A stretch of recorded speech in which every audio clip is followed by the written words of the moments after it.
The Secret of Success. In every chapter of this book, mention is made of the money-making secret that has made fortunes for the exceedingly wealthy men whom I have carefully analyzed over a long period of years. The secret was first brought to my attention by Andrew Carnegie. The canny, lovable old Scotsman carelessly tossed it into my mind when I was but a boy. Then he sat back in his chair with a merry twinkle in his eyes, and watched carefully to see if I had brains enough to understand the full significance of what he'd said to me. When he saw that I had grasped the idea, he asked if I would be willing to spend 20 years or more preparing myself to take it to the world, to men and women who, without the secret, might go through life as failures. I said I would, and with Mr. Carnegie's cooperation, I have kept my promise. Editor's Comments. In 1908, during a particularly down time in the U.S. economy and with no money and no work, Napoleon Hill took a job as a writer for Bob Taylor's magazine. He was hired to write success stories about famous men. Although it would not provide much in the way of income, it offered Hill the opportunity to meet and profile the giants of industry and business, the first of whom was the creator of America's steel industry, multimillionaire Andrew Carnegie, who was to become Hill's mentor. Carnegie was so impressed by Hill's perceptive mind that following their 3-hour interview he invited Hill to spend the weekend at his estate so they could continue the discussion. During the course of the next 2 days, Carnegie told Hill that he believed any person could achieve greatness if they understood the philosophy of success and the steps required to achieve it. "It's a shame," he said, "that each new generation must find the way to success by trial and error when the principles are really clear-cut." Carnegie went on to explain his theory that his knowledge could be gained by interviewing those who had achieved greatness, and then compiling the information and research into a comprehensive set of principles. He believed that it would take at least 20 years, and that the result would be the world's first philosophy of individual achievement. He offered Hill the challenge, for no more compensation than that Carnegie would make the necessary introductions and cover travel expenses. It took Hill 29 seconds to accept Carnegie's proposal. Carnegie told him afterward that had it taken him more than 60 seconds to make the decision, he would have withdrawn the offer, for a man who cannot reach a decision promptly, once he has all the necessary facts, cannot be depended upon to carry through any decision he may make. It was through Hill's unwavering dedication that this book was eventually written. For detailed information on the life of Hill, read or listen to the audiobook of A Lifetime of Riches, the Biography of Napoleon Hill, by Michael J. Ritt, Jr. and Kurt Landers. Michael Ritt worked as Hill's assistant for 10 years and was the first employee of the Napoleon Hill Foundation, where he served as executive director, secretary, and treasurer. The material in his book comes from his own personal knowledge of Hill, as well as from Hill's unpublished autobiography. That is the end of the editor's comment. This book, Think and Grow Rich, contains the Carnegie secret, a secret that has been tested by thousands, now millions of people in almost every walk of life. It was Mr. Carnegie's idea that the magic formula, which gave him a stupendous fortune, ought to be placed within reach of people who do not have the time to investigate how others had made their money. It was his hope that I might test and demonstrate the soundness of the formula through the experience of men and women in every calling. He believed the formula should be taught in all public schools and colleges. He said that if it were properly taught, it would revolutionize the entire educational system, and the time spent in school could be reduced to less than half. In Chapter 4, On Faith, you will read the astounding story of the organization of the giant United States Steel Corporation. It was conceived and carried out by one of the young men through whom Mr. Carnegie proved that his formula will work for all who are ready for it. This single application of the secret, by Charles M. Schwab, made him a huge fortune in both money and opportunity. Roughly speaking, this particular application of the formula was worth $600 million. These facts give you a fair idea of what reading this book may bring to you, provided you know what it is that you want. Editor's comment. According to one method of calculation, through inflation alone, it would take approximately $20 in 2001 to buy what $1 would have bought in 1901. However, to find the contemporary equivalent value of $600 million is not simply a matter of multiplying by the increase in the cost of living. Although there are other factors and variables in calculating buying power, even by conservative estimates, the $600 million would translate into at least $12 billion at the beginning of the 21st century. That's the end of the editor's comment. The secret was passed on to thousands of men and women who have used it for their personal benefit. Some have made fortunes with it. Others have used it successfully in creating harmony in their homes. A clergyman used it so effectively that it brought him an income of upwards of $75,000 a year, approximately $1.5 million in contemporary terms. Arthur Nash, a Cincinnati tailor, used his near-bankrupt business as a guinea pig on which to test the formula. The business came to life and made a fortune for its owners. The experiment was so unique that newspapers and magazines gave it millions of dollars worth of publicity. The secret was passed on to Stuart Austin Weir of Dallas, Texas. He was ready for it, so ready that he gave up his profession and studied law. Did he succeed? You'll read the answer in Chapter 6, Specialized Knowledge. While I was the advertising manager of the LaSalle Extension University, I had the privilege of seeing J.G. Chaplin, president of the university, use the formula so effectively that he made LaSalle one of the great extension schools of this country. The secret is mentioned no fewer than 100 times throughout this book. It has not been directly named, for it seems to work more successfully when it is merely left in sight, where those who are ready and searching for it may pick it up. That is why Andrew Carnegie passed it to me without giving me its specific name. If you are ready to put it to use, you will recognize this secret at least once in every chapter, but you will not find an explanation of how you will know if you are ready.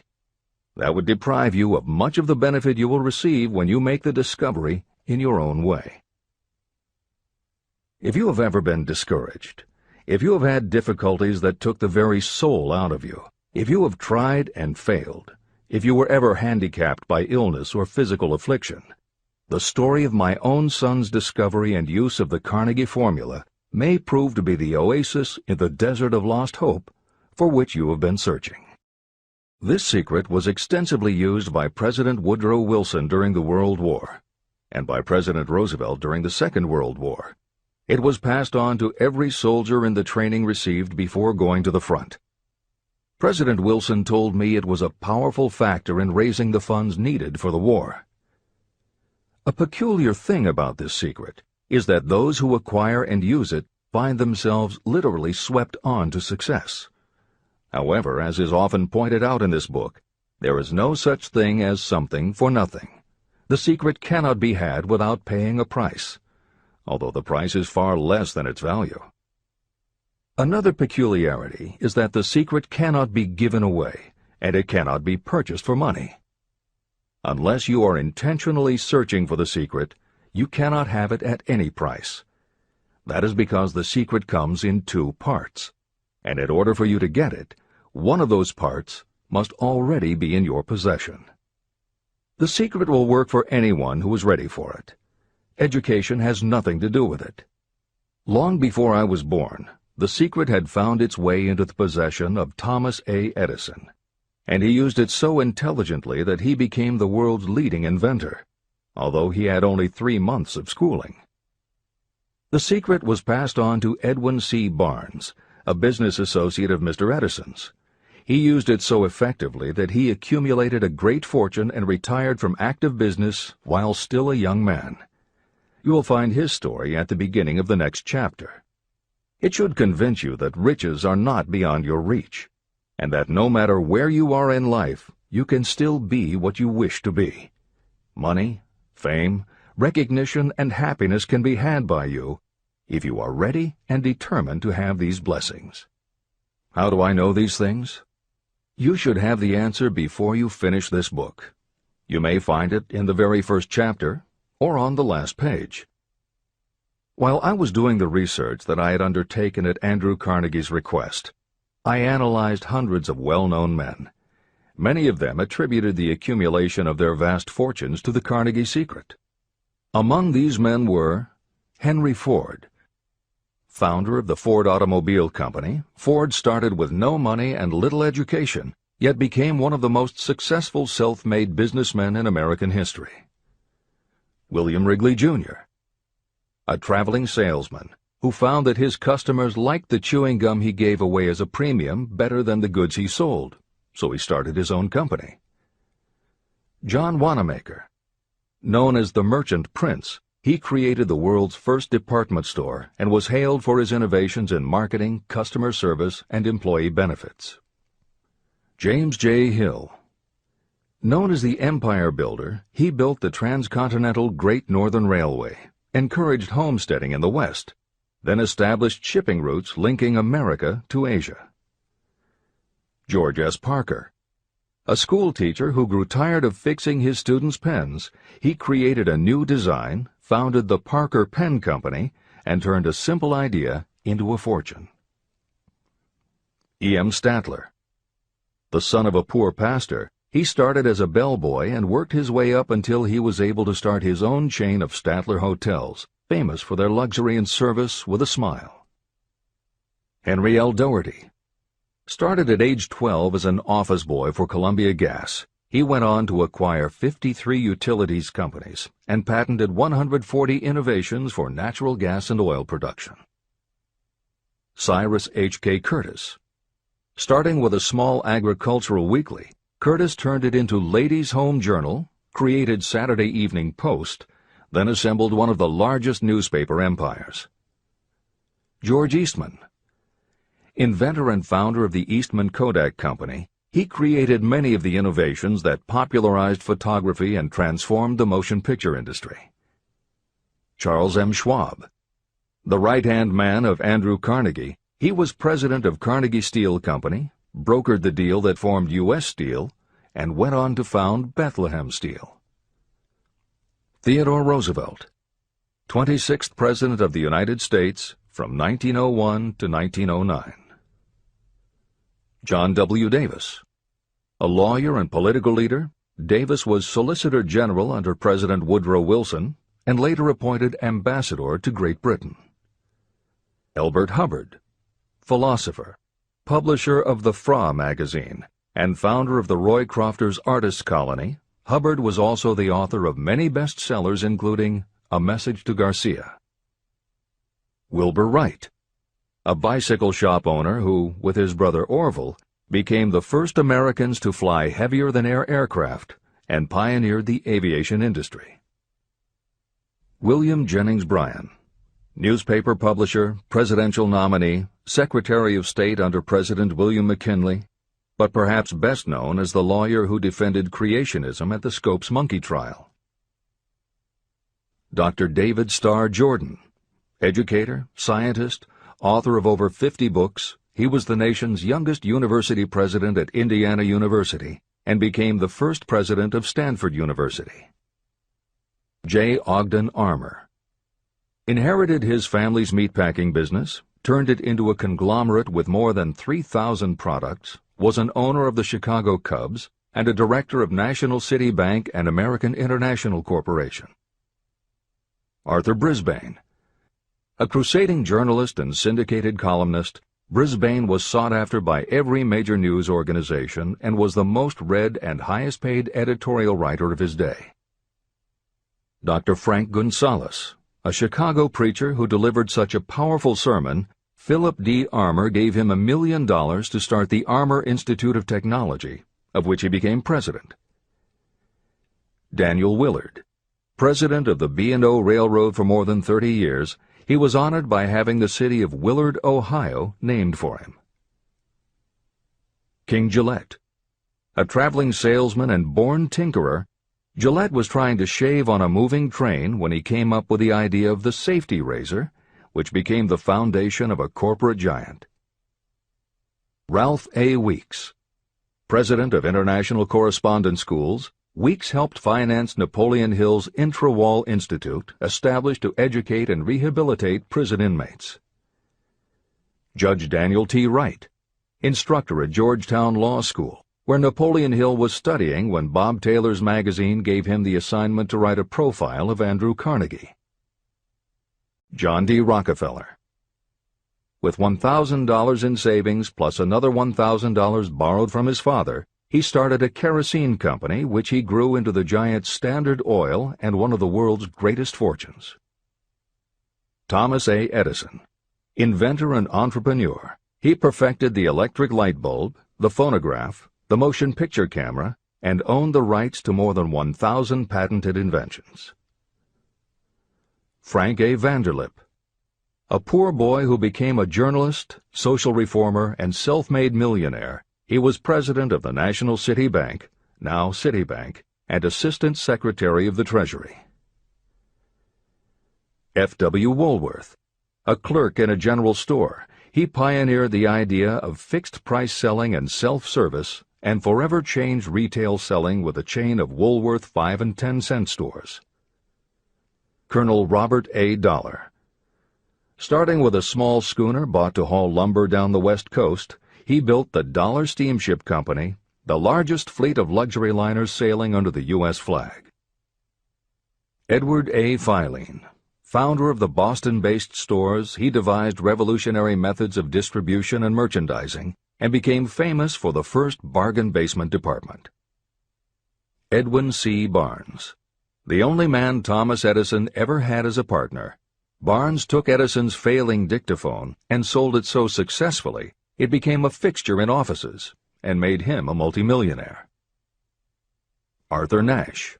A Cincinnati tailor who used his bankrupt business as a guinea pig for the Carnegie Secret and was so successful the newspapers made him famous as Golden Rule Nash. Clarence Darrow. Famed as a lawyer, public speaker, and defender of the underdog, Darrow is best known as the lawyer who defended teaching the theory of evolution at the Scopes monkey trial. Woodrow Wilson. 28th President of the United States of America from 1913 to 1921. William Howard Taft. 27th President of the United States of America from 1909 to 1913. Luther Burbank. World-renowned horticulturalist who introduced over 800 varieties of new plants in his effort to improve the quality of plants and thereby increase the world's food supply. Edward W. Bok. Although he had only 6 years' schooling, by the age of 20 he was editor of Ladies' Home Journal, which he helped to build into the world's most widely circulated magazine. Frank A. Munsey. A telegraph operator who quit to launch Argosy magazine, then parlayed his fortune into a newspaper empire that included the Washington Times and the New York Herald. Elbert H. Gary. Chairman of U.S. Steel, at the time the largest corporation in the world, Gary spearheaded the construction of its first major project, the Gary Works Steel Plant, and the city of Gary, Indiana. Dr. Alexander Graham Bell. Best known as the inventor of the telephone, Bell also perfected recording devices, advances in aircraft, and was a co-founder of the National Geographic Society. John H. Patterson. President of National Cash Register, Patterson was known as an advertising visionary and a genius at motivating his sales force, which made NCR the leader in its field. Julius Rosenwald. A small manufacturer who foresaw the future of mail order, he bought 25% of Sears Roebuck & Company, and together with Richard Sears built it into an icon of American business. Stuart Austin Weir.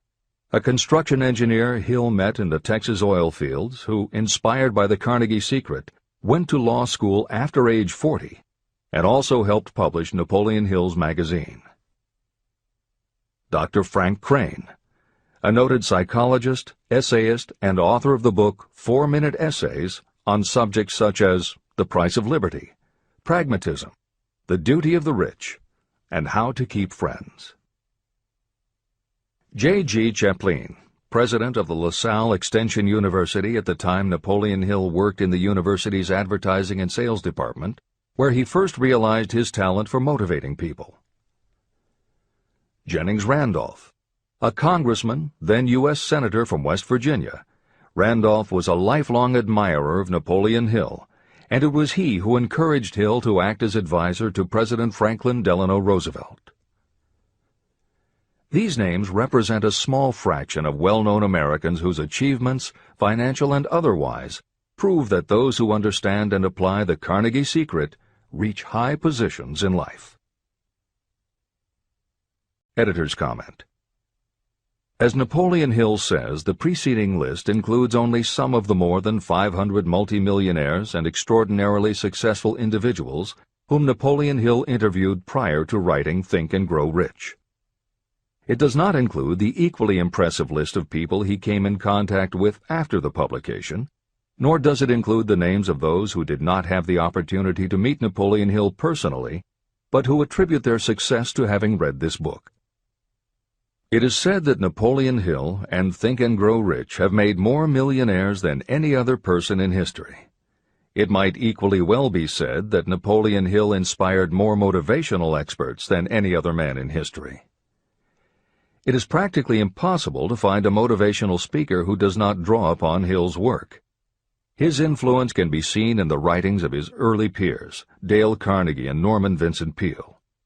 Later, successful authors and speakers such as W. Clement Stone, Og Mandino, and Earl Nightingale either worked directly with Napoleon Hill or with the Napoleon Hill Foundation. Echoes of Hill's principles can also be found in books by people as diverse as Wally Famous Amos, Mary Kay Ash, Ken Blanchard, Adelaide Bry, Chicken Soup for the Soul authors Jack Canfield and Mark Victor Hansen, Debbie Fields, Shakti Gawain, John Gray, Susan Jeffers, Bruce Jenner, Charlie Tremendous Jones, Tommy Lasorda, Art Linkletter, Joan London, Dr. Maxwell Maltz, James Redfield, Dr. Bernie Siegel, Jose Silva, Brian Tracy, Lillian Vernon, and Dennis Waitley.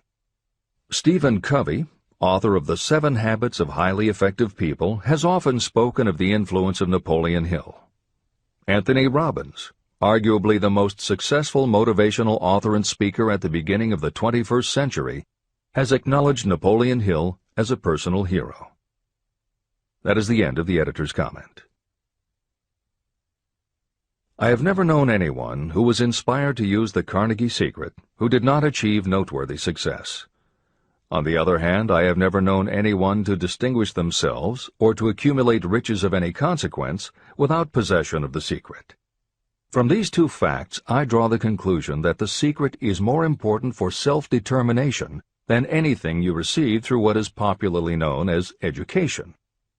Somewhere, as you read, the secret will jump from the page and stand boldly before you, if you are ready for it. When it appears, you will recognize it. Whether you receive the sign in the first chapter or the last, stop for a moment when it presents itself, and make a note of the time and place. You will want to remember, because it will mark the most important turning point of your life. Remember, too, as you go through the book, that it deals with facts and not with fiction. Its purpose is to convey a great universal truth through which you, if you are ready, may learn what to do and how to do it. You will also receive the needed stimulus to make a start. As a final word of preparation, may I offer one brief suggestion which may provide a clue how the Carnegie secret may be recognized? It is this: achievement and all earned riches have their beginning in an idea. If you are ready for the secret, you already possess one half of it. Therefore, you will recognize the other half the moment it reaches your mind. Editor's comments. Unlike much of the business and motivational literature available, Think and Grow Rich is not written for readers to skip around from chapter to chapter, taking a concept here and an idea there to solve the problem of the moment. This book is written as a carefully integrated whole, to be read in its entirety, from beginning to end. Concepts that are introduced in one chapter recur in other chapters where their meaning and significance rely upon the reader having already assimilated the earlier knowledge. The chapters are designed to build upon one another in such a way that every word is to be read, every idea is to be considered, and every concept is to be understood and absorbed. Think and Grow Rich is often called the first philosophy of personal achievement, and a philosophy is more than a collection of solutions to business problems. A philosophy is a system of principles that will guide your thoughts and actions, and provide you with a code of ethics and a standard of values. Think and Grow Rich will not just change what you think, it will literally change the way you think. In preparing this new and updated edition, every aspect of Think and Grow Rich has been analyzed to ensure its relevance to the current business climate. In those instances where material might be considered dated or out of step with contemporary practices, the original text has been updated or augmented with relevant new material. A hallmark of the original edition of Think and Grow Rich is that in every chapter Napoleon Hill cites real-life examples based on his own first-hand knowledge of America's most successful self-made multimillionaires. In this edition, every one of Hill's stories has been retained, and the editors have added contemporary examples and modern parallels which clearly demonstrate that Hill's principles are as up-to-date as today and still guiding those who succeed. In addition to contemporary examples, where the editors felt it would be of interest to the reader, we have included marginal notes that provide relevant information about recent developments. Where applicable, we have also suggested books or other materials that complement various aspects of Napoleon Hill's philosophy. On a more technical note, the editors have approached the written text as we would that of a living author. When we encountered what modern grammarians would consider run-on sentences, outdated punctuation, or other matters of form, we opted for contemporary usage. Those readers familiar with earlier editions will note that the chapter numbers have been changed in this edition. Originally, Think and Grow Rich began with an unnumbered chapter, a word from the author. In this edition, that text appears as Chapter 1, and is renamed The Secret of Success. The chapters that follow are renumbered sequentially and proceed in their original order. The chapter that was previously titled The Mystery of Sex Transmutation has been retitled Sexuality, Charisma and Creativity, and the text has been restructured and annotated to reflect the role of women in contemporary society. All editorial commentary is clearly set off in a font and style that is different from the original text.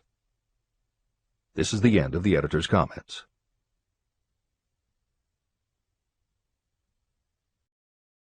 Both poverty and riches are the offspring of thought.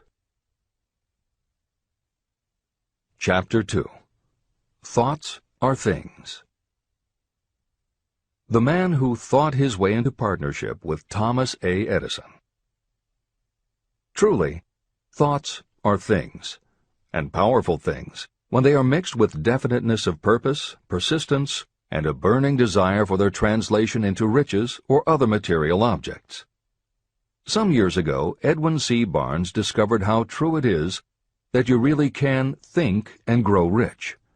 His discovery did not come about at one sitting. It came little by little, beginning with a burning desire to become a business associate of the great Thomas Edison. One of the chief characteristics of Barnes' desire was that it was definite. He wanted to work with Edison, not for him. Pay close attention to the story of how he turned his desire into reality, and you'll have a better understanding of the principles that lead to riches. When this desire, or this thought, first flashed into his mind, he was in no position to act upon it. Two problems stood in his way. He did not know Mr. Edison, and he did not have enough money to buy a train ticket to West Orange, New Jersey, where the famed Edison Laboratory was located. These problems would have discouraged the majority of people from making any attempt to carry out the desire. But his was no ordinary desire. The Inventor and the Tramp. Edwin C. Barnes presented himself at Mr. Edison's laboratory and announced that he had come to go into business with the inventor. Years later, in speaking about that first meeting, Mr. Edison said about Barnes, "He stood there before me looking like an ordinary tramp, but there was something in the expression of his face which conveyed the impression that he was determined to get what he had come after. I had learned from years of experience with men that when a man really desires a thing so deeply that he is willing to stake his entire future on a single turn of the wheel in order to get it, he is sure to win. I gave him the opportunity he asked for, because I saw he had made up his mind to stand by until he succeeded. Subsequent events proved that no mistake was made." It could not have been the young man's appearance that got him his start in the Edison office. That was definitely against him. It was what he thought that counted. Barnes did not get his partnership with Edison on his first interview. What he did get was a chance to work in the Edison offices at a very nominal wage. Months went by. Nothing happened to bring nearer the goal that Barnes had set as his definite major purpose. But something important was happening in Barnes' mind. He was constantly intensifying his desire to become the business associate of Edison. Psychologists have correctly said, when one is truly ready for a thing, it puts in its appearance. Barnes was ready for a business association with Edison, and he was determined to remain ready until he got what he was seeking. He did not say to himself, "Ah, well, what's the use? I guess I'll change my mind and try for a salesman's job."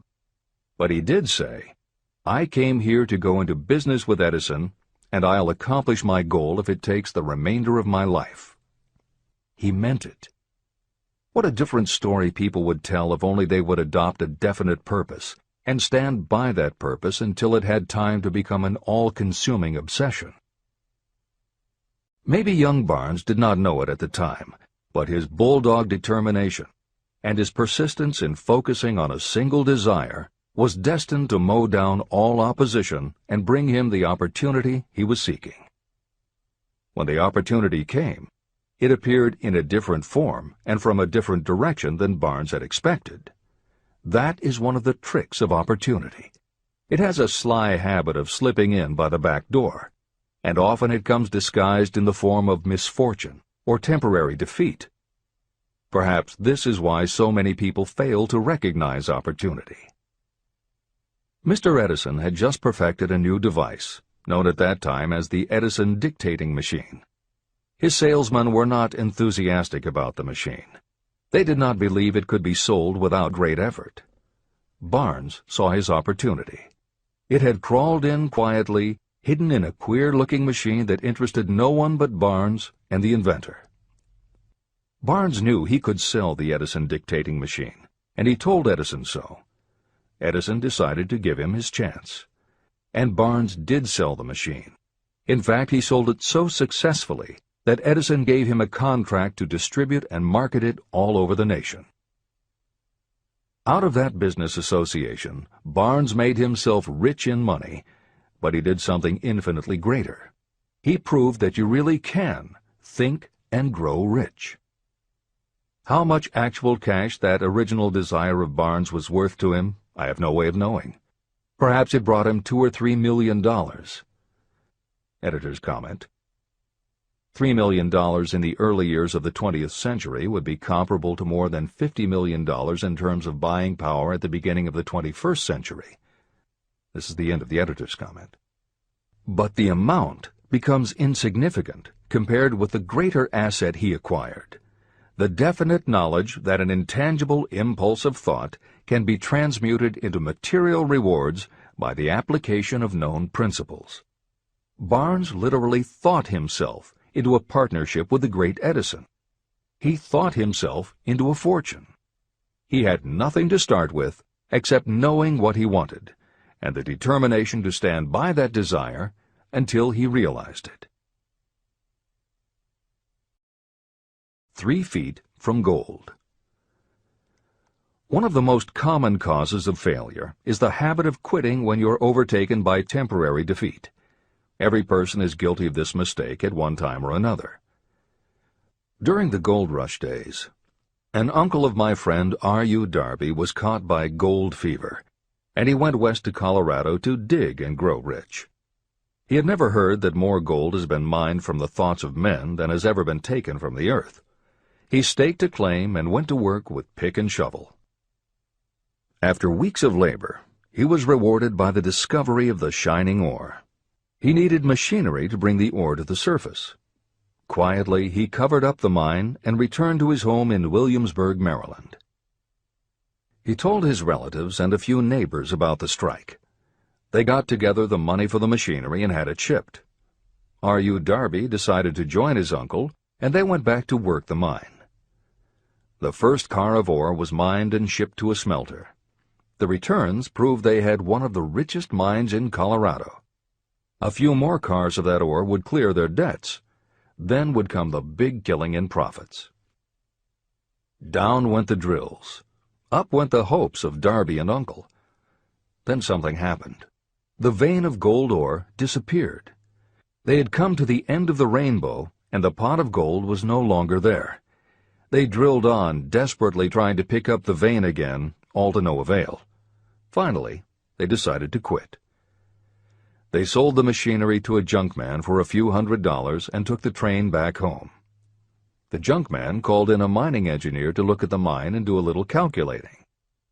The engineer advised that the project had failed because the owners were not familiar with fault lines.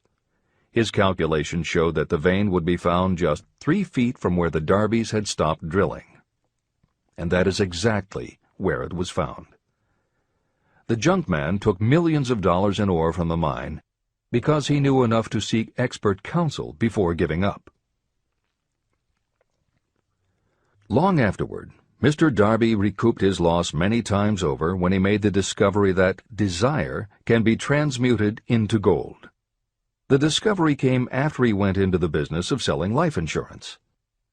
Never forgetting that he lost a huge fortune because he stopped 3 feet from gold, Darby profited by the experience in his newly chosen field. He simply said to himself, "I stopped 3 feet from gold, but I will never stop because men say no when I ask them to buy insurance." Darby became one of a small group of men who sell over $1 million in life insurance annually. He owed his stickability to the lesson he learned from his quitability in the gold mining business. Before success comes in anyone's life, that person is sure to meet with much temporary defeat, and perhaps some failure. When defeat overtakes a person, the easiest and most logical thing to do is to quit. That is exactly what the majority of people do. More than 500 of the most successful people this country has ever known told me their greatest success came just one step beyond the point at which defeat had overtaken them. Failure is a trickster with a keen sense of irony and cunning. It takes great delight in tripping you just when success is almost within reach. Editor's comments. Napoleon Hill's creed, "Every failure brings with it the seed of an equivalent success," was the inspiration for entrepreneur and motivational speaker Wayne Allen Root to write his book, The Joy of Failure.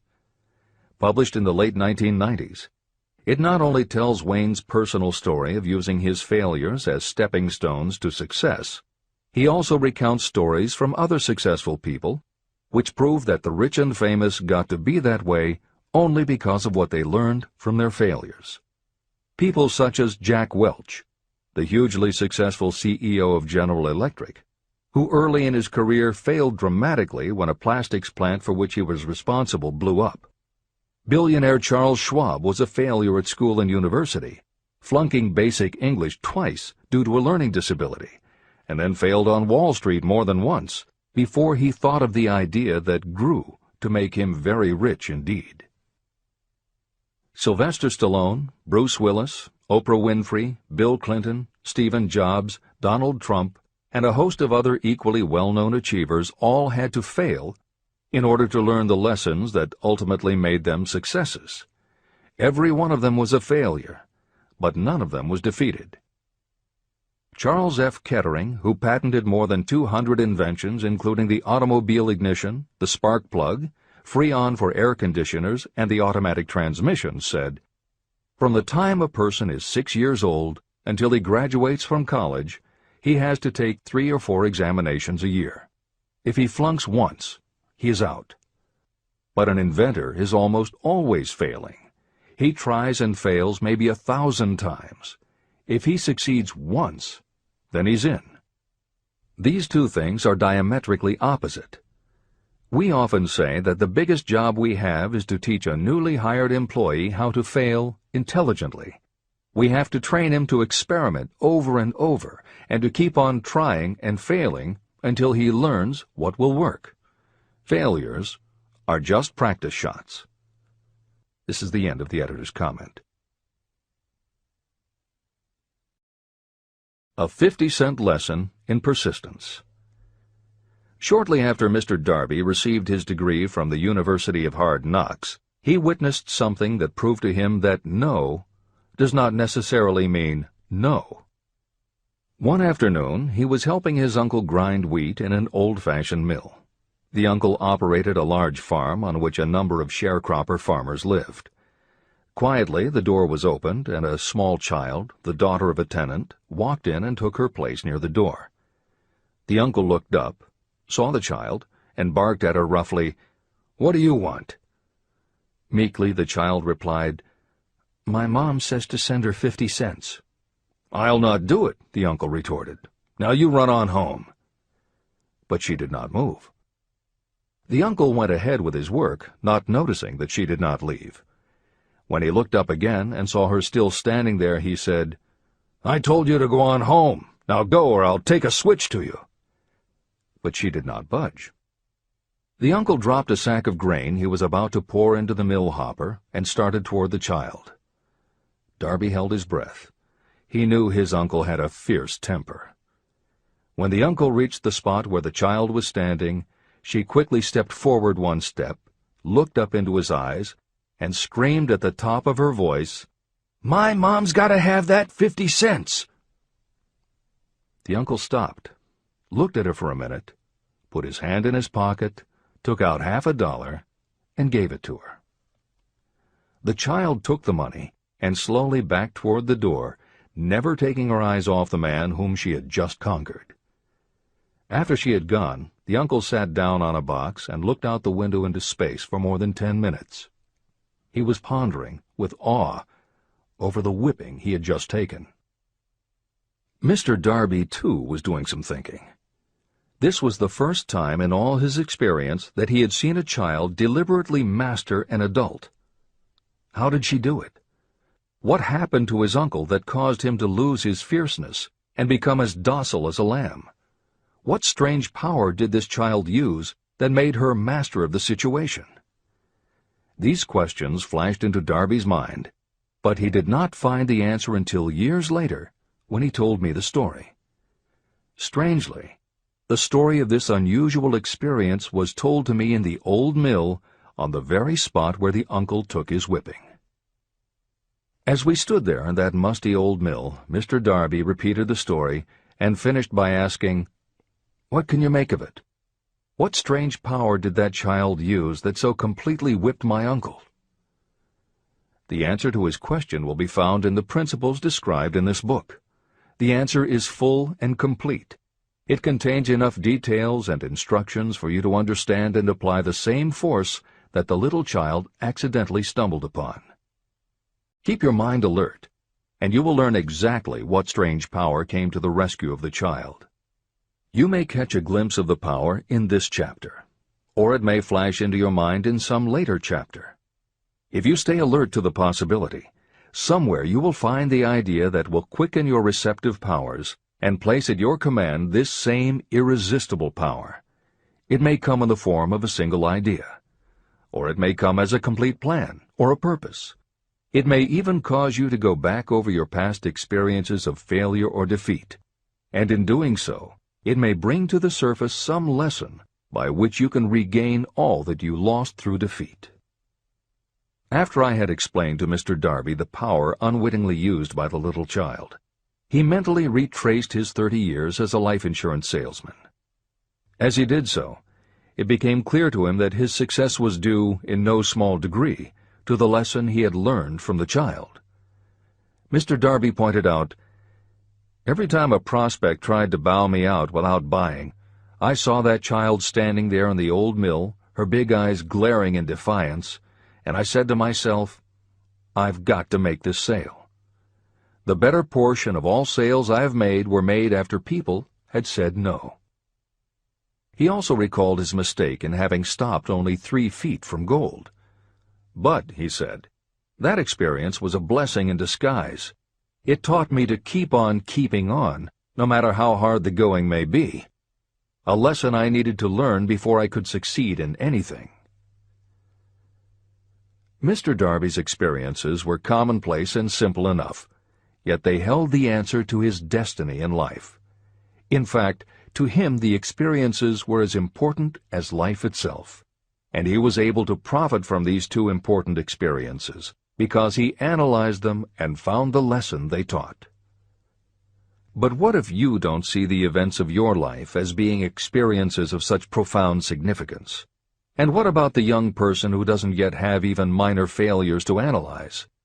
Where and how will they learn the art of converting defeats into the stepping stones to opportunity?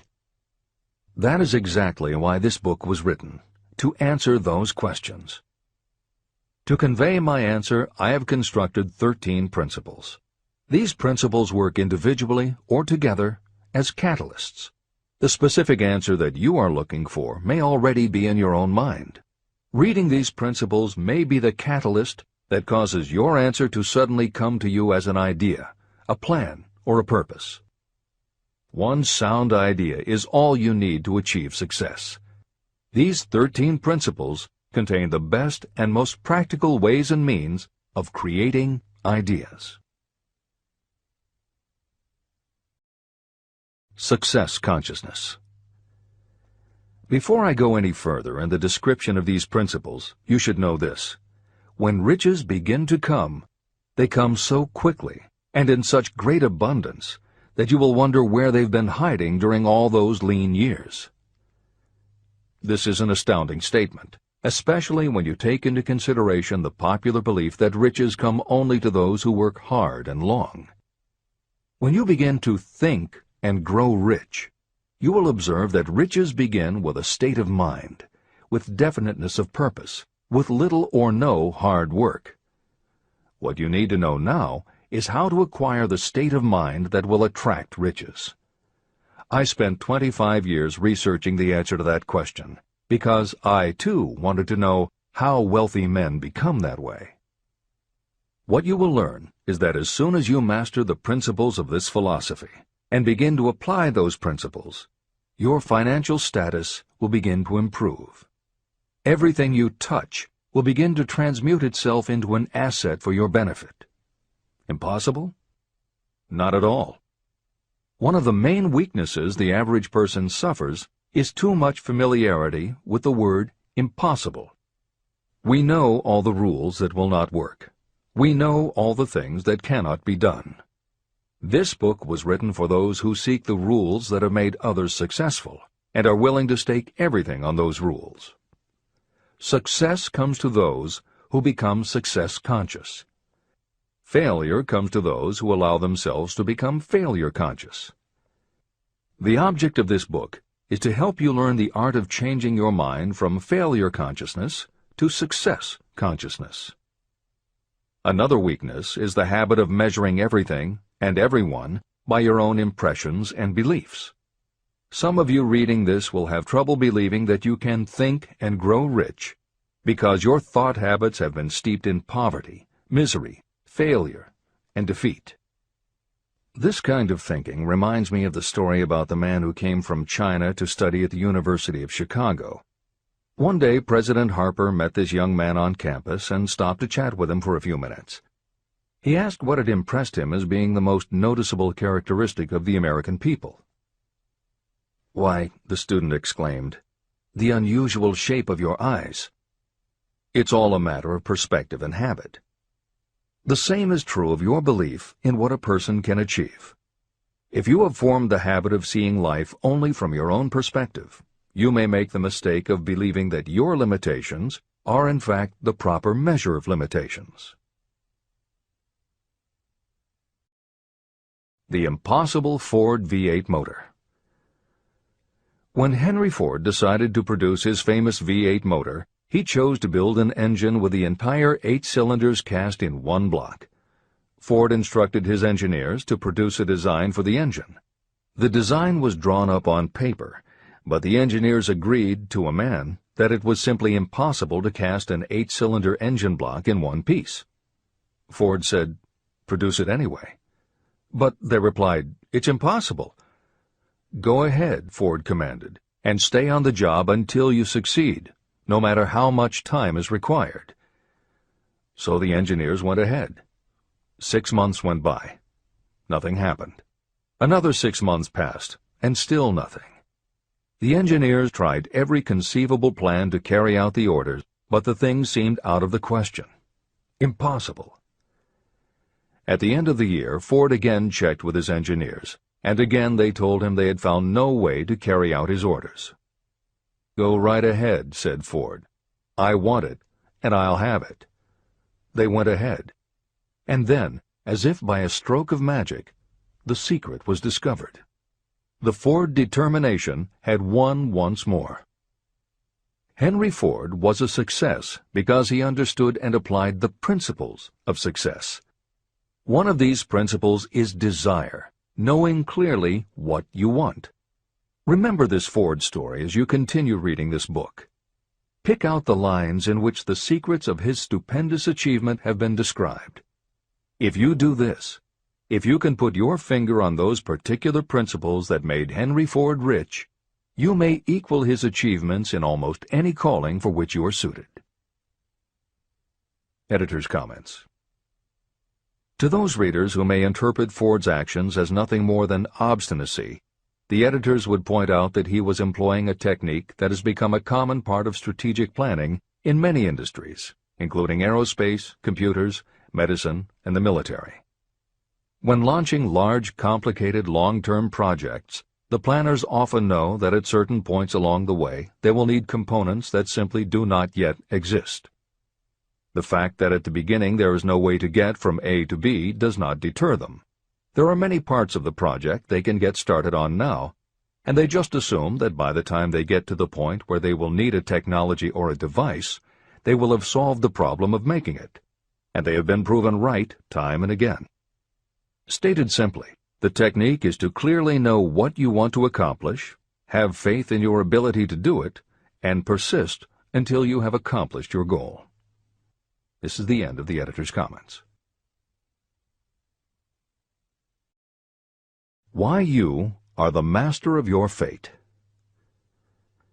When the famed English poet William Henley wrote the prophetic lines, "I am the master of my fate, I am the captain of my soul," he should have informed us that the reason we are the masters of our fate, the captains of our souls, is that we have the power to control our thoughts.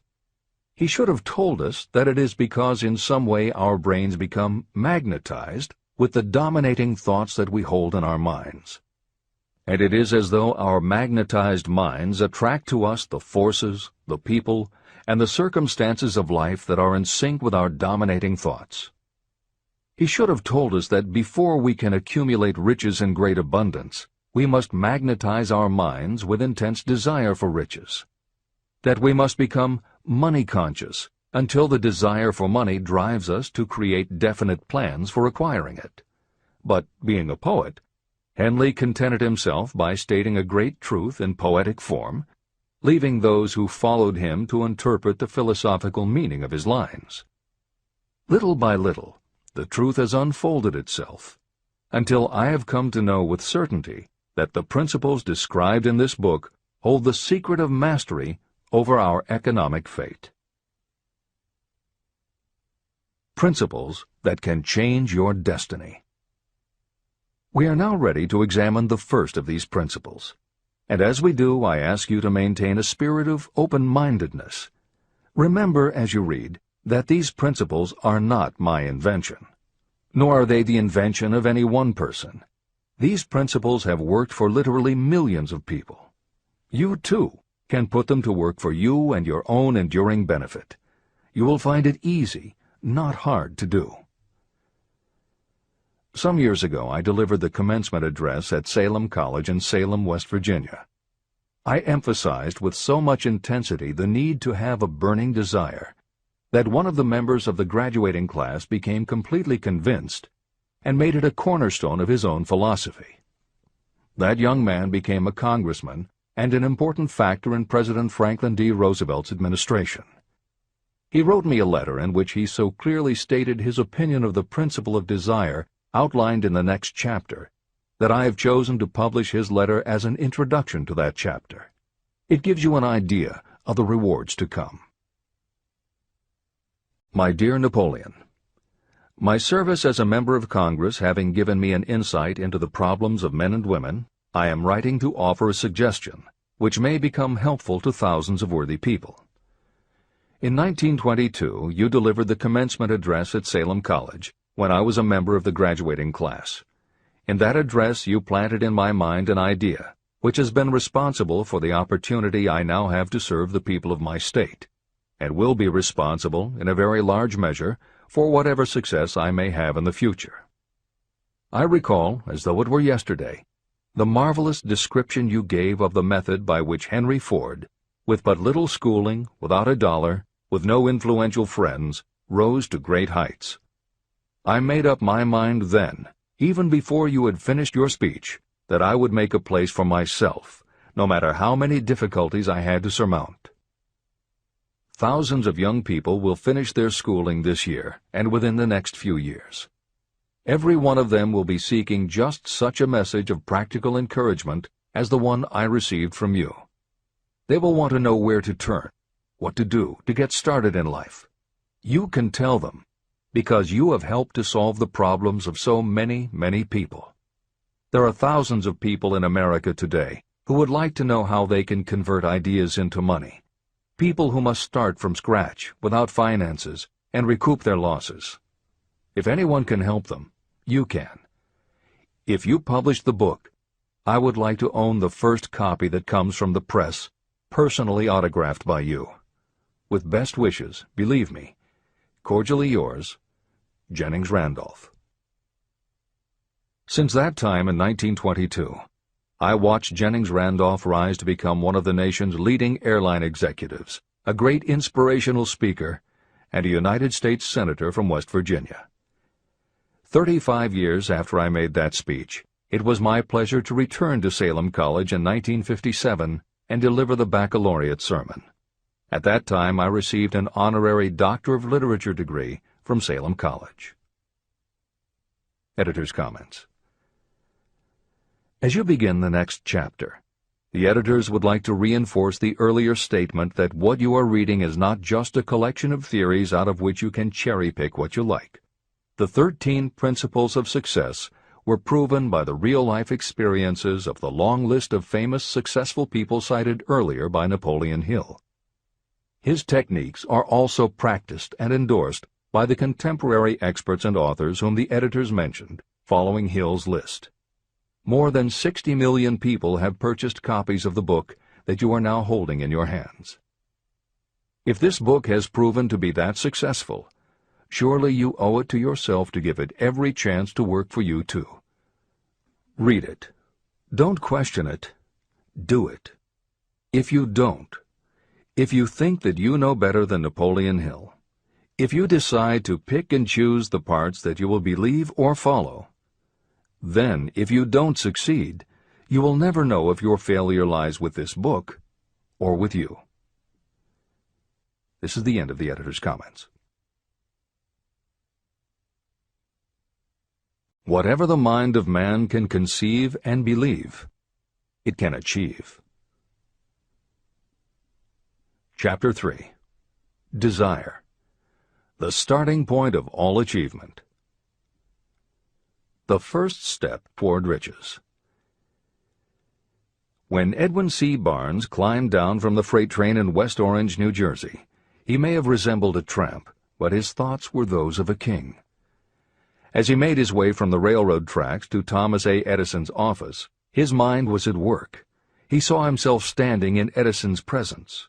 He heard himself asking Mr. Edison for an opportunity to carry out the one consuming obsession of his life, a burning desire to become the business associate of the great inventor.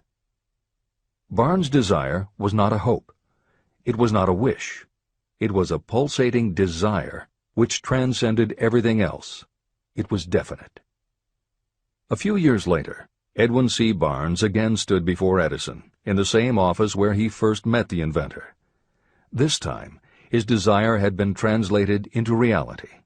He was in business with Edison. The dominating dream of his life had become a reality. Barnes succeeded because he chose a definite goal, placed all his energy, all his willpower, all his effort. He put everything he had into achieving that goal. 5 years passed before the chance he had been seeking made its appearance. To everyone except himself, he appeared to be just another cog in the Edison business wheel. But in Edwin Barnes' own mind, he was the partner of Edison every minute from the very day that he first went to work there. It is a remarkable illustration of the power of a definite desire. Barnes won his goal because he wanted to be a business associate of Mr. Edison's more than he wanted anything else. He created a plan by which to attain that purpose, and he burned all bridges behind him. He stood by his desire until it became the dominating obsession of his life, and finally, a fact. When he went to West Orange, he did not say to himself, "I will try to induce Edison to give me a job of some sort." He said, "I will see Edison and put him on notice that I have come to go into business with him." He did not say, "I will keep my eyes open for another opportunity in case I fail to get what I want in the Edison organization." He said, "There is one thing in this world that I am determined to have, and that is a business association with Thomas A. Edison. I will burn all bridges behind me and stake my entire future on my ability to get what I want." He left himself no possible way of retreat. He had to win or perish. That is all there is to the Barnes story of success. Allow yourself no retreat. A long while ago, a great warrior faced a situation in which he had to make a decision that ensured his success on the battlefield. He was about to send his armies against a powerful foe whose men outnumbered his. He loaded his soldiers into boats, sailed to the enemy's country, and unloaded the soldiers and equipment. Then he gave the order to burn the ships that had carried them. Addressing his men before the first battle, he said, "You see the boats going up in smoke. That means we cannot leave these shores alive unless we win. We now have no choice. We win or we perish." They won. Every person who wins in any undertaking must be willing to burn his ships and cut all sources of retreat.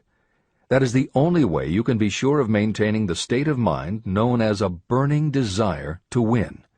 It is essential to success.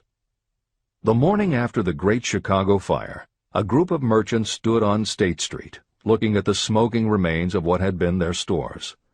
They went into a conference to decide if they would try to rebuild or if they would leave Chicago and start over in a more promising section of the country. They decided to leave, all except one. The merchant who decided to stay and rebuild pointed a finger at the remains of his store and said, "Gentlemen, on that very spot I will build the world's greatest store, no matter how many times it may burn down." That was in 1871. The store was built. It still stands there today. The Marshall Field's department store is a towering monument to the power of that state of mind known as a burning desire. The easy thing would have been for Marshall Field to do exactly what his fellow merchants did. When the going was hard and the future looked dismal, they pulled up and went where the going seemed easier. Mark well this difference between Marshall Field and the other merchants. It is that difference which distinguishes those who succeed from those who fail. Every human being old enough to understand the value of money wishes for it, but wishing will not bring riches. Desiring riches, with a state of mind that becomes an obsession, then planning definite ways and means to acquire riches, and backing those plans with persistence, a persistence which does not recognize failure, that's what will bring riches. Editor's comments. In other of his writings, Napoleon Hill uses the term definiteness of purpose as being interchangeable with desire. The following explanation is adapted from the Napoleon Hill Foundation's book, Believe and Achieve. Desire, or definiteness of purpose, is more than goal setting. In simplest terms, your desire is your roadmap to achieving an overall career objective. Your goals represent specific steps along the way. Having a desire, or definiteness of purpose for your life, has a synergistic effect on your ability to achieve your goals. As you become better at what you do, you devote all of your resources toward reaching your objective. You become more alert to opportunities, and you reach decisions more quickly. Every action you take ultimately boils down to the question, will this goal help me reach my desire, my overall objective, or won't it? Your purpose will become your life. It will permeate your mind, both conscious and subconscious. This is the end of the editor's comments. 6 ways to turn desire into gold. The method by which your desire for riches can be transmuted into its financial equivalent consists of 6 definite, practical steps. 1. Fix in your mind the exact amount of money you desire. It is not sufficient merely to say, "I want plenty of money." Be definite about the amount. There is a psychological reason for such definiteness explained in subsequent chapters.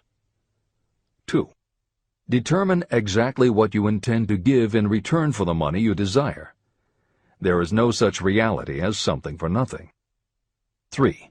Establish a definite date when you intend to possess the money you desire. 4. Create a definite plan for carrying out your desire, and begin at once, whether you are ready or not, to put this plan into action. 5. Now write it out. Write a clear, concise statement of the amount of money you intend to acquire. Name the time limit for its acquisition. State what you intend to give in return for the money, and describe clearly the plan through which you intend to accumulate it. 6. Read your written statement aloud, twice daily. Read it once just before retiring at night, and read it once after arising in the morning. As you read, see and feel and believe yourself already in possession of the money. It is important that you follow the instructions in these 6 steps. It is especially important that you observe and follow the instructions in the 6th step.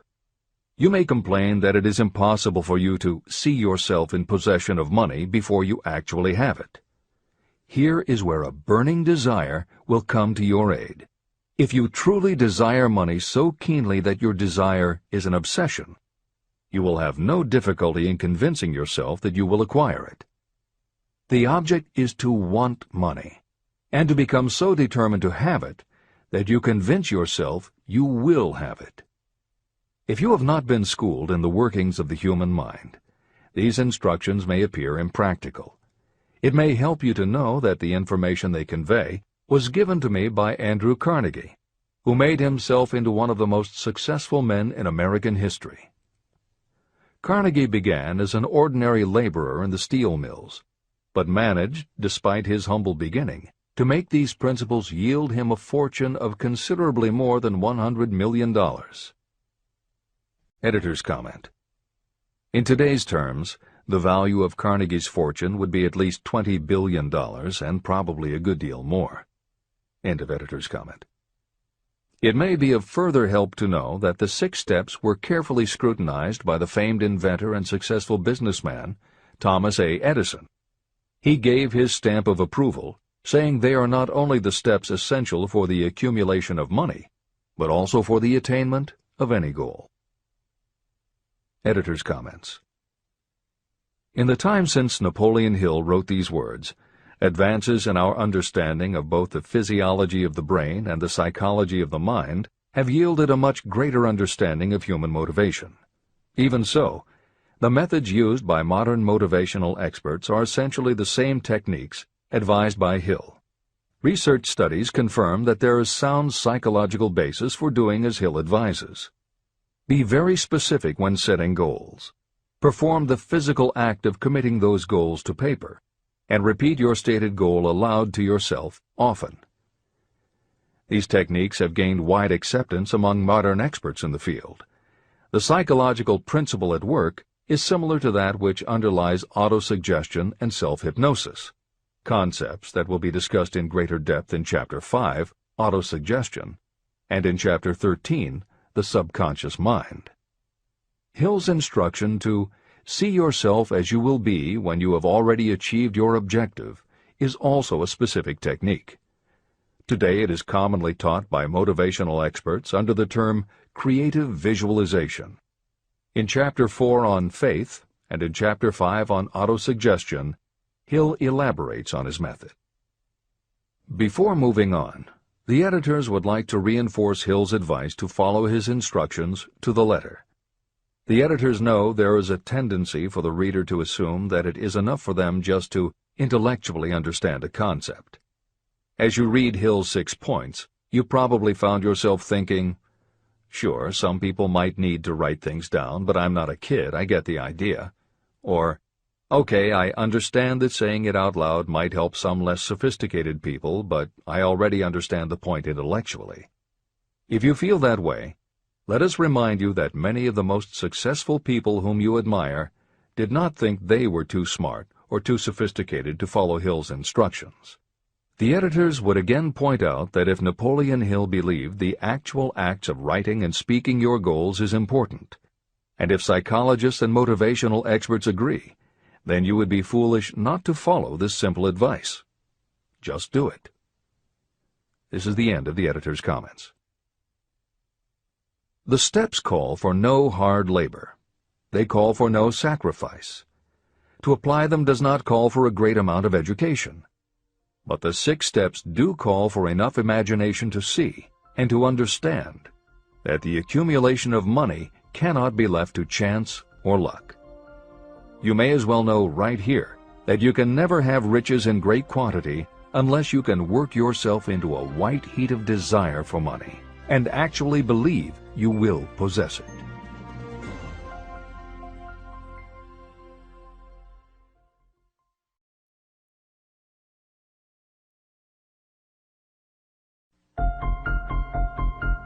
The power of great dreams.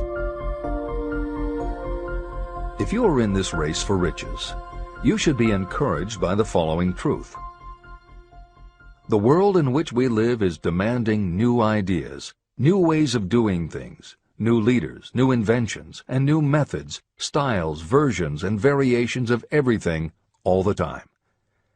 Behind all this demand for new and better things, there is one quality that you must possess to win, and that is definiteness of purpose, the knowledge of what you want, and a burning desire to possess it.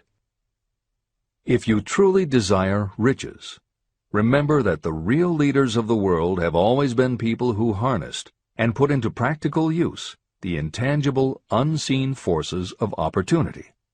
Leaders are the people who convert those opportunities into cities, skyscrapers, factories, transportation, entertainment, and every form of convenience that makes things easier, faster, better, or just make life more pleasant. In planning to acquire your share of the riches, don't let anyone put you down for being a dreamer. To win the big stakes in this changing world, you must catch the spirit of the great pioneers, whose dreams have given to civilization all that it has of value.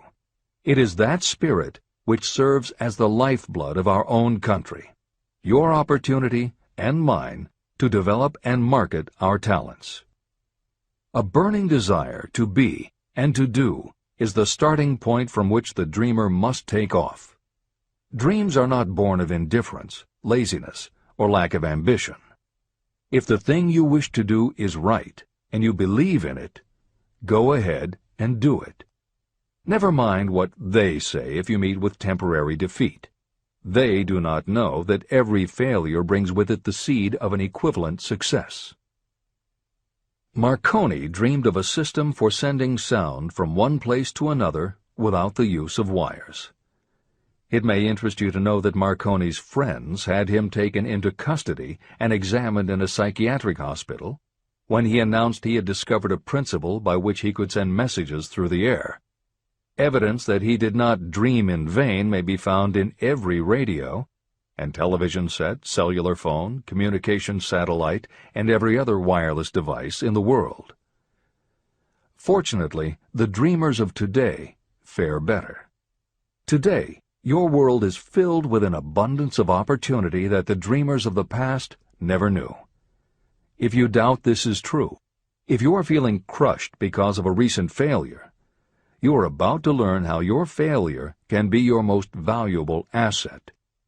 Almost everyone who succeeds in life gets off to a bad start and passes through many heartbreaking struggles before they arrive. The turning point in the lives of those who succeed usually comes at the moment of some crisis, through which they are introduced to their other selves. Editor's comments. Napoleon Hill's concept of the other self is mentioned elsewhere in Think and Grow Rich, but he does not comment on it extensively. The following elaboration is taken from his later writings. You've been thinking about your losses to the exclusion of everything else. The more you concentrate on them, the more you attract other losses. Stop thinking about them, and make up your mind that you are going to benefit from your experience. Whatever personal obstacles you face, you must start getting to know that side of your personality that knows no obstacles, that recognizes no defeats. Cultivate a friendship with the other you, so no matter what you're doing, you are allied with someone who shares your goals. All the philosophy and advice about persuading others will be much more useful to you if you practice it yourself. This is the end of the editor's comment. Sidney Porter discovered the genius that slept within his brain only after he had met with great misfortune. He was found guilty of embezzlement and confined to a prison cell in Columbus, Ohio, and it was there that he became acquainted with his other self. He began to write short stories. Then, while locked in his cell, he began to sell those stories to magazines under the pen name O. Henry. Through the use of his imagination, he discovered himself to be a great author instead of a miserable criminal and outcast. By the time he was released from prison, O. Henry was the most popular short story writer in the country. Editor's comments. More recently, in another prison, another kind of writer met his other self, and country music gained one of its most talented songwriters and biggest stars. As a kid, Merle Haggard's family home was a converted boxcar in Bakersfield, California. After his father died when Merle was 9, more often than not, home for young Merle was a series of juvenile detention centers. At 16, he quit school, and for the next 4 years the only mark Merle Haggard made in the world was a rap sheet for stolen cars, burglaries, and bogus checks. By the age of 20, he was serving time in San Quentin and gaining a reputation as a hard-case con. Then he met his other self. Inspired by a concert Johnny Cash played for the inmates, plus conversations with men on death row and the time he spent in solitary confinement, Haggard learned that he had another self, and that self had something to say through his music. When he got out of solitary, Haggard asked for the hardest job the prison had to offer. He enrolled in night school courses at the prison, straightened himself out, and won his parole after 2.5 years. He went back to Bakersfield and dug ditches during the day so he could polish his songwriting and performing at night. Within 3 years, he had a recording contract. Within 5 years, he had his first top 10 hit, and has since gone on to become one of the most influential voices in modern country music. This is the end of the editor's comments. Thomas Edison dreamed of a lamp that could be operated by electricity. and he began where he stood to put his dream into action. He failed more than 10,000 times. Despite his failures, he stood by that dream until finally he was driven to the discovery of the genius that slept within his brain. Editor's comments. Dean Kamen got to know his other self very early in life. While he was a teenager, Kamen started his own company, building and selling control systems for automated sound and light shows. He was still in high school when he got the contract to automate the Times Square New Year's Eve ball. Though he went on to attend university, he never bothered to graduate because he was too busy working on something he called auto-syringe, the first wearable infusion pump for administering drug therapies. His invention was hailed as a medical landmark, as were many of his other breakthroughs, which include a revolutionary kidney dialysis machine, an insulin pump for diabetics, an improved stent used for heart patients, and more than 150 other devices he has patented. One day, seeing the difficulty a man in a wheelchair was having getting up a curb, Kamen set his mind to creating a device that would liberate people confined to wheelchairs. The result is the iBot, a revolutionary wheel device that uses computers and a system of stabilizing gyroscopes that imitate the working of the human body. It not only goes over curbs, but it will even go up and down stairs, travel over almost any kind of rough ground, and will allow the user to raise themselves eye to eye with a standing person. And it does it all without the user having to get out of the device or needing anyone's assistance. In 2001, Kamen hit the front pages when he introduced the Segway, a one-person people mover based on his iBot technology. It's a two-wheel scooter-like device that zips and zooms forward, backward, left, right, and comes to a stop without the rider doing anything more than barely shifting his or her body. It is so sensitive that it is almost as though it obeys the user's thoughts. The Segway may be a world-changing invention, with possible applications for work and travel that stagger the imagination. As this is being written, the Segway is already being used to navigate large warehouses and is being tested by police departments and postal employees. While traffic cops and City Hall wrangle over whether the Segway belongs on the sidewalk or the road, Dean Kamen is dreaming a new dream. This time the dream is an invention that may literally bring light to some of the darkest corners of the earth. Kamen has developed a non-polluting electric generator that can use almost anything as fuel. But here's the extraordinary part. He has created a revolutionary closed system so that the engine's heat is used to purify 10 gallons of drinkable water every hour. This amazing invention could bring safe drinking water to parts of the world where contaminated water kills millions, and at the same time, it will provide a source of cheap, reliable electric power. Dean Kamen is not some academic hidden in a lab somewhere. Kamen is an inventor. But like Thomas Edison, he is also an entrepreneur and businessman, creating and marketing devices that are changing the public perception of what an inventor is. This is the end of the editor's comments. Henry Ford, poor and uneducated, dreamed of a horseless carriage. He went to work with what tools he possessed without waiting for opportunity to favor him, and now evidence of his dream belts the entire earth. He put more wheels into operation than any man who ever lived because he was not afraid to back his dreams. Editor's comments. Stephen Jobs and Steve Wozniak, two university dropouts, dreamed of making and selling computers that the average person could use. Like Ford, working with the tools they possessed, they built the first Apple computer in the Jobs family garage. And like Ford, they weren't afraid to back their dreams.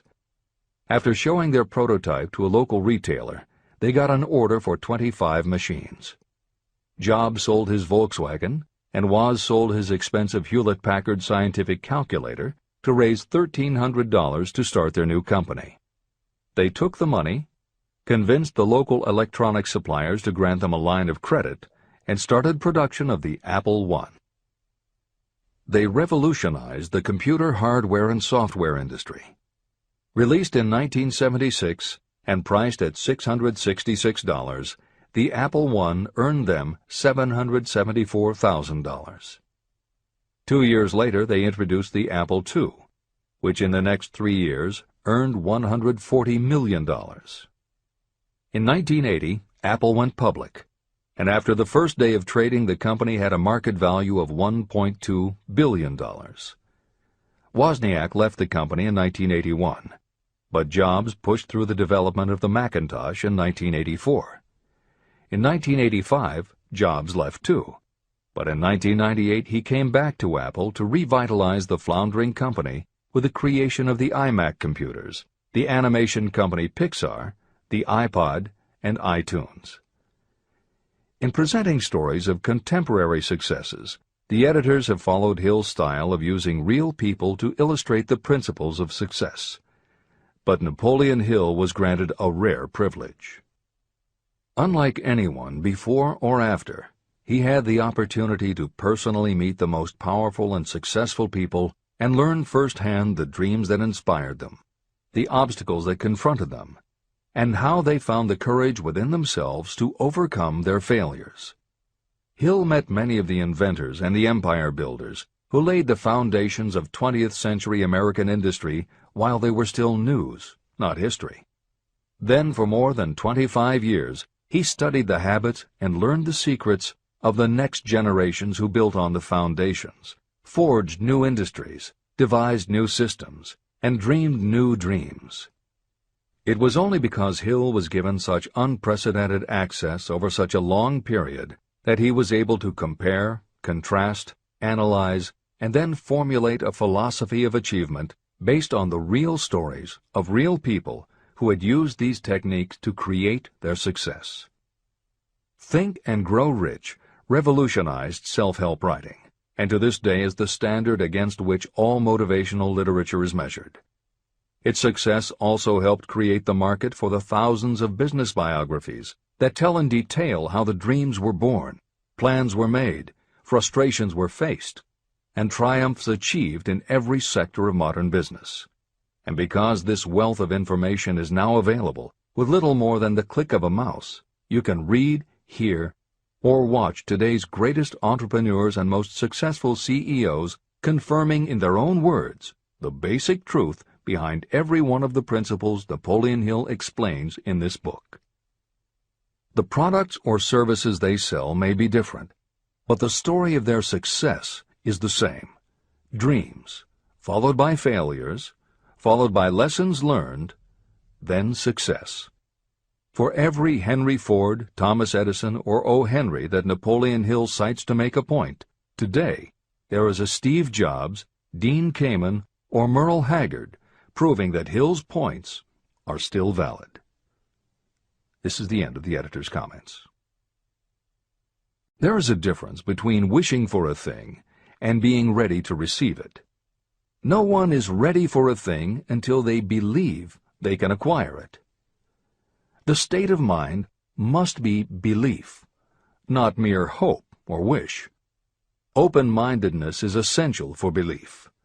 Closed minds do not inspire faith, courage, and belief. Remember, no more effort is required to aim high in life, to demand abundance and prosperity, than is required to accept misery and poverty. A great poet has correctly stated this universal truth through these lines. I bargained with life for a penny, and life would pay no more. However, I begged at evening when I counted my scanty store.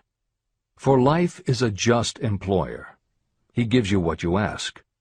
But once you have set the wages, why, you must bear the task. I worked for a menial's hire, only to learn dismayed that any wage I had asked of life, life would have willingly paid. Desire outwits Mother Nature. As a fitting climax to this chapter, I wish to introduce one of the most unusual persons I have ever known. I first saw him a few minutes after he was born. He came into the world without any physical sign of ears. When pressed for an opinion, the doctor concluded that the child might be deaf and mute for life. I challenged that doctor's opinion. I had the right to do so. I was the child's father. I, too, reached a decision. But I expressed my opinion silently, in the secrecy of my own heart.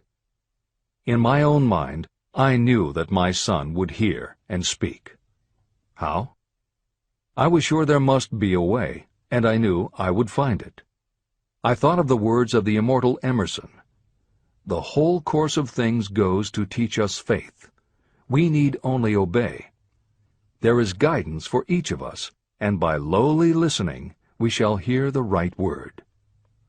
The right word? Desire. More than anything else, I desired that my son should not be deaf and unable to speak. From that desire, I never receded, not for a second. What could I do about it? Somehow, I would find a way to transplant into that child's mind my own burning desire for ways and means of conveying sound to his brain without the aid of ears. As soon as the child was old enough to cooperate, I would fill his mind so completely with a burning desire to hear that nature would, by methods of her own, translate it into physical reality. All this thinking took place in my own mind, but I spoke of it to no one. Every day I renewed the pledge I had made to myself that my son should not be deaf. As he grew older and began to take notice of things around him, we observed that he had a slight degree of hearing. When he reached the age when children usually begin talking, he made no attempt to speak, but we could tell by his actions that he could hear certain sounds slightly. That was all I needed to know. I was convinced that if he could hear, even slightly, he might develop still greater hearing capacity. Then something happened that gave me hope. It came from an entirely unexpected source. We bought a phonograph. When the child heard the music for the first time, he went into ecstasies. He promptly appropriated the machine. On one occasion, he played a record over and over for almost 2 hours, standing in front of the phonograph with his teeth clamped on the edge of the case. The significance of this did not become clear to us until years afterward. At the time, we had never heard of the principle of bone conduction of sound. Shortly after he appropriated the phonograph, I discovered that he could hear me quite clearly when I spoke with my lips touching his mastoid bone at the base of the skull. Having determined that he could hear the sound of my voice plainly, I began immediately to transfer to his mind the desire to hear and speak. When I discovered that my son enjoyed bedtime stories, I went to work creating stories designed to develop in him self-reliance, imagination, and a strong desire to hear. There was one storyline in particular that I emphasized over and over. Every time I told it, I gave it some new and dramatic coloring. These stories were designed to plant in his mind the thought that his affliction was not a liability, but an asset of great value. As a result of my studies and personal experience, I firmly believe that every adversity brings with it the seed of an equivalent advantage. However, despite my beliefs, I must confess that I did not have the slightest idea how this disability could ever become an asset. He won a new world with 6 cents.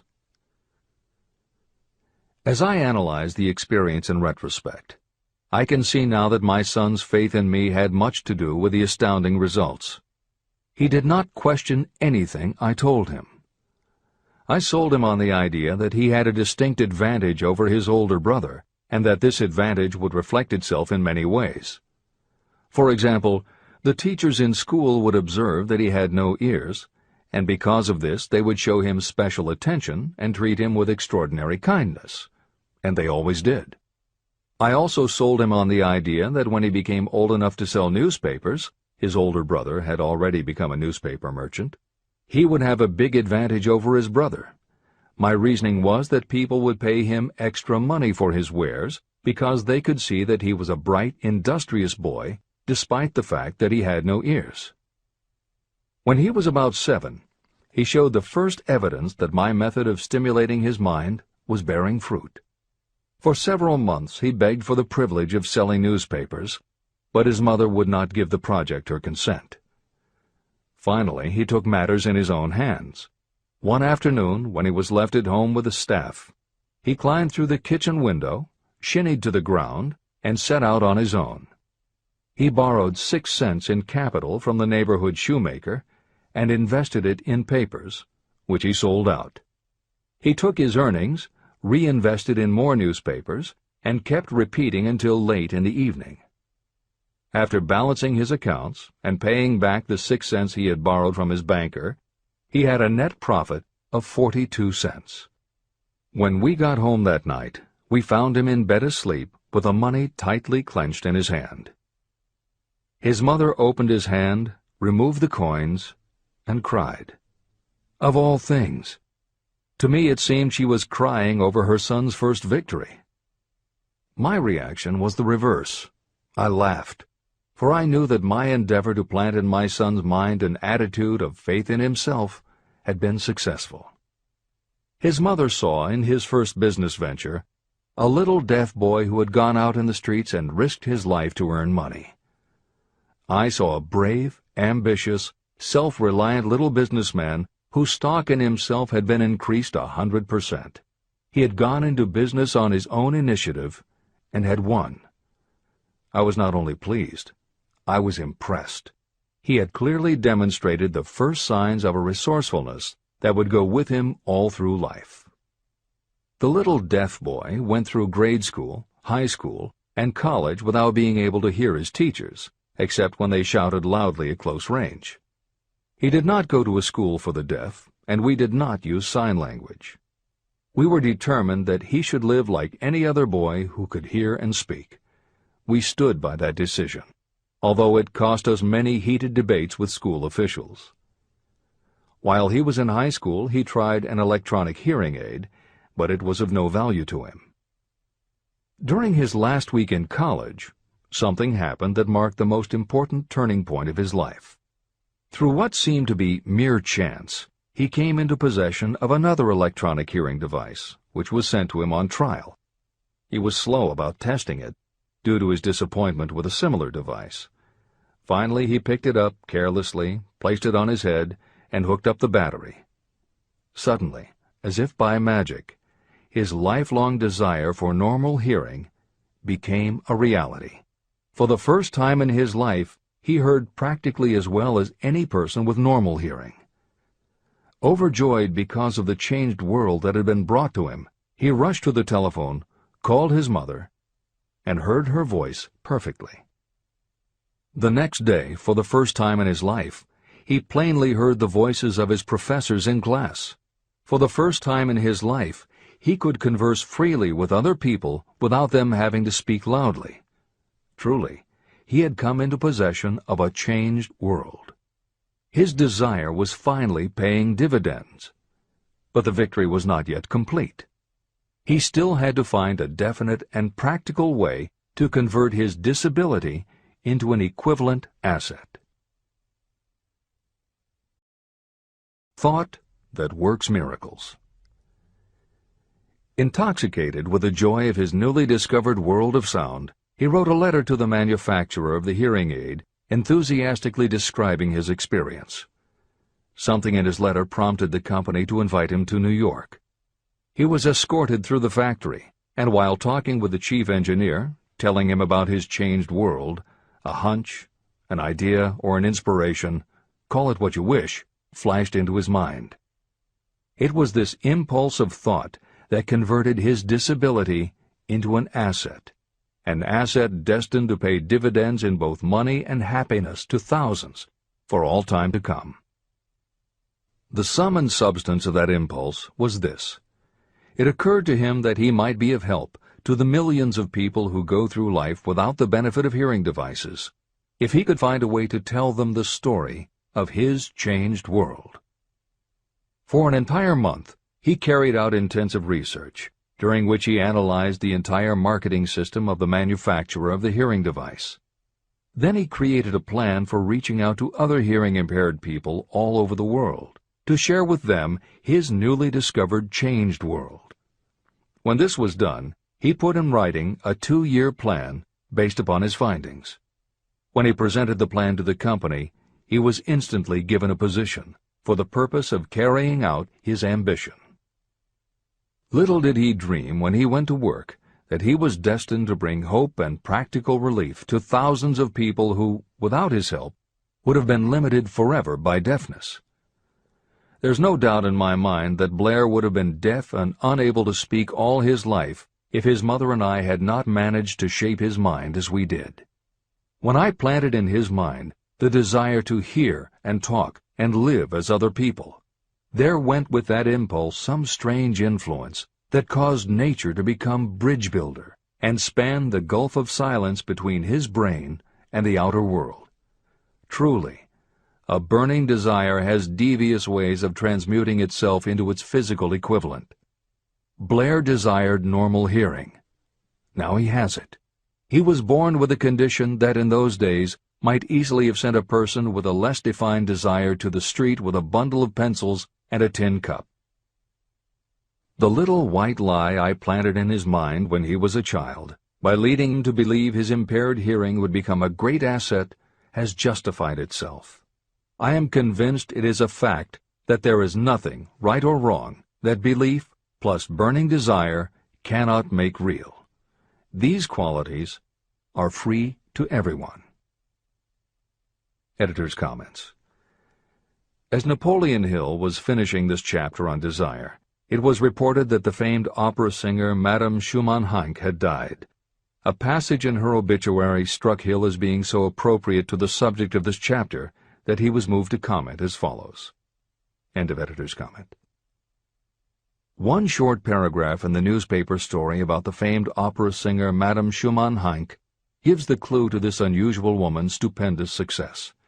I quote the paragraph because the clue it contains is none other than desire. Early in her career, Madame Schumann-Heink visited the director of the Vienna Court Opera to have him test her voice. But he did not test it.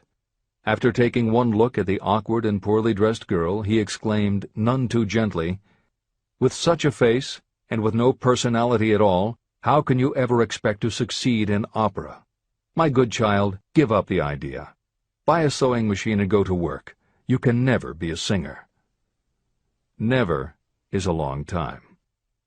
The director of the Vienna Court Opera may have known much about the technique of singing, but he knew little about the power of desire when it assumes the proportion of an obsession. If he had known more of that power, he would not have made the mistake of condemning genius without giving it an opportunity. Editor's comments.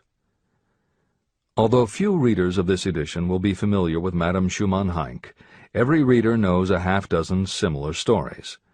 It is true for every generation and every kind of music. At some time, even the biggest stars were failures. At some time, someone told them they weren't good enough. But every one of those times that they failed, their desire was bigger than their failure. That is why you know their stories. And it's also why you've never heard about the thousands of other performers who were also told they weren't good enough. The ones you've never heard of are the ones whose desire wasn't big enough.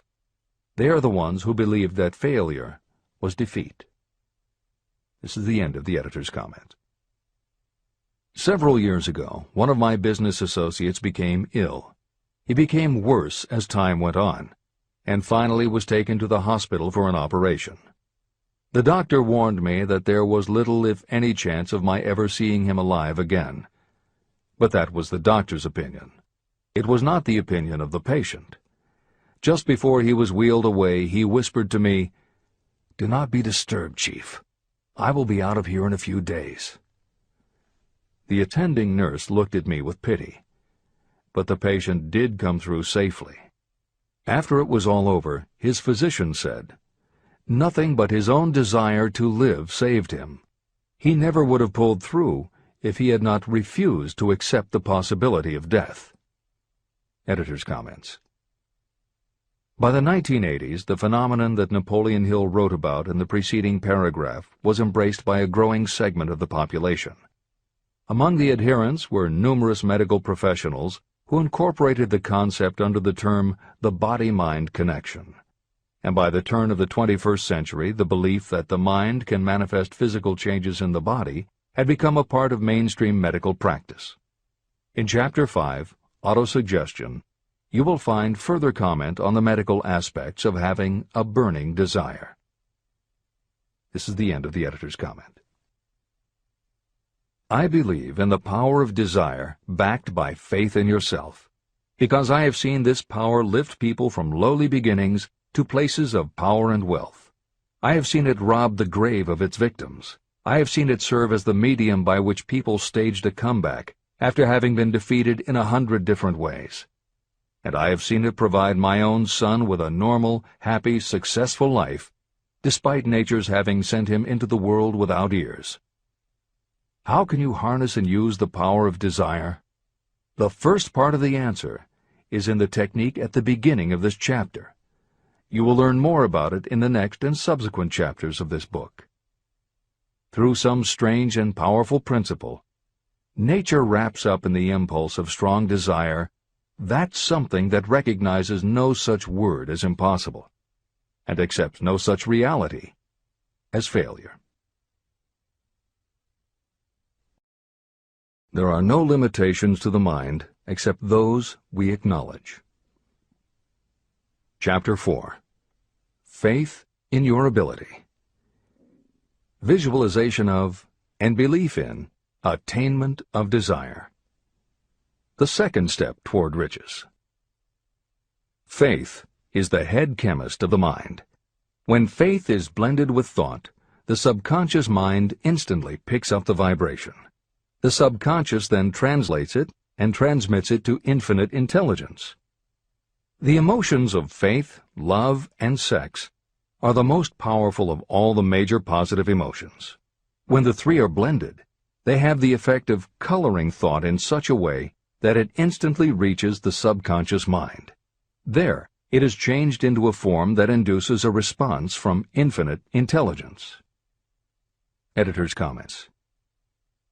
In the preceding paragraph, Napoleon Hill uses two terms, faith and infinite intelligence, both of which may convey to the reader a religious connotation that Hill did not intend.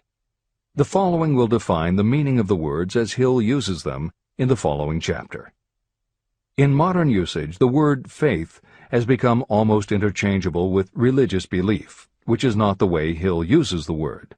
Faith, as it is used here, means having confidence, trust, and an absolute unwavering belief that you can do something. And in order for you to have faith in yourself as Hill means it, it has to be true on a subconscious level. If you have a nagging doubt in the back of your mind, or if you are just going through the motions of pretending you believe, it won't work, because your subconscious will know your doubts. Unless you have absolute total confidence, unless you are convinced without question, then you don't have faith. Hill uses the term infinite intelligence to identify that part of the human mind and thinking process that produces hunches, flashes of insight, and leaps of logic. Hill's concept has similarities to what psychologist Carl Jung called the collective unconscious. And on another level, it is very close to what contemporary psychologists refer to as working in the flow state, or being in the zone. Infinite intelligence is discussed in greater depth in later chapters. Hill also uses another term, the subconscious mind, that should be commented on before the reader proceeds with this chapter. Although there are differing schools of thought, in general modern psychology developed from the pioneering work of Sigmund Freud and Carl Jung. Each believed that the human mind operates on both a conscious and an unconscious level, but they differed on the role the subconscious plays and the way it influences attitude and action. Through his own research and studies, Napoleon Hill developed a theory of the conscious and subconscious that is closest to the Jungian view. The following briefly describes the basis of Hill's view. The conscious mind. Your conscious mind receives information through the five senses of sight, smell, taste, hearing, and touch. Your conscious mind keeps track of what you need for thinking and operating, and it filters out what you don't need. Your conscious mind, and what your memory retains, is the intelligence with which you normally think, reason, and plan. The subconscious mind. Your subconscious has access to all the same information your conscious mind receives, but it doesn't reason the way your conscious mind does. It takes everything literally. It doesn't make value judgments. It does not filter, and it does not forget. You cannot command your conscious mind to reach out and dip into your subconscious mind. However, under certain circumstances, all those forgotten facts and ideas that are always there in your subconscious can, if they are firmly rooted, influence your conscious attitudes and actions. This is the end of the editor's comments. How to develop faith. The following statement is very important in understanding the importance of autosuggestion in the transmutation of desire into its physical or monetary equivalent, namely, faith is a state of mind that may be induced or created by affirmation or repeated instructions to the subconscious mind through the principle of autosuggestion. The repetition of affirmations is like giving orders to your subconscious mind, and it is the only known method of voluntary development of the emotion of faith, absolute belief that you can do something. As an illustration, consider why you are reading this book. You want to acquire the ability to transmute the intangible thought impulse of desire into its physical counterpart, money. By following the instructions laid down in the later chapters on autosuggestion and the subconscious mind, you will learn techniques to convince your subconscious mind that you believe you will receive that for which you ask. Your subconscious will act upon that belief and pass it back to you in the form of faith, followed by definite plans for procuring that which you desire. Faith in yourself and your abilities is a state of mind that you will be able to develop at will after you have mastered the 13 principles in this book. This is true because faith is a state of mind that will develop naturally within you when you use and apply these principles. The emotions, or the feeling portion of thoughts, are what give your thoughts vitality, life, and action. The emotions of faith, love, and sex, when mixed with any thought impulse, give it even greater action. All thoughts that have been emotionalized, given feeling, and mixed with faith, absolute belief in your ability, begin immediately to translate themselves into their physical equivalent or counterpart. However, this is not only true of thought impulses that have been mixed with faith, but it is true with any emotion, including negative emotions. What this means is that the subconscious mind will translate into its physical equivalent a thought impulse of a negative or destructive nature, just as readily as it will act upon thought impulses of a positive or constructive nature. The following statement, made by a noted criminologist, illustrates the point. When men first come into contact with crime, they abhor it. If they remain in contact with crime for a time, they become accustomed to it and endure it. If they remain in contact with it long enough, they finally embrace it and become influenced by it. This is the equivalent of saying that a negative impulse of thought that is repeatedly passed on to the subconscious mind often enough is finally accepted and acted upon by the subconscious mind. The subconscious then proceeds to translate that impulse into its physical equivalent by the most practical procedure available. This also accounts for the strange phenomenon that so many millions of people experience, referred to as bad luck. There are millions of people who believe themselves doomed to poverty and failure because of some strange force they call bad luck, over which they believe they have no control. But the truth is that they are the creators of their own misfortunes, because this negative belief in bad luck is picked up by the subconscious mind and translated into its physical equivalent. Your belief, or faith, is the element that will determine the action of your subconscious mind. Once again, let me stress that you will benefit by passing on to your subconscious mind any desire that you wish translated into its physical or monetary equivalent in a state of expectancy or belief that the transmutation will actually take place. The subconscious mind will transmute into its physical equivalent, by the most direct and practical way available, any order that is given to it in a state of belief or faith that the order will be carried out. At this point, it should also be noted that because of the way that the subconscious operates, there is nothing to stop you from deceiving your subconscious mind when giving it instructions through autosuggestion.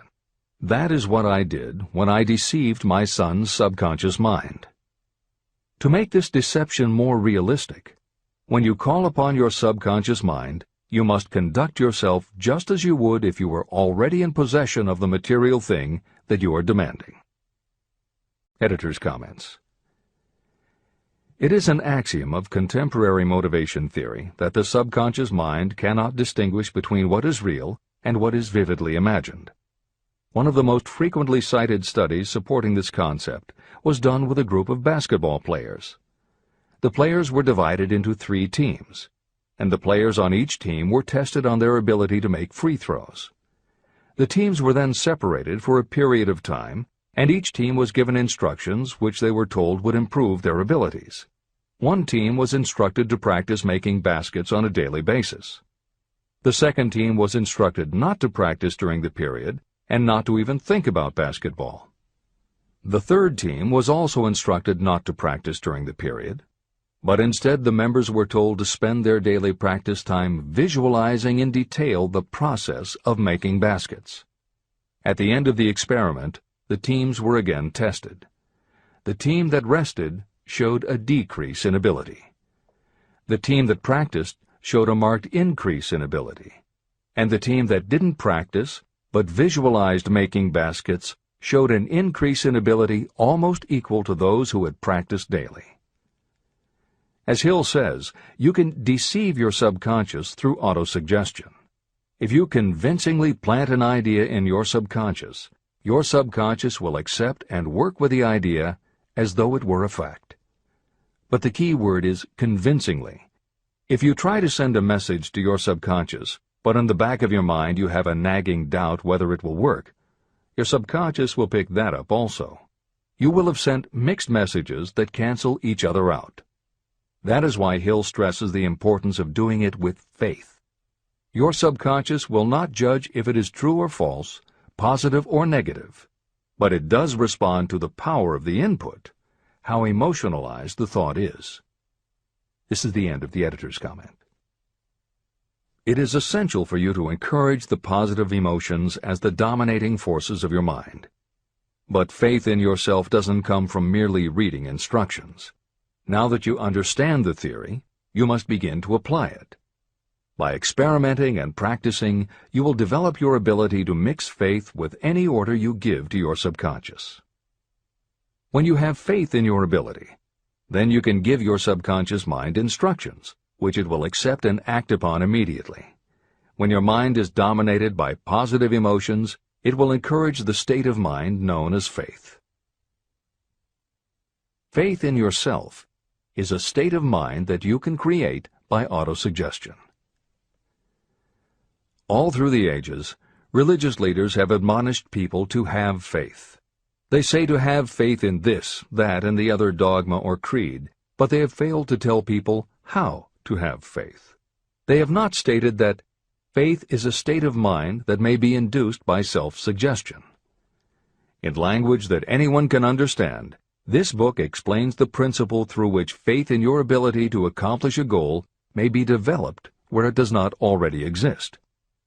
Before we begin, you should be reminded again that faith is the eternal elixir that gives life, power, and action to the impulse of thought. Faith is the starting point of all accumulation of riches. Faith is the basis of all miracles and of all mysteries that cannot be analyzed by the rules of science. Faith is the only known antidote for failure. Faith is the element that, when mixed with desire, gives you direct communication with infinite intelligence. Faith is the element that transforms the ordinary vibration of thought created by the human mind into the spiritual equivalent. Faith is the only way the force of infinite intelligence can be harnessed and used. The magic of self-suggestion. It is a fact that you will come to believe whatever you repeat to yourself, whether the statement is true or false. If you repeat a lie over and over, you will eventually accept that lie as truth. Moreover, you will believe it to be the truth. You are what you are because of the dominating thoughts that you permit to occupy your mind. Thoughts that you deliberately place in your own mind and encourage with sympathy, and with which you mix any one or more of the emotions, constitute the motivating forces that direct and control your every movement, act, and deed. The following sentence is a very significant statement of truth. Thoughts that are mixed with any of the feelings of emotions become like a magnetic force, which attracts other similar or related thoughts. A thought that is magnetized with one of the emotions may be compared to a seed. When it is planted in fertile soil, it germinates, grows, and multiplies itself over and over again. What was originally one small seed becomes countless millions of seeds of the same kind. The human mind is constantly attracting vibrations that are in sync with whatever dominates the mind. Any thought, idea, plan, or purpose that you hold in your mind attracts a host of its relatives. Add these relatives to its own force, and it grows until it becomes the prime motivator of the person in whose mind it has been housed. Now, let us go back to the starting point.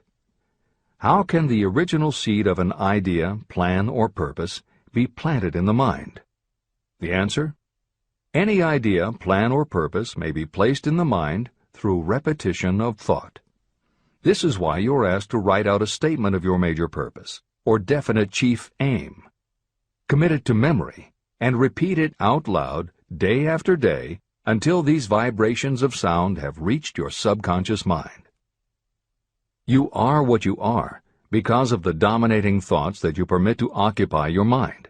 If you choose to, you can throw off any bad influences from your past and build your own life the way you want it to be.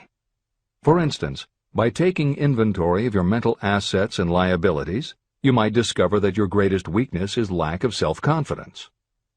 This can be overcome and translated into courage through the principle of autosuggestion.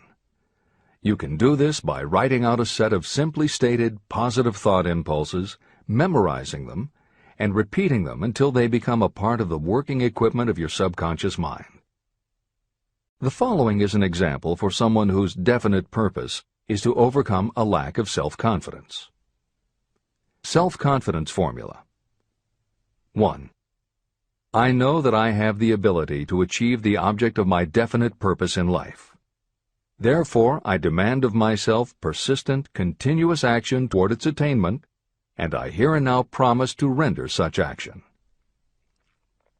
2. I realize the dominating thoughts of my mind will eventually reproduce themselves in outward physical action and gradually transform themselves into physical reality. Therefore, I will concentrate my thoughts for 30 minutes each day, visualizing the person I intend to become. In this way, I will create in my mind a clear mental picture. 3. I know, through the principle of autosuggestion, that any desire I persistently hold in my mind will eventually find some practical means of attaining my objective. Therefore, I will devote 10 minutes daily to demanding of myself the development of self-confidence. 4. I have clearly written down a description of my definite chief aim in life, and I will never stop trying until I have developed sufficient self-confidence for its attainment. 5. I fully realize that no wealth or position can last unless it is built upon truth and justice. Therefore, I will engage in no transaction that does not benefit all whom it affects. I will succeed by attracting to myself the forces I wish to use and the cooperation of others. I will persuade others to help me because of my willingness to help others. I will eliminate hatred, envy, jealousy, selfishness, and cynicism by developing love for all humanity. because I know that a negative attitude toward others can never bring me success. I will cause others to believe in me because I will believe in them and in myself. I will sign my name to this formula, commit it to memory, and repeat it aloud once a day, with full faith that it will gradually influence my thoughts and actions so that I will become a self-reliant and successful person. Behind this formula is a law of nature that psychologists call autosuggestion or self-suggestion. It is a proven technique that will work for your success if it is used constructively. On the other hand, if used destructively, it will destroy just as readily. In this statement may be found a very significant truth, namely that those who go down in defeat and end their lives in poverty, misery, and distress do so because of negative application of the principle of autosuggestion. All impulses of thought have a tendency to clothe themselves in their physical equivalent. The disaster of negative thinking. The subconscious mind makes no distinction between constructive and destructive thought impulses. It works with the material we feed it through our thought impulses. The subconscious mind will translate into reality a thought driven by fear just as readily as it will translate into reality a thought driven by courage or faith. Just as electricity will turn the wheels of industry and render useful service if used constructively, it will snuff out life if wrongly used. So, too, will the law of autosuggestion lead you to peace and prosperity, or down into the valley of misery, failure, and death. It depends on your degree of understanding and application of it. If you fill your mind with fear or doubt, and if you do not believe in your ability to connect with and use the forces of infinite intelligence, then you will not be able to use those forces.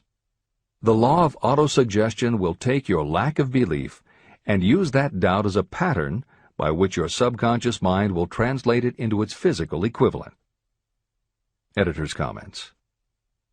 When you have faith in your ability to accomplish what you want, it not only firmly plants ideas in your subconscious, but it then works to reinforce itself. When you have faith in your abilities, part of what you must have faith in is that it is possible to tap into infinite intelligence. And because you have faith that it will work, your conscious mind won't be resistant. When your conscious doesn't resist, your subconscious mind can send creative ideas to your conscious mind more easily.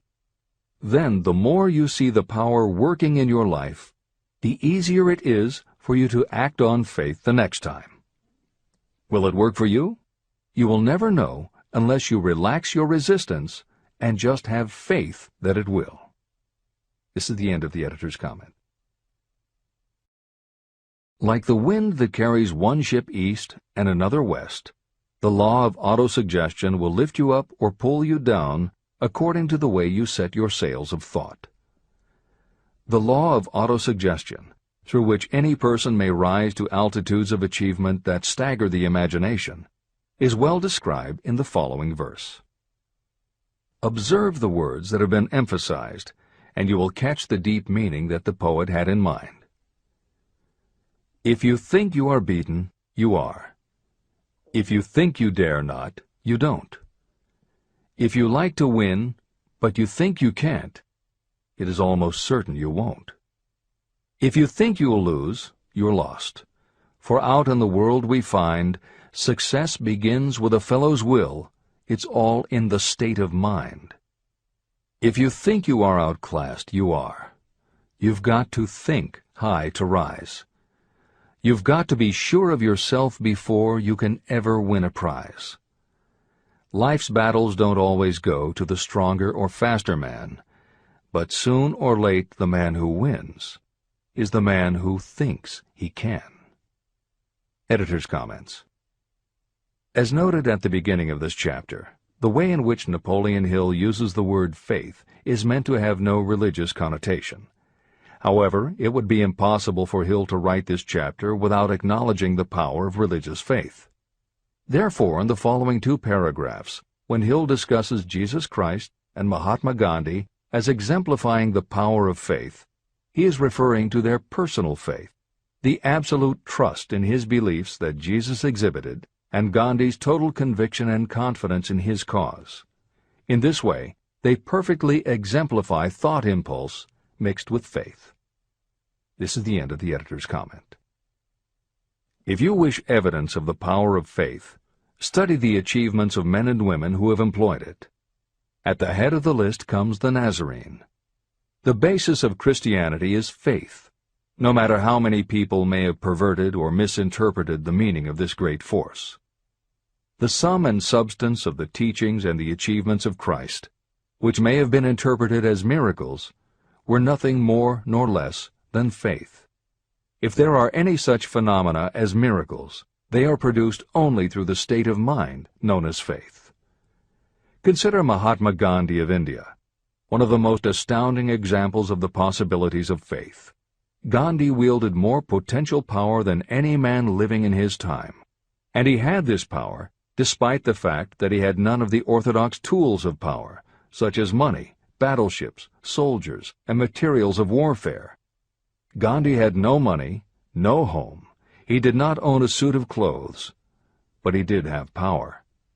How did he come by that power? He created it out of his understanding of the principle of faith and through his ability to transplant that faith into the minds of 200 million people. Gandhi accomplished the astounding feat of influencing 200 million minds to coalesce and move in unison as a single mind. What other force on earth, except faith, could do as much? How an idea built a fortune. Editor's comment. Although the following story is not exclusively about faith, and it makes no mention of autosuggestion or the subconscious mind, Napoleon Hill included it at this point in every edition of Think and Grow Rich.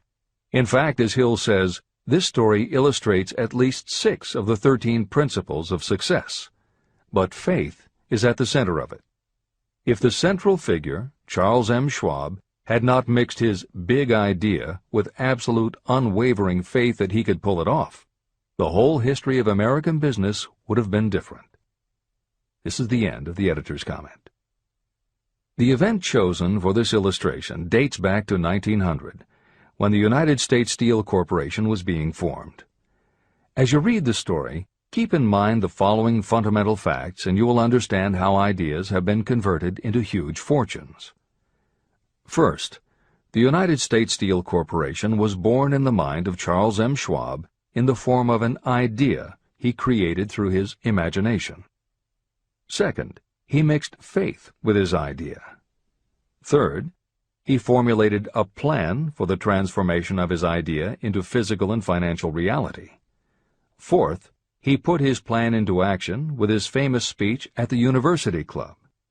Fifth, he applied and followed through on his plan with persistence and backed it with firm decision until it had been fully carried out. Sixth, he prepared the way for success by a burning desire for success. If you are one of those who have often wondered how great fortunes are accumulated, this story of the creation of the United States Steel Corporation will be enlightening. If you have any doubt that a person can think and grow rich, this story should dispel that doubt. You can plainly see in the story of United States Steel the application of a major portion of the principles described in this book.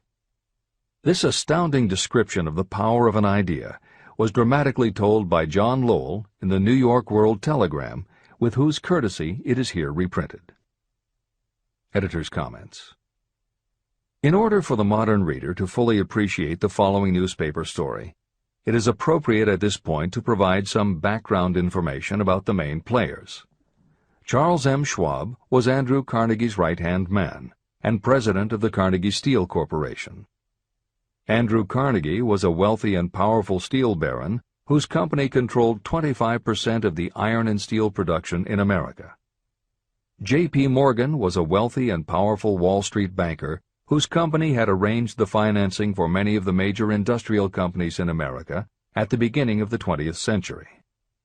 All the reader needs to know about the other men mentioned in the story is that at the beginning of the 20th century, finance, business, and industry were dominated by a few hundred men, most of whom had amassed great fortunes through some connection with the railroads that had opened the country.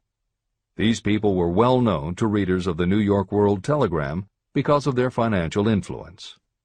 And that sets the stage for the following newspaper article, which is not only a fascinating story about the power of faith in an idea, but also a wonderful example of the irreverent writing style that was used by many newspaper journalists of the day. This is the end of the editor's comment. A pretty after-dinner speech for $1 billion. When on the evening of December 12, 1900, some 80 of the nation's financial nobility gathered in the banquet hall of the University Club on Fifth Avenue to do honor to a young man from out of the West, not half a dozen of the guests realized they were to witness the most significant episode in American industrial history.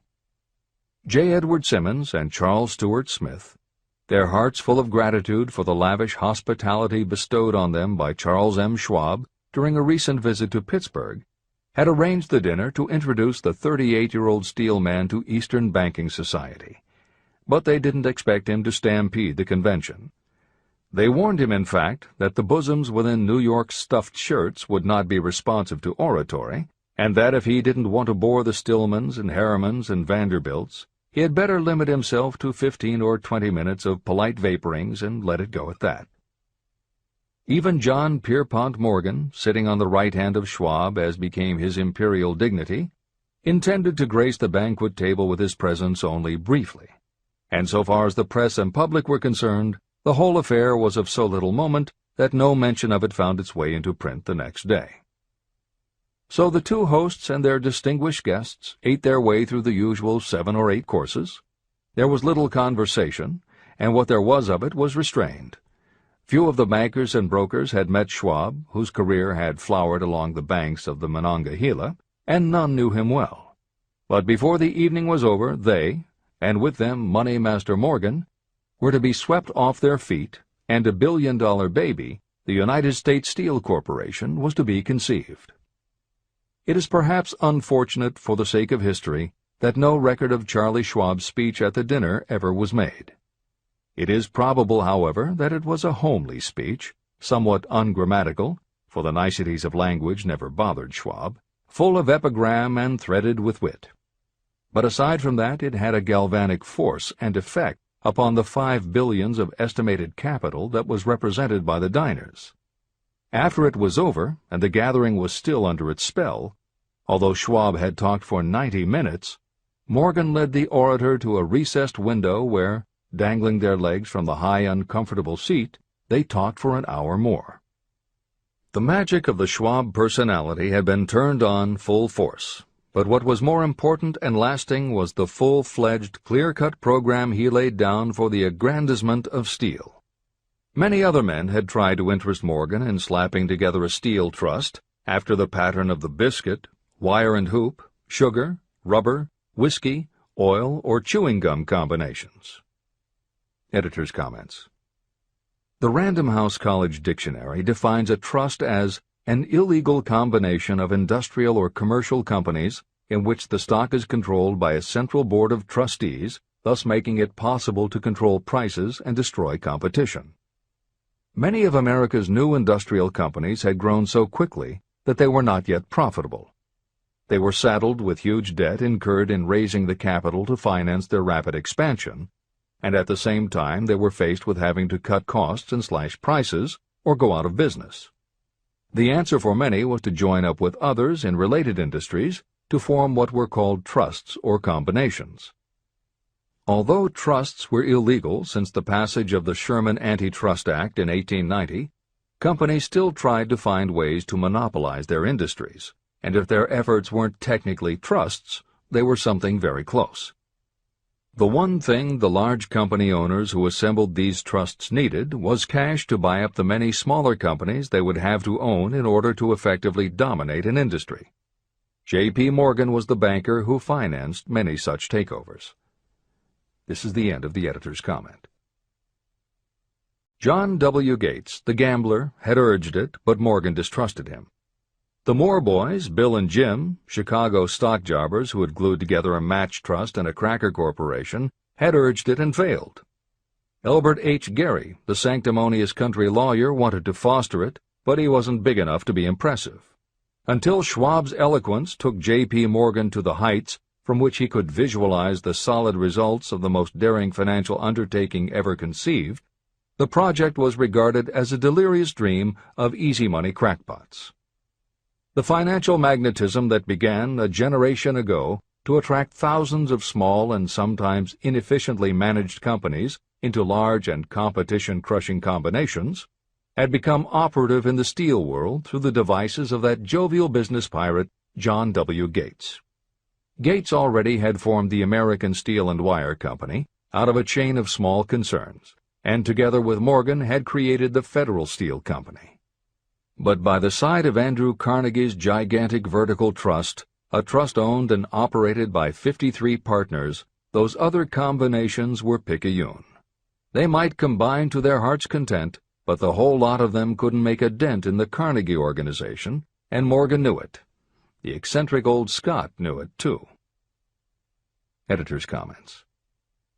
Andrew Carnegie was born in Scotland and came to America when he was just a boy. He made his first move to join the elite group of American tycoons when he quit his job as a bobbin boy in a cotton mill, earning $1.20 a week, and got a job as a telegraph messenger boy.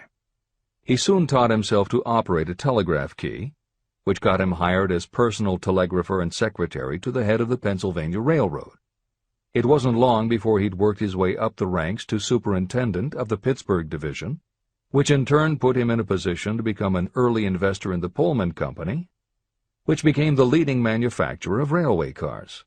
Carnegie's investment in Pullman and some successful real estate ventures gave him the capital to go into business for himself. At the end of the Civil War, Carnegie left railroading and started a company that built iron bridges for railroad companies. From building iron bridges, it was a short step to starting his own steel mill, which led him to acquire control of other steel mills, then his own coal fields to supply his smelters, then his own ore boats and rail lines to haul the ore and coal. Because of Carnegie's vertical integration and his use of the most up-to-date manufacturing methods, he was able to sell top-grade steel at the lowest price. He managed to drop the price of steel from $140 a ton to $20 a ton.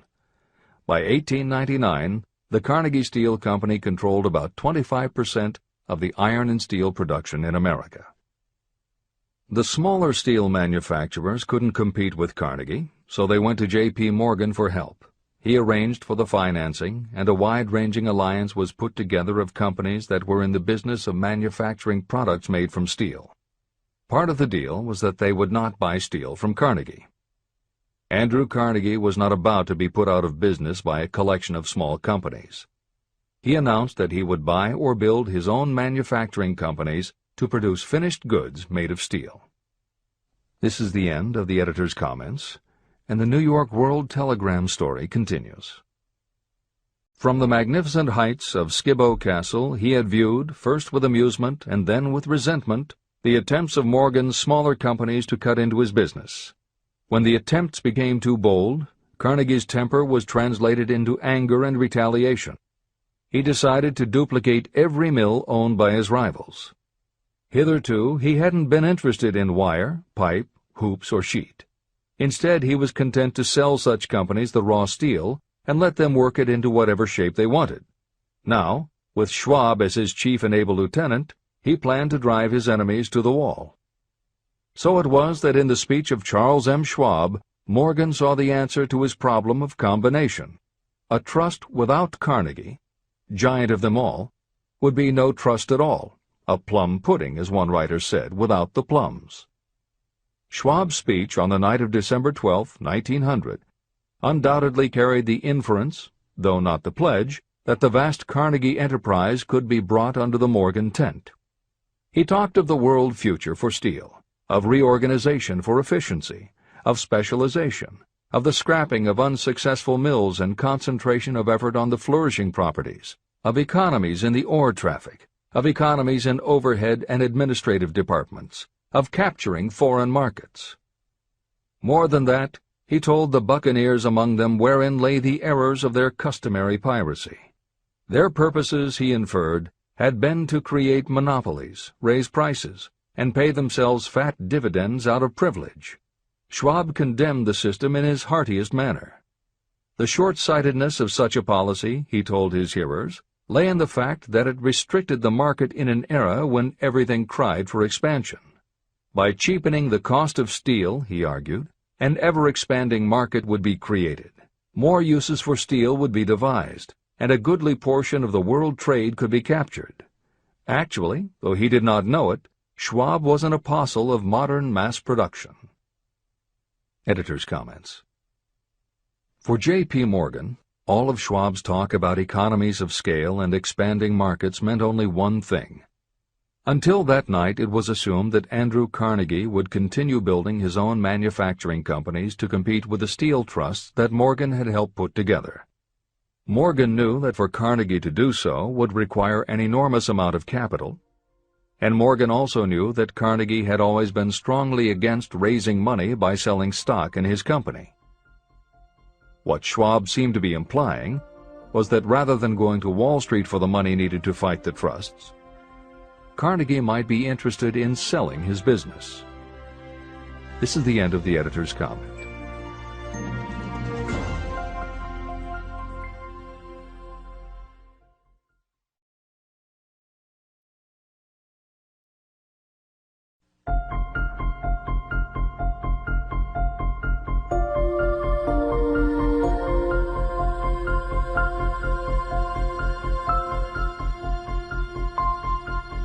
New York World Telegram story continues. So the dinner at the University Club came to an end. Morgan went home to think about Schwab's rosy predictions. Schwab went back to Pittsburgh to run the steel business for Andrew Carnegie, while Gary and the rest went back to their stock tickers to fiddle around in anticipation of the next move. It was not long coming. It took Morgan about 1 week to digest the feast of reason Schwab had placed before him. When he had assured himself that no financial indigestion was to result, he sent for Schwab, and found that young man rather coy. Mr. Carnegie, Schwab indicated, might not like it if he found his trusted company president had been flirting with the Emperor of Wall Street, the street upon which Carnegie was resolved never to tread. Then it was suggested by John W. Gates, the go-between, that if Schwab happened to be in the Bellevue Hotel in Philadelphia, J.P. Morgan might also happen to be there. When Schwab arrived, however, Morgan was inconveniently ill at his New York home, and so on the elder man's pressing invitation, Schwab went to New York and presented himself at the door of the financier's library. Now, certain economic historians have professed the belief that from the beginning to the end of the drama, the stage was set by Andrew Carnegie, that the dinner to Schwab, the famous speech, the Sunday night conference between Schwab and the Money King, were events arranged by the canny Scot. The truth is exactly the opposite. When Schwab was called in to consummate the deal, he didn't even know whether the little boss, as Andrew was called, would so much as listen to an offer to sell, particularly to a group of men whom Andrew regarded as being endowed with something less than holiness. But Schwab did take into the conference with him, in his own handwriting, 6 sheets of copperplate figures, representing to his mind the physical worth and the potential earning capacity of every steel company he regarded as an essential star in the new metal firmament. 4 men pondered over these figures all night. The chief, of course, was Morgan, steadfast in his belief in the divine right of money. With him was his aristocratic partner, Robert Bacon, a scholar and a gentleman. The third was John W. Gates, whom Morgan scorned as a gambler and used as a tool. The fourth was Schwab, who knew more about the processes of making and selling steel than any whole group of men then living. Throughout that conference, the Pittsburgher's figures were never questioned. If he said a company was worth so much, then it was worth that much and no more. He was insistent, too, upon including in the combination only those concerns he nominated. He had conceived a corporation in which there would be no duplication, not even to satisfy the greed of friends who wanted to unload their companies upon the broad Morgan shoulders. When dawn came, Morgan rose and straightened his back. Only one question remained. "Do you think you can persuade Andrew Carnegie to sell?" he asked. "I can try," said Schwab. "If you can get him to sell, I will undertake the matter," said Morgan.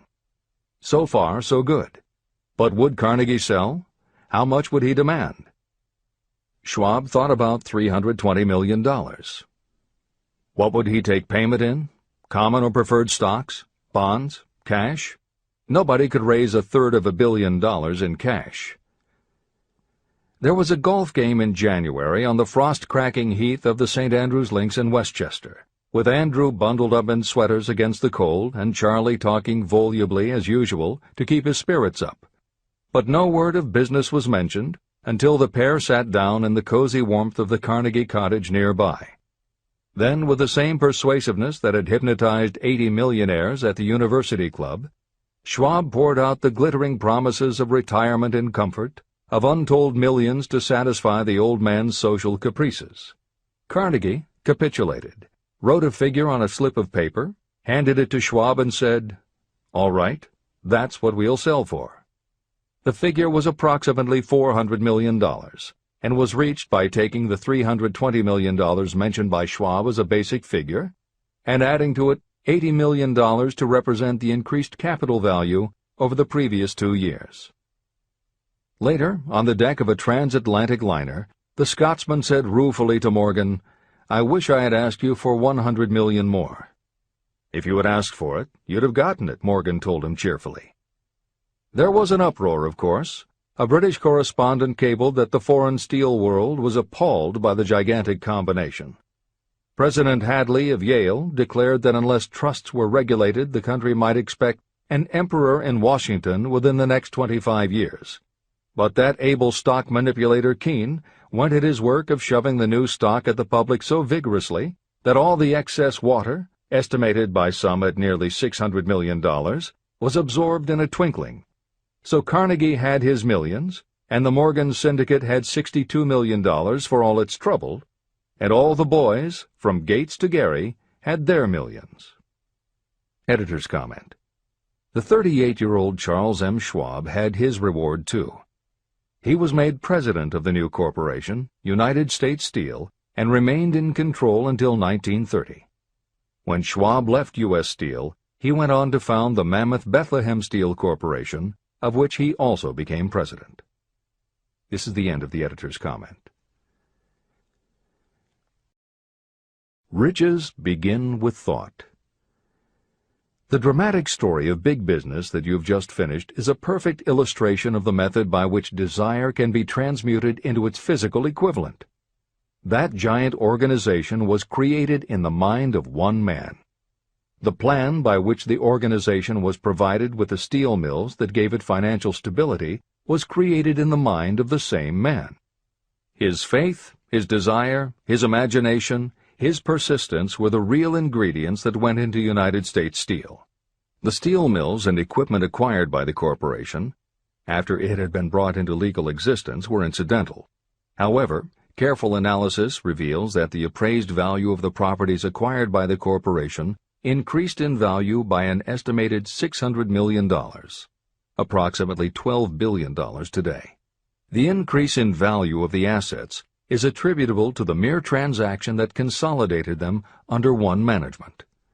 In other words, Charles M. Schwab's idea, plus the faith with which he conveyed it to the minds of J.P. Morgan and the others, was marketed for a profit of approximately $600 million. Not an insignificant sum for a single idea. The United States Steel Corporation prospered and became one of the richest and most powerful corporations in America, employing thousands of people, developing new uses for steel and opening new markets, thus proving that the $600 million in profit that the Schwab idea produced was earned. Riches begin in the form of thought. The amount is limited only by the person in whose mind the thought is put into motion. Faith removes limitations. Remember this when you are ready to bargain with life for whatever it is that you ask as your price for having passed this way. Editor's comments. In the years since that article appeared in the New York World Telegram, the well-told business story has become its own genre within the publishing industry. There are best-selling books and biographies by and about the insiders who run every industry. The editors of this edition of Think and Grow Rich strongly encourage you to sample some of these books. They can be entertaining and inspirational, and in them you will be able to see examples of Hill's principles of success at work in the real world. The best of them are not only entertaining and inspirational, but they are filled with ideas and techniques you can adapt and use. There are literally too many bestsellers from which to select a best of listing for inclusion here.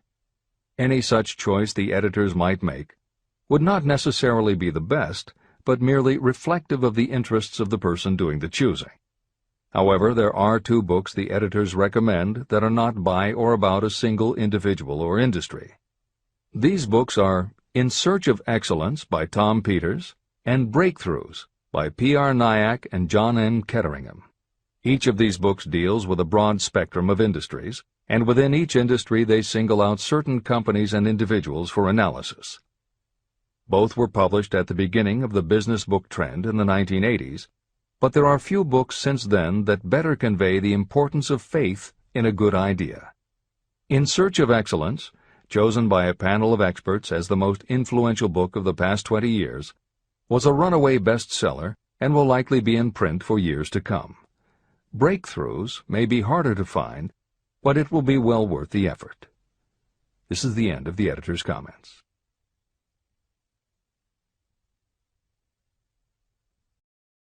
A quitter never wins, and a winner never quits. Chapter 5. Autosuggestion, the medium for influencing the subconscious mind. The third step toward riches. Autosuggestion is a term that applies to all suggestions and all self-administered stimuli that reach your mind through the 5 senses. Stated in another way, autosuggestion is self-suggestion. It is the way of communicating between that part of the mind where conscious thought takes place and that which serves as the seat of action for the subconscious mind. Through the dominating thoughts that you permit to remain in your conscious mind, it doesn't matter whether these thoughts are negative or positive, the principle of autosuggestion reaches the subconscious mind and influences it with these thoughts.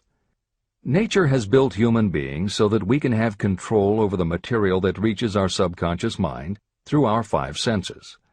However, this does not mean that we always exercise this control. In the great majority of instances, we do not exercise it, which explains why so many people go through life in poverty. Recall what I said about the subconscious mind resembling a fertile garden, in which weeds will grow if the seeds of more desirable crops are not sown. Autosuggestion is the way you may feed your subconscious on creative thoughts. Or you can, by neglecting it, permit thoughts of a destructive nature to find their way into this rich garden of the mind. Editor's comments. Numerous psychological studies and experiments with hypnotherapy have validated Napoleon Hill's concept that a person's subconscious mind retains everything that person ever experienced. Studies also support the theory that the subconscious is non-judgmental. It does not filter or interpret, it simply processes information literally and stores it. For those readers who may be dubious about the subconscious, or that thoughts stored below the level of consciousness can exert enough influence to affect attitude and behavior, the following explanation should alleviate any such doubts. There is no doubt about the existence of the conditions known by the psychological terms fixations, phobias, and compulsive behaviors. These conditions occur when a child has learned something in such a powerful or dramatic way that the knowledge becomes firmly planted in the child's subconscious mind.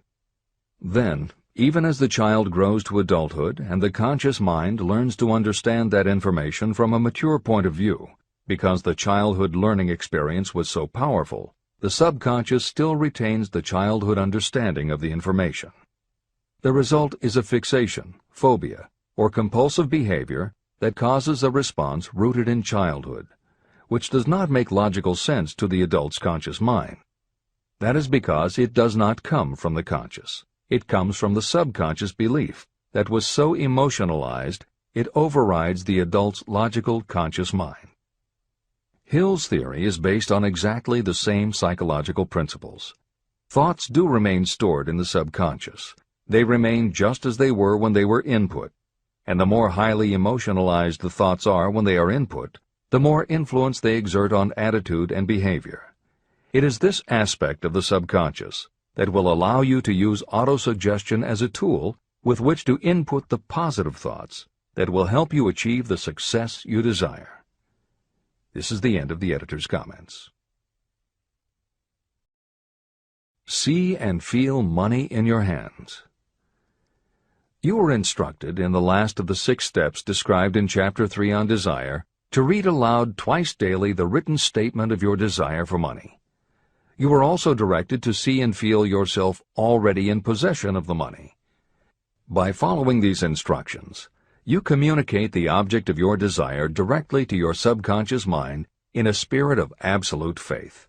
Through repetition of this procedure, you will create thought habits that reinforce your efforts to transmute desire into its monetary equivalent.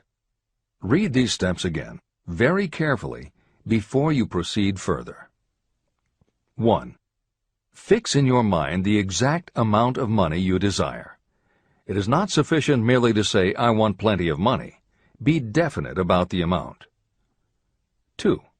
Determine exactly what you intend to give in return for the money you desire. There is no such reality as something for nothing. 3. Establish a definite date when you intend to possess the money you desire. 4.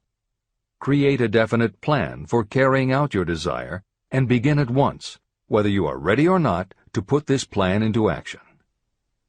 5. Now write it out. Write a clear, concise statement of the amount of money you intend to acquire, name the time limit for its acquisition, state what you intend to give in return for the money, and describe clearly the plan through which you intend to accumulate it. 6. Read your written statement aloud, twice daily. Read it once just before retiring at night, and read it once after arising in the morning. As you read, see and feel and believe yourself already in possession of the money.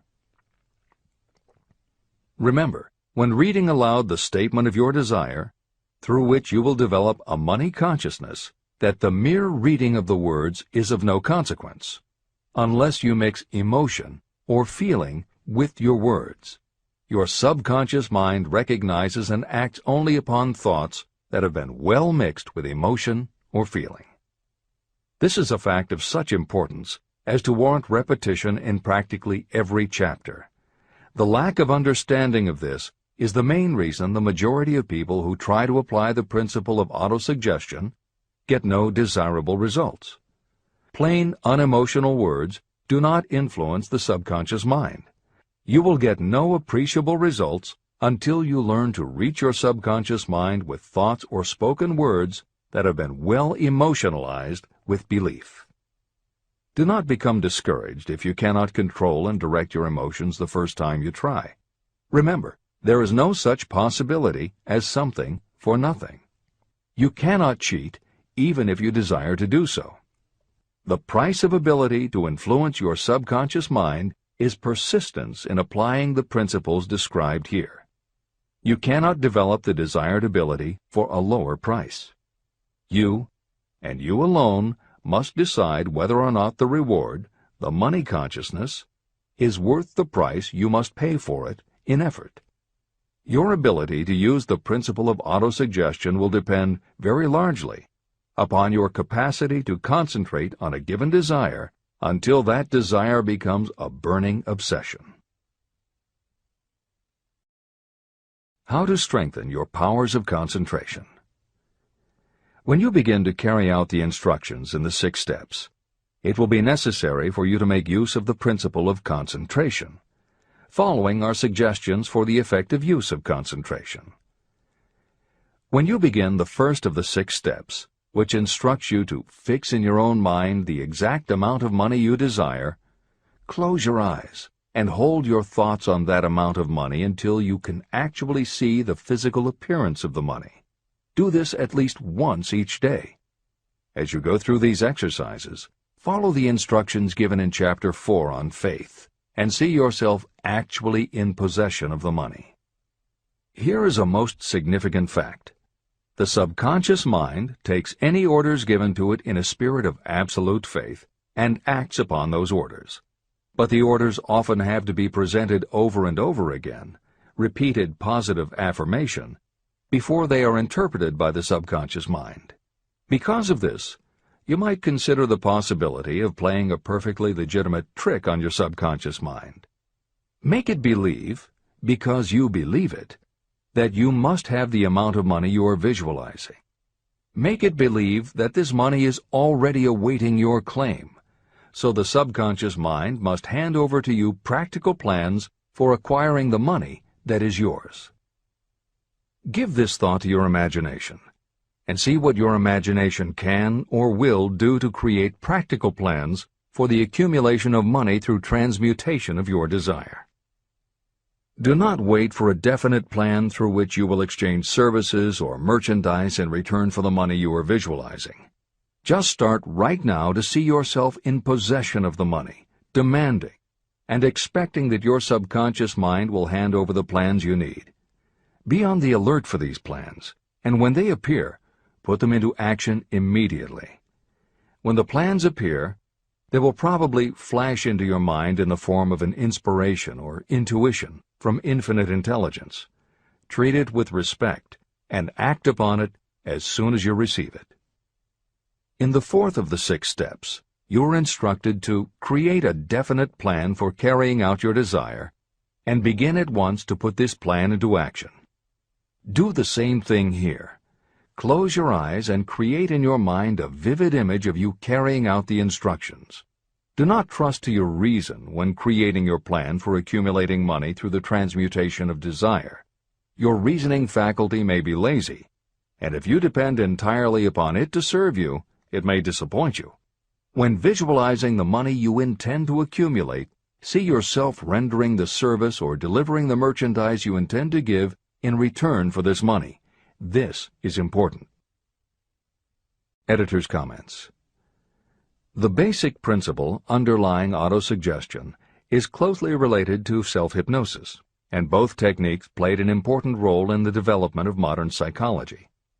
Although all 3 concepts, autosuggestion, hypnosis, and psychology, had to overcome initial public skepticism, unfortunately, autosuggestion and hypnotism were hampered by events that further delayed their acceptance. Hypnosis was an integral part of the therapies used by the major figures in the development of psychology, including Sigmund Freud, Carl Jung, and William James. It fell out of favor as a therapeutic method when stage magicians began to use the technique in their acts. People found it difficult to give serious consideration to a method that was being used in theaters and nightclubs to make members of the audience do ridiculous things for comic effect. Autosuggestion encountered a similar problem. French psychiatrist Émile Coué was the best-known early advocate of autosuggestion.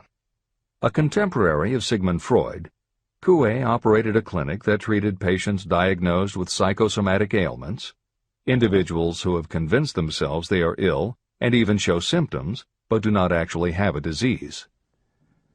Coué treated his patients with an autosuggestion technique that involved the repetition of statements he termed positive affirmations. Coué devised a general, non-specific phrase that would give the subconscious a positive instruction, but was open enough that it did not tell the subconscious how to do it. The positive affirmation was, "Every day, in every way, I am getting better and better." And he instructed his patients to repeat the phrase several times a day. Improvements among his patients happened so quickly and dramatically that his method became the talk of medical and scientific circles, and the use of the phrase practically became a movement in Europe. Word of the success Coué was having with his method spread to America, and he was soon booked to do a lecture tour. At one of his early speaking engagements, a cynical newspaper reporter made a joke of the technique, calling it, "Hell's bells, I'm well." The joke followed Coué wherever he spoke, and the press coverage was so negative he canceled his tour and returned to practice in Europe. Serious scientists and therapists continued to work with autosuggestion. But just as had happened when stage magicians cast doubt upon the efficacy of hypnosis, Coué's method of positive affirmation fell out of favor with the general public. It took the openness of the latter part of the 20th century before the techniques of hypnosis and autosuggestion gained general acceptance once again. Today, if you go on the Internet, there are over 40,000 web links featuring positive affirmations, and numerous bestsellers have been written on the subject. Virtually every newspaper, magazine, and television news program regularly features stories on the crucial role the mind plays in personal growth and achievement. Techniques based on autosuggestion have fostered countless best-selling books, audiobooks, and video programs. And every week thousands of people attend seminars, lectures, and retreats to be inspired by motivational speakers or spiritual leaders, and to learn techniques that will help them achieve success, almost all of which are based on the basic principles Napoleon Hill advocates in this book. When Hill instructs the reader to close your eyes and hold your thoughts on that amount of money until you can actually see the physical appearance of the money, he is in fact describing the autosuggestion technique most widely taught by contemporary motivational experts. Today it is called creative visualization, and it is regularly used by some of the most successful trainers of Olympic athletes and professional sports teams. It is used by NASA in training astronauts, and medical professionals use it in a variety of ways, including teaching it to patients who need to elevate their autoimmune system. Using visualization effectively is much more than simply daydreaming about something you would like to have or a goal you would like to achieve. Visualization is a specific technique that involves the use of imagination, creativity, vivid imagery, and affirmations, all focused on creating something you wish to manifest in reality. Napoleon Hill identified the practice of visualization and wrote about it as early as 1928 in his first bestseller, Law of Success. Since then, many other psychologists, medical professionals, motivational speakers, and authors have developed systems based on the same principles. Dr. Maxwell Maltz, a noted plastic surgeon, found that often it was as important for his patients to change their inner perception of themselves as it was to change their outer appearance. Dr. Maltz's landmark bestseller, Psycho-Cybernetics, draws heavily on visualization as a way to increase self-esteem and improve a wide range of abilities. The Silva method, which is another variation on visualization, has been taught to millions of people by certified Silva trainers who hold seminars throughout the country. Jose Silva's best-selling book, The Silva Mind Control Method, has also sold many millions of copies. In 1978, 50 years after Napoleon Hill wrote about visualization in Law of Success, Shakti Gawain published the phenomenal bestseller Creative Visualization, and Adelaide Bry published Visualization, Directing the Movies of Your Mind. At about the same time, Dr. O. Carl Simonton, an oncologist, concluded that cancer patients who used visualizations in conjunction with chemotherapy treatments had a marked improvement over those who didn't. His bestseller, Getting Well Again, had a profound impact, and it was followed by books from other respected medical professionals, such as Love, Medicine, and Miracles by Dr. Bernie Siegel, and Superimmunity by Dr. Paul Purcell. Other bestsellers by Dr. John Sarno, Dr. Deepak Chopra, and Dr. Andrew Weil have made what once was referred to as alternative medicine now part of mainstream medical practice. This is the end of the editor's comments. Stimulate your subconscious mind. The instructions given previously for the steps necessary in your desire for money will now be summarized and blended with the principles covered by this chapter, as follows. 1. Go to some quiet spot, preferably in bed at night, where you will not be disturbed or interrupted. Close your eyes and repeat aloud, so that you may hear your own words, the written statement of the amount of money you intend to accumulate. Be specific about the time limit for its accumulation, and a description of the service or merchandise you intend to give in return for the money.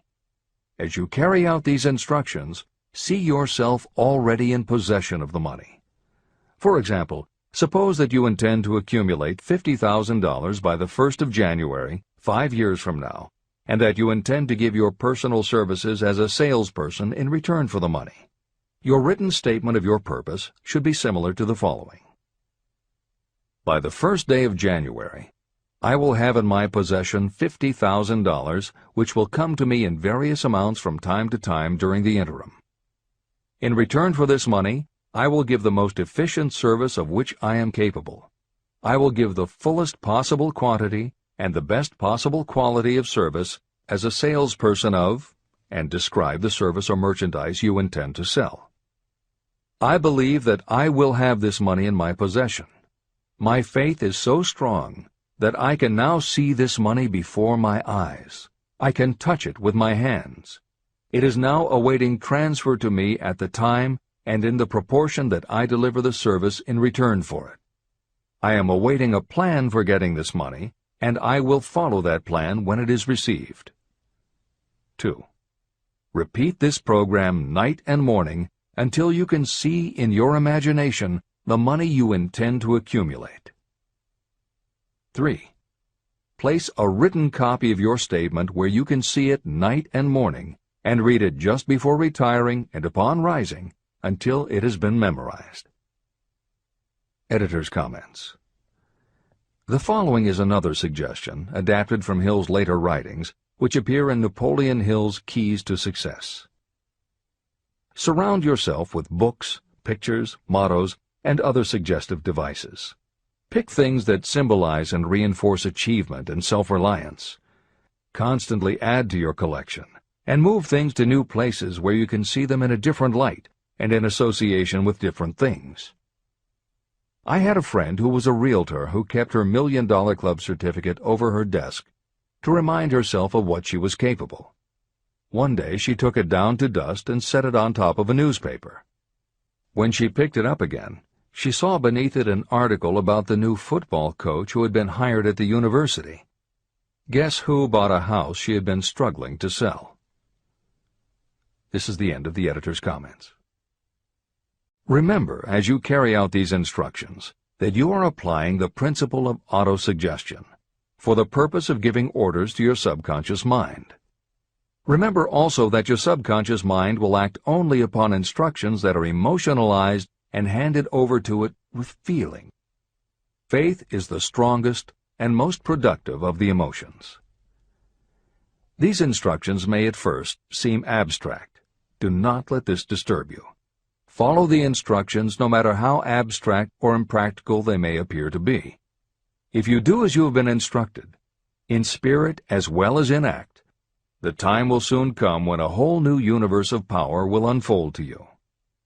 Skepticism, in connection with all new ideas, is characteristic of all human beings. If you follow the instructions, your skepticism will soon be replaced by belief, and belief will become crystallized into absolute faith. Many philosophers have made the statement that man is the master of his own earthly destiny, but most of them have failed to say why he is the master. The reason that man may become the master of himself and of his environment is because he has the power to influence his own subconscious mind. The actual performance of transmuting desire into money is through autosuggestion. That is the principle by which you can reach and influence the subconscious mind. The other principles are simply tools with which to apply autosuggestion. Keep this thought in mind, and you will at all times be conscious of the important part the principle of autosuggestion is to play in your efforts to accumulate money through the methods described in this book. After you have read the entire book, come back to this chapter and follow in spirit and in action this instruction. Read the entire chapter aloud once every night until you become thoroughly convinced that the principle of autosuggestion is sound and that it will accomplish for you all that has been claimed for it. As you read, underscore with a pencil every sentence that impresses you. Follow the foregoing instruction to the letter, and it will open the way for a complete understanding and mastery of the principles of success. Every adversity, every failure, and every heartache carries with it the seed of an equivalent or a greater benefit. Chapter 6. Specialized Knowledge. Personal experiences or observations. The fourth step toward riches. There are two kinds of knowledge. One is general, the other is specialized. General knowledge, no matter how great in quantity or variety it may be, is of little use in the accumulation of money. The faculties of the great universities possess practically every form of general knowledge known to civilization. Most of the professors have little money. They specialize in teaching knowledge, but they do not specialize in the organization or the use of knowledge. Knowledge will not attract money unless it is organized and directed through practical plans for the specific purpose of accumulating money. Lack of understanding of this fact has been the source of confusion to millions of people who falsely believe that knowledge is power. It is nothing of the sort. Knowledge is only potential power. It becomes power only when and if it is organized into definite plans of action and directed to a definite end. The missing link in all systems of education is that educational institutions fail to teach their students how to organize and use the knowledge after they have acquired it. Many people made the mistake of assuming that because Henry Ford had little schooling, he was not a man of education. Those who made this mistake did not understand the real meaning of the word educate. That word is derived from the Latin word educo, meaning to educe, to draw out, or to develop from within. An educated person is not necessarily one who has an abundance of general or specialized knowledge. An educated person is one who has so developed the faculties of their mind that he or she may acquire anything they want or its equivalent without violating the rights of others. During the World War, a Chicago newspaper published editorials in which, among other statements, Henry Ford was called an ignorant pacifist. Mr. Ford objected to the statements and sued the paper for libeling him. When the suit was tried in the courts, the attorneys for the paper called Mr. Ford to the witness stand for the purpose of proving to the jury that he was ignorant. They asked Mr. Ford a great variety of questions. All of them intended to prove that while he might possess considerable specialized knowledge about manufacturing automobiles, he was in the main ignorant. Mr. Ford was asked such questions as, who was Benedict Arnold, and how many soldiers did the British send over to America to put down the rebellion of 1776? In answer to the last question, Mr. Ford replied, I do not know the exact number of soldiers the British sent over, but I have heard that it was a considerably larger number than ever went back. Finally, Mr. Ford became tired of this line of questioning. In reply to a particularly offensive question, he leaned over, pointed his finger at the lawyer who had asked the question, and said, If I should really want to answer the foolish question you have just asked, or any of the other questions you have been asking me, let me remind you that I have a row of electric push-buttons on my desk, and by pushing the right button I can summon to my aid men who can answer any question I desire to ask concerning the business to which I am devoting most of my efforts. Now, will you kindly tell me why I should clutter up my mind with general knowledge for the purpose of being able to answer questions when I have men around me who can supply any knowledge I require? That answer floored the lawyer. Every person in the courtroom realized it was the answer not of an ignorant man, but of a man of education. Any person is educated who knows where to get knowledge when they need it and how to organize that knowledge into definite plans of action. Through the assistance of his mastermind group, Henry Ford had at his command all the specialized knowledge he needed to become one of the wealthiest men in America. It was not essential that he have this knowledge in his own mind. You can get all the knowledge you need. Before you can transmute your desire into money, you will require specialized knowledge of the service, merchandise, or profession that you intend to offer in return for fortune. Perhaps you may need much more specialized knowledge than you have the ability or the inclination to acquire. If this is true, you may bridge your weakness through the aid of your mastermind group. The mastermind is defined as coordination of knowledge and effort in a spirit of harmony between two or more people for the attainment of a definite purpose. The larger meaning of the mastermind group is explained in greater detail in later chapters. Editor's comments. After reading Hill's definition of the mastermind, many people may assume that he is describing teamwork. That would not be correct. The following explanation is adapted from the Napoleon Hill Foundation's book, Believe and Achieve. Teamwork can be achieved by any group, even one whose members have disparate interests, because all it requires is cooperation. In teamwork, people might simply be cooperating because they like the leader or out of a sense of duty. Some team members will give 100% to any team that pays them enough, but they have little concern about the objective. And sometimes there is good teamwork because different members have different agendas. A board of directors may disagree, even be unfriendly, and still run a business successfully. Musical groups are made up of notoriously self-centered people who work as a team if it will help them get ahead. Masterminds, on the other hand, are formed of individuals who have the same agenda, a deep sense of mission, and commitment to the same goal. Masterminds represent the highest order of thinking by a group of knowledgeable people, each contributing their absolute best according to their abilities, expertise, and background. If you have ever been a part of a meeting when everything just clicked and ideas built upon other ideas, with each member contributing until out of the group activity came the best possible idea or solution, that was a mastermind at work. Napoleon Hill believed that you must make the mastermind experience a regular part of your life if you really want to succeed. How to select the right people for your mastermind will be discussed further in Chapter 11, The Power of the Mastermind. This is the end of the editor's comment. The accumulation of great fortunes calls for power, and power is acquired through highly organized and intelligently directed specialized knowledge. That knowledge does not, necessarily, have to be in the possession of the person who accumulates the fortune.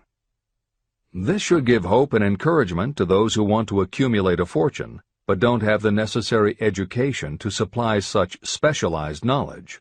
People sometimes go through life suffering from inferiority complexes because they are not people of education. The person who can organize and direct a mastermind group of people who possess the knowledge needed is just as much a person of education as any other individual in the group. Thomas A. Edison had only 3 months of schooling during his entire life, but he did not lack education. Neither did he die poor. Henry Ford had less than a 6th grade schooling, but he managed to do pretty well by himself financially. Albert Einstein was working as a clerk in a patent office when he began to develop his world-altering scientific theories. Editor's comments. Had Einstein been born today, he might have been diagnosed in his early years as having attention deficit disorder. As a child, he was slow to learn to talk. As a student, he showed little promise and was expelled from at least one school. But what Einstein could do was to focus his concentration on a goal of his choice. His famous theories were the result of thought experiments that took place inside his mind. It is said that the breakthrough which led him to the theory of relativity came not from specialized knowledge of physics or mathematics, but from his ability to imagine what would happen if he were riding on a beam of starlight through space. This is the end of the editor's comments. Specialized knowledge is among the most plentiful and the cheapest forms of service that may be had. If you doubt this, consult the payroll of any university. It pays to know how to purchase knowledge, and it pays to know where to look. First of all, decide the sort of specialized knowledge you require and the purpose for which it is needed. To a large extent, your major purpose in life, the goal toward which you are working, will help determine what knowledge you need. Your next move requires that you have accurate information concerning dependable sources of knowledge. The more important of these are your own experience and education, experience and education available through cooperation of others, mastermind alliance, colleges and universities, public libraries, and even easier, the Internet, special training courses, through night schools and home study courses in particular. As knowledge is acquired, it must be organized and put into use for a definite purpose through practical plans. Knowledge has no value except for what can be gained from its application toward some worthy end. Successful people never stop acquiring specialized knowledge related to their major purpose, business, or profession. Those who are not successful usually make the mistake of believing that the knowledge-acquiring period ends when you finish school. The truth is that schools do little more than teach you how to acquire practical knowledge. Editor's comments. At this point in the original edition of Think and Grow Rich, Napoleon Hill included a newspaper story about education and job opportunities. Although the contemporary job market has changed considerably, the author of the article, Robert Moore, Director of Placements at Columbia University, made some comments that are perfectly aligned with the philosophy of Think and Grow Rich and are still holding true today. One such comment was, "The man who has been active on the campus, whose personality is such that he gets along with all kinds of people, and who has done an adequate job with his studies, has a most decided edge over the strictly academic student."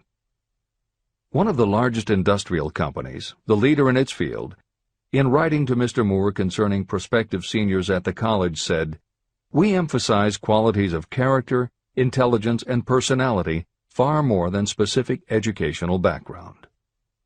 Although few would argue that education is valuable, as Moore implies above and as Hill noted earlier about Edison, Ford, and Einstein, academic accomplishment has never been a sure indicator of success. The October 27, 2003 issue of Time magazine made a similar point in their cover story about the changes being made in the SAT exam. Although the article's primary focus is on the efforts to make the SAT less biased, it also notes that recent research indicates that neither the SAT nor IQ tests have proven to be very reliable predictors of future real-world achievement. In his best-selling book, Emotional Intelligence, author Daniel Goleman has created a persuasive argument that the way in which a person handles themselves and their relationships, which he calls emotional intelligence, or EI, is a much better indicator than IQ in predicting whether a person will be successful in life. In his later books, Working with Emotional Intelligence and Primal Leadership, Goleman applies his theory to the workplace, focusing on emotional intelligence leadership techniques and comparing corporate managers' EI with their IQ to analyze which has the greatest positive effect on the financial bottom line. Daniel Goleman's theories have caused some significant changes within educational circles and among management theorists, but their greatest impact has been on individuals who have gone through life intimidated because they believe they aren't smart enough.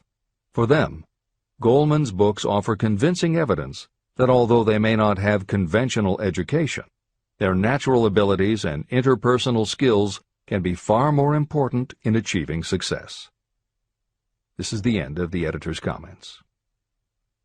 One of the most reliable and practical sources of knowledge available to those who need specialized schooling are night schools, extension courses, and seminars. The correspondence schools give specialized training anywhere the U.S. mails go, or via the Internet. One advantage of home study training is the flexibility of the study program, which permits you to study during spare time. Another advantage of home study training, if the school is carefully chosen, is that most courses offer some method of personal consultation, which can be of priceless value to those needing specialized knowledge. No matter where you live, you can share the benefits. A lesson from a collection agency. Anything acquired without effort and without cost is generally unappreciated and often discredited. Perhaps this is why we get so little from our marvelous opportunity in public schools. The self-discipline you will learn from a program of specialized study can make up for the wasted opportunity when knowledge was available without cost. Being asked to pay, whether you make good grades or poor, has the effect of causing you to follow through with the course when you would otherwise drop it. I learned this from experience when I enrolled for a home study course in advertising. After completing 8 or 10 lessons, I stopped studying. But the school did not stop sending me bills. In fact, they insisted upon payment, whether I kept up my studies or not. I decided that if I had to pay for the course, which I had legally obligated myself to do, I should complete the lessons and get my money's worth. Correspondence schools are well-organized businesses. At the time, I felt that their collection system was somewhat too well-organized, but I learned later in life that it was a valuable part of my education. The truth is that their collection department constituted the very finest sort of training on decision-making, promptness, and the habit of finishing what you begin. The collection system that forced me to finish the course turned out to be worth much in the form of money earned. The road to specialized knowledge. We have in this country what is said to be the greatest public school system in the world. One of the strange things about human beings is that they value only that which has a price. The free schools of America and the free public libraries do not impress people because they are free. This is the major reason why so many people find it necessary to acquire additional training after they finish school and go to work. It is also one of the major reasons why employers give greater consideration to employees who take specialized training courses. They have learned that those who have the ambition to give up a part of their spare time to studying at home have in them those qualities that make for leadership. There is one weakness in people for which there is no remedy. It is the universal weakness of lack of ambition. People who give up some of their spare time to take courses seldom remain at the bottom very long. By taking such courses, they open the way for the upward climb, remove many obstacles from their path, and attract the interest of those who have the power to help them. The home study method of training is especially suited to people who have already started working. They often find that after having left school, they still need additional specialized knowledge, but cannot spare the time to go back to school. Stuart Austin Weir was a construction engineer. He followed this line of work until the Depression hit and severely limited the construction business. He took inventory of himself and decided to change his profession to law. He went back to school and took special courses to prepare himself as a corporation lawyer. He completed his training, passed the bar examination, and quickly built a lucrative law practice as a patent attorney. Just to keep the record straight, and to anticipate the excuses of those who will say, "I couldn't go to school because I have a family to support," or "I'm too old," I will add that Mr. Weir was past 40 and married when he went back to school. Moreover, by carefully selecting highly specialized courses, Mr. Weir completed in 2 years the work that it takes the majority of law students 4 years to do. It pays to know how to purchase knowledge. A simple idea that paid off. Here's another specific example about a salesman in a grocery store who found himself suddenly unemployed. Having had some bookkeeping experience, he took a special course in accounting, familiarized himself with all the latest bookkeeping and office equipment, and went into business for himself. Starting with a grocer for whom he had formerly worked, he made contracts with more than 100 small merchants to keep their books at a very nominal monthly fee. His idea was so practical that he soon found it necessary to set up a portable accounting office in a light delivery truck. He now has a fleet of these bookkeeping offices on wheels. He employs a large staff of assistants who provide small merchants with accounting services equal to the best that money can buy at very nominal cost. Specialized knowledge plus imagination were the ingredients that went into this unique and successful business. Last year, the owner of that business paid income taxes of almost 10 times as much as was paid by the grocery store that fired him. Editor's comments. It would be impossible to write a contemporary book about success without including the story of Bill Gates. And although the connection between the world's wealthiest man and Hill's story about a man who started a mobile accounting business may not be immediately obvious, the fact is that this is a very apt place to include the story of Microsoft. Just as with the mobile accountant, The two defining characteristics of Bill Gates' success are specialized knowledge and imagination. Everyone had recognized at an early age that Bill Gates was a very bright student, but he had little interest in anything other than science and math. And when the mothers group at his school arranged for the students to learn about computing, that became his passion. By the time he was 13, he taught himself computer programming, and throughout high school and his years at university, his life revolved around computer clubs and odd jobs working for companies that had something to do with computers. Although at various times he toyed with the idea of a career in science or law, it is probably fair to say that while he was still in school, Bill Gates knew, in general terms, what his burning desire in life would be. He paid little attention to general knowledge, but devoted himself to assembling the specialized knowledge he would need to achieve his definite major purpose. Gates' burning desire heated up the day his friend and fellow computer club member Paul Allen bought a copy of the January 1975 issue of Popular Electronics. On the cover was a picture of an inexpensive desktop computer, the Altair 8800, which could be built from a kit. Gates and Allen knew in their gut that there were other students just like them who would love to get their hands on one of these things. At the time, it took a lot of imagination to foresee the impact computers might have on the average person. And even though they didn't own an Altair, they decided they could write a computer program for it. That took even more imagination. They contacted Ed Roberts, the founder of the company that made the Altair, and pitched their idea. Roberts told them he was getting offers from all over, and his policy was that whoever wrote it first would get the job. For the next 2 months, they tore apart the manual, gleaning the specialized knowledge they would need to write the program. They were the first to deliver a workable operating system, and Roberts bought it from them for $3,000 plus a royalty on sales. With their vision of the future burning in their imaginations, Gates and Allen used the advance and their royalties to launch a company that would be in the business of writing computer programs. They named their new company Microsoft and called old friends from their high school computer club to staff it. Bill Gates was 19 and Paul Allen was only a few years older.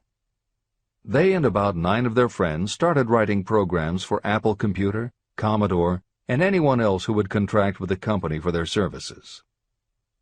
For the next 5 years, Bill Gates and Paul Allen had their share of imaginative ideas, but mostly they concentrated on learning the specialized knowledge needed to run and grow a successful business. Then in 1980, IBM, which had finally decided to get into the small computer business, needed help getting up to speed. They approached Microsoft to write an operating system for their new computer venture. Once again, specialized knowledge and imagination were the qualities that guided Bill Gates. In their imagination, Gates and Allen could see an even bigger future than before, and through specialized knowledge of what computers were capable of, they knew the role they could play in that future. They then made 2 business moves that are the foundation of the Microsoft success. First, because IBM had such a tight schedule, Gates went to a computer programmer, Tim Patterson, and bought from him a rudimentary but already developed operating system. Gates then set to work modifying the system, and he renamed it MS-DOS, for Microsoft Disk Operating System. The other move that was crucial to their success was the negotiation with IBM. They started from the position that they would not sell an operating system to IBM. What they would do was license the system to IBM in exchange for a royalty on every copy sold with an IBM computer. And it would not be an exclusive license, which meant that Microsoft could also license the system to other computer companies. If you were to continue to track the history of Microsoft, you would find those same qualities: a burning desire, an idea, specialized knowledge, and imagination behind each move Bill Gates made and continues to make, just as they were behind the success of the man who started the mobile accounting business. This is the end of the editor's comments. The beginning of the successful mobile accounting business was an idea. I know this is true because I was the one who gave him that idea. Now I'd like to pass on the story of another idea. and it was my accountant friend who indirectly suggested this one to me. When I first proposed the accounting idea to him, he said, "I like the idea, but I would not know how to turn it into cash." In other words, he did not know how to market his bookkeeping knowledge after he had acquired it. So, with the aid of a young woman copywriter, a very attractive presentation was prepared describing the advantages of the new system of bookkeeping. The brochure told the story of this new business so effectively that its owner soon had more accounts than he could handle. There are thousands of people all over the country who need the services of a merchandising specialist capable of preparing an attractive way to market personal services. This idea was born of the necessity to solve a specific problem. But it did not stop by serving merely one person. The woman who created the presentation has a keen imagination. She saw in her newly born brainchild the making of a new profession to serve thousands of people who need practical guidance in marketing personal services. Spurred to action by the success of her first prepared plan to market personal services, this woman turned to solving a similar problem for her son. He had just finished college, but had been totally unable to find a market for his services. The plan she created for him was the best example of merchandising personal services I have ever seen. When the presentation had been completed, it contained nearly 50 pages of beautifully typed, properly organized information. It told the story of her son's natural abilities, schooling, personal experiences, and a great variety of other information. The book also contained a complete description of the position her son desired, together with a marvelous word picture of the exact plan he would use in filling his position. The preparation of the presentation required several weeks of her time, during which she sent her son to the public library almost daily to get specific data needed to sell his services to best advantage. She also sent him to all the competitors of his prospective employer, where he gathered information concerning their business methods. This was of great value in the formation of the plan he intended to use in filling the position he sought. When the plan was finished, it contained more than half a dozen very fine suggestions that would benefit the prospective employer. You don't have to start at the bottom. You may be inclined to ask, why go to all this trouble to secure a job? The answer is, doing a thing well is never trouble. The plan prepared by this woman for her son helped him get the job at the first interview and at a salary fixed by himself. Moreover, and this too is important, the position did not require the young man to start at the bottom. He began as a junior executive at an executive salary. Why go to all this trouble? Well, for one thing, this young man's planned presentation saved him no less than 10 years of working his way up. The idea of starting at the bottom and working your way up may appear to be sound, but the major objection to it is this: too many of those who begin at the bottom never manage to lift their heads high enough to be seen by those who count. And the outlook from the bottom is not very bright or encouraging. It has a tendency to kill off ambition. You get into a rut, and you accept your fate because you form the habit of daily routine. Often this habit finally becomes so strong you don't even try to throw it off. And that is another reason why it pays to start 1 or 2 steps above the bottom. By so doing, you will form the habit of looking around, of observing how others get ahead, of seeing opportunity, and of embracing it without hesitation. A splendid example of what I mean is Dan Halpin. During his college days, he was manager of the famous 1930 championship Notre Dame football team, when it was under the direction of the late Newt Rockne. Halpin finished college at a very unfavorable time. The Depression had made jobs scarce. So after a fling at investment banking and motion pictures, he took the first job with a potential future he could find. It was selling electrical hearing aids on a commission basis. Anyone could start in that sort of job, and Halpin knew it, but it was enough to open the door of opportunity to him. For almost 2 years he worked at the job, but it didn't satisfy him. He would never have risen above that job if he had not done something about his dissatisfaction. He aimed first at the job of assistant sales manager of the company, and he got the job. That single step upward placed him high enough above the crowd for him to see still greater opportunity. Also, it placed him where opportunity could see him. In his new position, he did so well selling hearing aids that A.M. Andrews, chairman of the board of the Dictograph Products Company, a competitor of the company for which Halpin worked, asked to meet with him. Mr. Andrews wanted to know something about that man Dan Halpin, who was taking big sales away from the long-established Dictograph Company. When the interview was over, Halpin was the new sales manager in charge of the Acousticon division of Dictograph. Then, to test young Halpin's mettle, Mr. Andrews went away to Florida for 3 months, leaving him to sink or swim in his new job. He did not sink.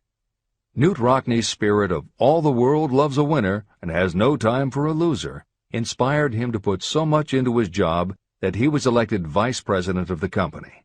Vice president was a job that most would be proud to earn through 10 years of loyal effort, but Halpin turned the trick in little more than 6 months. One of the major points I'm trying to emphasize through this entire philosophy is that we rise to high positions or remain at the bottom because of conditions we can control, but only if we desire to control them. I am also trying to emphasize another point, that both success and failure are largely the results of habit. I have not the slightest doubt that Dan Halpin's close association with the greatest football coach America ever knew planted in his mind the same kind of desire to excel that made the Notre Dame football team world famous.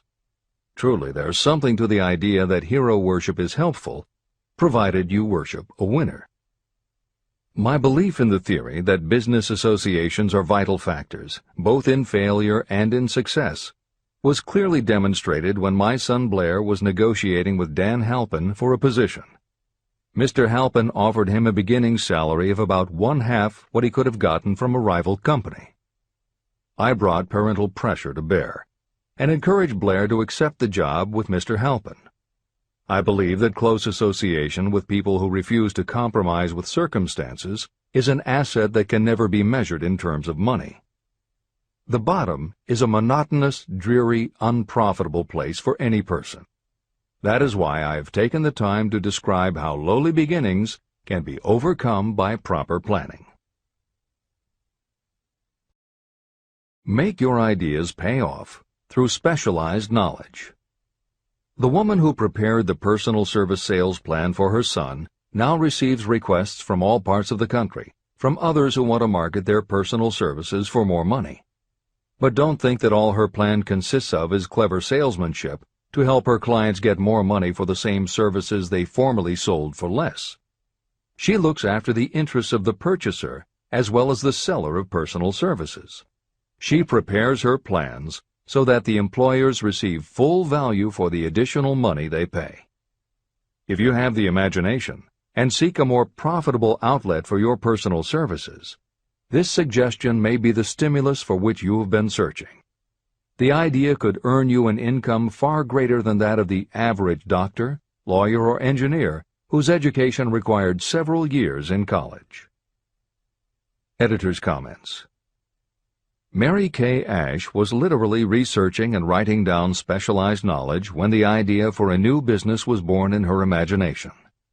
Mary Kay had quit her job as a very successful sales manager in the gift business because she had become discouraged by seeing the men she had trained earning more and being promoted ahead of her.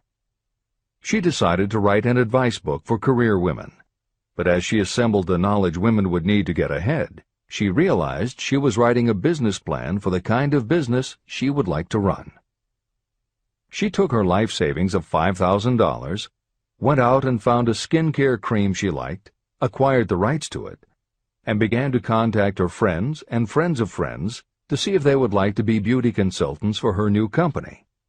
But what she was offering wasn't just a chance to sell skincare products. It was a very imaginative combination of philosophy and opportunity that gave women the chance to achieve both personal satisfaction and financial success. The company showed a modest profit in its first year, and continued to grow each year until, by the beginning of the 21st century, There are over 1 million independent beauty consultants in 30 countries with wholesale sales of more than $1.5 billion. 3 times Mary Kay Cosmetics was named as one of the 100 best companies to work for in America, and Lifetime Television Network named Mary Kay the businesswoman of the century. She became one of the most in-demand motivational speakers and the best-selling author of 3 books. Neil Balter also started his company based on specialized knowledge and imagination. He got his specialized knowledge from his job as a carpenter's apprentice. His imagination came into play the day he was hired by a customer who wanted to clear up a messy closet by having shelves installed. Now that kind of job must have been offered to thousands of carpenters, but not one of them had the imagination to see in it what Neil Balter saw. When he finished the work, Balter didn't just see nicely fitted shelves. He saw that he had created a solution for a problem that was common to every household in America. He took the money he earned from the job and started his own business, California Closet Company, which specialized in shelves and fittings designed to attractively organize closet space for maximum efficiency. But Balter's imagination didn't stop once he had his own business up and running. Now he could imagine an even bigger operation. So he went out to find new specialized knowledge about operating and franchising a business. Neil Balter had licensed more than 100 California Closet franchises when Williams-Sonoma offered to buy the company for $12 million.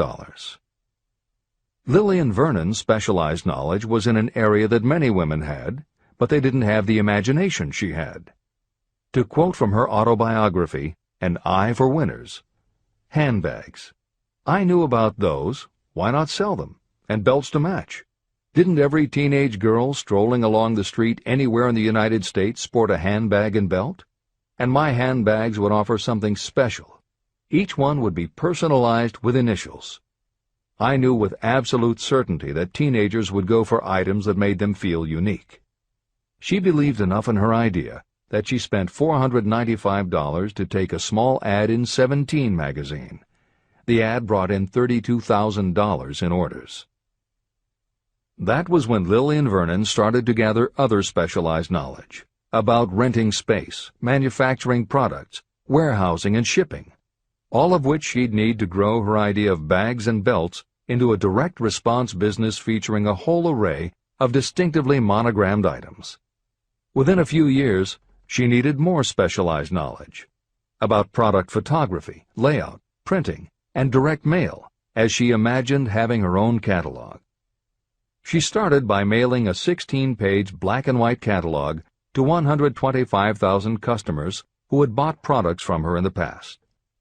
At the beginning of the 21st century, Lillian Vernon was still picking the merchandise and overseeing the design of her catalogs, many of which now run well over 100 full-color pages, are mailed to millions of people many times each year, and generate approximately $250 million in annual sales. There is another story about gathering specialized knowledge that is so good we will use it to conclude this editorial comment. It actually comes from the Napoleon Hill archives, and although he did not include it in Think and Grow Rich, he often used it as an example in his lectures and seminars. There was a young man who started out working for the railroad in 1893. As a machinist at 5 cents an hour. He was always taking courses and learning what he could about steam engines, and by 1905 he had worked his way up through the ranks until he was superintendent of motive power for Chicago Great Western in Olwine, Iowa. Then he did something that must have made his friends think he had taken leave of his senses. He was attending the Chicago Automobile Show when a red and white locomobile caught his attention. He put up his life savings of $700 and convinced a friend to co-sign a loan for $4,300 so he could buy the car. He promptly took it home, put it into a shed, jacked it up, and proceeded to take it apart piece by piece. Then he put it back together again. Then he took it apart and put it back together again. After doing that a few more times, he had learned what he wanted to know. And that was how Walter P. Chrysler gathered the specialized knowledge he needed to get himself out of railroading and into the automobile business. This is the end of the editor's comment. There is no fixed price for sound ideas. Behind all ideas is specialized knowledge. But remember, specialized knowledge is more abundant and more easily acquired than ideas. Because of this truth, there are ever-increasing opportunities for the person capable of helping men and women sell their personal services. Capability means imagination, the one quality needed to combine specialized knowledge with ideas to create organized plans that will yield riches. If you have imagination, this chapter may present you with an idea that is the beginning of the riches you desire. Remember, the idea is the main thing. Specialized knowledge may be found just around the corner. Any corner.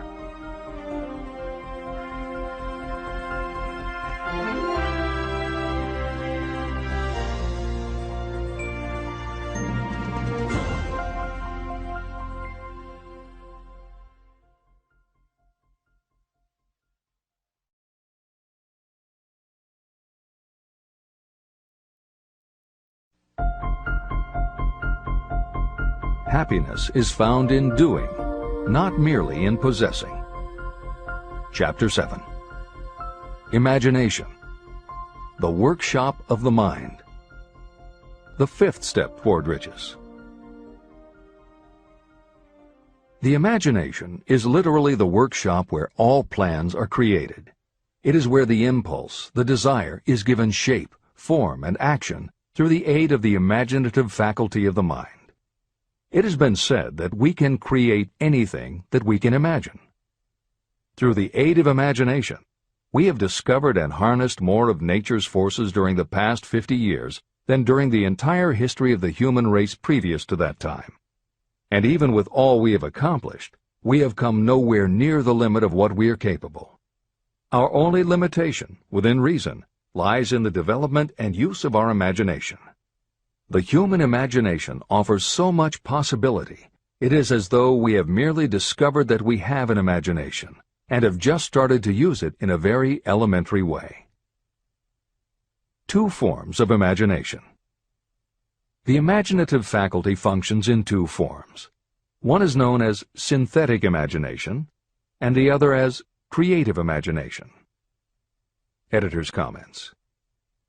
In modern usage, the word synthetic has taken on a negative connotation, implying that something is artificial, not the real thing. Today the word synthesized, which is defined as something made up from component parts, would better describe what Hill had in mind and has been substituted here accordingly. This is the end of the editor's comment. Synthesized imagination. Through this faculty, you arrange old concepts, ideas, or plans into new combinations.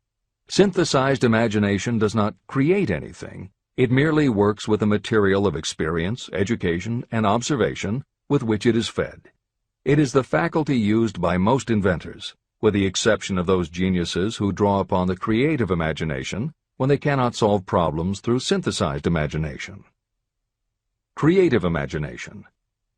Through the faculty of creative imagination, the finite human mind has direct communication with infinite intelligence, the faculty through which hunches and inspirations are received.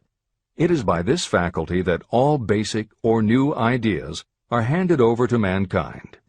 It is through this faculty that we pick up vibes from other people, and in that way one individual may tune in or communicate with the subconscious minds of others. This concept is explained in greater detail later. The creative imagination works automatically, but only when your conscious mind is motivated, energized, and working at such a high rate that it becomes very perceptive and receptive, such as when the conscious mind is stimulated through the emotion of a strong desire. The great leaders of business, industry, and finance, and the great artists, musicians, poets, and writers became great because they developed the faculty of creative imagination. Editor's comment. At this point, it should be noted that both kinds of imagination are equally valuable to you, and they work together so seamlessly it is often hard to tell where one ends and the other begins. For instance, when Jeff Bezos created the idea of Amazon.com, was it synthesized imagination or creative imagination? At the time, Many people were getting onto the idea of the Internet as a sales medium. From this, it could be concluded that he was drawing upon experience, education, and observation, which would mean he was using synthesized imagination. But why did he decide to sell books? Was that synthesized or creative? Did that idea come out of something in his subconscious that just felt like books were the right thing? And what about that name? Calling a bookstore Amazon didn't make sense to anyone but Bezos, but it certainly caught the public's attention. How important was the name in the store's success? Was that choice creative or synthesized? Now take it a step further. What about eBay? Amazon had already shown that you could sell a lot of goods on the Internet. When Pierre Omidyar hit on the idea of selling things on the Internet by turning it into an auction house, what part was synthesized and what part was creative? The answer is, it doesn't matter. Whether you are consciously assembling the parts of a plan, or if subconsciously the pieces fall into place and suddenly hit you in a flash of inspiration, all that matters is that you are putting your imagination to work. And the more you use it, the better both the synthesized and the creative will work for you. This is the end of the editor's comment. Desire is a thought, an impulse. It is nebulous and ephemeral. It is abstract and of no value until it has been transformed into its physical counterpart. While the synthesized imagination is the one that will be used most frequently in the process of transforming desire into money, there will be circumstances and situations that demand the use of the creative imagination as well. Both the synthesized and the creative imagination become more alert and receptive with use. And though your imaginative faculty may have become weak through lack of use, you can revive it. Just as any muscle or organ of the body develops the more it is used, your imagination also becomes more receptive in direct response to the amount that you use it. Use your synthesized imagination. First, let us focus attention on the development of the synthesized imagination. This is the faculty that you will use more often in converting desire into money. Transformation of the intangible impulse of desire into the tangible reality of money calls for the use of a plan or plans. To make plans, you must use your imagination.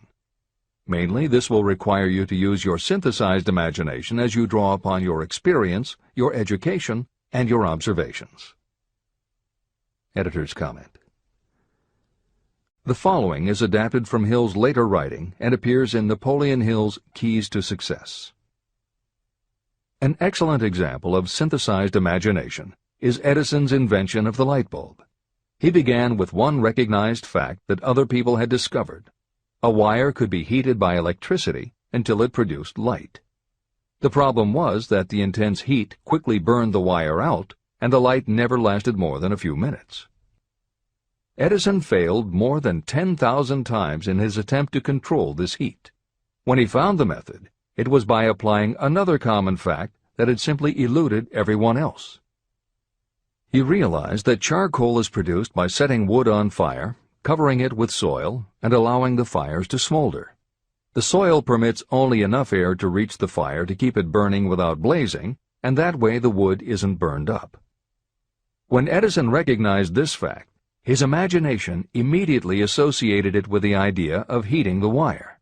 He placed the wire inside a bottle, pumped out most of the air, and produced the first incandescent light. It burned for 8.5 hours.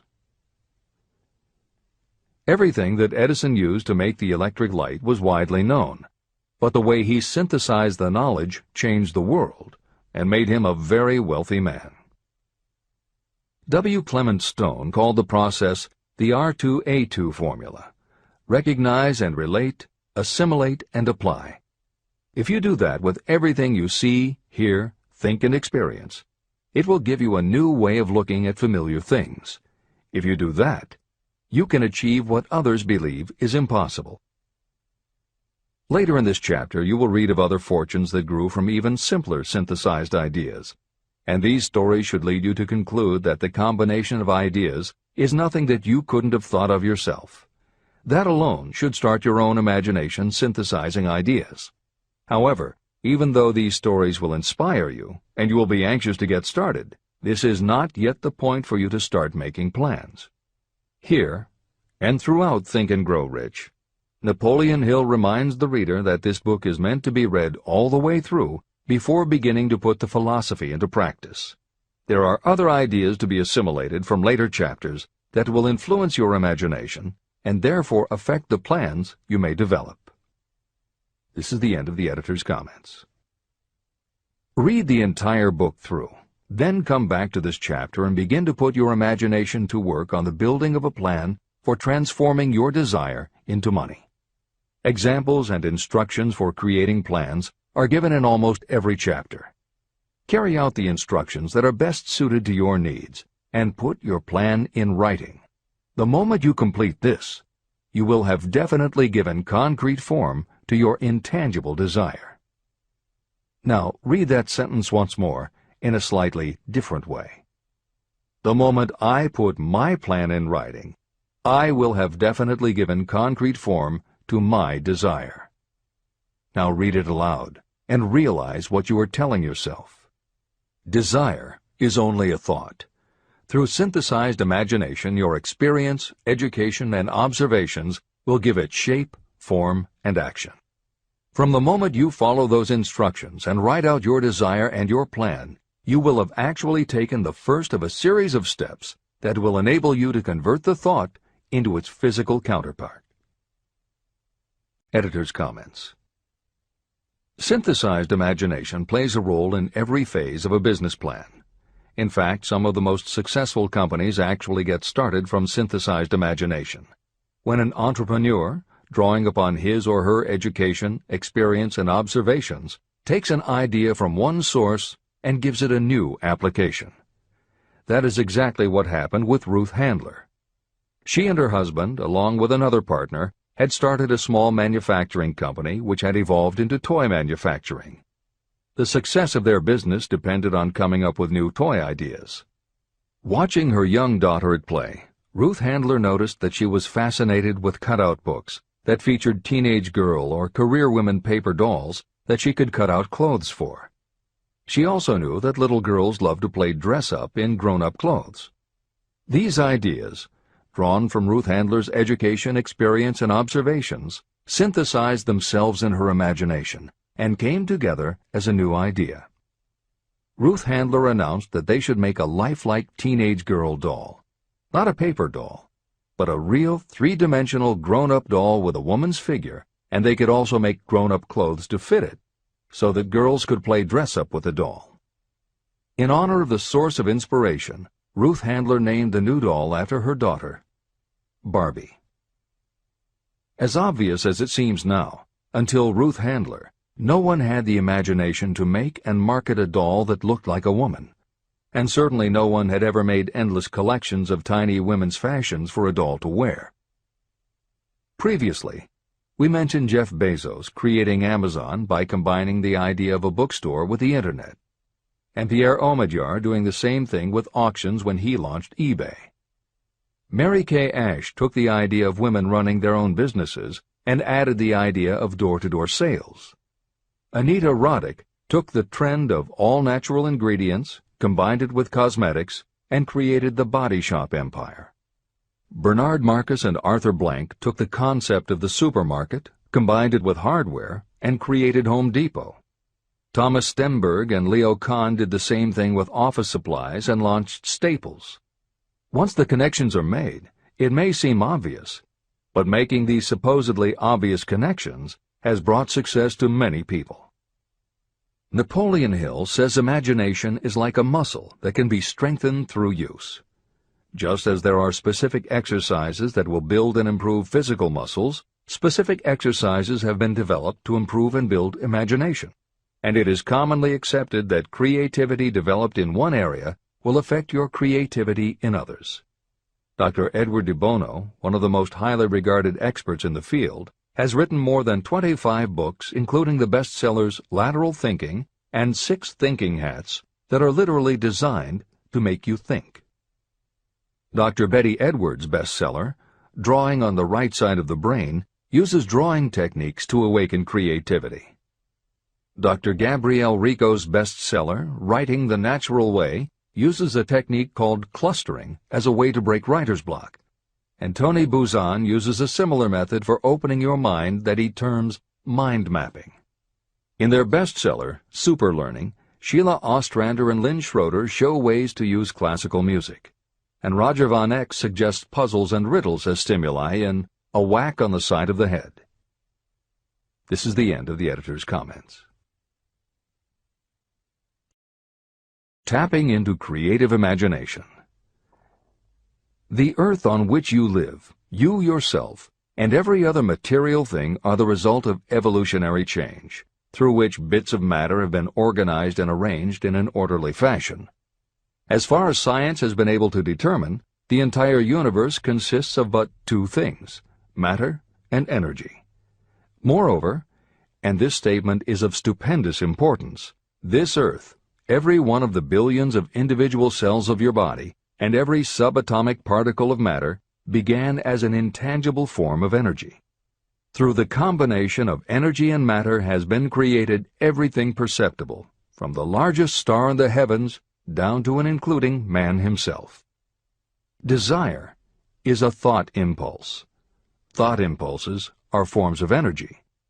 When you begin the process of acquiring money by using the thought impulse of desire, you are drafting into your service the same stuff that nature used in creating this earth, as well as every material form in the universe, including your body and your brain, in which the thought impulses function.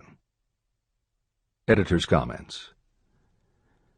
Although recent developments in physics, gauge theory, string theory, membrane theory, and others, have advanced our understanding of matter and energy, Hill's preceding description remains in accord with modern science.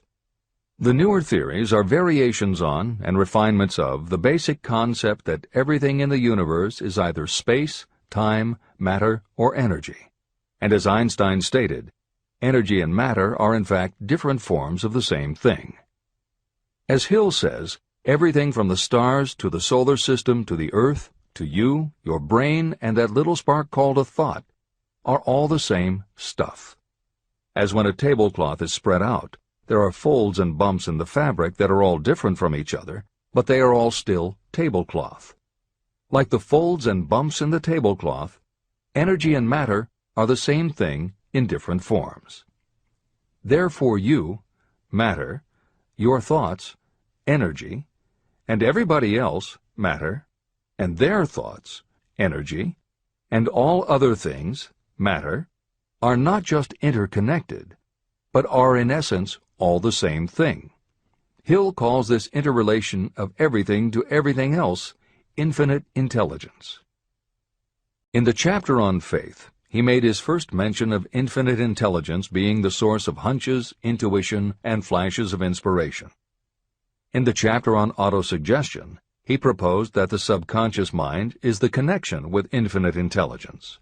In this chapter, Hill elaborates that creative imagination is the receiver through which these flashes of insight come to us from infinite intelligence.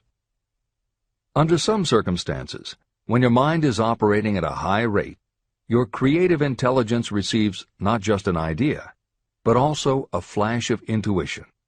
You get a hunch or a premonition about something or somebody. That flash could not come from your conscious or your subconscious, because neither ever had the information. Because everything is a part of everything else, your creative imagination, energy, pulled the thought, energy, directly from the common pool of infinite intelligence, energy, that contains not just your subconscious, energy, but all other subconscious minds, energy, as well. Infinite intelligence is a complex concept, and for those readers who find themselves questioning the process, be assured that Hill expands on the theory in later chapters. The editors advise the reader to set aside any questions for the moment and focus on the logical and practical application Hill had in mind. This is the end of the editor's comments. You are engaged in trying to turn your desire into its physical or monetary counterpart, and there are laws of physics and principles of psychology that can help you. But first, you must give yourself time to become familiar with these laws and learn to use them. Through repetition, and by describing these principles from every conceivable angle, I hope to reveal to you the secret through which every great fortune has been accumulated. Strange and paradoxical as it may seem, the secret is not a secret. It is made obvious in the earth, the stars, the planets, in the elements above and around us, in every blade of grass, and every form of life within our vision. Do not be discouraged if you do not fully understand or accept this theory. I do not expect that you will accept all that is in this chapter on your first reading. Assimilate as much as you can now as you read this for the first time. Later, when you reread and study it, you will discover that something has happened to clarify it and give you a broader understanding of the whole. Above all, do not stop nor hesitate in your study of these principles until you have read the book at least 3 times. Then you will not want to stop. How to make practical use of imagination. Ideas are the beginning points of all fortunes. Ideas are products of the imagination. Following are 2 true stories about ideas that have yielded huge fortunes. I hope that these stories will convey how important a role imagination can play in turning an idea into success, and that they will illustrate the method by which imagination may be used in accumulating riches. The Enchanted Kettle. In the late 1880s, an old country doctor drove to town, hitched his horse, quietly slipped into a drugstore by the back door, and began dickering with a young drug clerk. For more than an hour, behind the prescription counter, the old doctor and the clerk talked in low tones. Then the doctor left. He went out to the buggy and brought back a large, old-fashioned kettle, a big wooden paddle, used for stirring the contents of the kettle, and deposited them in the back of the store. The clerk inspected the kettle, reached into his inside pocket, took out a roll of bills, and handed it over to the doctor. The roll contained exactly $500, the clerk's entire savings. The doctor handed over a small slip of paper on which was written a secret formula. The words on that small slip of paper were worth a king's ransom, but not to the doctor. Those magic words were needed to start the kettle to boiling, but neither the doctor nor the young clerk knew what fabulous fortunes were destined to flow from that kettle. The old doctor was glad to sell the outfit for $500. The clerk was taking a big chance by staking his entire life savings on a mere scrap of paper and an old kettle. He never dreamed his investment would start a kettle to overflowing with gold that would one day surpass the miraculous performance of Aladdin's lamp. What the clerk really purchased was an idea. The old kettle and the wooden paddle and the secret message on a slip of paper were incidental. The miracle of that kettle only began to take place after the new owner mixed with the secret instructions an ingredient of which the doctor knew nothing. See if you can discover what it was that the young man added to the secret message, which caused the kettle to overflow with gold. Here you have a story of facts stranger than fiction, facts that began in the form of an idea. Just look at the vast fortunes of gold this idea has produced. It has paid, and still pays, huge fortunes to men and women all over the world who distribute the contents of the kettle to millions of people. The old kettle is now one of the world's largest consumers of sugar, thus providing jobs to thousands of men and women engaged in growing sugarcane and in refining and marketing sugar. The old kettle consumes annually millions of bottles and cans, providing jobs to huge numbers of workers. The old kettle gives employment to an army of clerks, stenographers, copywriters, and advertising experts throughout the nation. It has brought fame and fortune to scores of artists who have created magnificent pictures describing the product.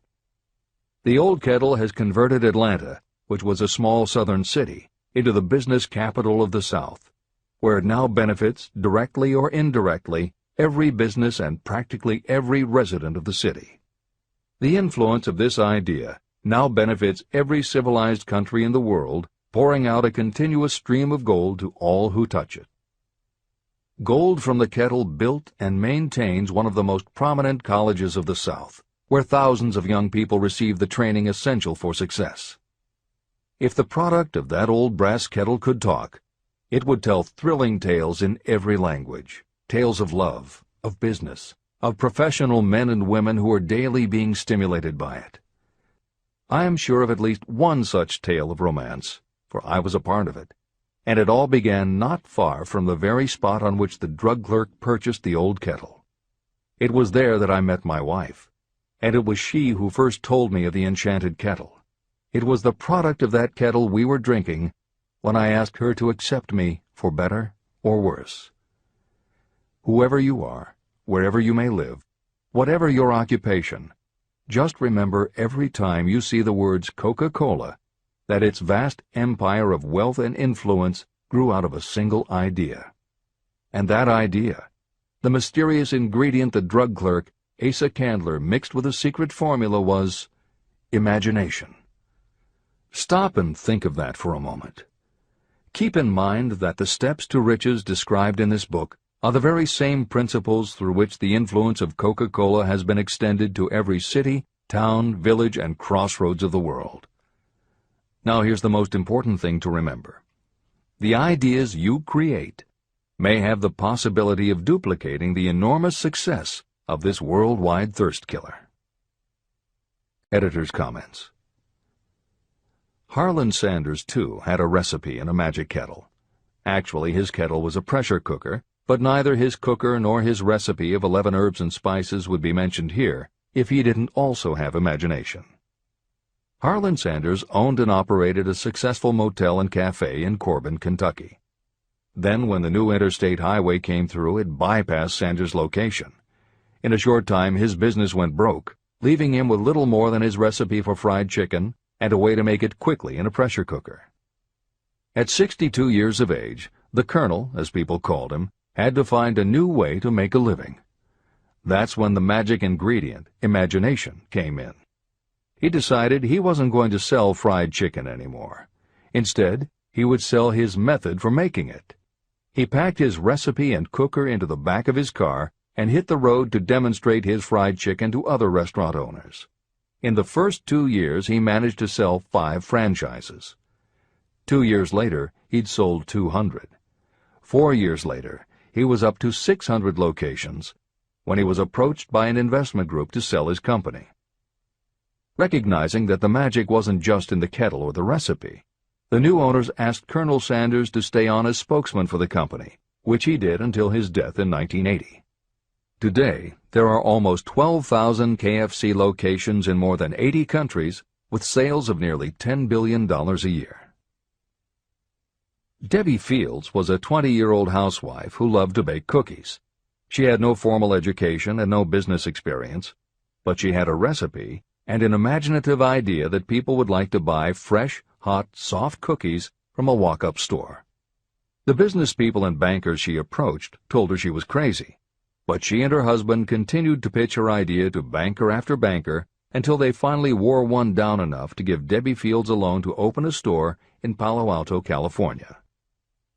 By noon on her first day, she still hadn't sold a cookie, so she went out into the street and gave away samples. That did it. Her walk-in try-a-sample cookie store took off. Today, Mrs. Fields' stores are all across America. Harvard Business School uses her methods as a case study in efficiency, and Debbie Fields has become a best-selling author, an in-demand motivational speaker, and a television personality.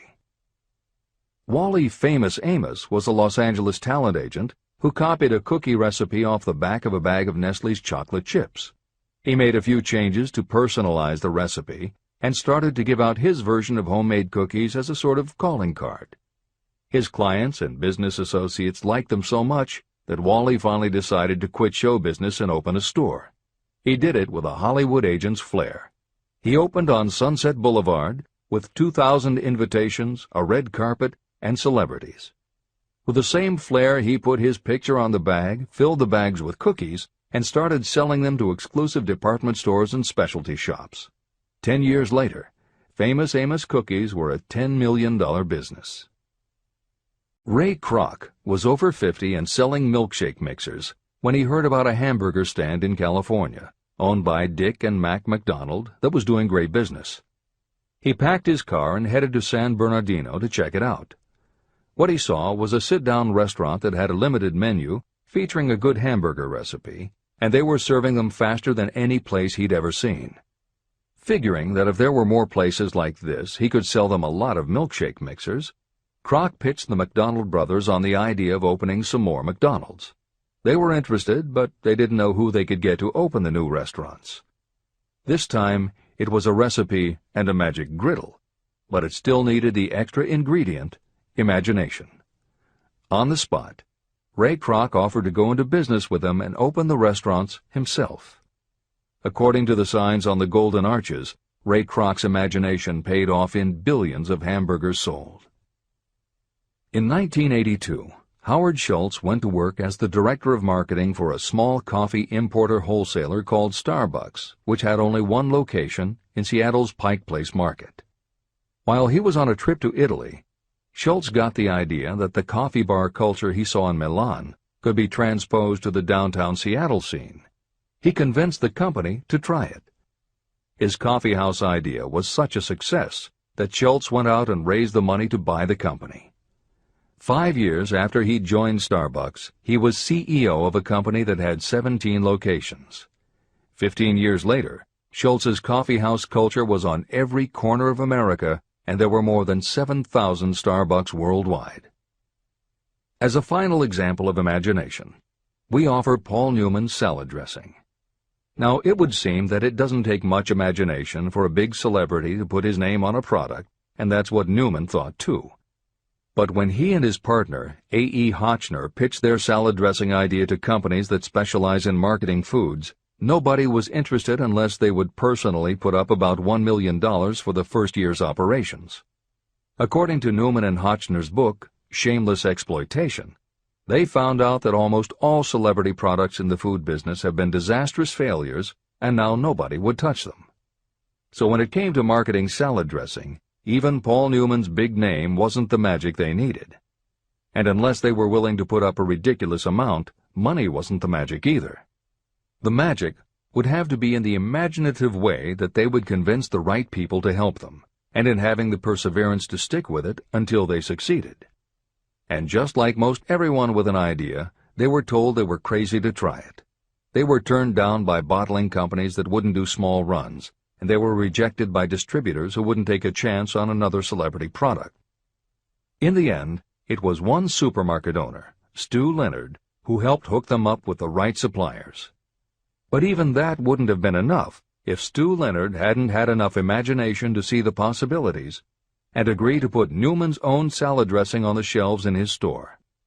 15 years later, Newman's Own Brands was a $100 million company, which gives all profits to charity.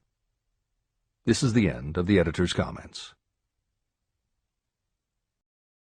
What I would do if I had $1 million. The following story proves the truth of that old saying, where there's a will, there's a way. It was told to me by that beloved educator and clergyman Frank W. Gonzalez, who began his preaching career in the Stockyards region of Chicago. While Dr. Gonzalez was going through college, he observed many defects in our educational system, defects that he believed he could correct if he were the head of a college. He made up his mind to organize a new college in which he could carry out his ideas without being handicapped by orthodox methods of education. He needed $1 million to put the project across. Where was he to lay his hands on so large a sum of money? That was the question that absorbed most of this ambitious young preacher's thought, but he couldn't seem to make any progress. Every night, he took that thought to bed with him. He got up with it in the morning. He took it with him everywhere he went. He turned it over and over in his mind until it became a consuming obsession with him. Being a philosopher as well as a preacher, Dr. Gonzalez recognized, as do all who succeed in life, that definiteness of purpose is the starting point from which one must begin. He recognized, too, that definiteness of purpose takes on life and power when backed by a burning desire to translate that purpose into its material equivalent. He knew all these great truths, yet he did not know where or how to lay his hands on $1 million. The normal thing would have been to give up and quit, saying, well, my idea's a good one, but I can't do anything with it because I can't raise the $1 million. That is exactly what the majority of people would have said, but it is not what Dr. Gonzalez said. What he said, and what he did, are so important that I will now introduce him and let him speak for himself. One Saturday afternoon, I sat in my room thinking of ways and means of raising the money to carry out my plans. For nearly 2 years I had been thinking, but I had done nothing but think. The time had come for action. I made up my mind, then and there, that I would get the necessary $1 million within a week. How? I was not concerned about that. The main thing of importance was the decision to get the money within a specified time. I want to tell you that the moment I reached a definite decision to get the money within a specified time, a strange feeling of assurance came over me, such as I had never before experienced. Something inside me seemed to say, "Why didn't you reach that decision a long time ago? The money was waiting for you all the time." I called the newspapers and announced I would preach a sermon the following morning entitled, "What I Would Do If I Had $1 Million."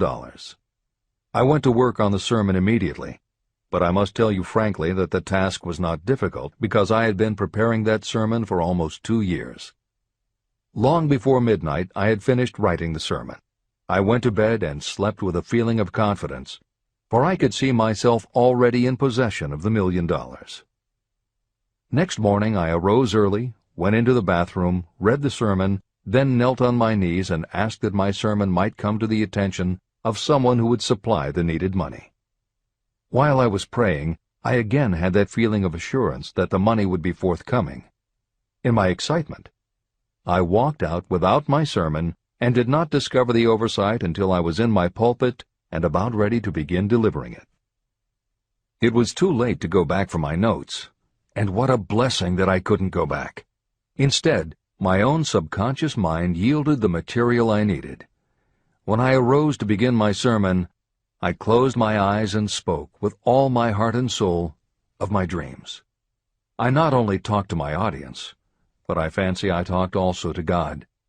I told what I would do with $1 million if that amount were placed in my hands. I described the plan I had in mind for organizing a great educational institution, where young people would learn to do practical things and at the same time develop their minds. When I had finished and sat down, a man slowly arose from his seat, about 3 rows from the rear, and made his way toward the pulpit. I wondered what he was going to do. He came into the pulpit, extended his hand, and said, "Reverend, I liked your sermon. I believe you can do everything you said you would if you had $1 million. To prove that I believe in you and your sermon, if you will come to my office tomorrow morning, I will give you the $1 million. My name is Philip D. Armour." Young Gonzalez went to Mr. Armour's office, and the $1 million was presented to him. With that money he founded the Armour Institute of Technology, now known as Illinois Institute of Technology. The $1 million that launched the Armour Institute came as the result of an idea. Behind the idea was a desire that young Gonzalez had been nursing in his mind for almost 2 years. Observe this important fact. He got the money within 36 hours after he reached a definite decision in his own mind to get it and decided upon a definite plan for getting it. There was nothing new or unique about young Gonzalez vaguely thinking about $1 million and weakly hoping for it. Others have had similar thoughts. But there was something very unique and different about the decision he reached on that memorable Saturday, when he put vagueness into the background and definitely said, "I will get that money within a week." The principle through which Dr. Gonzalez got his $1 million is still alive. It is available to you. This universal law is as workable today as it was when the young preacher made use of it so successfully. Editor's comments. The Armour Institute of Technology opened in 1893, offering courses in engineering, chemistry, architecture, and library science, and in 1940 became the Illinois Institute of Technology when the Armour Institute merged with the Lewis Institute, a Chicago college that had opened in 1895 and offered liberal arts as well as science and engineering courses. In 1949, the Institute of Design, founded in 1937, also merged with IIT, followed in 1969 by the Chicago-Kent College of Law and the Stewart School of Business, and in 1986 by the Midwest College of Engineering. Today there are several campuses in downtown Chicago. IIT has been called the alma mater of accomplishments. This is the end of the editor's comment. How to transmute ideas into cash. Asa Candler and Dr. Frank Gunsaulus had one characteristic in common. Both knew the astounding truth that ideas can be transmuted into cash through the power of definite purpose plus definite plans. If you are one of those who believe that hard work and honesty alone will bring riches, you can forget it.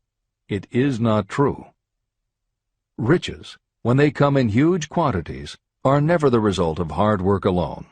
Riches come, if they come at all, in response to definite demands based upon the application of definite principles, and not by chance or luck. Generally speaking, an idea is a thought that prompts you to action because it appeals to your imagination. All master salespeople know that ideas can be sold where merchandise cannot. Ordinary salespeople do not know this. That is why they are ordinary. A publisher of low-priced books made a discovery that has been worth much to publishers. He learned that many people buy titles and not the contents of books. By merely changing the name of one book that was not moving, his sales of that book jumped upward more than 1 million copies. The inside of the book was not changed in any way. He merely ripped off the cover and put on a new cover with a title that had box office appeal.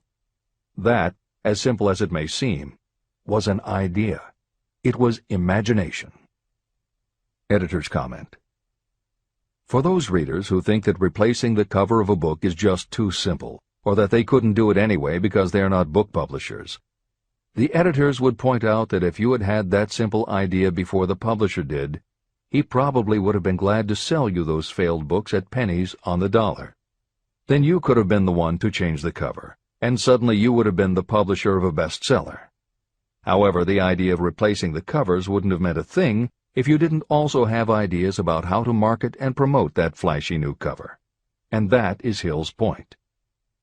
Coca-Cola was a recipe, a creative idea.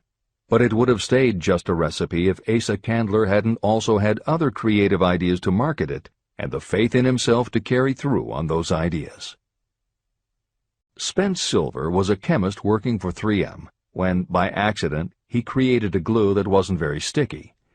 Needless to say, 3M was not much interested in glue that didn't stick, and Silver's invention was shelved as a failure.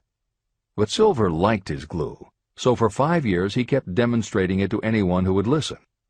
Nobody did, until Arthur Fry, who worked in the tape division at 3M, found that when he was at choir practice, he kept losing his place in the hymnal because the pieces of paper he used to mark his place slipped down or fell out of the book. A little of Silver's not very sticky glue on the slips of paper, and they stayed where he wanted them, then peeled off easily when he was done. That was the eureka moment. They had just invented the world's best bookmark, Post-its. But that's not the end of the story, or the end of the imaginative ideas that were needed to make Post-its happen. Fry would also need perseverance. First, he had to convince the engineers to solve production problems, and to do it, he knocked a hole in his basement wall so he could install a prototype of the production equipment. He stuck with it, and finally, 2 years later, 3M gave the project to their marketing department. The marketing experts put together ads and brochures selling this sticky notepad idea and rolled it out in a 4-city test. The results were a disaster. Nobody got it, so nobody bought it. Who would pay money for scratch paper? The Post-it project was about to be scrapped when Jeffrey Nicholson and Joseph Ramey added their imaginations. Like Silver and Fry, Nicholson and Ramey had faith in the idea because they saw how people in their office fell in love with these little sticky pieces of paper once they started working with them. So Nicholson and Ramey went to Richmond, Virginia, one of the 4 test cities that had failed, and they went up and down the business district, going into offices and giving pads of Post-its to receptionists, secretaries, and anyone else who would listen. Whereas 3M's conventional marketing machinery had failed, Giving Post-its to the people who would actually use them did the trick. Once those Richmond office workers started to use Post-its, it didn't seem like a bad idea at all to pay for scratch paper. They got it, and they bought it. The Richmond test turned from failure to success, and soon Post-its were sticking to everything around the world. Here's another simple idea that imagination turned into success. The story began with a man whose problem was just the opposite of spent silvers. This man had something that stuck too well. George de Mestral was a Swiss mountaineer who went hunting one day with his dog. But when they got home, they were both covered with burrs. The burrs were so difficult to remove that de Mestral put them under a magnifying glass to learn why. He saw that they were covered with tiny hooks which attached themselves to fur and fabric. That was when the flash hit. If burrs stuck where you didn't want them, why couldn't you put tiny hooks on things so they would stick where you did want them? Like everyone else mentioned in this book, de Mestral had an imaginative idea, but that was just the beginning. He also had the faith in himself to keep going when people laughed at his idea, which many did, until he eventually found a French textile plant that would help him do what he wanted. However, even when they finally worked out a way to use cotton fabric to make what they called locking tape, they couldn't afford to mass-produce it. And that's when de Mestral accidentally discovered that when you sew nylon under infrared light, it naturally made little hooks. Now they could manufacture it economically. All they needed was a name. One side was fuzzy like velvet, and the other side was crochet, the French word for hook. Take half vel and half crow, combine it with imagination. The result is Velcro, and a Swiss mountaineer becomes a business tycoon. The Sony Corporation once tried to make a very small stereo tape recorder that would work with standard-size cassettes, but they couldn't do it. They could make a small playback machine, but at the time the electronics needed to also make it a recording machine just couldn't be made small enough. They concluded that the design was a failure.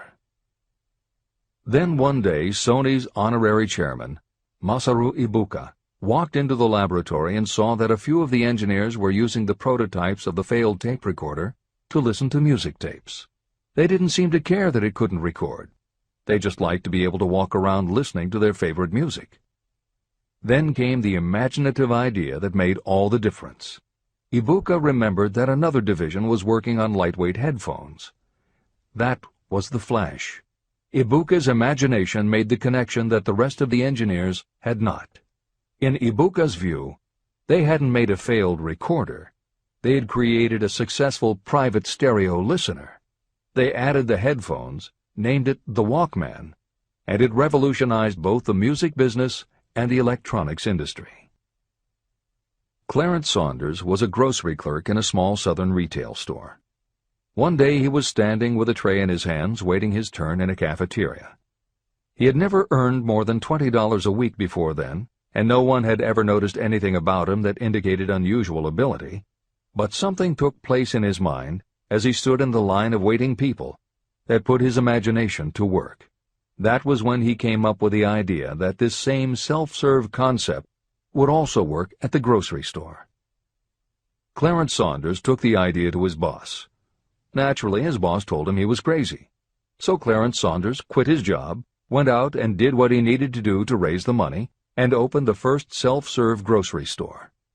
He called it Piggly Wiggly, and Clarence Saunders, the $20-a-week grocery clerk, rapidly became the multi-million-dollar chain store groceryman of America. Sylvan Goldman was the owner of a number of Piggly Wiggly stores in Oklahoma, and like any good businessman, he spent a lot of time watching his customers go up and down the aisles, putting their choices into their baskets or net shopping bags.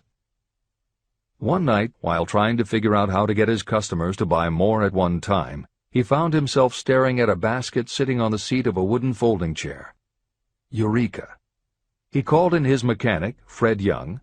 They put some wheels on the bottom of the legs, added another basket below the seat, and the shopping cart was born. As this edition is being readied for publication, there are about 35 million shopping carts in America, and approximately 1.25 million new carts are sold each year. Thomas Stemberg, whom we also mentioned earlier, was another supermarket executive who watched his customers as they shopped. By this time, shopping carts were well established in supermarkets, and it was because his customers were pushing shopping carts up and down the aisles that he got his flash of inspiration. He was so sure of his idea that he convinced another supermarket executive, Leo Kahn, to join him. Together, they took the supermarket concept and applied it to selling office supplies. And in 1986 they opened their first store in Brighton, Massachusetts. They called it Staples. In 1989 they took the company public, and 10 years later there were more than 1,000 Staples stores with revenues exceeding $7 billion. We'll end this commentary with another set of connected stories, which make the point that sometimes the most imaginative part of marketing is in the timing. If you were to go shopping in the late 1800s, it usually meant bartering with a merchant who would then have to get the goods from storage shelves kept behind the counter. In the 1870s, fixed pricing was just starting to be used by storekeepers. Merchants were trying the idea by setting out a table of merchandise that was all priced the same, usually 5 cents. Frank Winfield Woolworth was a clerk in a general store, and he convinced the store owner to let him try the 5-cent table idea. Although it worked, the owner wasn't impressed. So Woolworth borrowed $350 from his boss, and in 1879 opened his first 5-cent store in Utica, New York. It was an entire store full of goods where everything cost a nickel. A year later, he had 4 stores, and the 4th one, in Lancaster, Pennsylvania, was the first that he named F.W. Woolworth's 5 and 10 cent store. 20 years later, he had 238 stores. By the time of his death in 1919, there were over 1,000 F.W. Woolworth locations. He had established the first nationwide chain of general merchandise stores, and he had built the tallest building in New York City as his headquarters. The Woolworth Company stayed true to the original idea and didn't carry any merchandise that cost more than a dime until 1932, when the top price was raised to 20 cents. But as times changed, the fixed price was dropped, the merchandise became more varied, and the company kept growing until it had over 8,000 stores worldwide, selling everything from notions to appliances and furniture. Then in the 1960s and 1970s, something started to happen. The mood of America was changing, but the Woolworth stores weren't. And that was when Sam Walton opened the first Walmart in Rogers, Arkansas, in 1962.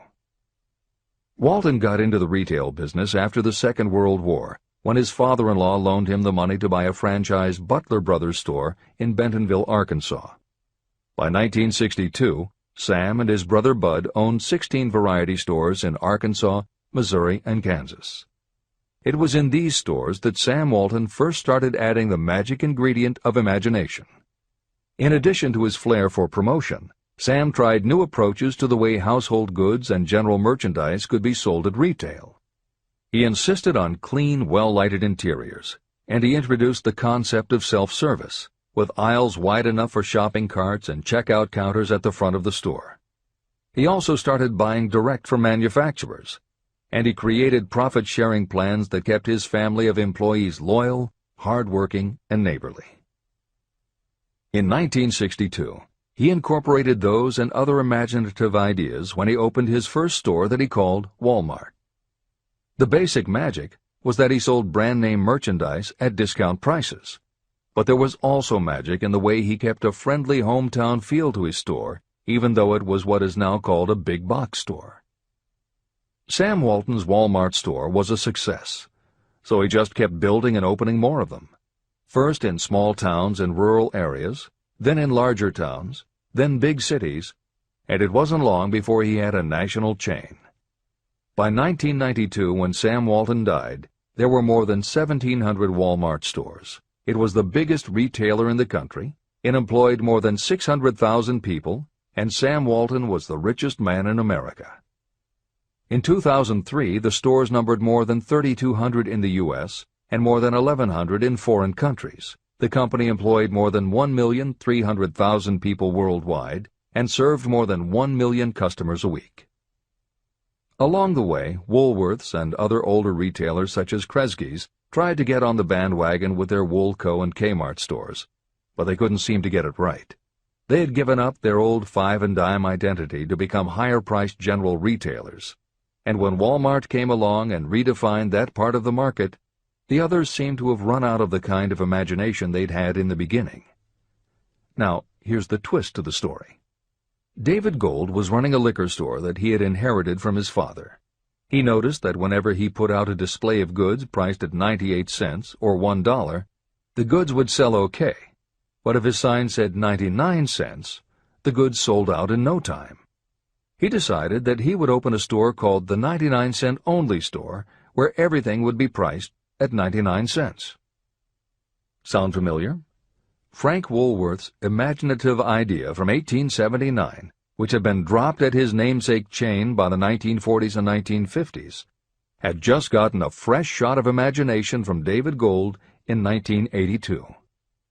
As usual, friends and family told him he was crazy, but David Gold went out to find suppliers who would sell him discontinued merchandise or overproduced products at a price low enough that he could offer them to the public at 99 cents. He found them.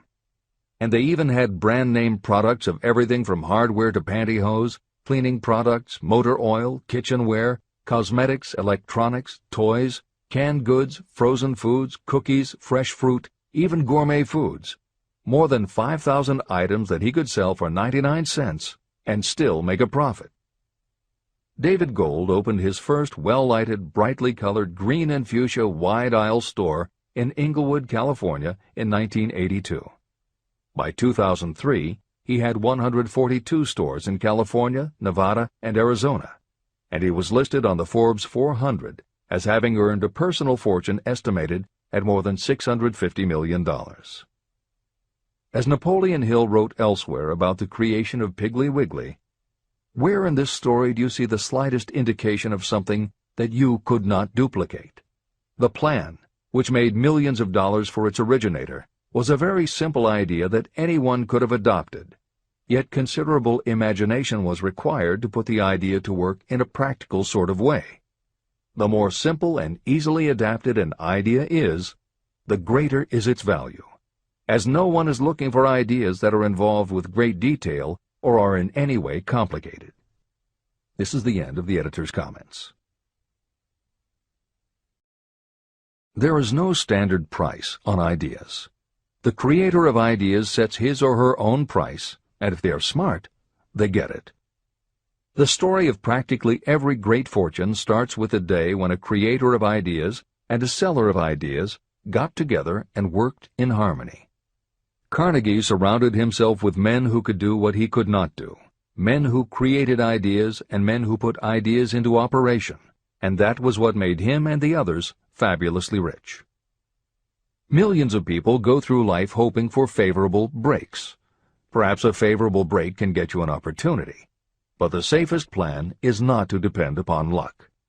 It was a favorable break that gave me the biggest opportunity of my life, but more than 20 years of determined effort had to be devoted to that opportunity before it became an asset.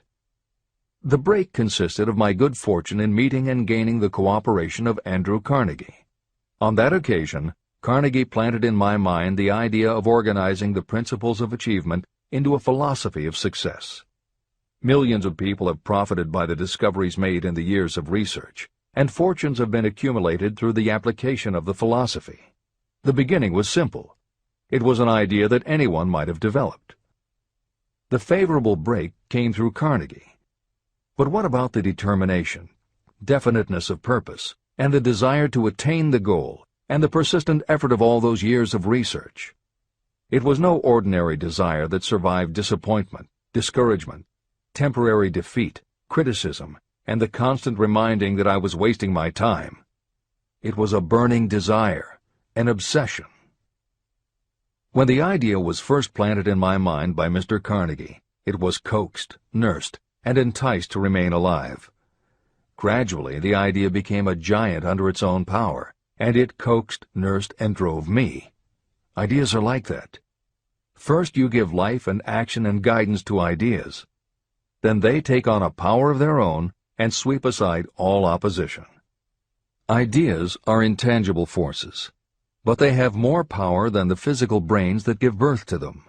They have the power to live on after the brain that creates them has returned to dust. Tell the world what you intend to do, but first, show it. Chapter 8. Organized Planning. The crystallization of desire into action. The sixth step toward riches. You have learned that everything we create or acquire begins in the form of desire. Desire is taken on the first lap of its journey from the abstract to the concrete in the workshop of the imagination, where plans for its transition are created and organized. In Chapter 3, Desire, you were instructed to take 6 practical steps to begin translating your desire for money into its monetary equivalent. One of the steps you must take is the formation of a definite, practical plan or plans through which this transformation may be made.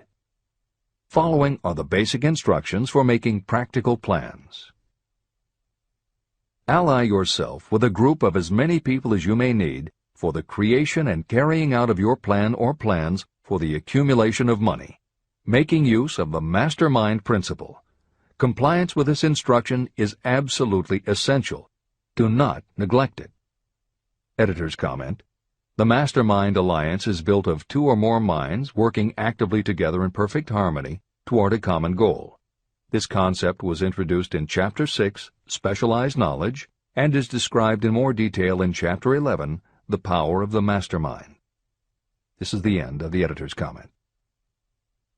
Before forming your Mastermind Alliance, decide what advantages and benefits you may offer the individual members of your group in return for their cooperation. No one will work indefinitely without some form of compensation. No intelligent person should request or expect another to work without adequate compensation, although this may not always be in the form of money. Arrange to meet with the members of your mastermind group at least twice a week, and more often if possible, until you have jointly perfected the necessary plan or plans for the accumulation of money. Maintain perfect harmony between yourself and every member of your mastermind group. If you fail to carry out this instruction to the letter, you may expect to meet with failure. The mastermind principle cannot work where perfect harmony does not prevail. Keep in mind these facts. You are engaged in an undertaking of major importance to you. To be sure of success, you must have plans that are faultless. You must have the advantage of the experience, education, native ability, and imagination of other minds.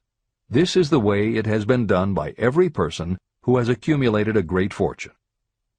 No individual has sufficient experience, education, natural ability, and knowledge to ensure the accumulation of a great fortune without the cooperation of other people. Every plan you adopt for making money should be the joint creation of yourself and every other member of your mastermind group. You may originate your own plans, either in whole or in part, but see that those plans are checked and approved by the members of your Mastermind Alliance. If your first plan fails, try another. If the first plan that you adopt does not work successfully, replace it with a new plan. If this new plan fails to work, replace it with still another, and so on, until you find a plan that does work. Right here is the point at which the majority of people meet with failure, because of their lack of persistence in creating new plans to take the place of those that fail. The most intelligent person living cannot succeed in accumulating money, or in any other undertaking, without plans that are practical and workable. Just keep this fact in mind, and remember when your plans fail that temporary defeat is not permanent failure. It may only mean that your plans have not been sound. Build other plans. Start all over again. Temporary defeat should mean only one thing: the certain knowledge that there is something wrong with your plan. Millions of people go through life in misery and poverty because they lack a sound plan through which to accumulate a fortune. Your achievement can only be as good as the plans you make. You are never whipped until you quit in your own mind.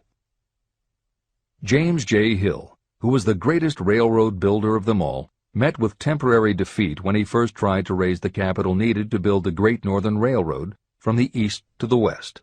But he turned defeat into victory through new plans. Henry Ford met with temporary defeat not only at the beginning of his automobile career, but even after he had gone a long way toward the top. But he, too, created new plans and went marching on to financial victory. We see people who have accumulated great fortunes, but we often recognize only their triumph, and we overlook the temporary defeats that they had to surmount before arriving. No follower of this philosophy can reasonably expect to accumulate a fortune without experiencing temporary defeat. When defeat comes, accept it as a signal that your plans are not sound. Rebuild those plans and set sail once more toward your goal. If you give up before your goal has been reached, you're a quitter. A quitter never wins, and a winner never quits. Write this sentence on a piece of paper in letters an inch high and place it where you will see it every night before you go to sleep and every morning before you go to work. When you begin to select members for your mastermind group, choose those who do not take defeat seriously. Some people foolishly believe that only money can make money. This is not true. Desire, transmuted into its monetary equivalent through the principles in this book, is the way money is made. Money, of itself, is nothing but inert matter. It cannot move, think, or talk, but it can hear when someone who desires it calls it to come. Intelligent planning is essential for success in any undertaking designed to accumulate riches. Following are detailed instructions to those who must begin the accumulation of riches by selling personal services. It should encourage you to know that practically all the great fortunes began either from selling personal services or from the sale of ideas. When you think about it, what else except ideas and personal services can you give in return for riches if you don't have products or property? Leaders and followers. Broadly speaking, there are two types of people in the world. One type is known as leaders, and the other as followers. Decide at the outset whether you intend to become a leader in your chosen calling or remain a follower. The difference in compensation is vast. The follower cannot expect to make as much as a leader, although some followers make the mistake of thinking they should. It is no disgrace to be a follower. On the other hand, it is no credit to remain a follower. Most great leaders began as followers. They became great leaders because they were intelligent followers. With few exceptions, the person who cannot follow a leader intelligently cannot become an efficient leader. The person who can follow a leader most efficiently is usually the person who develops into leadership most rapidly. An intelligent follower has many advantages, including the opportunity to acquire knowledge from the leader. The major attributes of leadership. The following are important factors of leadership. 1.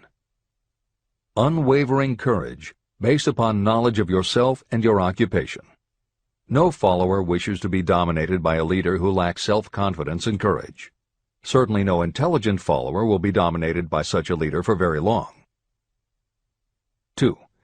Self-control. The person who cannot control himself can never control others. Self-control sets a strong example for your followers, which the more intelligent followers will emulate. 3. A keen sense of justice. Without a sense of fairness and justice, no leader can command and retain the respect of their followers. 4. Definiteness of decision. Those who waver in decisions show that they are not sure of themselves and therefore cannot lead others successfully. 5. Definiteness of plans. Successful leaders must plan their work and work their plans. Leaders who move by guesswork, without practical definite plans, are like a ship without a rudder.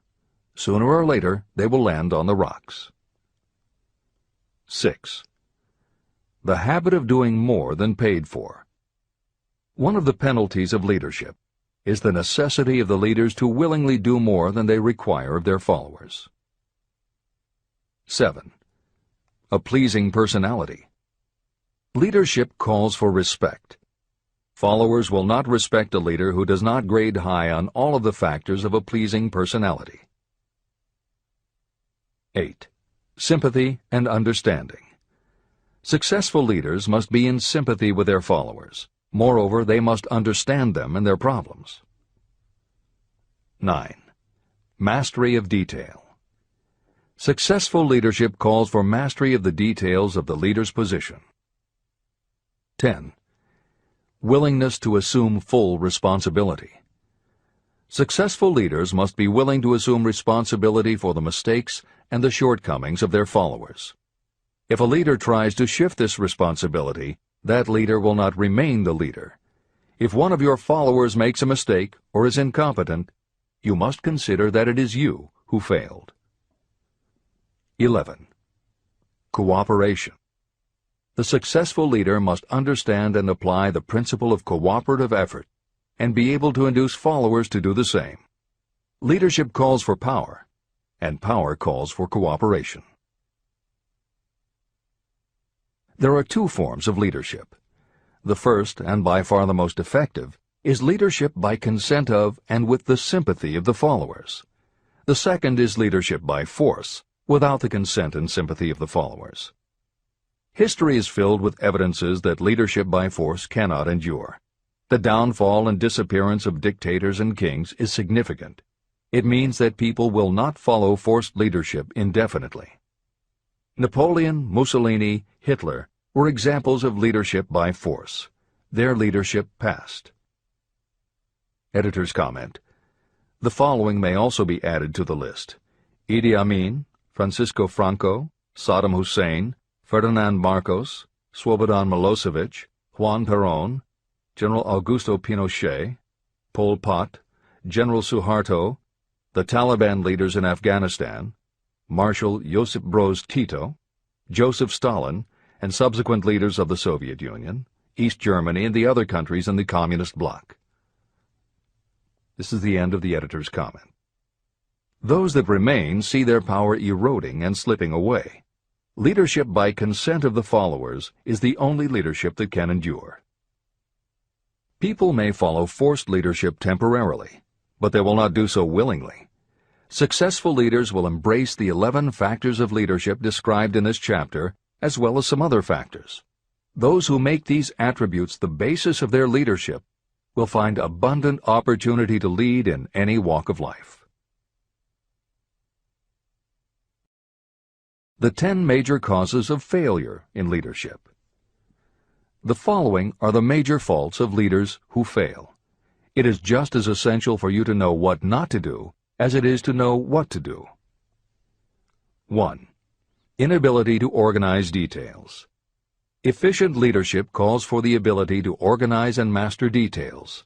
No genuine leader is ever too busy to do anything that may be required in the capacity as leader.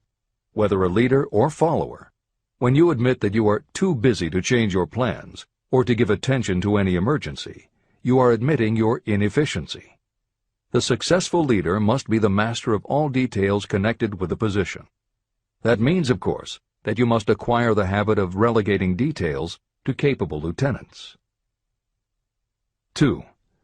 Unwillingness to render humble service. Truly great leaders are willing, when occasion demands, to perform any sort of labor that they would ask another to perform. The greatest among ye shall be the servant of all is a truth that all able leaders observe and respect. 3. Expectation of pay for what they know, instead of what they do with what they know. The world does not pay you for what you know. It pays you for what you do, or what you induce others to do. 4. Fear of competition from followers. Leaders who fear that one of their followers may take their position are practically sure to realize that fear sooner or later. Able leaders train understudies to whom they may delegate any of the details of their position. Only in this way can leaders multiply themselves and be at many places and give attention to many things at one time. It is an eternal truth that leaders receive more pay for their ability to get others to perform than they could possibly earn by their own efforts. An efficient leader may, through knowledge of the job and a magnetic personality, greatly increase the efficiency of others and get them to render more service and better service than they could render without the leader's guidance. 5. Lack of imagination. Without imagination, the leader is incapable of meeting emergencies or of creating plans by which to guide followers efficiently. 6. Selfishness. Leaders who claim all the honor for the work of their followers are sure to be met by resentment. The really great leader claims none of the honors. Great leaders are content to see the honors, when there are any, go to their followers, because the great leaders know that most people will work harder for commendation and recognition than they will for money alone. 7. Intemperance. Followers do not respect an intemperate leader. Moreover, intemperance in any form destroys the endurance and the vitality of those who indulge in it. 8. Disloyalty. Perhaps this should have come at the head of the list. Leaders who are not loyal to their duty, and to those both above and below them, cannot maintain their leadership for long.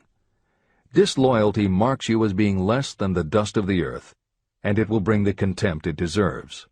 Lack of loyalty is one of the major causes of failure in every walk of life. 9. Emphasis of the authority of leadership. The efficient leader leads by encouraging, and not by trying to instill fear in the hearts of those who follow. Leaders who try to impress their followers with their authority come within the category of leadership through force. If you are a real leader, you will have no need to advertise that fact. It is apparent in your conduct, by your sympathy, understanding, fairness, and a demonstration that you know your job. 10. Emphasis of title. Competent leaders require no title to give them the respect of their followers. Leaders who make too much of their titles generally have little else to emphasize. The doors to the office of the real leader are open to all and free from formality or ostentation. These are among the most common causes of failure in leadership. Any one of these faults is sufficient to cause failure. Study the list carefully if you aspire to leadership, and make sure that you are free of these faults. Editor's comment. Warren Bennis, a professor who teaches management and organization, said, "A manager is someone who does things right. A leader is someone who does the right thing." Admiral Grace Hopper was the ranking female Navy officer when she was interviewed for 60 Minutes. She said, "You manage things. You lead people." This is the end of the editor's comment.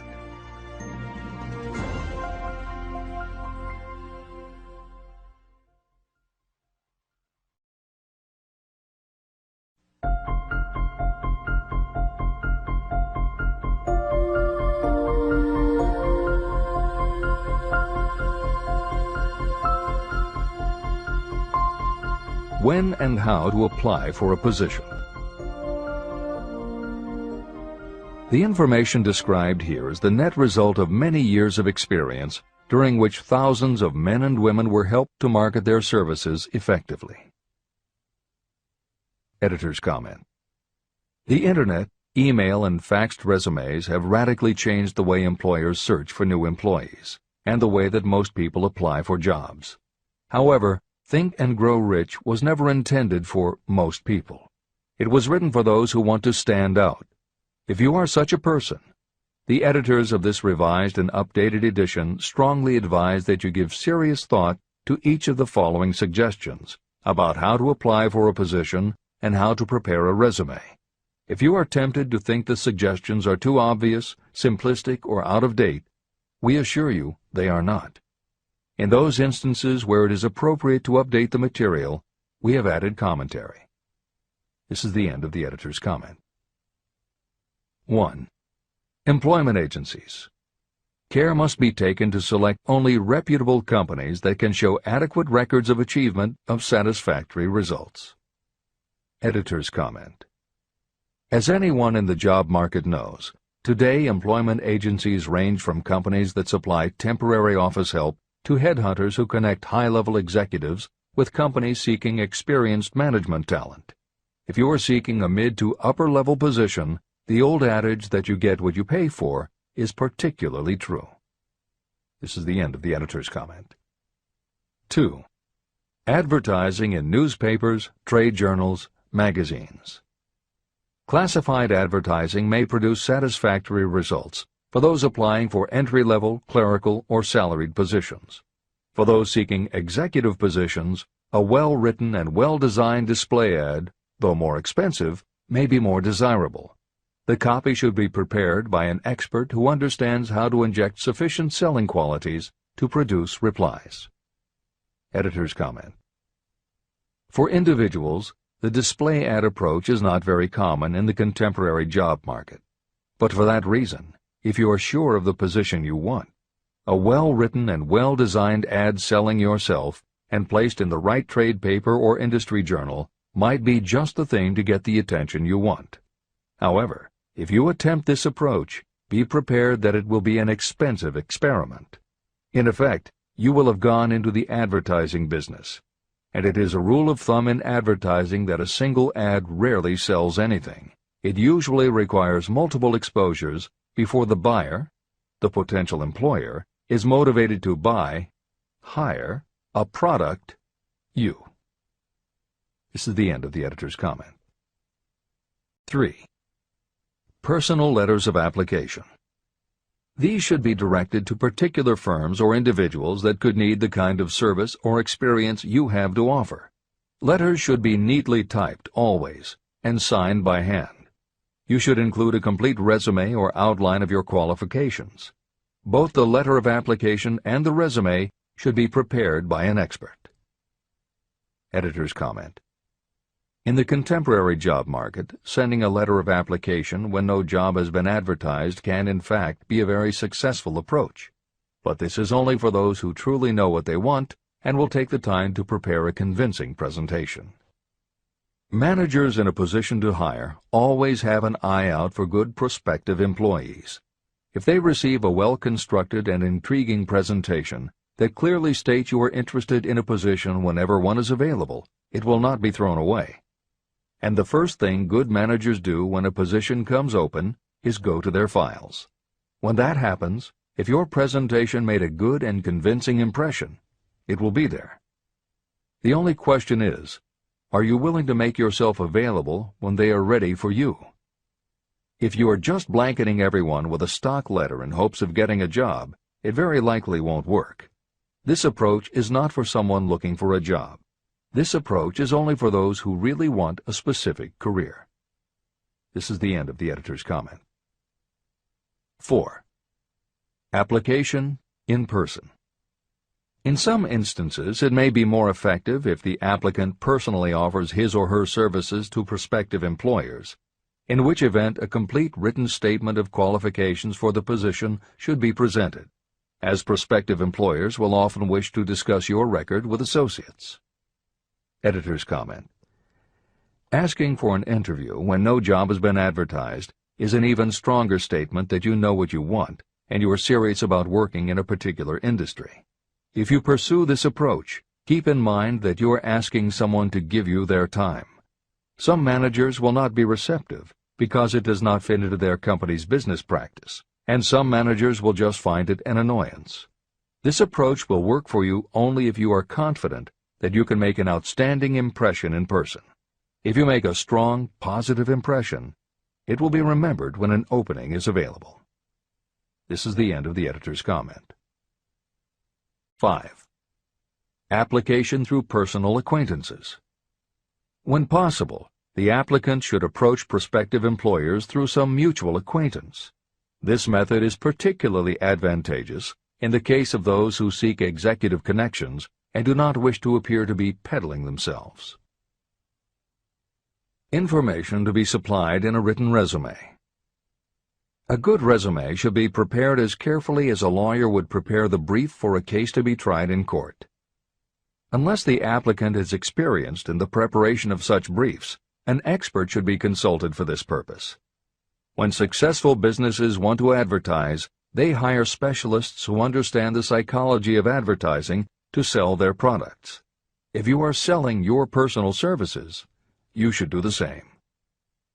Editor's comment. The job market in America has never been as bad as it was when Napoleon Hill wrote the preceding paragraph. Because of the Great Depression, many adults had never had any kind of steady job, let alone sought a career position, and there were few places to learn how to do it. Since that time, many excellent books have been published on the subject, and companies that offer professional help in preparing resumes have become very common. However, neither books nor copywriters are magic. It all begins with what you have to offer. The editors of this edition suggest that you start to assemble your presentation using the guidelines that appear below. Once you have a first draft, you should review at least one of the books on the subject to see what suggestions are offered that might help you sell yourself better than you have already done. Then, depending how satisfied you are, you might also want to seek advice from a professional who specializes in such presentations. We offer 2 notes of caution. First, make sure that your presentation does not look like something turned out by a resume mill.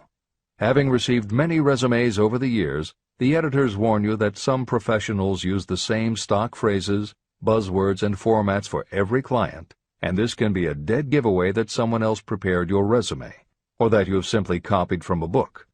Your intention should be to make yours stand out. The second word of caution is, don't go overboard in trying to stand out. There is a balance between catching an employer's attention and looking like you are trying too hard. For instance, if you are a New York marketing executive applying to a Los Angeles company, sending your application with a bag of fresh bagels by next morning FedEx would probably make a good impression, whereas sending a dartboard with your picture in the center might be viewed as just a little too cute and a little too much. Clever is good, but professional is a must. Never be so clever that you don't look professional. Following are a set of guidelines for preparing your resume. Because part of your search for a position will involve responding to ads for job openings, and because it has become common to respond by faxing applications and resumes, Napoleon Hill's guidelines should be used to prepare 2 separate presentations. As Hill suggests below, you should prepare an elaborate presentation to be used when mailed or presented in person. But you should also prepare a second, shorter version that is designed specifically to be faxed. Take care to make your fax version complete and interesting, but it should be no more than 3 pages. The following information should appear in your presentation. 1. Education. State briefly but definitely what schooling you've had and in what subjects you specialized in school, giving the reasons for that specialization.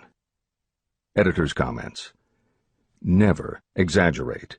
This is very serious advice, and it applies not only to education, but also the next 2 categories, experience and references. Smart employers will check in all 3 areas.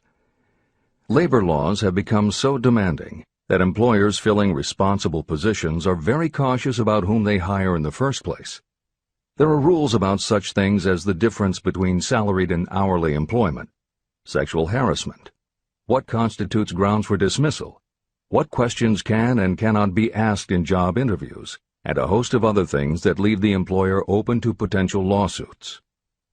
Consequently, smart employers, the kind you want to work for, will check your education, experience, and references.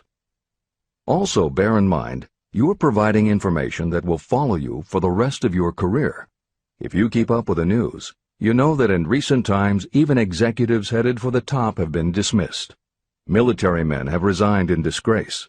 Politicians have been removed from office, and professors have been forced to resign, all because someone looked into their background and found that they had exaggerated their qualifications.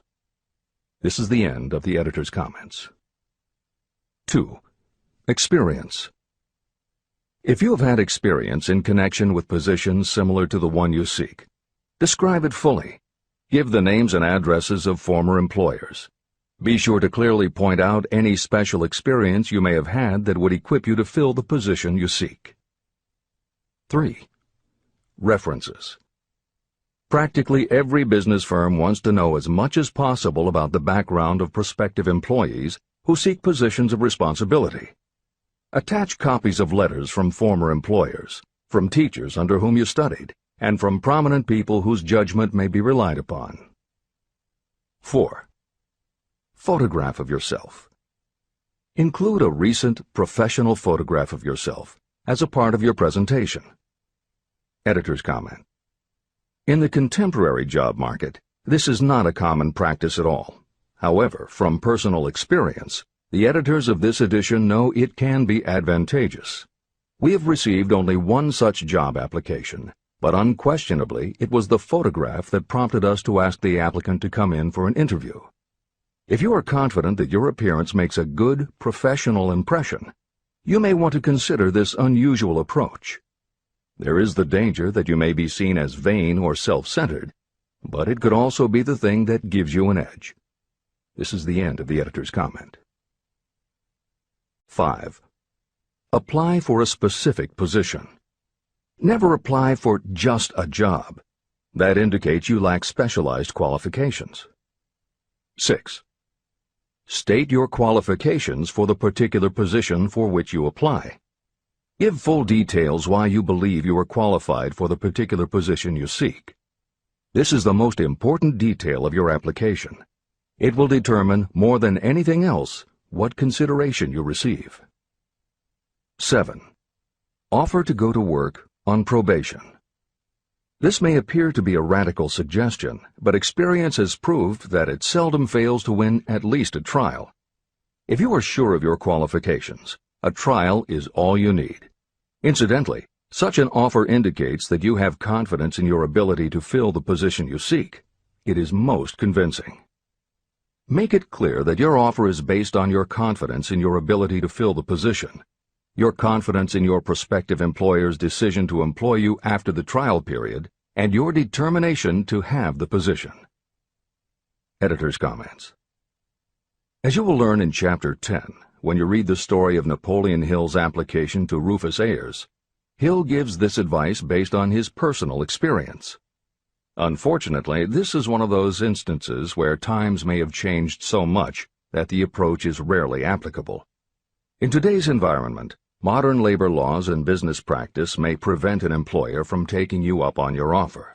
However, today many companies do have internship programs that allow an employer to test drive employees to see how well they might fit in.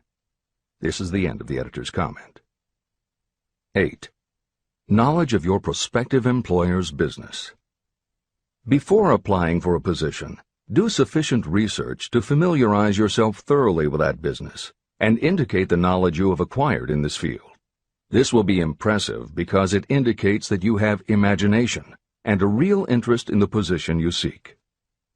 Editor's comment.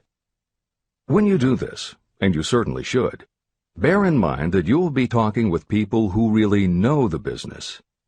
Even by researching extensively, at best you will only know about their business. If you try to appear too knowledgeable or familiar, it may backfire and reveal that you have only a superficial view of the business. Unless you are already working in a particular industry and have insights based on experience, do not be presumptuous. Use your knowledge to indicate that you have taken the time to educate yourself and that you really are interested, but don't try to tell a prospective employer how you would run the business. This is the end of the editor's comment. Remember that it is not the lawyer who knows the most law, but the one who best prepares his case who wins. If your case is properly prepared and presented, your victory will have been more than half won at the outset. Do not be afraid of making your presentation too long. Employers are just as much interested in purchasing the services of well-qualified applicants as you are in securing employment. In fact, the success of most successful employers is due to their ability to select well-qualified lieutenants. They want all the information available. Editor's comment. As noted above, when faxing a resume, it should be no more than 3 pages and should state that you will be pleased to provide a more detailed resume if required. This is the end of the editor's comment. Remember another thing. Neatness in the preparation of your resume and application will indicate that you are a painstaking person. Successful salespeople groom themselves with care. They understand that first impressions are lasting. Your presentation is your sales rep. Give it a good suit of clothes, so it will stand out in bold contrast to anything else your prospective employer ever saw. If the position you seek is worth having, it is worth going after with care. More important, if you sell yourself in a manner that shows off your individuality, you probably will receive more money from the very start than you would if you applied for employment in the usual conventional way. When your resume package has been completed, you should prepare individual and personalized copies for each company or person to whom it will be presented. This personal touch is sure to command attention. Have it neatly typed, proofread, printed, and properly bound on the finest paper you can obtain. Your photograph should be mounted and included on one of the pages. Prepare a separate binding with the proper company name inserted, if it is to be shown to more than one company. If you seek employment through an employment agency, have the agent use copies of your presentation in marketing your services. This will help to gain preference for you, both with the agent and the prospective employers. I've helped to prepare presentations for clients that were so striking and out of the ordinary that they resulted in the employment of the applicant without a personal interview. If you want similar results, follow the instructions to the letter, improving upon them however your imagination suggests. Editor's comments. Today, every office supply store offers a wide variety of paper stock, folders, binders, and presentation materials that can be put together in a way that is both unique and professional looking. With all of those possibilities available, if you simply present standard sheets of paper stapled in the corner, the response will very likely be standard too. If you apply a little creativity, you should have no trouble preparing a presentation that is tailored to the company to which you are applying, appropriate for the position you seek, and reflective of your personality and style. This is the end of the editor's comments. How to get the exact position you desire. Everyone enjoys doing the kind of work for which he or she is best suited. An artist loves to work with paints, a craftsman with his or her hands, a writer loves to write. Those with less definite talents have their preferences for certain fields of business and industry. If America does anything well, it offers a full range of occupations. 1. Decide exactly what kind of a job you want. If the job doesn't already exist, perhaps you can create it. 2.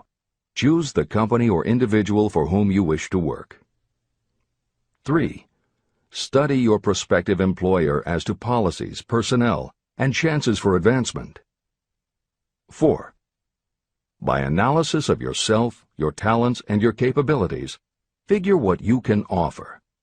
Plan specific ways and means of giving advantages, services, developments, or ideas that you believe you can successfully deliver. 5. Forget about a job. Forget whether or not there is an opening. Forget the usual routine of, "Have you got a job for me?" Concentrate on what you can give. 6. Once you have your plan in mind, put it on paper in neat form and in full detail. 7. Present it to the proper person with authority, and the rest will come automatically. Every company is looking for people who can give something of value, whether it is ideas, services, or connections. Every company has room for the person who has a definite plan of action that is to the advantage of that company. This procedure may take a few days or weeks of extra time, but the difference in income, in advancement, and in gaining recognition will save years of hard work at small pay. It has many advantages, the main one being that it will often save you from 1 to 5 years of your time in reaching a chosen goal. Every person who starts, or gets in halfway up the ladder, does so by deliberate and careful planning. The new way of marketing services. Men and women who market their services must recognize the change that has taken place in connection with the relationship between employer and employee. The future relationship should be more in the nature of a partnership, consisting of the employer, the employee, and the public they serve. In the past, employers and employees have bartered among themselves, not considering that in reality they were bargaining at the expense of the third party, the public they served. Both the employer and the employee should consider themselves as fellow employees whose business it will be to serve the public efficiently. Editor's comment. In the preceding paragraph, Napoleon Hill once again demonstrates his foresight into the future direction of American business.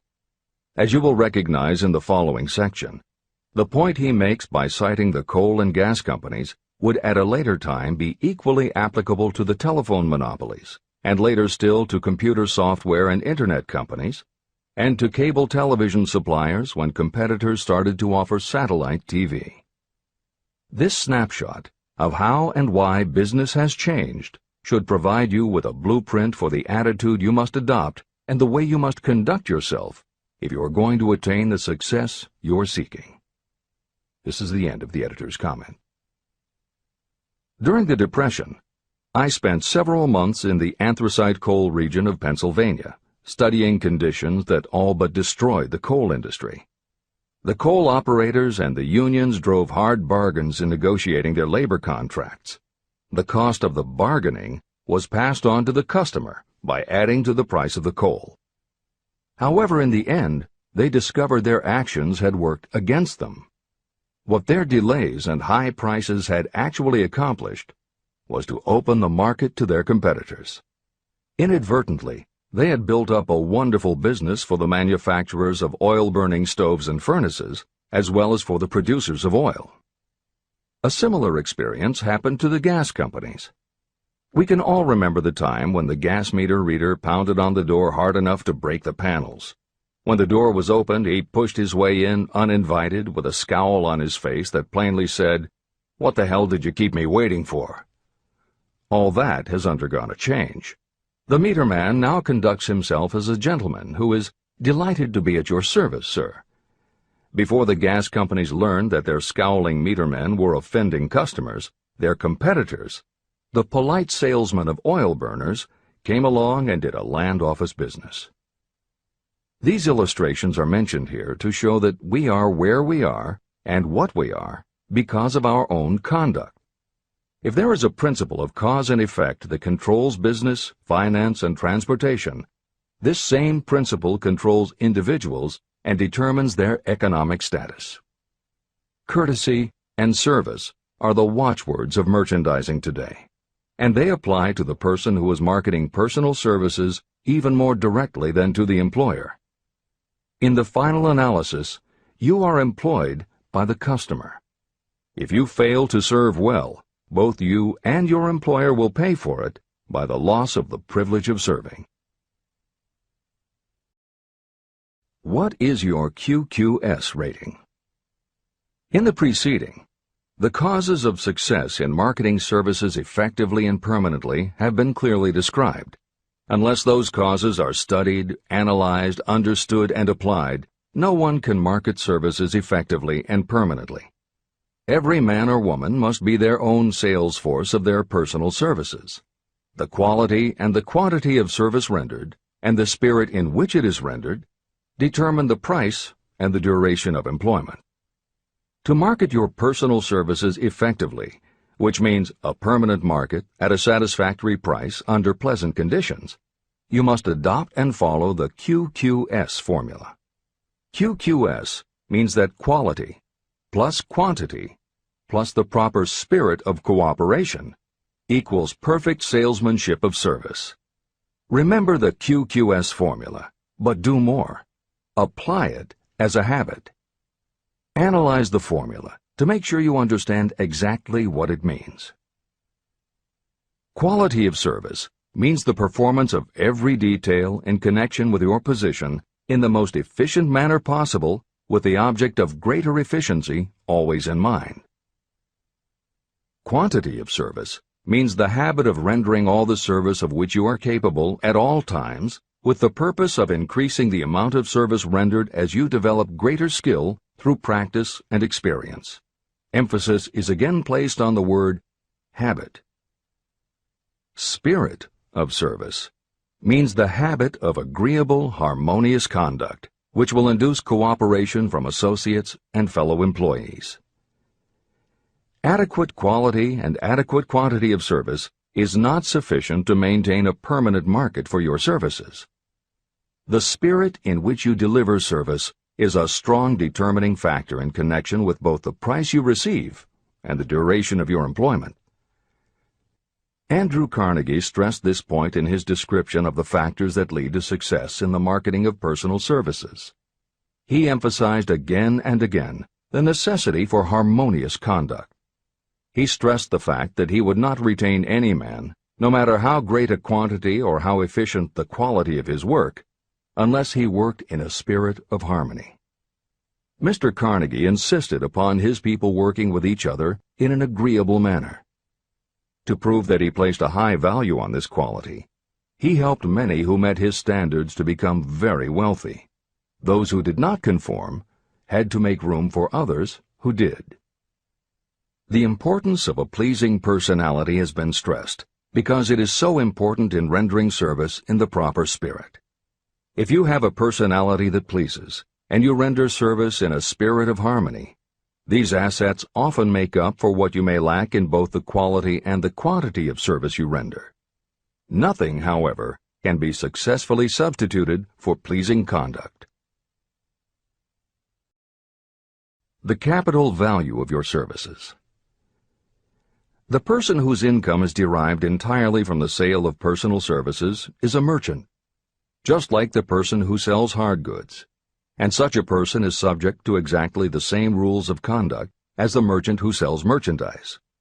I emphasize this because many people who live by the sale of personal services make the mistake of considering themselves free from the rules of conduct and the responsibilities attached to those who are engaged in marketing commodities. The day of the go-getter has been supplanted by the go-giver. The actual capitalized value of your brainpower may be determined by the amount of income you can produce by marketing your services. A fair estimate of the capital value of your brainpower may be made by using the following assumptions. Money, the amount of capital, can be borrowed from a bank at a certain rate of interest. Money is worth no more than brains, and it is often worth much less. Therefore, if your brainpower is as valuable as money, in effect, you should be lending your brainpower, your amount of capital, at least at the same rate that banks charge to lend money. This means that what you earn in a year, your income, is comparable to what a bank earns from a loan in a year, the interest they charge. You can then calculate the capital value of your brainpower using this formula. Divide 100 by the current rate of interest that banks charge for lending money. Then multiply the result by the amount of your annual income. As an example, assume that the current interest rate is 5%. Assume your annual income is $50,000. The formula would be as follows. 100 divided by 5 equals 20, and 20 multiplied by 50,000 equals $1 million. Therefore, if you lend out your brainpower, your capital, at the same rate as the bank lends money, 5% interest, your brainpower is worth $1 million. Competent brains, if effectively marketed, represent a much more desirable form of capital than the money that is required to conduct a business dealing in commodities. This is true because brains are a form of capital that cannot be permanently depreciated by economic depressions, nor can this form of capital be stolen or spent. Moreover, the money that is essential for the conduct of business is as worthless as a sand dune until it has been mixed with efficient brains. The 31 major causes of failure. Life's greatest tragedy consists of men and women who earnestly try and fail. The tragedy lies in the overwhelmingly large majority of people who fail as compared with the few who succeed. I have had the privilege of analyzing several thousand men and women, 98% of whom were classed as failures. My analysis proved that there are 13 major principles through which people accumulate fortunes. Each of the 13 principles of success has its own chapter in this book, and there are 31 major reasons for failure. The 31 causes of failure are listed below. As you go through the list, measure yourself point by point.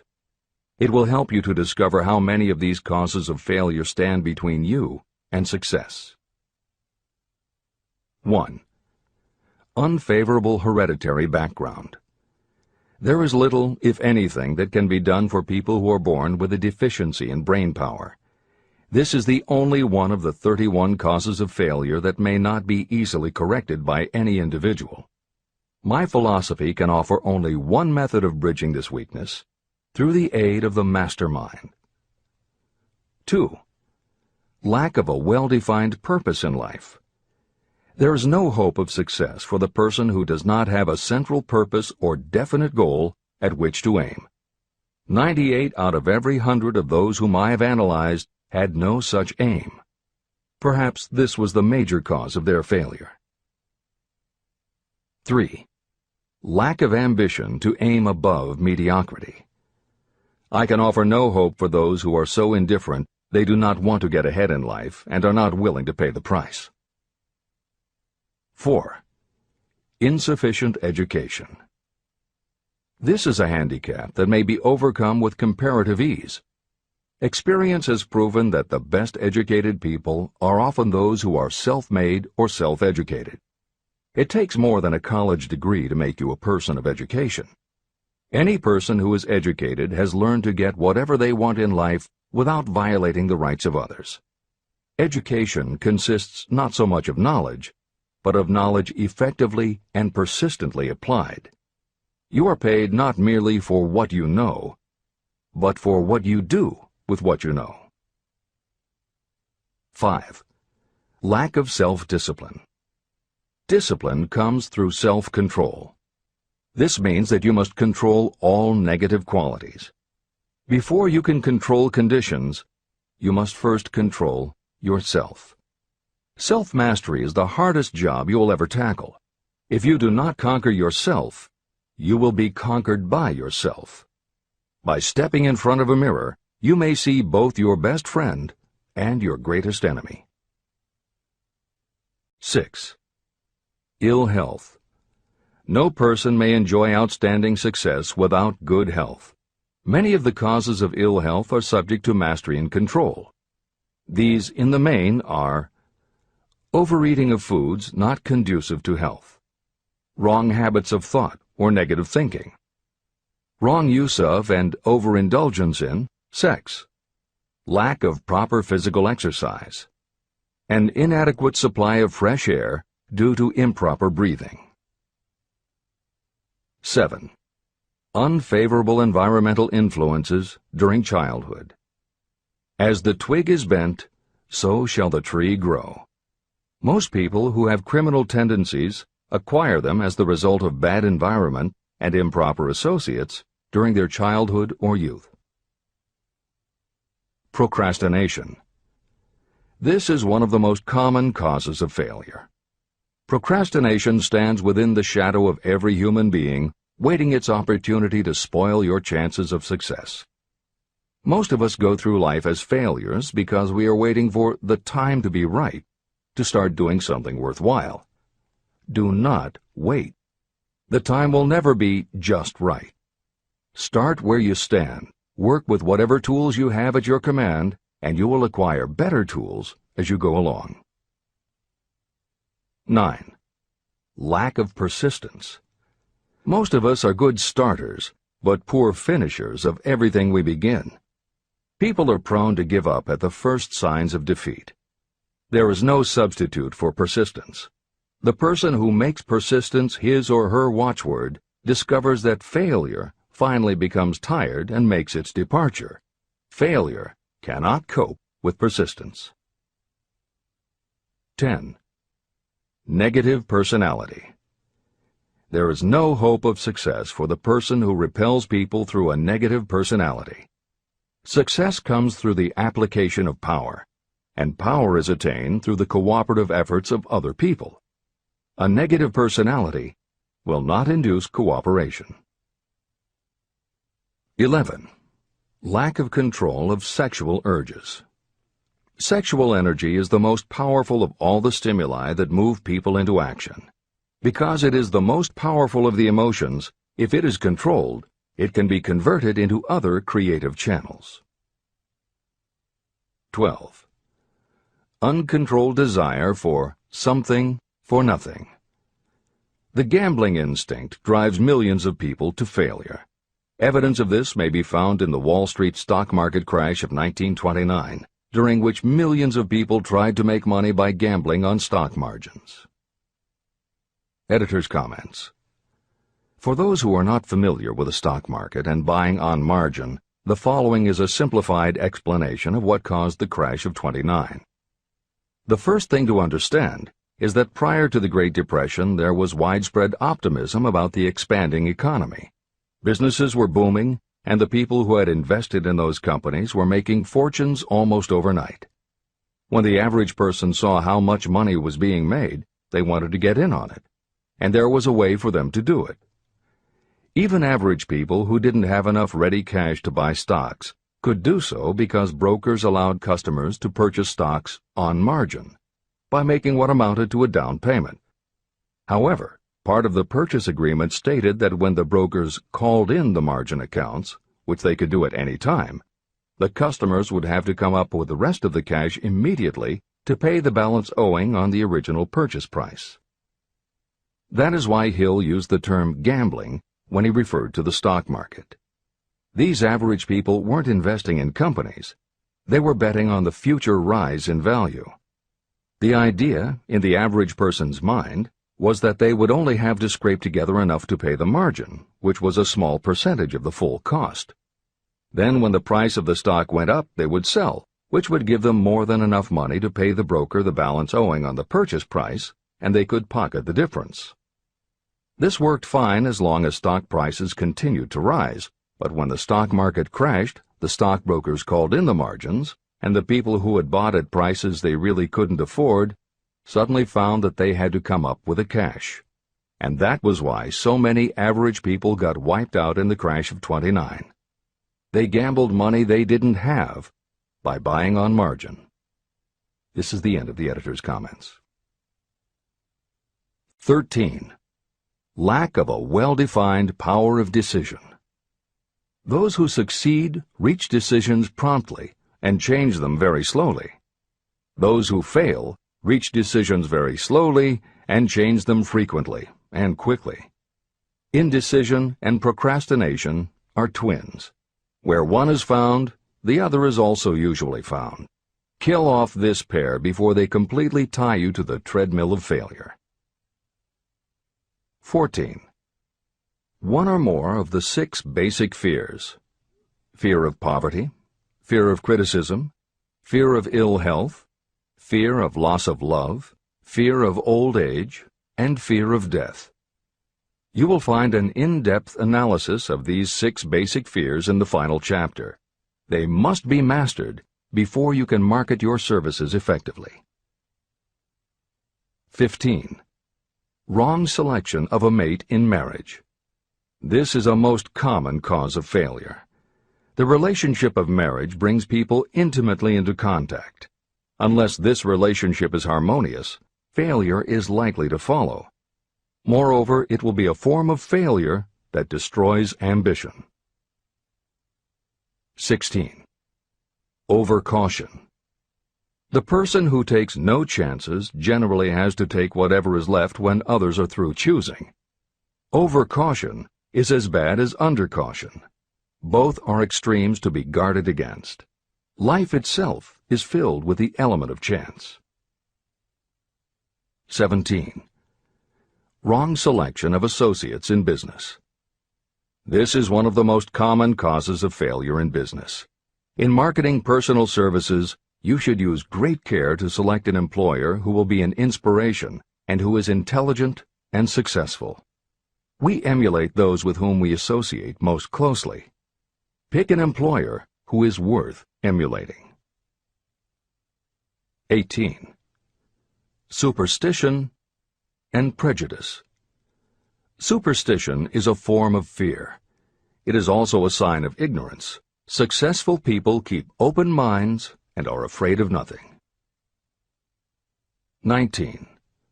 Wrong selection of a vocation. You cannot have outstanding success in work that you do not like. The most essential step in the marketing of personal services is that of selecting an occupation into which you can throw yourself wholeheartedly. Although money or circumstances may require you to do something you don't like for a time, no one can stop you from developing plans to make your goal in life a reality. Editor's comments. Most contemporary experts agree with Napoleon Hill's statement that finding the work you love is of key importance in achieving success that is truly rewarding. This concept coincides so well with modern attitudes that it has inspired a number of books, including Feel the Fear and Do It Anyway by Susan Jeffers, Wishcraft by Barbara Sher, and Do What You Love, The Money Will Follow by Marcia Sinitar. All three books became bestsellers by expanding upon that single concept. This is the end of the editor's comments. 20. Lack of concentration of effort. The jack of all trades seldom is good at any. Concentrate all of your efforts on one definite chief aim. 21. The habit of indiscriminate spending. You cannot succeed if you are eternally in fear of poverty. Form the habit of systematic saving by putting aside a definite percentage of your income. Money in the bank gives you a very safe foundation of courage when bargaining for the sale of personal services. Without money, you must take what you are offered and be glad to get it. 22. Lack of enthusiasm. Without enthusiasm, you cannot be convincing. Moreover, enthusiasm is contagious, and the person who has it under control is generally welcome in any group of people. 23. Intolerance. The person with a closed mind on any subject seldom gets ahead. Intolerance means that you have stopped acquiring knowledge. The most damaging forms of intolerance are those connected with religious, racial, and political differences of opinion. 24. Intemperance. The most damaging forms of intemperance are connected with overeating, alcohol, drugs, and sexual activities.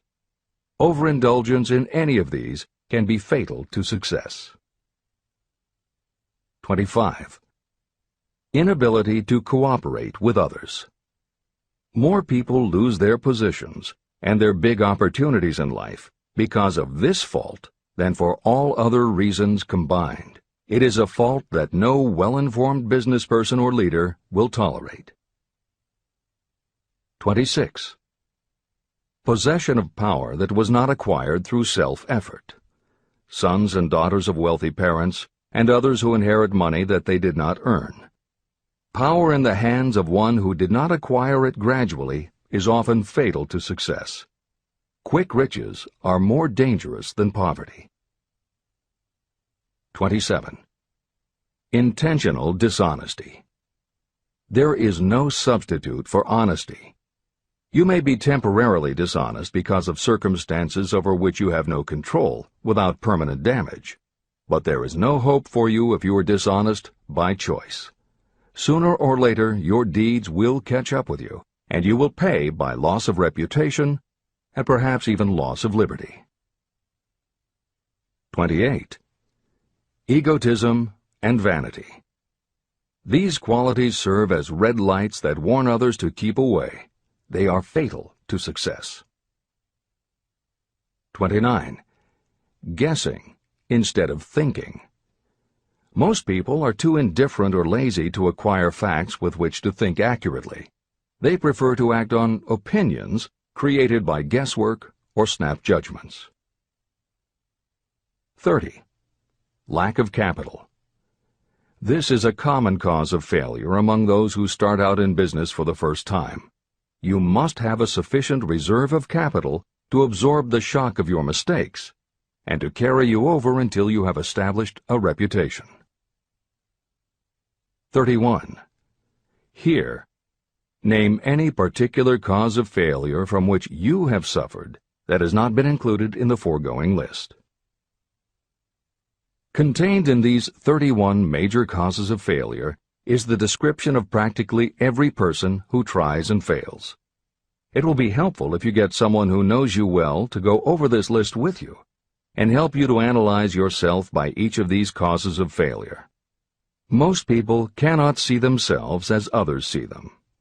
You may be one who cannot. Do you know your own worth? The oldest of admonitions is, know thyself. If you market merchandise successfully, you must know the merchandise. The same is true in marketing personal services. You should know all of your weaknesses in order to bridge them or eliminate them entirely. You should know your strengths in order to call attention to them when selling your services. You can know yourself only through accurate analysis. There's a story about a young man applying for a job who was making a good impression until the manager asked him what salary he expected. He replied that he had no fixed sum in mind, lack of a definite aim. The manager then said, "We will pay you all you are worth after we try you out for a week." "I can't accept that," the applicant replied. "I'm already getting more than that where I'm now employed." It may seem funny, but it makes a serious point.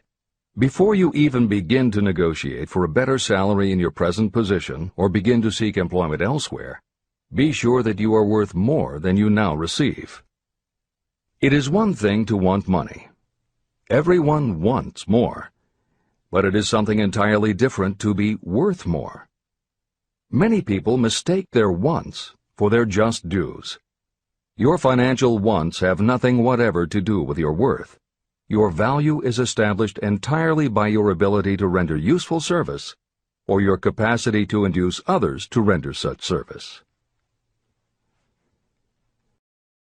Take inventory of yourself. Annual self-analysis is essential in the effective marketing of personal services, just like you would take an annual inventory if you were in merchandising.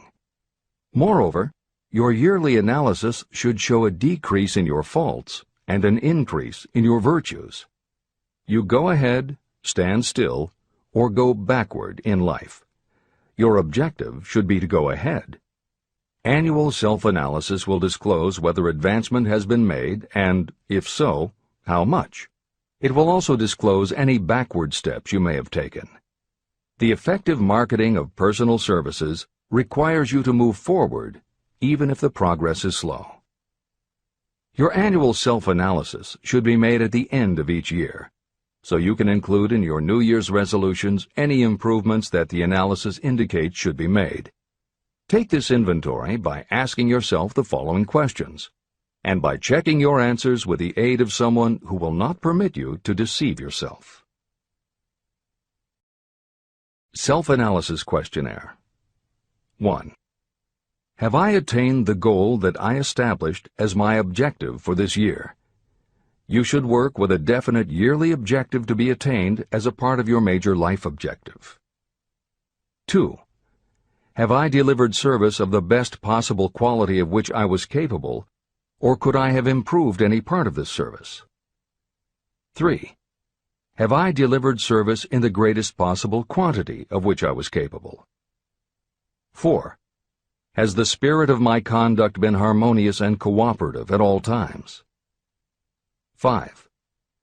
Have I permitted the habit of procrastination to decrease my efficiency, and if so, to what extent? 6. Have I improved my personality, and if so, in what ways? 7. Have I been persistent in following my plans through to completion? 8. Have I reached decisions promptly and definitely on all occasions? 9. Have I permitted any of the 6 basic fears to decrease my efficiency? 10. Have I been either overcautious or undercautious? 11. Has my relationship with my associates in work been pleasant or unpleasant? If it has been unpleasant, has the fault been partly or wholly mine? 12. Have I dissipated any of my energy through lack of concentration of effort? 13. Have I been open-minded and tolerant in connection with all subjects? 14. In what ways have I improved my ability to render service? 15. Have I been intemperate in any of my personal habits? 16. Have I expressed, either openly or secretly, any form of egotism? 17. Has my conduct toward my associates been such that they respect me? 18. Have my opinions and decisions been based upon guesswork or accuracy of analysis and thought? 19. Have I followed the habit of budgeting my time, my expenses, and my income, and have I been conservative in these budgets? 20. How much time have I devoted to unprofitable effort which I might have used to better advantage? 21. How may I rebudget my time and change my habits so I will be more efficient during the coming year? 22.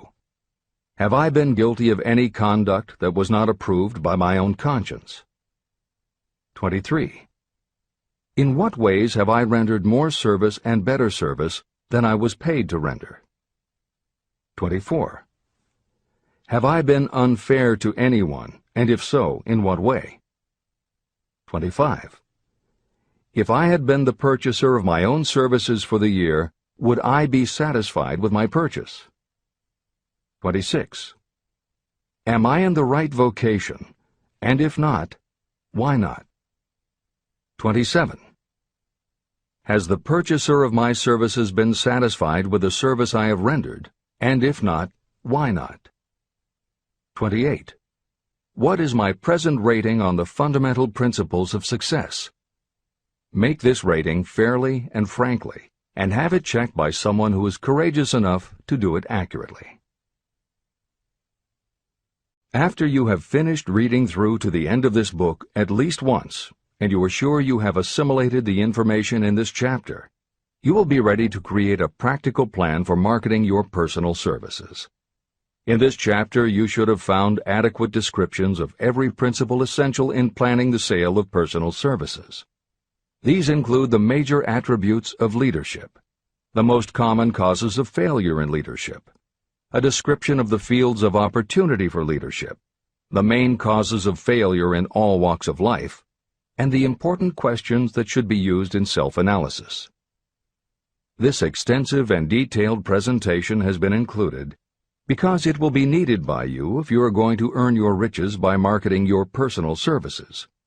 Those who have lost their fortunes, and those who are just beginning to earn money, have nothing but personal services to offer in return for riches. Therefore, it is essential that you have real, practical information that you'll need to market your services to best advantage. Complete assimilation and understanding of the information will help you to market your services, and it will help you to become more analytical and capable of judging people. The information will be priceless to you if you work in an executive position where you select employees. Where and how to find opportunities to accumulate riches. Now that we have analyzed the principles by which riches may be accumulated, you naturally ask, where can I find the opportunities to apply these principles? Very well. Let us take inventory and see what the United States of America offers the person seeking riches. To begin with, remember that we live in a country where every law-abiding citizen enjoys freedom of thought and freedom of deed unequaled anywhere in the world. Most of us have never taken inventory of the advantages of this freedom. We have never compared our unlimited freedom with a curtailed freedom in other countries. Here we have freedom of thought, freedom in the choice and enjoyment of education, freedom in religion, freedom in politics, freedom in the choice of a business, profession, or occupation, freedom to accumulate and own all the property we can accumulate, freedom to choose our place of residence, freedom in marriage, freedom through equal opportunity to all races, freedom of travel from one state to another, freedom in our choice of foods, and freedom to aim for any station in life for which we have prepared ourselves, even for the presidency of the United States. We have other forms of freedom, but this list gives an overview of the most important freedoms that offer you the opportunity to think and grow rich. The United States is the only country guaranteeing to every citizen, whether native-born or naturalized, so broad and varied a list of freedoms. Next, let us recount some of the blessings that our widespread freedom has placed within our hands. Take the average American family of average income and sum up the benefits available to every member of the family in this land of opportunity and plenty. Food. Next to freedom of thought and deed comes food, clothing, and shelter, the three basic necessities of life. Because of our universal freedom, the average American family has available at its door the choicest selection of food to be found anywhere in the world, and at prices within its financial range. Shelter. This family lives in a comfortable apartment or house, complete with light, heat, water, and many conveniences. The toast they had for breakfast was toasted in an electric toaster, which cost but a few dollars. The apartment is cleaned with a vacuum cleaner that is run by electricity. Hot and cold water is available at all times in the kitchen and the bathroom. The food is kept cool in a refrigerator. Clothes are washed and dried, dishes are cleaned, and numerous labor-saving devices are run on power obtained by putting a plug into a wall socket. The family receives entertainment and information from all over the world 24 hours a day if they want it, by merely flipping a switch on their radio or television or computer. There are other conveniences, but the foregoing list will give a fair idea of some of the concrete evidences of the freedoms that we, of America, enjoy. Clothing. Anywhere in the United States, the family with average clothing requirements can dress very comfortably at a cost that is only a small portion of their earnings. Only the three basic necessities of food, clothing, and shelter have been mentioned. The average American also has other options and advantages that are available in return for reasonable effort. The average American has security of property rights not found in any other country in the world. We can place any surplus money in a bank with the assurance that our government will protect it and make good to us if the bank fails. If an American citizen wants to travel from one state to another, he or she needs no passport and no one's permission. You may go when you please, and you may travel by car, train, bus, airplane, ship, or any other method that you can afford. The miracle that has provided these blessings. We often hear politicians proclaiming the freedom of America when they solicit votes, but they seldom take the time or trouble to analyze the source of this freedom. Having no axe to grind, no grudge to express, and no ulterior motives, I will give you a frank analysis of that mysterious, abstract, greatly misunderstood something that gives to every citizen of America more blessings, more opportunities to accumulate wealth, and more freedom of every nature than may be found in any other country. I have the right to analyze the source and nature of this unseen power because I know, and have known for more than half a century, many of the men who organized that power, and many who are now responsible for its maintenance. The name of this mysterious benefactor of mankind is capital. Capital consists not only of money, but also of highly organized, intelligent groups of individuals who plan ways and means of using money efficiently for the good of the public and profitably to themselves. These groups consist of scientists, educators, chemists, inventors, business analysts, publicists, transportation experts, accountants, lawyers, doctors, and other men and women who have highly specialized knowledge in all fields of industry and business. They pioneer, experiment, and blaze trails in new fields of endeavor. They support colleges, hospitals, schools, build good roads, publish newspapers, pay most of the cost of government, and take care of the many details essential to human progress. Stated briefly, the capitalists are the brains of civilization because they supply the entire fabric of which all education, enlightenment, and human progress consist. Money without brains is always dangerous.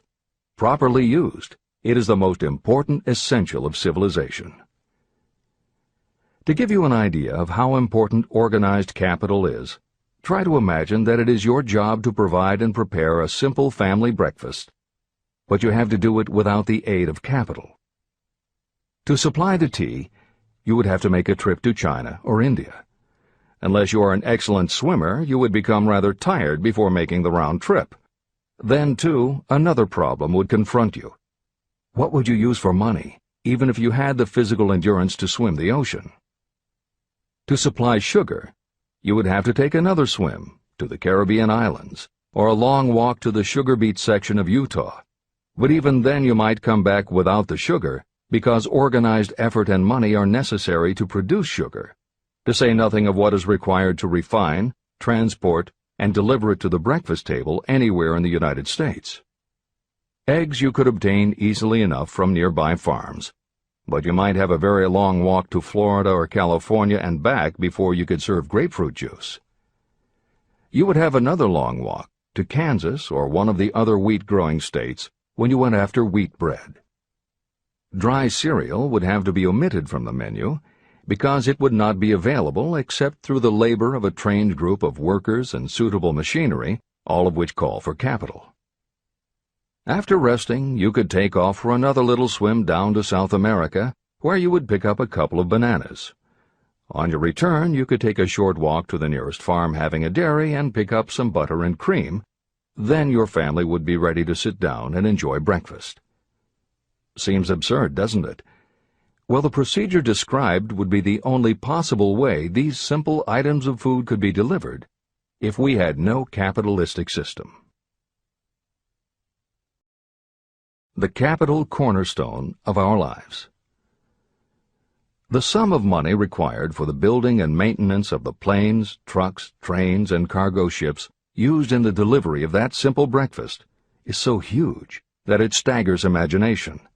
It runs into billions of dollars. Not to mention the armies of trained employees required to run all those planes, trucks, ships, and trains. But transportation is only a part of the requirements of modern civilization in capitalistic America. Before there can be anything to haul, something must be grown from the ground, or manufactured and prepared for market. This calls for more billions of dollars for equipment, machinery, packaging, marketing, and to pay the wages of millions of men and women. Transportation systems do not spring up from the earth and function automatically. They come in response to the call of civilization. They come through the labor and ingenuity and organizing ability of people who have imagination, faith, enthusiasm, decision, and persistence. These men and women are known as capitalists. They are motivated by the desire to build, construct, achieve, render useful service, earn profits, and accumulate riches. And because they render service without which there would be no civilization, they earn for themselves great riches. Just to keep the record simple and understandable, I will add that these capitalists are the same men and women who are often denounced as the greedy establishment or Wall Street. I'm not attempting to present a case for or against any group or any system of economics. The purpose of this book, a purpose to which I have faithfully devoted more than half a century, is to present to anyone who wants the knowledge the most dependable philosophy through which individuals may accumulate riches in whatever amounts they desire. The reasons I have analyzed the economic advantages of the capitalistic system are: 1. To point out that all who seek riches must recognize and adapt themselves to the system that controls all approaches to fortunes, large or small. 2. To present the side of the picture opposite to the one portrayed by politicians and demagogues and the media, who often refer to organized capital as if it were something poisonous. This is a capitalistic country. It was developed through the use of capital. We who claim the right to partake of the blessings of freedom and opportunity, we who seek to accumulate riches here, should know that neither riches nor opportunity would be available to us if organized capital had not provided these benefits. There is only one dependable method of accumulating and legally holding riches, and that is by rendering useful service. No system has ever been created by which anyone can legally acquire riches through mere force of numbers, or without giving in return an equivalent value of one form or another. Your opportunities in the midst of riches. America provides all the freedom and all the opportunity to accumulate riches that any honest person may require. When you go hunting for game, you select hunting grounds where game is plentiful. When you are seeking riches, the same rule naturally applies. If it is riches you are seeking, do not overlook the possibilities of a country whose citizens are so rich that women alone spend billions of dollars each year for cosmetics and other beauty products. Do not be in too big a hurry to get away from a country whose men willingly, even eagerly, hand over more billions of dollars annually for football, basketball, baseball, and all the related products that go with these and other sporting events. Only a few of the luxuries and non-essentials have been mentioned, but remember that the business of producing and marketing these few products gives regular employment to many millions of men and women, who receive for their services many millions of dollars monthly, and spend it freely for both the luxuries and the necessities. Especially, remember that behind all this exchange of merchandise and personal services is an abundance of opportunity to accumulate riches. Here our American freedom comes to your aid. There is nothing to stop you or anyone from engaging in any portion of the effort necessary to carry on these businesses. If you have superior talent, training, experience, you may accumulate riches in large amounts. Those not so fortunate may accumulate smaller amounts. Anyone may earn a living in return for a very nominal amount of labor. So there you are. Opportunity has spread its wares before you. Step up to the front, select what you want, create your plan, put the plan into action, and follow through with persistence. Capitalistic America will do the rest. You can depend on this much. Capitalistic America ensures every person the opportunity to render useful service and to collect riches in proportion to the value of the service. The system denies no one this right, but it does not and cannot promise something for nothing.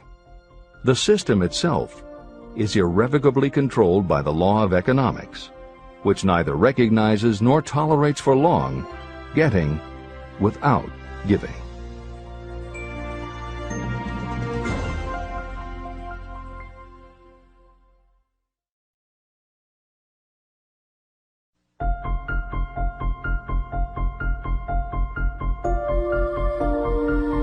Conceit is a fog that envelops a man's real character beyond his own recognition.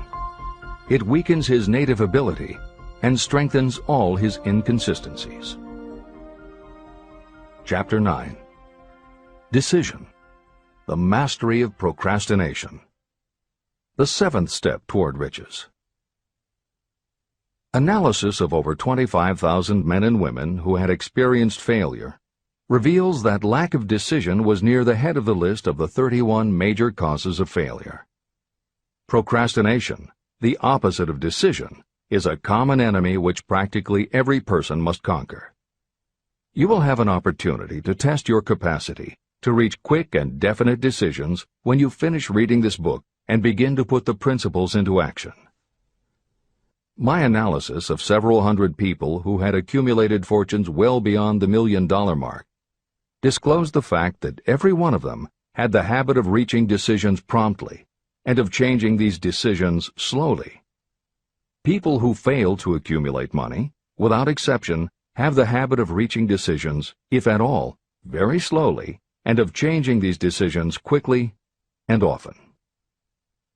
One of Henry Ford's most outstanding qualities was his habit of reaching decisions quickly and definitely and changing them slowly. This quality was so pronounced in Mr. Ford that it gave him the reputation of being obstinate. It was this quality that prompted Mr. Ford to continue to manufacture his famous Model T, the world's ugliest car, when all of his advisors and many of the purchasers of the car were urging him to change it. Perhaps Mr. Ford delayed too long in making the change, but the other side of the story is that Mr. Ford's firmness of decision yielded a huge fortune before the change in model became necessary. Some say that Mr. Ford's definiteness of decision was just obstinacy, but even this quality is preferable to slowness in reaching decisions and quickness in changing them. Editor's comments. Henry Ford's consistency extended also to the color of the Model T, 15 million of which in 19 years of production from 1908 to 1927 were made only in black and with little change in the design. Shortly after its introduction, Napoleon Hill met with Ford to talk about the principles of success. According to Hill, in Michael Ritt's biography of Napoleon Hill, A Lifetime of Riches, Henry Ford was cold, indifferent, unenthusiastic, and spoke only when forced to, unless he was talking about his car. Early on, few people other than Carnegie could foresee the success Ford would achieve, which Hill later attributed to Ford's self-control and concentrated effort. At Hill's first meeting with him in 1911, Ford was interested only in talking about the Model T.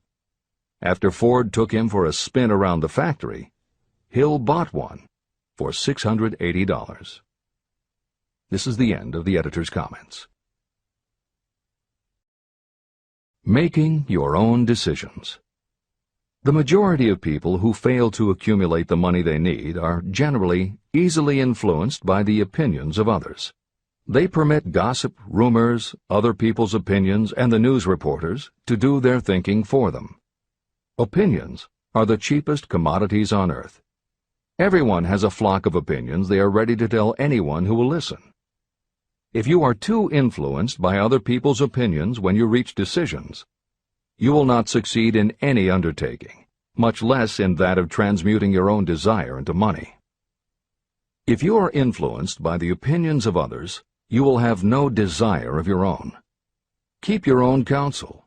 Rely on yourself to reach your own decisions when you begin to put these principles into practice, and follow through on your decisions.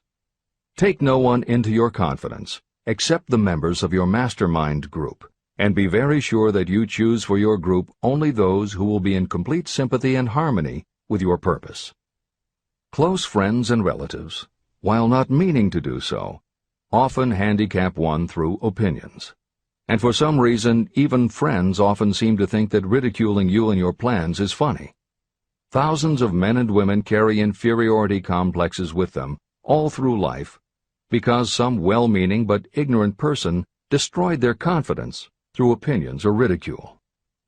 You have a brain and mind of your own. Use it, and reach your own decisions.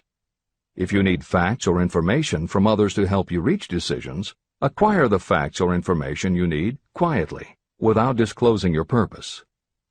It is characteristic of people who have a smattering of knowledge to try to give the impression that they know more than they do. Such people generally do too much talking and too little listening. Keep your eyes and ears open and your mouth closed if you wish to acquire the habit of prompt decision. Those who talk too much do little else. If you talk more than you listen, you may miss some important piece of knowledge that might have been very useful to you. By talking too much, you may also disclose your plans and purposes to people who will take great delight in defeating you because they envy you. Remember, every time you open your mouth in the presence of a person who really has knowledge, you tip your hand and show that person your exact stock of knowledge, or you tip your hand to your lack of it. The mark of genuine wisdom is modesty and silence. Keep in mind that every person is, like you, seeking the opportunity to accumulate money. If you talk about your plans too freely, You may be surprised when you learn that some other person has beat you to it by using the plans you bragged about. Let one of your first decisions be to keep a closed mouth and open ears and eyes. As a reminder to yourself, copy the following epigram in large letters and place it where you will see it daily. Tell the world what you intend to do, but first, show it. This is the equivalent of saying that deeds and not words are what count most. The value of decisions depends upon the courage required to render them. The great decisions that served as the foundation of civilization were reached by assuming great risks, which often meant the chance of death. Lincoln's decision to issue his famous Proclamation of Emancipation, which gave freedom to African Americans, was rendered with full understanding that his act would turn thousands of friends and political supporters against him. When the rulers of Athens gave Socrates the choice of disclaiming his teachings or being sentenced to death, Socrates' decision to drink the cup of poison, rather than compromise in his personal belief, was a decision of courage. It turned time ahead 1,000 years and gave to people then unborn the right to freedom of thought and of speech. 56. Who risked the gallows? The greatest decision of all time, as far as any American citizen is concerned, was reached in Philadelphia on July 4, 1776, when 56 men signed their names to a document that they well knew would bring freedom to all Americans, or leave every one of the 56 hanging from a gallows.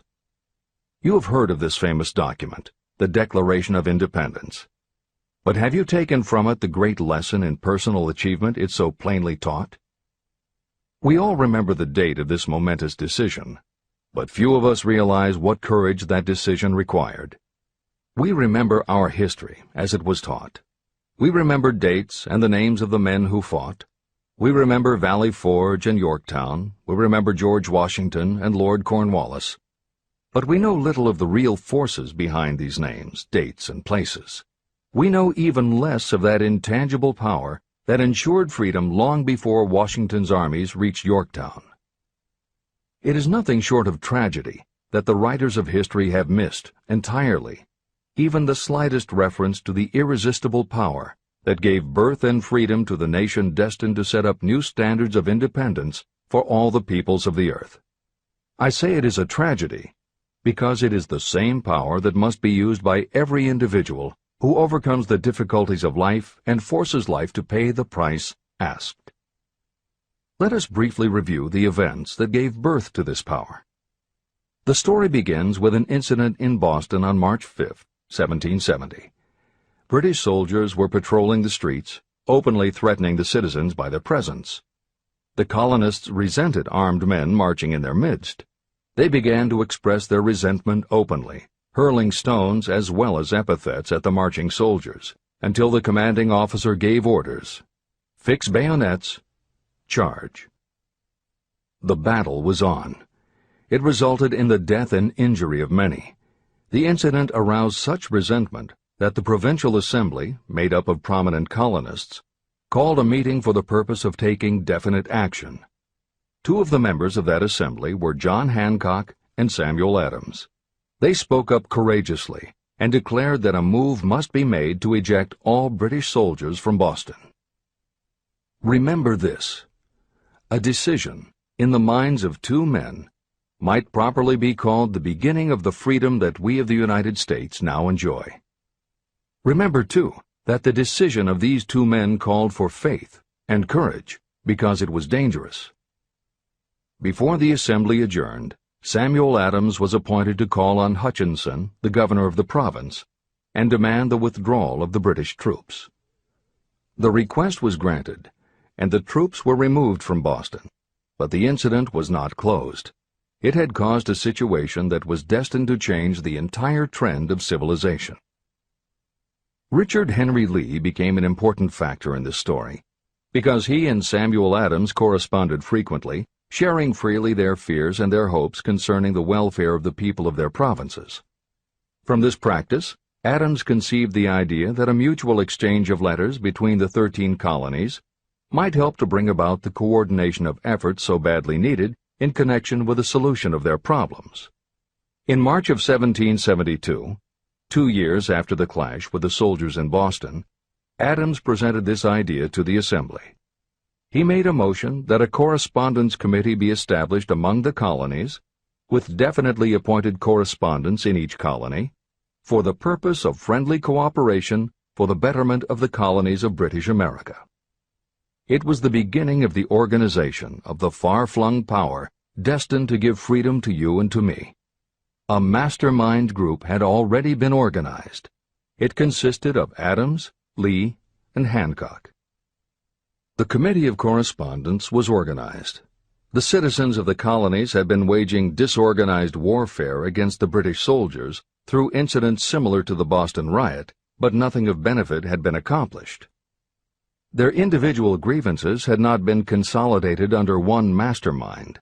No group of individuals had put their hearts, minds, souls, and bodies together in one definite decision to settle their difficulty with the British once and for all, until Adams, Hancock, and Lee got together. Meanwhile, the British were not idle. They, too, were doing some planning and masterminding, and they had the advantage of having behind them money and organized soldiery. A decision that changed history. The Crown appointed Gage to supplant Hutchinson as the governor of Massachusetts. One of the new governor's first acts was to send a messenger to call on Samuel Adams for the purpose of endeavoring to stop his opposition by fear. You will best understand the spirit of what happened from this quotation of the conversation between Colonel Fenton, the messenger sent by Gage, and Adams. Colonel Fenton: I have been authorized by Governor Gage to assure you, Mr. Adams, that the governor has been empowered to confer upon you such benefits as would be satisfactory, an obvious endeavor to win Adams by promise of bribing him, upon the condition that you engage to cease in your opposition to the measures of the government. It is the governor's advice to you, sir, not to incur the further displeasure of His Majesty. Your conduct has been such as makes you liable to penalties of an act of Henry VIII, by which persons can be sent to England for trial for treason or misprision of treason at the discretion of a governor of a province. But by changing your political course, you will not only receive great personal advantages, but you will make your peace with the king. Samuel Adams had the choice of two decisions. He could cease his opposition and receive personal bribes, or he could continue and run the risk of being hanged. Clearly, the time had come when Adams was forced to reach, instantly, a decision that could have cost his life. Adams insisted upon Colonel Fenton's word of honor that the colonel would deliver to the governor the answer exactly as Adams would give it to him. Adams' answer: Then you may tell Governor Gage that I trust I have long since made my peace with the King of Kings. No personal consideration shall induce me to abandon the righteous cause of my country. And tell Governor Gage it is the advice of Samuel Adams to him no longer to insult the feelings of an exasperated people. When Governor Gage received Adams' caustic reply, he flew into a rage and issued a proclamation that read, I do hereby, in His Majesty's name, offer and promise His most gracious pardon to all persons who shall forthwith lay down their arms and return to the duties of peaceable subjects, excepting only from the benefit of such pardon Samuel Adams and John Hancock, whose offenses are of too flagitious a nature to admit of any other consideration but that of condign punishment. Adams and Hancock were on the spot. The threat of the irate governor forced the two men to reach another decision, equally as dangerous. They hurriedly called a secret meeting of their staunchest followers. After the meeting had been called to order, Adams locked the door, placed the key in his pocket, and informed all present that it was imperative that a Congress of the colonists be organized, and that no man should leave the room until the decision for such a Congress had been reached. Great excitement followed. Some weighed the possible consequences of such radicalism. Some expressed grave doubt as to the wisdom of so definite a decision in defiance of the Crown. Locked in that room were two men immune to fear, blind to the possibility of failure. Hancock, and Adams. Through the influence of their minds, the others were induced to agree that, through the Correspondence Committee, arrangements should be made for a meeting of the First Continental Congress to be held in Philadelphia, September 5, 1774. Remember this date. It is more important than July 4, 1776. If there had been no decision to hold a Continental Congress, there could have been no signing of the Declaration of Independence. Before the first meeting of the new Congress, another leader, in a different section of the country, was deep in the throes of publishing a summary view of the rights of British America. He was Thomas Jefferson, of the province of Virginia, whose relationship to Lord Dunmore, representative of the Crown in Virginia, was as strained as that of Hancock's and Adams with their governor. Shortly after his famous Summary of Rights was published, Jefferson was informed that he was subject to prosecution for high treason against His Majesty's government. Inspired by the threat, one of Jefferson's colleagues, Patrick Henry, boldly spoke his mind, concluding his remarks with a sentence that shall remain forever a classic. "If this be treason, then make the most of it." It was such men as these who, without power, without authority, without military strength, without money, sat in solemn consideration of the destiny of the colonies, beginning at the opening of the First Continental Congress and continuing at intervals for 2 years, until on June 7, 1776, Richard Henry Lee arose, addressed the chair, and to the startled assembly made this motion: "Gentlemen, I make the motion that these united colonies are, and of right ought to be, free and independent states, that they be absolved from all allegiance to the British Crown, and that all political connection between them and the state of Great Britain is, and ought to be, totally dissolved." The most momentous decision ever placed on paper. Lee's astounding motion was discussed fervently and at such length that he began to lose patience. Finally, after days of argument, he again took the floor and declared in a clear, firm voice, "Mr. President, we have discussed this issue for days. It is the only course for us to follow. Why then, sir, do we longer delay? Why still deliberate? Let this happy day give birth to an American Republic. Let her arise, not to devastate and to conquer, but to re-establish the reign of peace and of law." Before his motion was finally voted upon, Lee was called back to Virginia because of serious family illness. But before leaving, he placed his cause in the hands of his friend, Thomas Jefferson, who promised to fight until favorable action was taken. Shortly thereafter, the President of the Congress, Hancock, appointed Jefferson as chairman of a committee to draw up a Declaration of Independence. Long and hard the committee labored on a document that would mean, when accepted by the Congress, that every man who signed it would be signing his own death warrant should the colonies lose in the fight with Great Britain that was sure to follow. The document was drawn, and on June 28th, the original draft was read before the Congress. For several days it was discussed, altered, and made ready. On July 4th, 1776, Thomas Jefferson stood before the Assembly and fearlessly read the most momentous decision ever placed on paper. When in the course of human events it becomes necessary for one people to dissolve the political bands which have connected them with another, and to assume among the powers of the earth the separate and equal station to which the laws of nature and of nature's God entitled them, a decent respect to the opinions of mankind requires that they should declare the causes which impel them to the separation. When Jefferson finished, the document was voted upon, accepted, and signed by the 56 men, every one staking his own life upon his decision to write his name. By that decision came into existence a nation destined to bring to mankind forever the privilege of making decisions. Analyze the events that led to the Declaration of Independence, and be convinced that this nation, which now holds a position of commanding respect and power among all nations of the world, was born of a decision created by a mastermind consisting of 56 men. Note well the fact that it was their decision that ensured the success of Washington's armies, because the spirit of that decision was in the heart of every soldier who fought with him, and served as a spiritual power which recognizes no such thing as failure.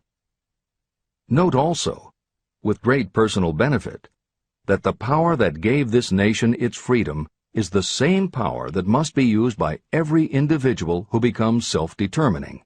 This power is made up of the principles described in this book. It will not be difficult to detect in the story of the Declaration of Independence at least 6 of these principles: desire, decision, faith, persistence, the mastermind, and organized planning. Know what you want, and you will generally get it. Throughout this philosophy, you will find the suggestion that thought, backed by strong desire, will transmute itself into its physical equivalent. The story of the founding of America and the story of the organization of the United States Steel Corporation are perfect examples of the method by which thought makes this astounding transformation. In your search for the secret of the method, do not look for a miracle, because you will not find it. You will find only the eternal laws of nature. These laws are available to every person who has the faith and the courage to use them.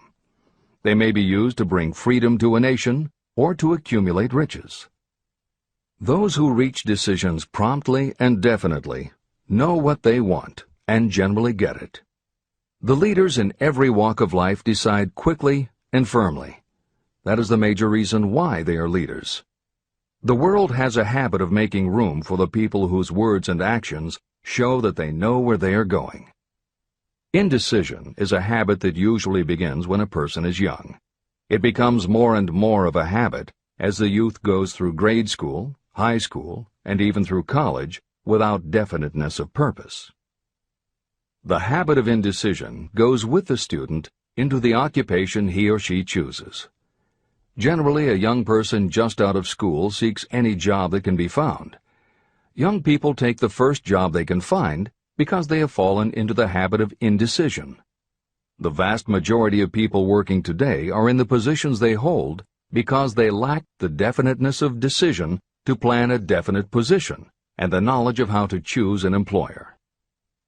Definiteness of decision always requires courage, sometimes very great courage.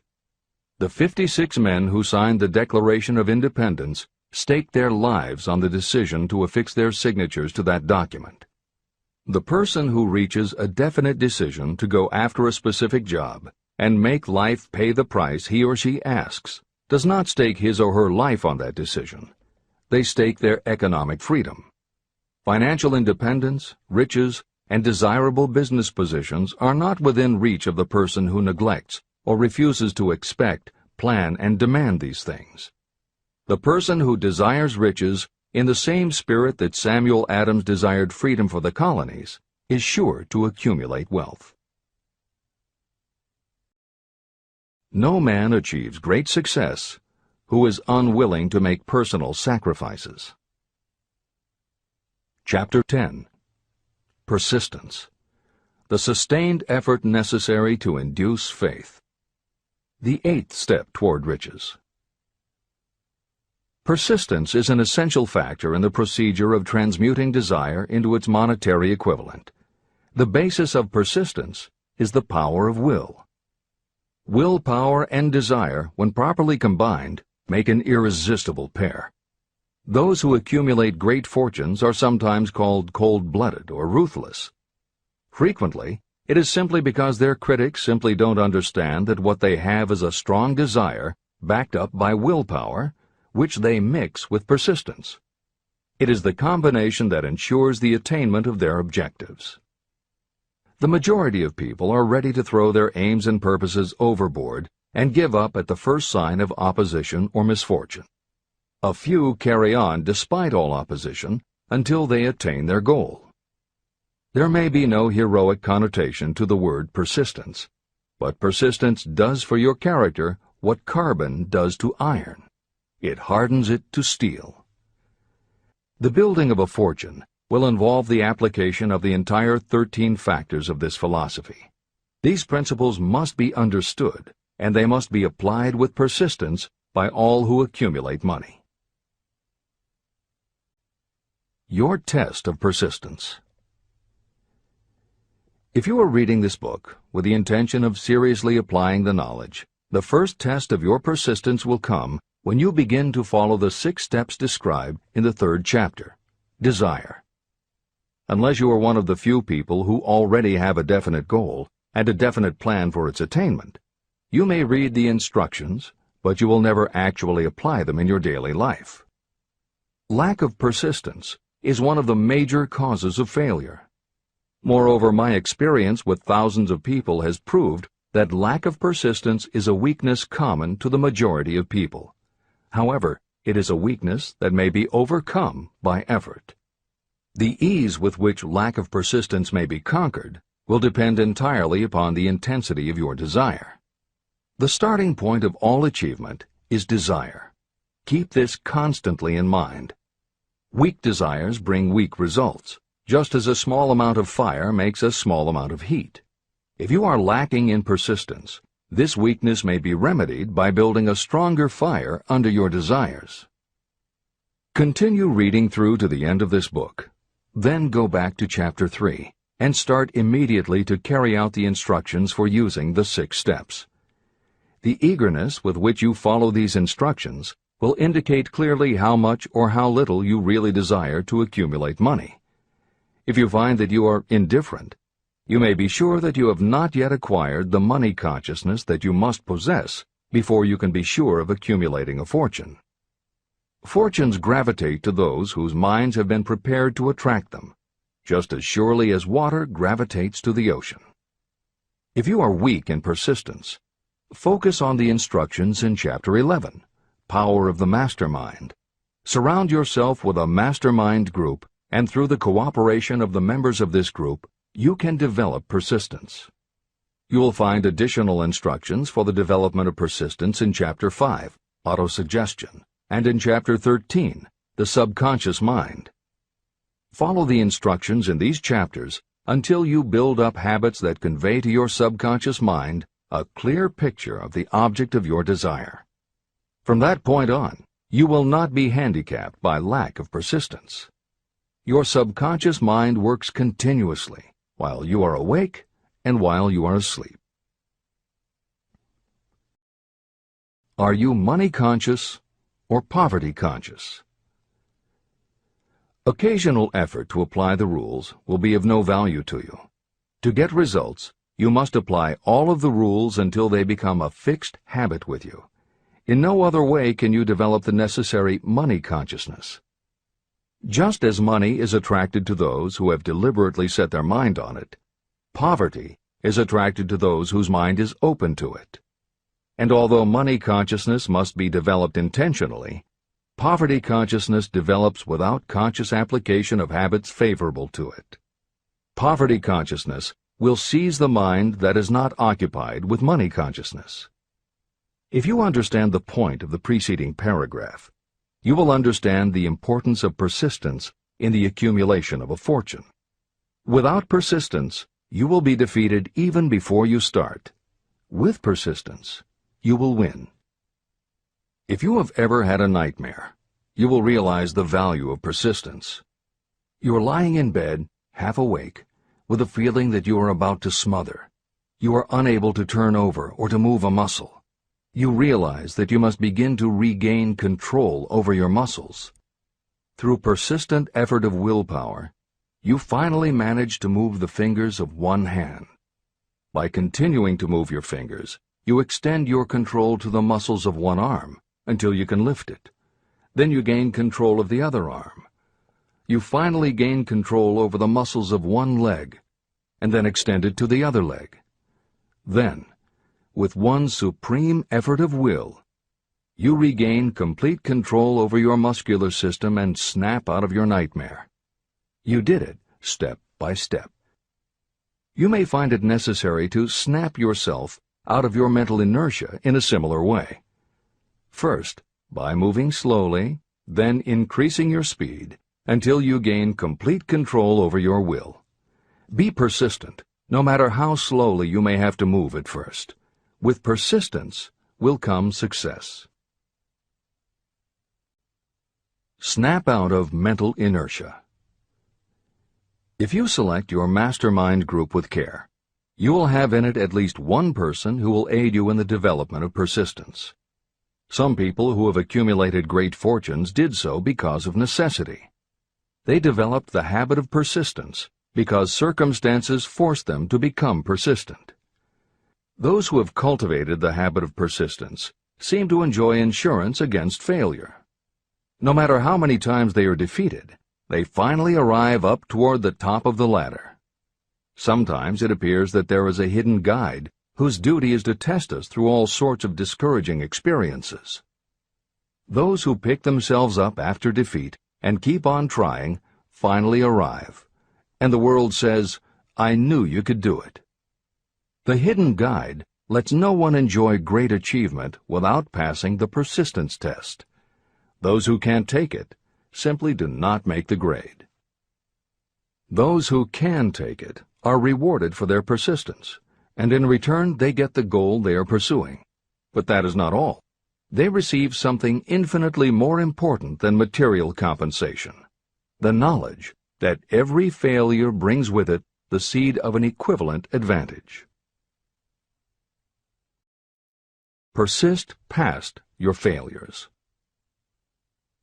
The people who learn from experience the importance of persistence will not accept defeat as being anything more than temporary. They are the ones whose desires are so persistently applied that defeat is finally changed into victory. We see that an overwhelmingly large number of people go down in defeat, never to rise again. We also see the few who take the punishment of defeat as an urge to greater effort.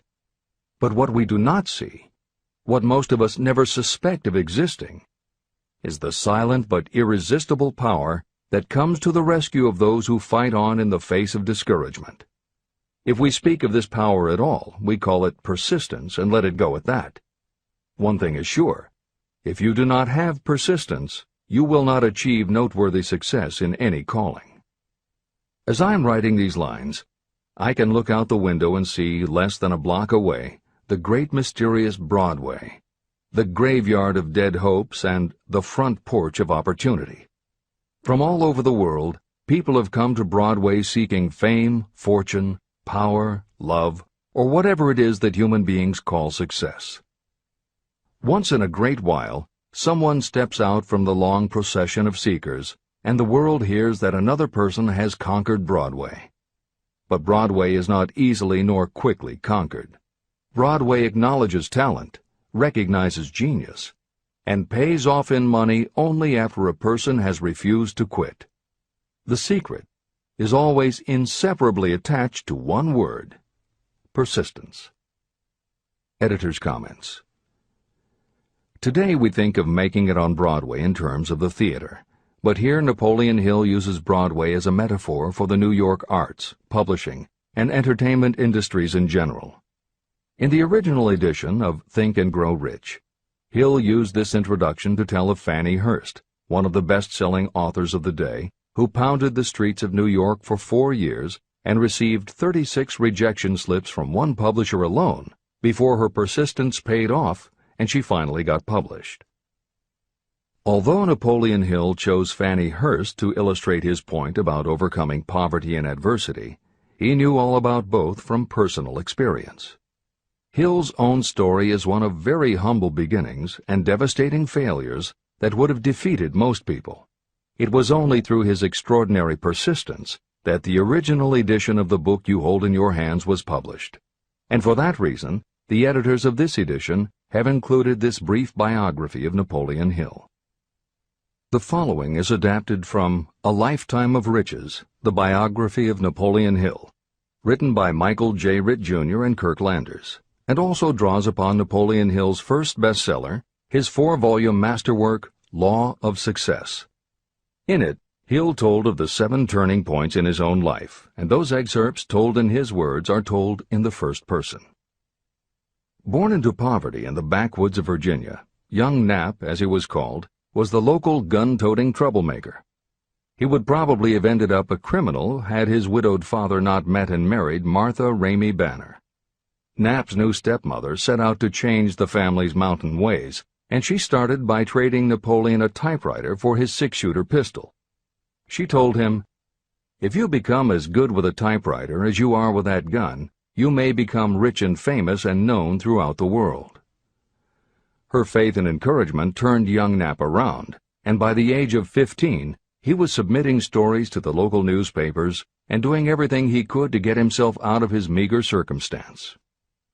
After completing high school and 1 year at a business college, he wrote an audacious letter to Rufus Ayers, one of the most powerful men in the coal industry. Hill wrote to apply for a job, but he said that he didn't want a salary. In fact, he said he would pay Ayers. Hill proposed that Ayers could charge him whatever he wanted on a monthly basis, but if at the end of 3 months Hill had proved his worth, he then would expect Ayers to pay him a salary of the same monthly amount. Ayers admired Hill's style and hired him, with pay.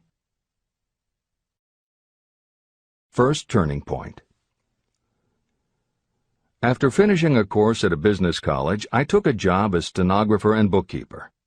As a result of having practiced the habit of performing more work and better work than that for which I was paid, I advanced rapidly until I was assuming responsibilities and receiving a salary far out of proportion to my age.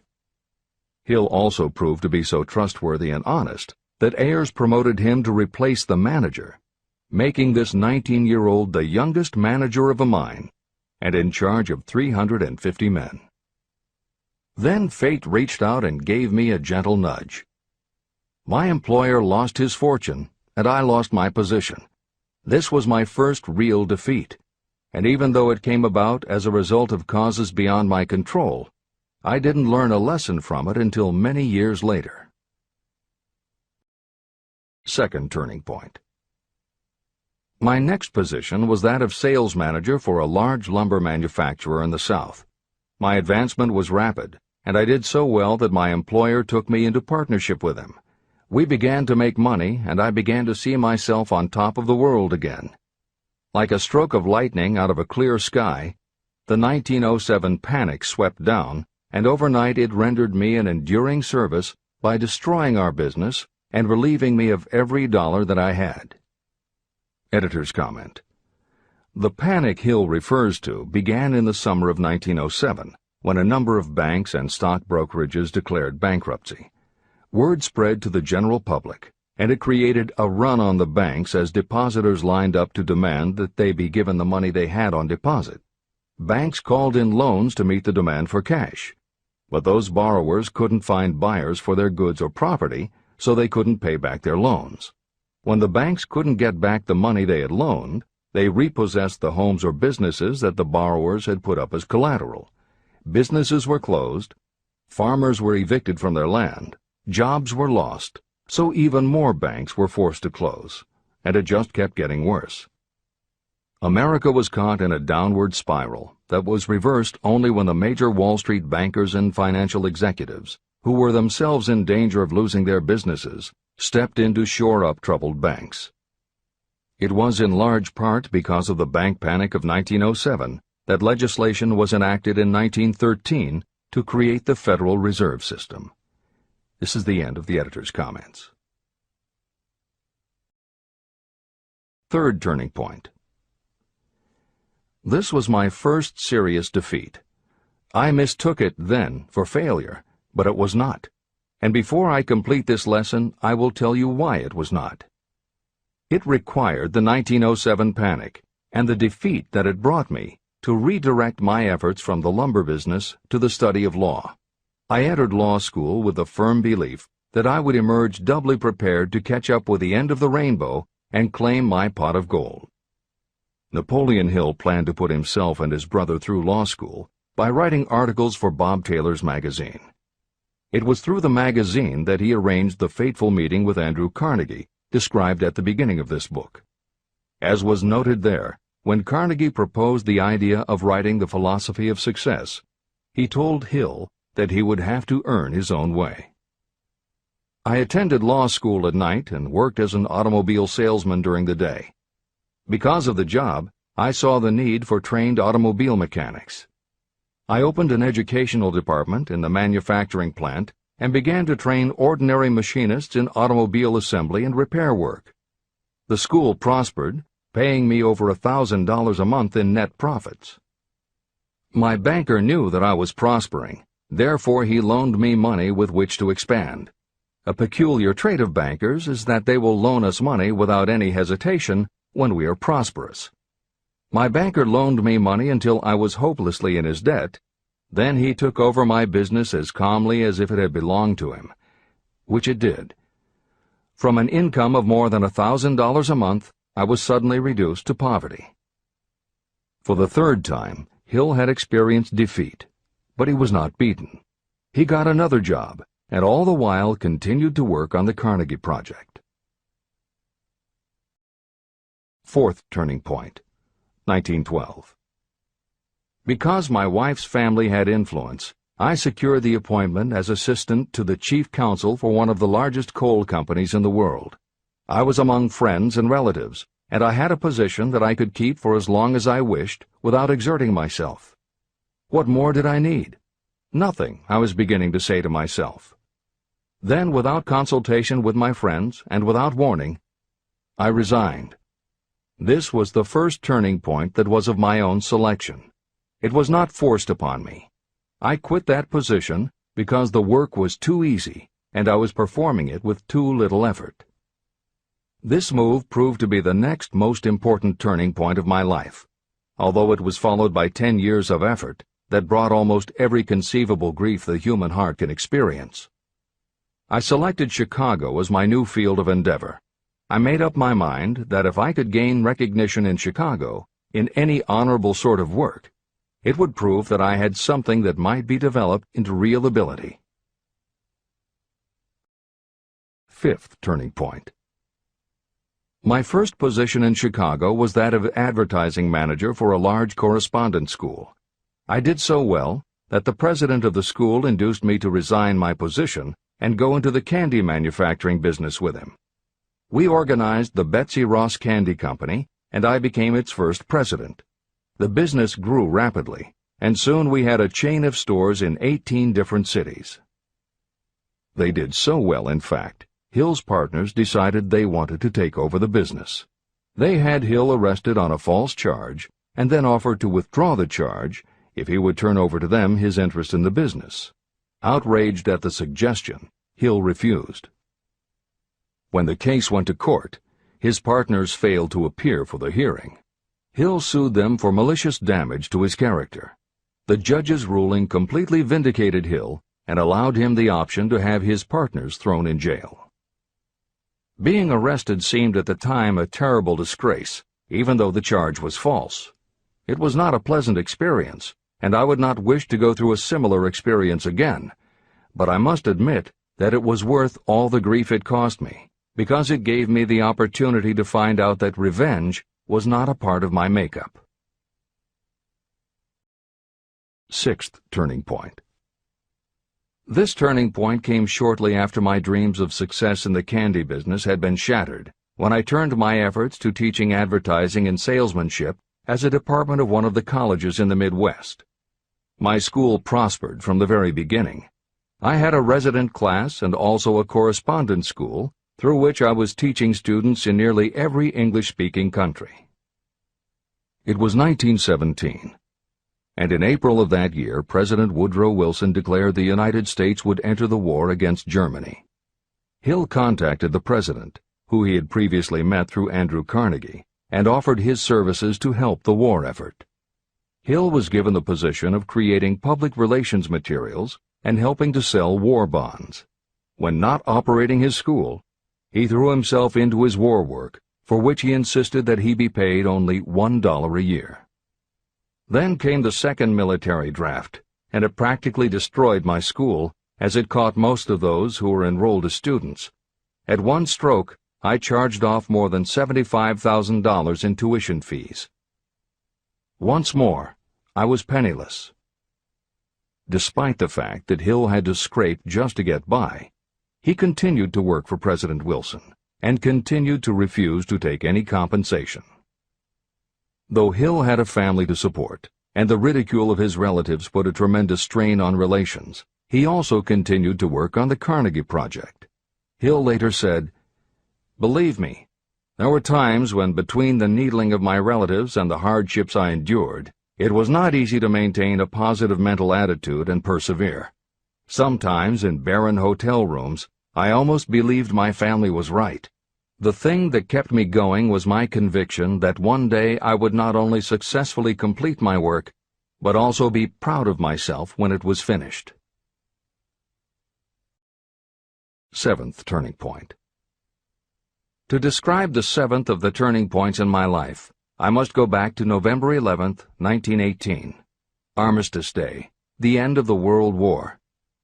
The war had left me without a penny, as I have already said, but I was happy to know that the slaughter had ceased and reason was about to reclaim civilization. The time had come for another turning point. I sat down at my typewriter, and to my astonishment, my hands began to play a tune on the keyboard. I had never written so rapidly or so easily before. I did not plan or think about what I was writing. I just wrote whatever came into my mind. What Hill wrote was a long essay in which he described a new idealism based on the Golden Rule that he thought could emerge from the war.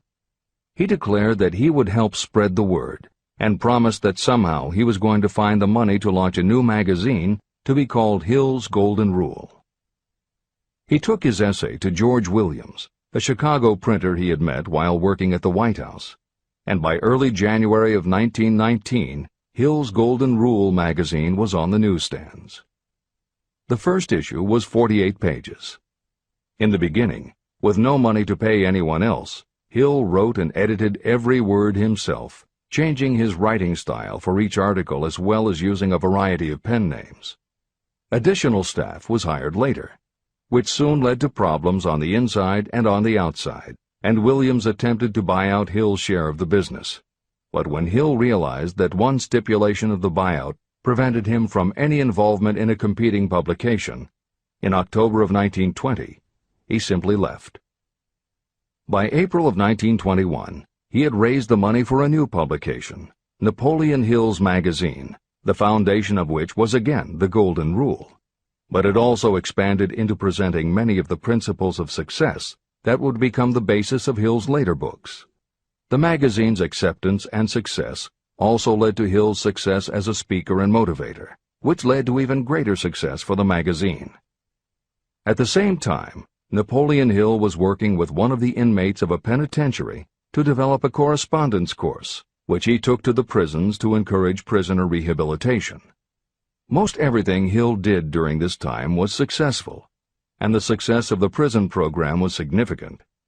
But the greed of two members of the board of directors, one of whom was the prison chaplain, eventually led in 1923 to the demise of not only the educational rehabilitation programs, but also the magazine and numerous other successful offshoot ventures. The bleak irony, as Michael Ritt notes in A Lifetime of Riches, was that few enterprises in the 1920s could have been more idealistic or humanitarian in concept. Yet in seeking to stir goodness in men's souls, these enterprises had stirred mean-spirited men to a bloodlust that destroyed everything. Without his magazine, Hill went back to teaching and lecturing, which led to an introduction to a crusading newspaper publisher, Don Mellett, who offered to help Hill publish the results of his work on the Carnegie Project. At this same time, Mellett learned that Prohibition gangsters were selling narcotics and bootleg liquor to school children in Canton, and members of the local police force were being bribed to do nothing about it. Mellett was outraged and wrote an expose in his Canton Daily News, while Hill contacted the governor to implement a state investigation of the corrupt police department. A week before Hill and Mellett were to finalize the financing for the publication of Hill's book, Don Mellett was ambushed outside his home and assassinated by a gangster and a renegade cop. They tried to kill Hill, too, but through pure luck he escaped and fled to the Smoky Mountains, where he remained holed up in a backwoods shack for most of a year. Destitute and in fear for his life, he lapsed into a state of deep depression. Then, in one extraordinary night of self-analysis, he willed himself out of his depression and resolved to finish the challenge Carnegie had posed almost 20 years earlier. Hill went to Philadelphia, convinced a publisher to put up the money, then worked night and day for almost 4 months to finish the manuscript. In March of 1928, Hill published the results of his efforts, a multi-volume masterwork entitled Law of Success. No one had ever seen anything like it. It was a phenomenon, a runaway bestseller. A little over a year later, while Hill was finally enjoying the fruits of his long labors, the stock market crash of '29 hit. The bottom fell out of everything, including the market for books. Though he never gave up on his vision, like the rest of America, Hill struggled through the Depression. He lectured, he wrote, and he taught in every way he could, but it was very hard to preach personal achievement to a country that had lost faith in itself. Napoleon Hill made it his personal mission to turn the tide by creating a variety of self-help programs, but it became disappointingly apparent that it was going to take more than one man to do it. When Franklin Delano Roosevelt was elected president, he reached out to Hill. Though Napoleon Hill was an avowed capitalist, he believed enough in the ultimate goal of FDR's policies that he committed himself to helping the new administration. Throughout the Depression years, he became a close confidant of the president's, helping to guide Roosevelt in his efforts to revitalize America. It is said that it was Hill who gave FDR the famous line, "We have nothing to fear but fear itself." And though Hill was dead broke, just as he had done for President Wilson, he refused to accept more than $1 a year for his efforts. In 1937, as America was finally beginning to see glimmerings of hope that the Great Depression might end, Hill convinced his publisher that America now needed a book to help shake off the mental and emotional stigma of those terrible times. He was right. They released Think and Grow Rich to such resounding success that it sold well over 1 million copies even before the Depression ended. At this writing, it has sold more than 60 million copies worldwide, and to this day it still sells more than 1 million copies a year in its various editions. Take your own persistence inventory. Persistence is a state of mind. Therefore, it can be cultivated. Like all states of mind, persistence is based upon definite causes, among them these. Definiteness of purpose. Knowing what you want is the first and most important step toward the development of persistence. A strong motive will force you to surmount difficulties. Desire. It is comparatively easy to acquire and maintain persistence in pursuing the object of intense desire. Self-reliance. Belief in your ability to carry out a plan encourages you to follow the plan through with persistence. Self-reliance can be developed through the principle described in Chapter 5, Autosuggestion. Definiteness of plans. Organized plans, even ones that may be weak or impractical, encourage persistence. Accurate knowledge. Knowing that your plans are sound, based upon experience or observation, encourages persistence. Guessing, instead of knowing, destroys persistence. Cooperation. Sympathy, understanding, and cooperation with others tend to develop persistence. Willpower. The habit of concentrating your thoughts on making plans to attain your definite purpose leads to persistence. Habit. Persistence is the direct result of habit. The mind absorbs and becomes a part of the daily experiences upon which it feeds. Fear, the worst of all enemies, can be overcome by forcing yourself to perform and repeat acts of courage. Everyone who has seen active service in war knows this. Take inventory of yourself and determine what you are lacking in this essential quality of persistence. Measure yourself point by point and see how many of the previous 8 factors of persistence you lack. The analysis may lead to discoveries that will give you a new understanding of yourself and what you need to get ahead. The following is a list of the real enemies that stand between you and achievement. These are not only the symptoms indicating weakness of persistence, but also the deeply seated subconscious causes of this weakness. Study the list carefully, and face yourself squarely if you really wish to know who you are and what you are capable of doing. These are the weaknesses that must be mastered by anyone who really wants to accumulate riches. 1. Failure to recognize and to define clearly exactly what you want. 2. Procrastination, with or without cause, usually backed up with a long list of alibis and excuses. 3. Lack of interest in acquiring specialized knowledge. 4. Indecision, and the habit of passing the buck instead of facing issues squarely, also backed by alibis and excuses. 5. The habit of relying upon excuses instead of making definite plans to solve your problems. 6. Self-satisfaction. There is little remedy for this, and no hope for those who suffer from it. 7.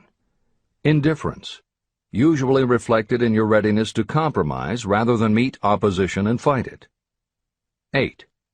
The habit of blaming others for your mistakes and accepting circumstances as being unavoidable. 9. Weakness of desire because you neglected to choose motives that will push you to take action. 10. Willingness to quit at the first sign of defeat, based upon one or more of the 6 basic fears. 11. Lack of organized plans that you have written out so they can be analyzed. 12. The habit of neglecting to act on ideas or to grasp opportunity when it presents itself. 13. Wishing instead of willing. 14. The habit of compromising with poverty instead of aiming at riches. A general lack of ambition to be, to do, or to own. 15. Searching for all the shortcuts to riches, trying to get without giving a fair equivalent, usually reflected in the habit of gambling or trying to drive unfair bargains. 16. Fear of criticism, resulting in failure to create plans and put them into action because of what other people might think, do, or say. This is one of your most dangerous enemies because it often exists in your subconscious mind and you may not even know it is there. See the 6 basic fears in the last chapter. If you fear criticism. Following is an examination of the symptoms of the fear of criticism. The majority of people permit relatives, friends, and the public at large to influence them so that they cannot live their own lives because they fear criticism. Many people make mistakes in marriage, but stay married, then go through life miserable and unhappy because they fear criticism. Anyone who has submitted to this form of fear knows the irreparable damage it does by destroying one's ambition and the desire to achieve. Millions of people neglect to go back and get an education after having left school because they fear criticism. Countless numbers of men and women permit relatives to wreck their lives in the name of family duty because they fear criticism. Duty does not require you to submit to the destruction of your personal ambitions and the right to live your own life in your own way. People refuse to take chances in business because they fear the criticism that may follow if they fail. The fear of criticism in such cases is stronger than the desire for success. Too many people refuse to set high goals for themselves because they fear the criticism of relatives and friends who may say, "Don't aim so high, people will think you're crazy." When Andrew Carnegie suggested that I devote 20 years to the organization of a philosophy of individual achievement, my first impulse was fear of what people might say. His suggestion was far greater than anything I had ever conceived for myself. My first instinct was to create excuses, all of them traceable to the fear of criticism. Something inside of me said, "You can't do it. The job is too big and requires too much time. What will your relatives think of you? How will you earn a living? No one has ever organized a philosophy of success. What right have you to believe you can do it? Who are you anyway to aim so high? Remember your humble birth. What do you know about philosophy? People will think you are crazy, and they did. Why hasn't some other person done this before now? These and many other questions flashed into my mind. It seemed as if the whole world had suddenly turned its attention to me with the purpose of ridiculing me into giving up all desire to carry out Mr. Carnegie's suggestion. Later in life, after having analyzed thousands of people, I discovered that most ideas are stillborn. To grow, ideas need the breath of life injected into them through definite plans of immediate action. The time to nurse an idea is at the time of its birth. Every minute it lives gives it a better chance of surviving. The fear of criticism is what kills most ideas that never reach the planning and action stage.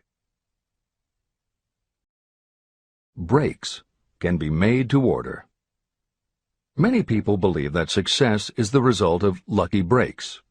There may be something to that, but if you depend upon luck, you will almost surely be disappointed.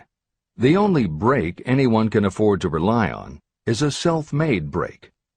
These come through the application of persistence. The starting point is definiteness of purpose. Editor's comments. In 1999, Mark Myers, editor of one of the country's most influential self-help newsletters, Bottom Line Personal, wrote a book entitled How to Make Luck: 7 Secrets Lucky People Use to Succeed. In it, he tells of a study that was done by the psychology department at the University of Hertfordshire near London. They assembled a group of people, half of whom either thought themselves lucky or were considered to be lucky by others. The other half of the group believed they were unlucky. They were all brought to campus to watch a computerized random coin toss. Each person watched as a cartoon elf came on screen and flipped a coin. Each was asked to call heads or tails. The results of the experiment proved that the unlucky group guessed right approximately the same number of times as the lucky group. In follow-up interviews, the researchers concluded that the only difference between so-called lucky and unlucky people was that the lucky people tended to remember the good things that had happened in their lives, and those that thought they were unlucky tended to dwell on the bad things. The scientific fact is that luck, in terms of calling a coin toss, spinning a wheel, or turning a card, is completely random, and there's nothing we can do about it. All we can control is what we say and do. Everything else that happens to us depends upon the actions of others and the random world in which we live.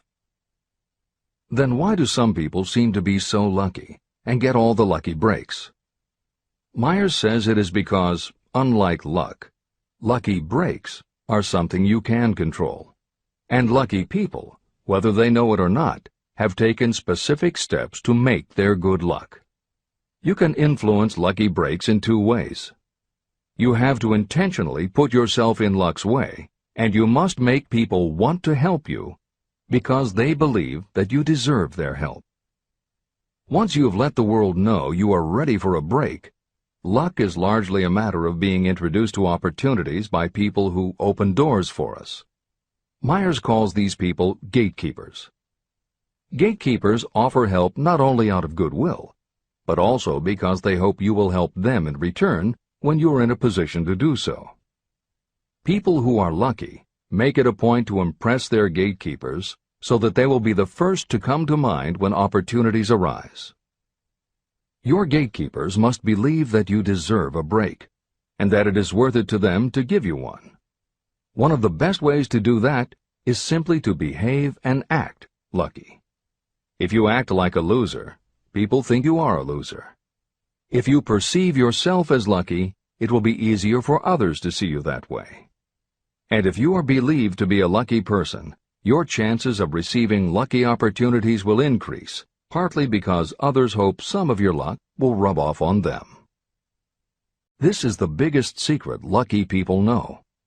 They know that when they seem lucky, more people want to help them. There are people waiting to make a difference in your life if you show them you are willing to make an effort and that you are enthusiastic. Mark Myers' book is devoted to explaining ways to do that. As Hill says, the only lucky break anyone can afford to rely upon is a self-made break. These come through the application of persistence. The starting point is definiteness of purpose. This is the end of the editor's comments. If you stop the first 100 people you meet on the street and ask them what they want most in life, 98 of them would not be able to tell you. If you press them for an answer, some will say security, many will say money, a few will say happiness, and others will say fame and power. Some might tell you they want social recognition, ease in living, the ability to sing, dance, or write. But none of them will be able to give you the slightest indication of a plan by which they hope to attain these vaguely expressed wishes. Riches do not respond to wishes. They respond only to definite plans, backed by definite desires through constant persistence. How to develop persistence. There are 4 simple steps that lead to the habit of persistence. They call for no great amount of intelligence, no particular amount of education, and little time or effort. These necessary steps are: 1. A definite purpose, backed by a burning desire for its fulfillment. 2. A definite plan, expressed in continuous action. 3. A mind closed tightly against all negative and discouraging influences, including negative suggestions of relatives, friends, and acquaintances. 4.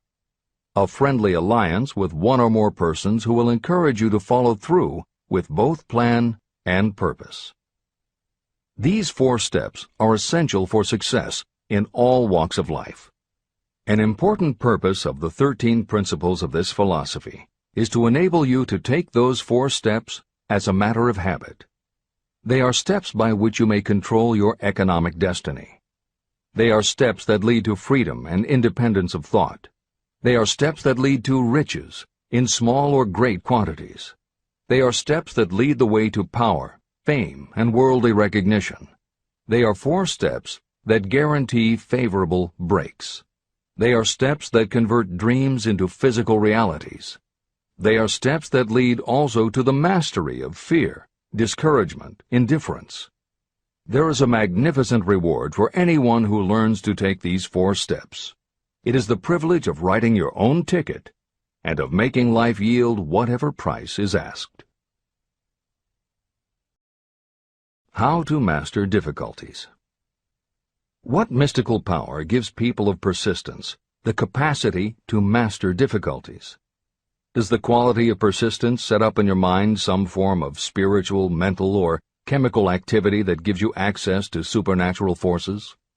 Does infinite intelligence throw itself on the side of the person who still fights on when the whole world seems to be against them? These and many other similar questions were in my mind as I watched Henry Ford start from scratch and build an industrial empire with little more than persistence. Or Thomas A. Edison, who, with less than 3 months of schooling, became the world's leading inventor. He turned his persistence into sound recording and playback machines, motion picture cameras and projectors, and the incandescent light, to say nothing of 100 other useful inventions. I had the opportunity to analyze both Mr. Edison and Mr. Ford up close and personal, year by year, over a long period of time. So I speak from actual knowledge when I say that I found no quality except persistence in either of them that even remotely suggested the major source of their stupendous achievements. If you make an impartial study of the prophets, philosophers, and religious leaders of the past, you will come to the inevitable conclusion that persistence, concentration of effort, and definiteness of purpose were the major sources of their achievements. Consider, for example, the fascinating story of Muhammad. Analyze his life. Compare him with men of achievement in this modern age of industry and finance, and observe how they all have one outstanding trait in common: persistence. If you want to understand more about the power of persistence and how it works, I strongly suggest that you read a biography of Muhammad. Editor's comments. At the beginning of the 21st century, there was an increased interest in Islam due to the attacks on the World Trade Center and the subsequent war on terror. Consequently, the modern reader will have no difficulty finding a number of very good books about Muhammad. At the time that Hill was writing the first edition of Think and Grow Rich, one of the best biographies of Muhammad was written by Esad Bey, who was born in Baku, Azerbaijan, the son of a Jewish businessman named Nusenbaum. Later, he changed his name when he converted to Islam. During the Russian Revolution, he fled his home for Berlin, where he lived until the rise of Hitler again forced him to move, first to Austria and then finally to Italy. It is believed by some that this man, known as Esad Bey, also wrote under another pen name, Kurban Said, and was in fact the author of the acclaimed Azerbaijani novel, Ali and Nino. That Napoleon Hill was very impressed with this particular biography of Muhammad is clear from his recommendation, which follows. I strongly suggest that you read a biography of Muhammad, especially the one by Esad Bey. This brief review of that book, which appeared in the Herald Tribune, will provide a preview of the rare treat in store for those who take the time to read the entire story of one of the most astounding examples of the power of persistence known to civilization. The Last Great Prophet. Reviewed by Thomas Sugru. Muhammad was a prophet, but he never performed a miracle. He was not a mystic. He had no formal schooling. He did not begin his mission until he was 40. When he announced that he was the messenger of God, bringing word of the true religion, he was ridiculed and labeled a lunatic. Children tripped him, and women threw filth upon him. He was banished from his native city, Mecca, and his followers were stripped of their worldly goods and sent into the desert after him. When he had been preaching 10 years, he had nothing to show for it but banishment, poverty, and ridicule. Yet before another 10 years had passed, he was dictator of all Arabia, ruler of Mecca, and the head of a new world religion which was to sweep to the Danube and the Pyrenees before exhausting the impetus he gave it. That impetus was threefold: the power of words, the efficacy of prayer, and man's kinship with God. His career never made sense. Muhammad was born to impoverished members of a leading family of Mecca.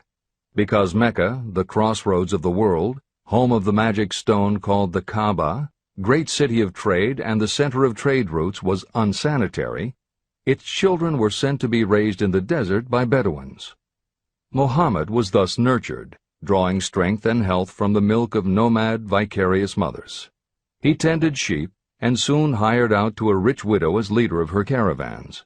He traveled to all parts of the Eastern world, talked with many men of diverse beliefs, and observed the decline of Christianity into warring sects. When he was 28, Khadijah, the widow, looked upon him with favor and married him. Her father would have objected to such a marriage, so she got him drunk and held him up while he gave the paternal blessing. For the next 12 years, Muhammad lived as a rich and respected and very shrewd trader. Then he took to wandering in the desert, and one day he returned with the first verse of the Koran and told Khadijah that the archangel Gabriel had appeared to him and said that he was to be the messenger of God. The Koran, the revealed word of God, was the closest thing to a miracle in Muhammad's life. He had not been a poet. He had no gift of words.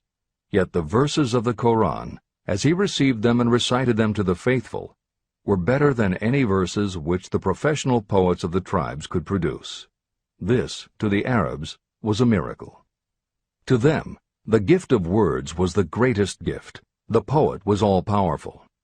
In addition, the Koran said that all men were equal before God, that the world should be a democratic state, Islam.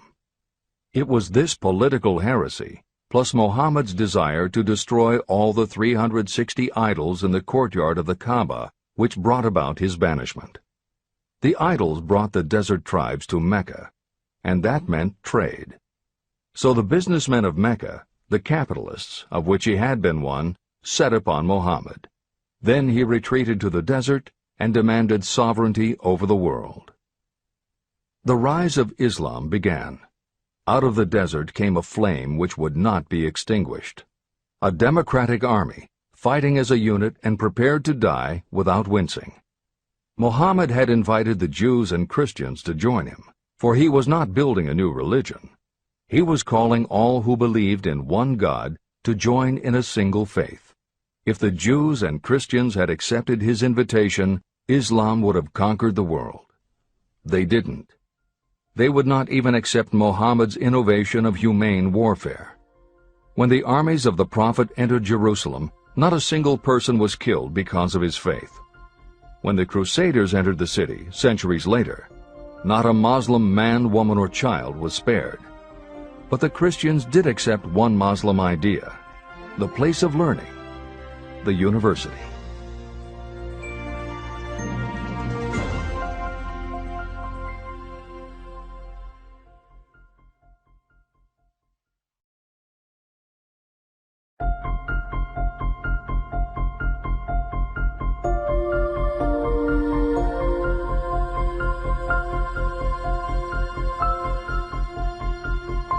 The ladder of success is never crowded at the top.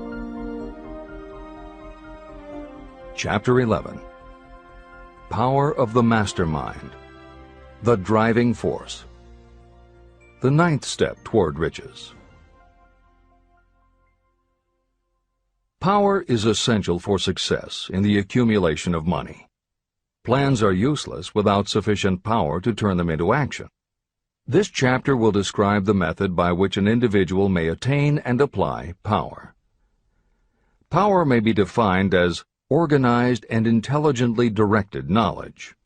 Power, as the term is used here, refers to organized effort, sufficient to enable an individual to transmute desire into its monetary equivalent. Organized effort is produced through the coordination of effort of two or more people who work toward a definite end in a spirit of harmony. Power is required to accumulate money. Power is necessary to keep the money after it has been accumulated. How can power be acquired? If power is organized knowledge, let us examine the sources of knowledge. Infinite intelligence. This source of knowledge may be accessed with the aid of creative imagination through the subconscious mind, as described in the previous chapters on faith, autosuggestion, and imagination, and as will be elaborated on in Chapter 13, the subconscious mind, and Chapter 14, the brain. Accumulated experience. The accumulated experience of humanity may be found in any well-equipped public library. An important part of this accumulated experience is taught in public schools and colleges, where it has been classified and organized. Editor's comment. The computer revolution and the Internet have had a profound effect upon the quantity of information available and on the ease of access and ability to organize that information. This is the end of the editor's comment. Experiment and research. In the field of science, and in practically every other walk of life, people are gathering, classifying, and organizing new facts daily. This is the source to which you must turn when knowledge is not available through accumulated experience. Here, too, the creative imagination must often be used. Editor's comment. Today, because of the computer revolution and the Internet, publishing and dissemination of information happens so quickly that there is almost no lag time between experiment or research and the integration of those results into available knowledge. This is the end of the editor's comment. Knowledge may be acquired from any of the foregoing sources. It may be converted into power by organizing it into definite plans and by putting those plans into action. If you examine the three sources of knowledge, you will see how difficult it would be if you had to depend upon just your own efforts to assemble all the knowledge you need and turn it into definite plans of action.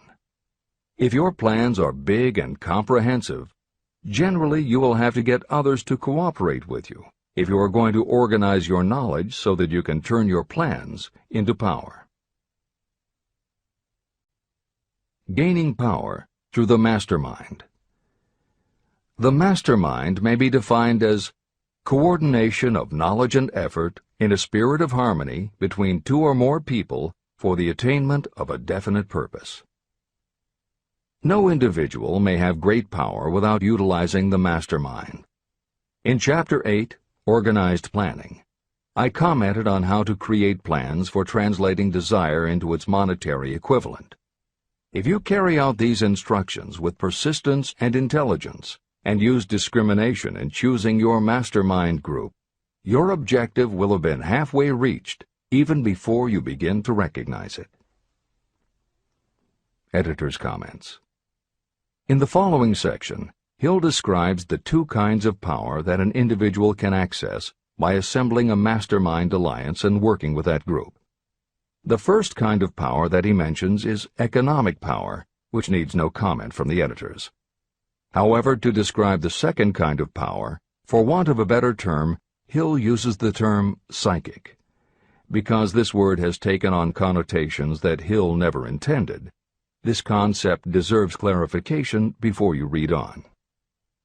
As is obvious throughout this book, Napoleon Hill was a very practical man. His use of the word psychic in this chapter has nothing to do with seances, fortune-telling, magic, or any other aspect of the paranormal. The word psychic is defined as of or pertaining to the human mind, and Hill uses the term to describe something pertaining to the mind that everyone reading this book has experienced.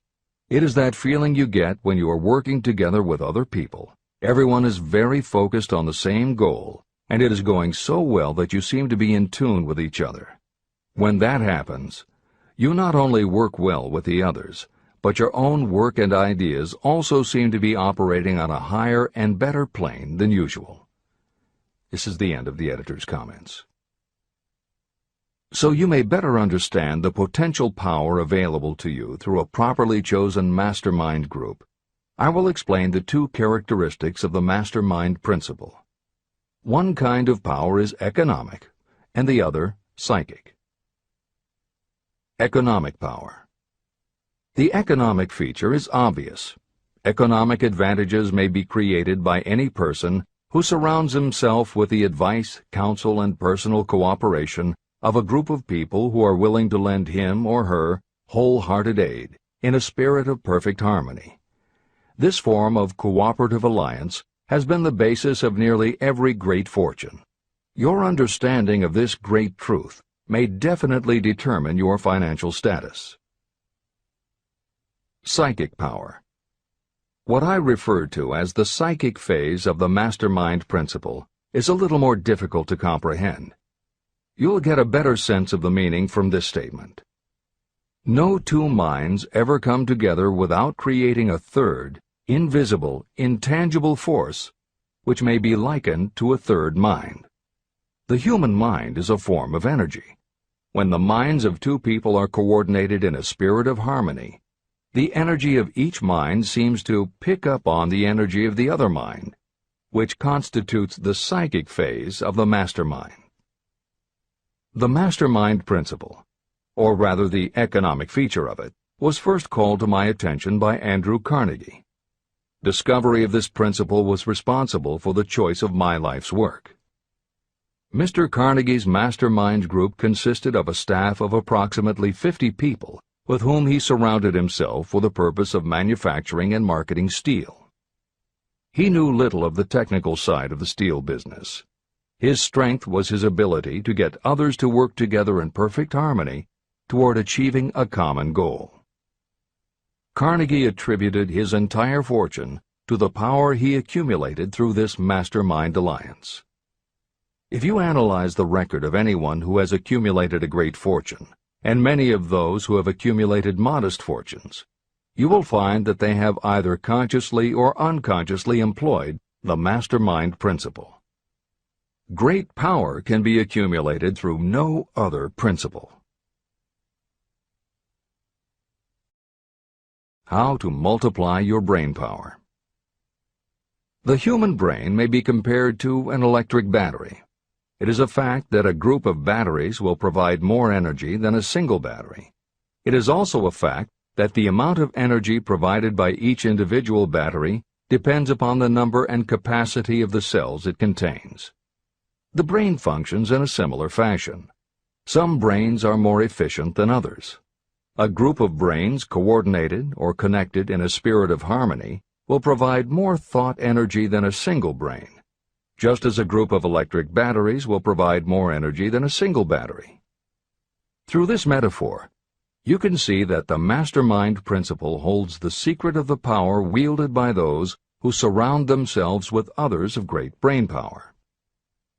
The following will further define the so-called psychic phase of the mastermind principle.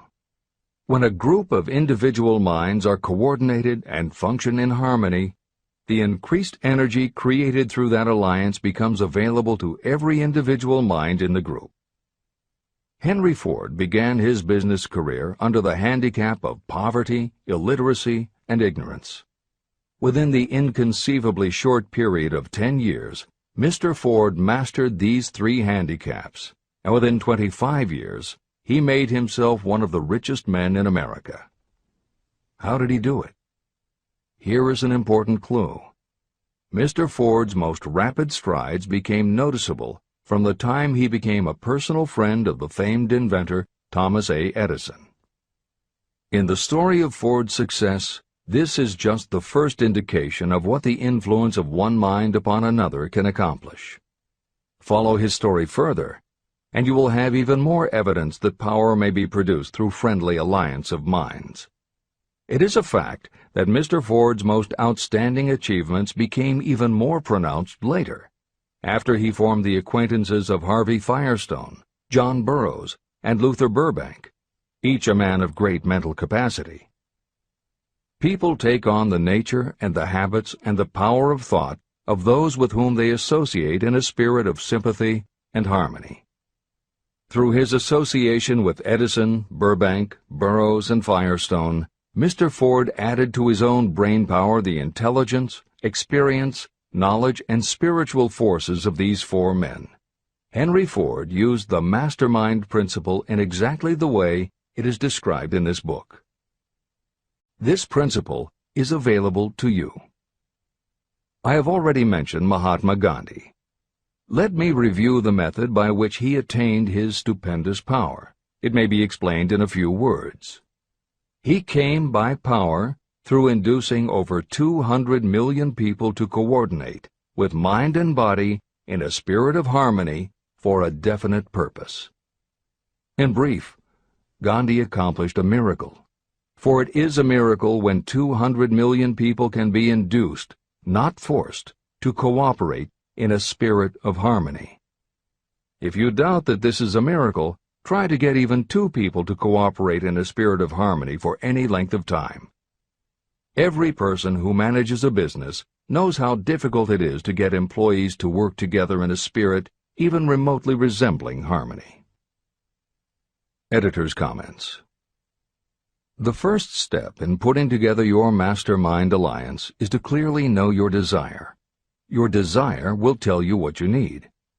It could be a small group, just 2 or 3 people, as was the case with Stephen Jobs and Steve Wozniak when they formed Apple, Bill Gates and Paul Allen launching Microsoft, or Steven Spielberg, Jeffrey Katzenberg, and David Geffen creating DreamWorks SKG. Or it could be a large group, such as the Mastermind Alliance of 30 regional directors of Century 21 Real Estate, which founder Arthur Bartlett firmly believes was essential to the company's success. Napoleon Hill suggests that in most cases it should be a dozen people or less, and generally the smaller the better. Choosing the people means finding those who not only share your vision, but who will also share their ideas, information, and contacts with you. They will let you use the full strength of their experience, training, and knowledge as if it were your own, and they will do it in a spirit of perfect harmony. The question that immediately comes to every reader's mind is, where do I find people who will help me to that degree? Napoleon Hill cannot answer that question for you, but he does tell you what to look for. Where you look is up to you. And if you really do have the desire to succeed, you will start looking and you won't give up until you find the right people. Napoleon Hill's description of the mastermind that appears below is augmented with additional material from articles and speeches he wrote after the publication of Think and Grow Rich. These were compiled for publication by Hill's friend, mentor, and business associate, W. Clement Stone, and appear in 2 books, Napoleon Hill's Keys to Success and Believe and Achieve. This is the end of the editor's comments. Finding your mastermind members. Ally yourself with a group of as many people as you may need in order to assemble a mastermind that will assist you in creating and carrying out your plan or plans for the accumulation of money. Compliance with this instruction is absolutely essential. Choose to associate with people who share common values, goals, and interests, yet who each have a strong desire to contribute to the overall effort. Trial and error will be part of the process, but there are 2 qualities to keep foremost in your mind. The first is ability to do the job. Do not select people for your alliance merely because you know them and like them. Such people are valuable to you because they improve the quality of your life, but they are not necessarily suited to a mastermind alliance. Your best friend may not be the most knowledgeable marketing professional, but perhaps he or she can introduce you to someone who is. The second quality is the ability to work in a spirit of harmony with others. There must be a complete meeting of minds without any reservations. Personal ambition must be subordinate to the achievement of the purpose of the alliance. This includes your own. You must also insist upon confidentiality. Some people can give away an idea simply because they love to talk. You don't need them in your group. Attune yourself to every member of the group. Try to imagine how you would react in a given situation if you were in his or her shoes. Pay attention to body language. Sometimes facial expressions and movements say far more about what a person feels than the words that come out of his or her mouth. Be sensitive to what is not being said. Sometimes what is left out is far more important than what is included. Don't try to force the group along too quickly. Allow for those who want to test ideas by playing devil's advocate. Compensating your mastermind. Before forming your mastermind alliance, decide what advantages and benefits you may offer the individual members of your group in return for their cooperation. No one will work indefinitely without some form of compensation. No intelligent person should request or expect another to work without adequate compensation. Wealth will obviously have the most appeal to your members. Be fair and generous in your offer. Recognition and self-expression may be just as important as money to some of your members. Remember that in such partnerships, the principle of going the extra mile, doing more and better than paid for, is especially important. As the leader, you should set an example for the others to follow. Each member must agree at the outset on the contribution each will make, and on the division of benefits and profits. Otherwise, be assured that dissension will arise, you will have wasted everyone's time, you will ruin friendships, and your venture will be destroyed. Meeting with your mastermind. Arrange to meet with the members of your mastermind group at least twice a week, and more often if possible, until you have jointly perfected the necessary plan or plans for the accumulation of money. The first meeting will be involved in sorting out strengths and weaknesses, and in fine-tuning your plans. Your alliance must be active to do any good. Establish specific responsibilities and action steps to be taken. As your mastermind matures and harmony grows among the members, you will find that the meetings create a flow of ideas into every member's mind. Don't let the meetings become so regular and formalized that they inhibit phone calls and other less formal contact. Mastermind maintenance. Maintain perfect harmony between yourself and every member of your mastermind group. If you fail to carry out this instruction to the letter, you may expect to meet with failure. The mastermind principle cannot work where perfect harmony does not prevail. Create a non-threatening environment. Explore all ideas with equal interest and concern for the originator's feelings. Everyone must deal with everyone else on a completely ethical basis, No member should seek unfair advantage at the expense of others. As the leader, you must inspire confidence in your members by your dedication to your desire, which is the object of the group. The members must know with certainty that you are reliable, trustworthy, and loyal. When you are finally ready to present the results of your efforts to investors, buyers, or the public, you may face your greatest leadership challenge in maintaining the harmony of your mastermind. The group's efforts will now be judged by outsiders, and facing judgment takes courage and persistence. The courage of separate individuals is nothing compared with that of a united team. The more you are able to maintain harmony, the greater the power, and the greater the power, the more resistance you can overcome. Marriage and the mastermind. A mastermind alliance with the person you love most deeply is of untold importance. If you are married and have not built your relationship on the same principles of harmony that are crucial to any alliance, you may have some reselling to do with your spouse. Set aside time each day to talk about what you want to achieve and how you are going about it. Rely on your definiteness of purpose to build your persuasive abilities, to convince your partner of the benefits of the work you are doing. It is very unlikely that your work will not affect your husband or wife in some significant way, and you absolutely must not drag your partner unwillingly into any adventure. Build your mastermind alliance into your marriage from the start, and it will steady and support you through the darkest moments. In fact, your whole family should be incorporated into your alliance. Lack of harmony at home can easily spill over elsewhere. A united family is a great team. The mastermind and infinite intelligence. The list of sources from which you can get power is headed by infinite intelligence. When two or more people coordinate in a spirit of harmony and work toward a definite objective, they place themselves in position to absorb power directly from that great universal storehouse that I refer to as infinite intelligence. This is the greatest of all sources of power. It is the source to which geniuses and great leaders turn, whether they may be conscious of the fact or not. In Chapter 13, The Subconscious Mind, and Chapter 14, The Brain, the methods for accessing infinite intelligence will be described in greater detail. This is not a course on religion. Neither the principle of infinite intelligence nor any other principle in this book should be interpreted as interfering with, endorsing, or rejecting any person's religious beliefs.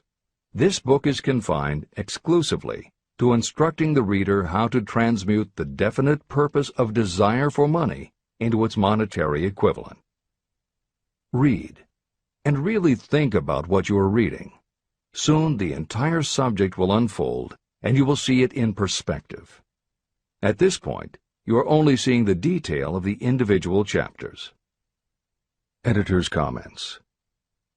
This chapter would not be complete without commenting on a mastermind that came into being almost 15 years after the first publication of Think and Grow Rich. Napoleon Hill's own mastermind alliance with multimillionaire businessman and philanthropist W. Clement Stone.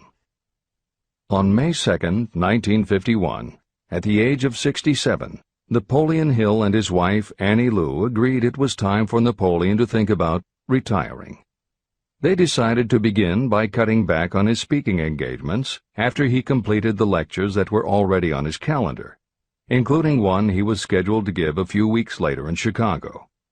Unbeknownst to them, at that event W. Clement Stone had prearranged to sit at the head table next to Napoleon Hill. Like Hill, Stone had been born into poverty. At the age of 6, he started selling newspapers to help pay the rent, and by 13, he owned his own stand. By 16, he was selling insurance, and by 20, he'd managed to scrape together $100, which he used to start his own insurance agency. Stone was a consummate salesman and motivator, and his company was growing very nicely. Then in 1938 he read Think and Grow Rich, and was so inspired by it that he bought a copy for every one of his employees, and continued to do so for each new person who joined his company. Over the years, this amounted to thousands of copies. When Stone was introduced to Hill, he told him about all the copies he had purchased of Think and Grow Rich, and said that he firmly believed it was Hill's book that had transformed his sales force and turned his company from modest to extraordinary success. Napoleon Hill and W. Clement Stone found that they were in such complete accord that by the end of their first meeting, Hill had decided to postpone his retirement and join with Stone in a venture dedicated to creating a better world for this and future generations. Within a year, they launched Napoleon Hill Associates. They published new books by Hill, including How to Raise Your Own Salary and The Master Key to Riches.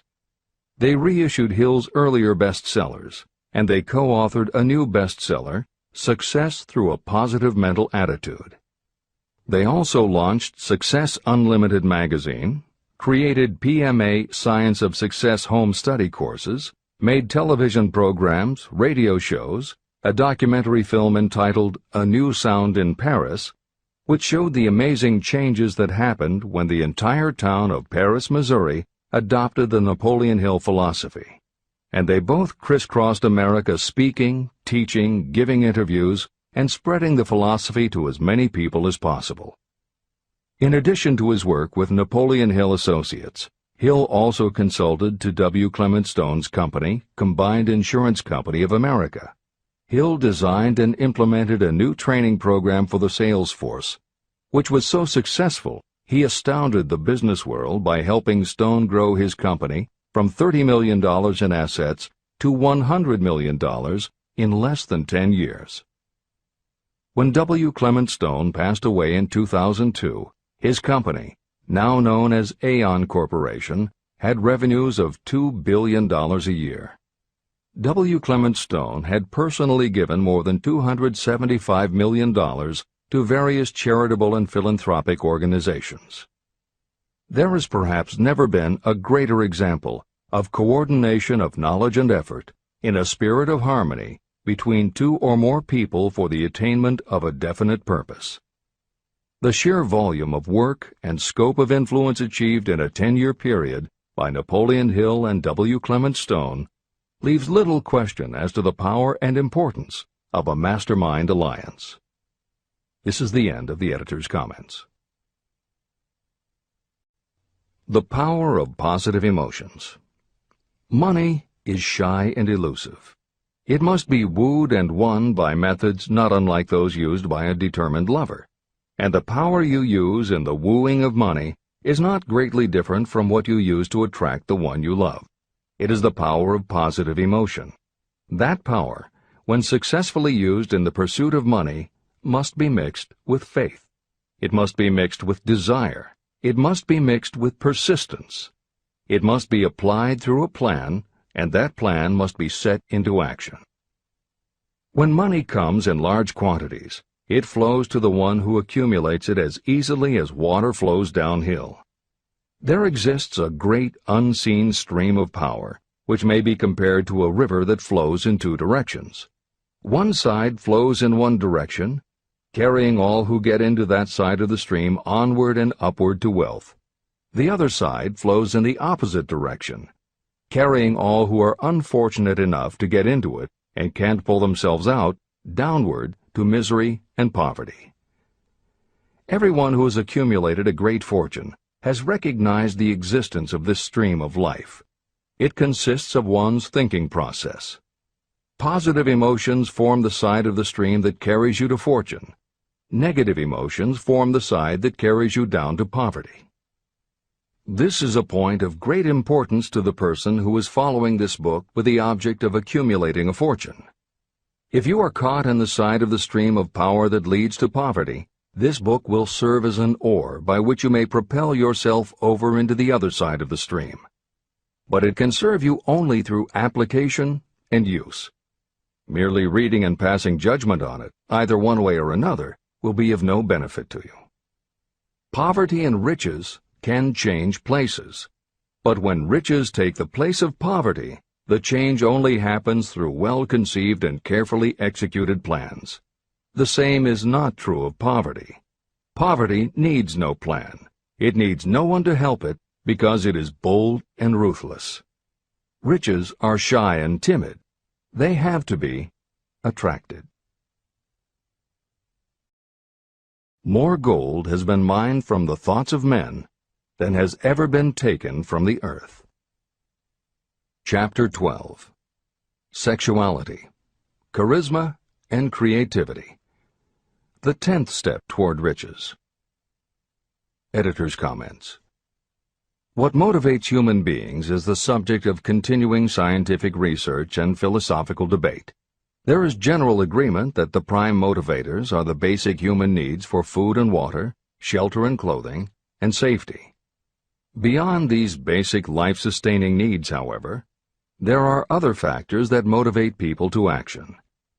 It is the definition of the other factors and their order of importance that continues to be open to interpretation. Perhaps the most widely known theory is psychologist Abraham Maslow's hierarchy of human needs, which lists 8 levels of motivational forces, starting with the basic physiological and safety needs, then ascends through belonging and love, esteem, understanding, aesthetics, self-actualization, and transcendence.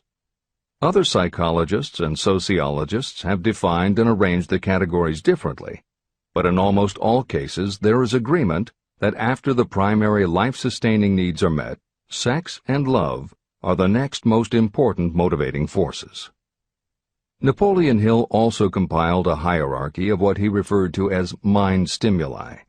Like Maslow and other researchers, Hill identified sex and love as the most powerful non-life-sustaining factors in human motivation, but his focus was not on sex and love as they pertain to procreation.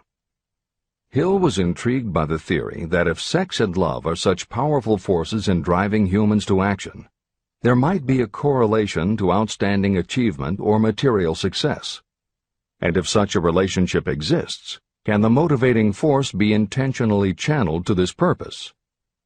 In the original edition of the following chapter, Hill used terms such as sex emotion and sex energy in his analysis of these motivating forces as they relate to attitude and personality.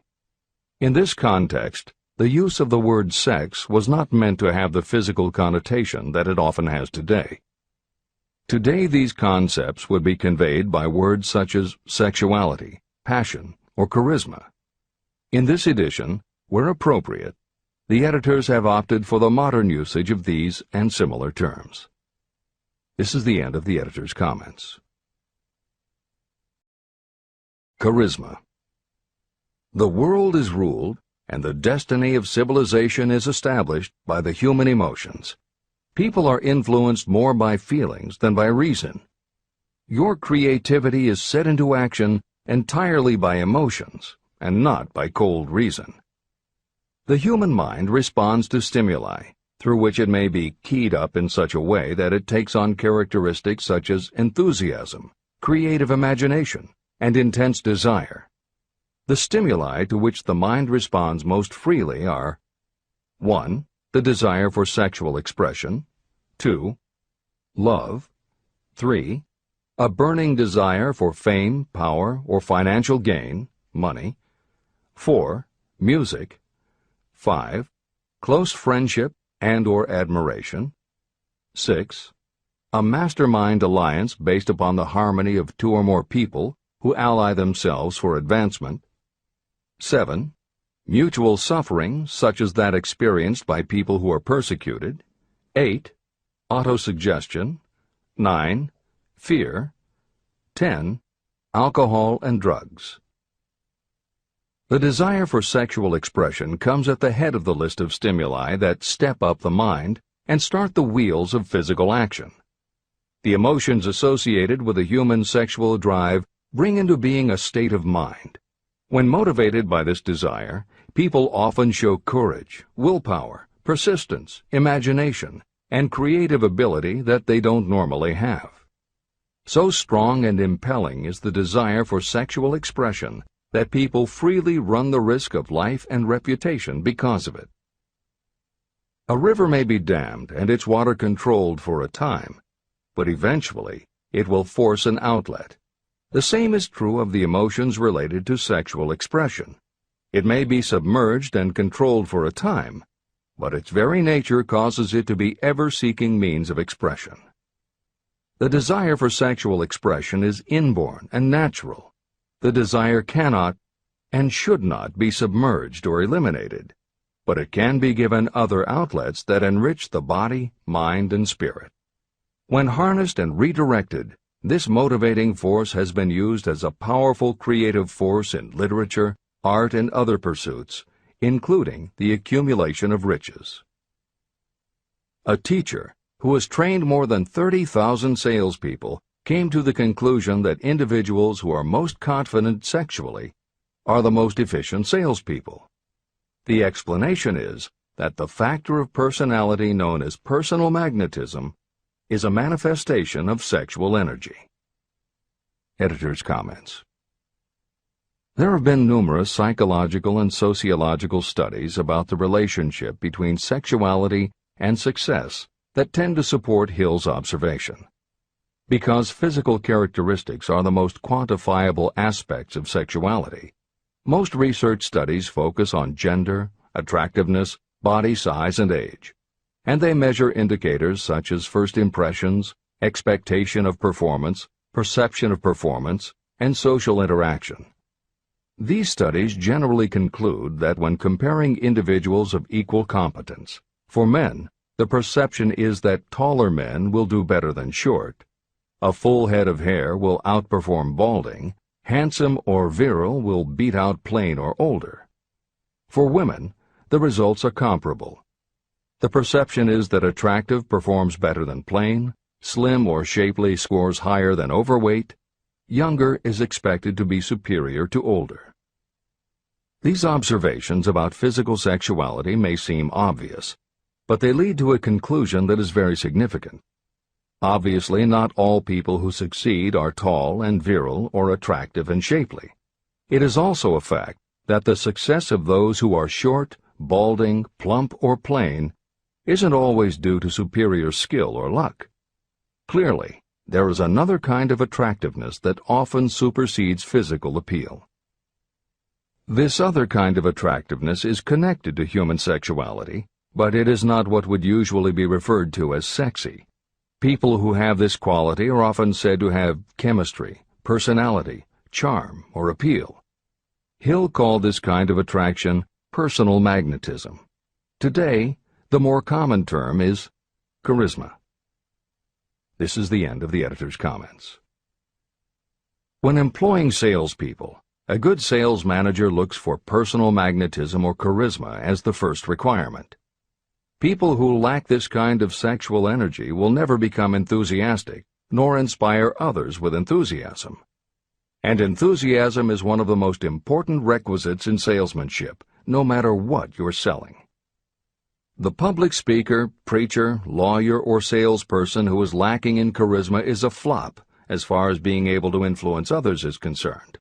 That, plus the fact that most people are influenced through an appeal to their emotions, should easily convince you of the importance of charisma as a part of the salesperson's ability. Master salespeople attain mastery in selling because they either consciously or unconsciously transmute charisma, sexual energy, into sales enthusiasm. That statement explains the actual, practical meaning of sexual transmutation. The meaning of the word transmute is, in simple language, the changing or transferring of one element or form of energy into another. The transmutation of sexual energy means switching the mind from thoughts of physical expression to thoughts of some other nature. Salespeople who know how to turn on charisma have acquired the art of sexual transmutation, whether they know it or not. The majority of salespeople who transmute their sexual energy do so without being aware of what they are doing or how they are doing it. You can cultivate and develop this quality in your dealings with others.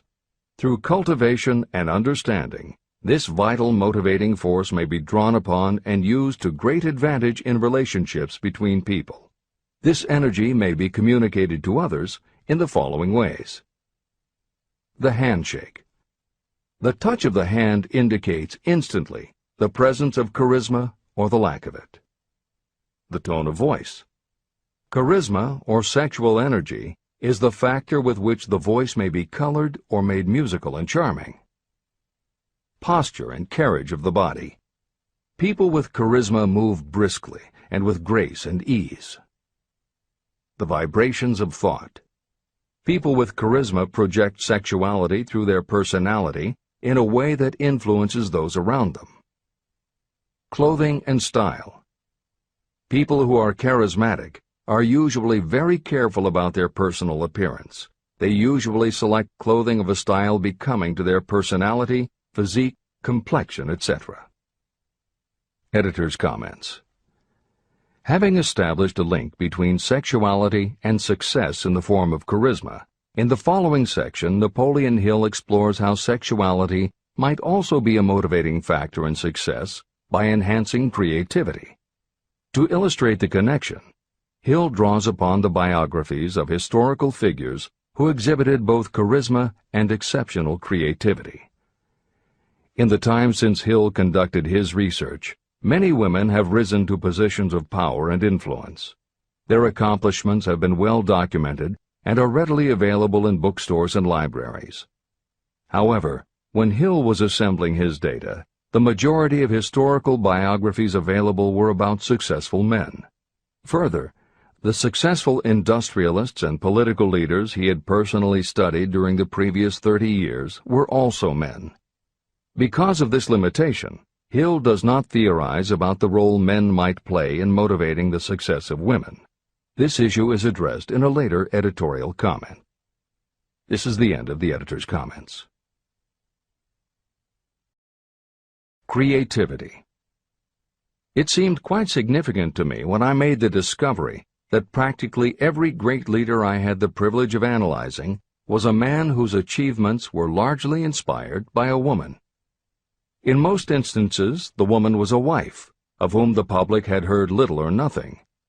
In a few of the cases I studied, the source of inspiration was the other woman. The pages of history are filled with the records of great men whose achievements may be traced directly to the influence of women who aroused the creative faculties of their minds. Napoleon Bonaparte was one of these. When inspired by his first wife, Josephine, he was irresistible and invincible. When his better judgment or reasoning faculty prompted him to put Josephine aside, he began to decline. His defeat and exile to St. Helena were not far distant. Abraham Lincoln was a notable example of a great leader who achieved his greatness through the discovery and use of his faculty of creative imagination. It is noted in practically every book written about Lincoln that he discovered and began to use this faculty as the result of the love that he experienced when he met Anne Rutledge. This is more than an interesting historical fact.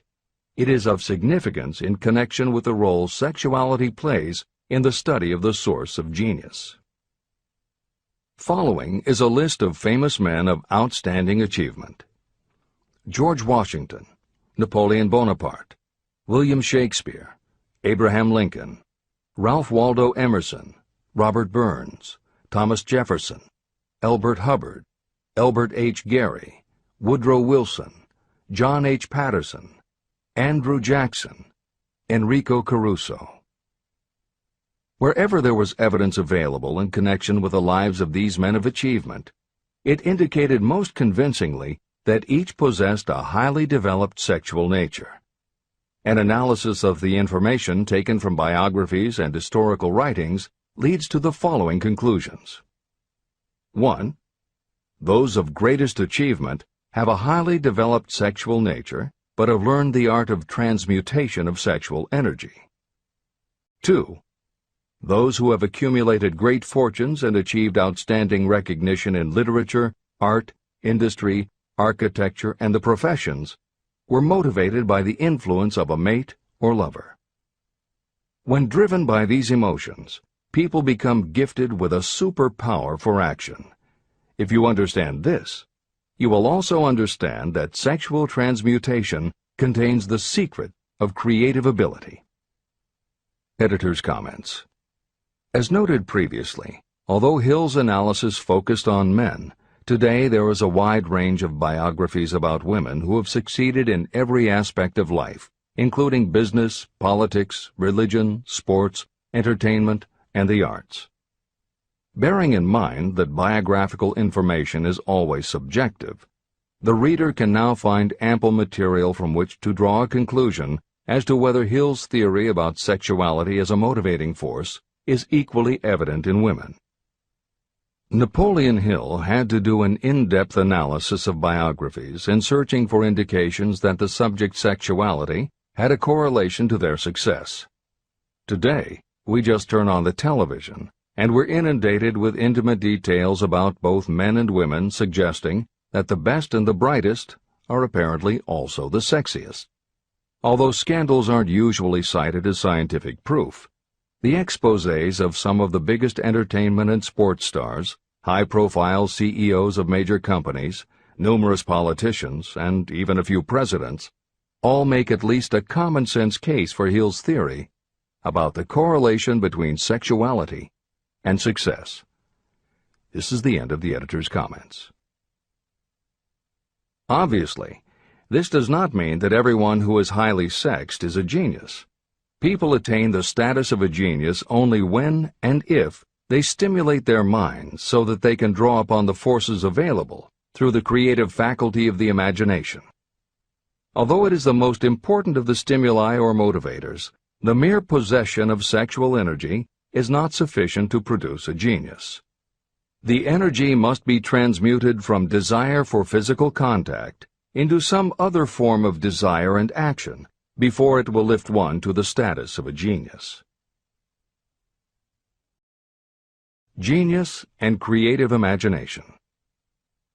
A definition of genius might be someone who has discovered how to increase the intensity of thought to the point where that person can freely communicate with sources of knowledge not available through the ordinary rate of thought. This definition should prompt some questions in the mind of anyone reading this book. The first question should be, how may one communicate with sources of knowledge that are not available through ordinary thought? The next question should be, are there known sources of knowledge that are available only to geniuses, and if so, what are these sources and exactly how may they be reached?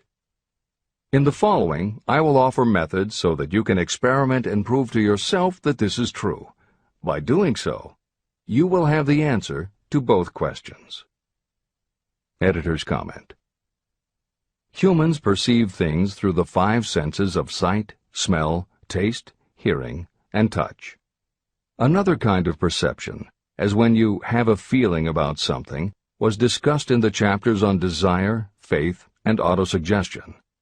This kind of perception is often referred to as the sixth sense, and in the following Hill explores the relationship between sexuality, motivation, creative imagination, and the sixth sense. This is the end of the editor's comment. The reality of a sixth sense has been fairly well established. This sixth sense is creative imagination. The faculty of creative imagination is something the majority of people never use during an entire lifetime, and if they do use it, it usually happens by mere accident. Only a small number of people deliberately use their creative imagination for a specific purpose. Those who do use this faculty voluntarily and with understanding of its functions are geniuses. Creative imagination is the direct link between your finite mind and what I have termed infinite intelligence. All revelations and all discoveries of basic or new principles in the field of invention take place through the faculty of creative imagination. When ideas, concepts, or hunches flash into your mind, they can only have come from one or more of the following sources. 1. From the mind of some other person who has just released the thought, idea, or concept through conscious thought. 2. Your subconscious mind, which stores every thought and impression that ever reached your brain through any of the five senses. 3. From another person's subconscious storehouse. 4. Infinite intelligence. There are no other possible sources from which inspired ideas or hunches may be received. When brain action has been stimulated through one or more of the 10 mind stimulants listed at the beginning of this chapter, it has the effect of lifting you far above the horizon of ordinary thought. It permits you to envision distance, scope, and quality of thoughts not available on the lower plane, such as when you are solving routine problems of business.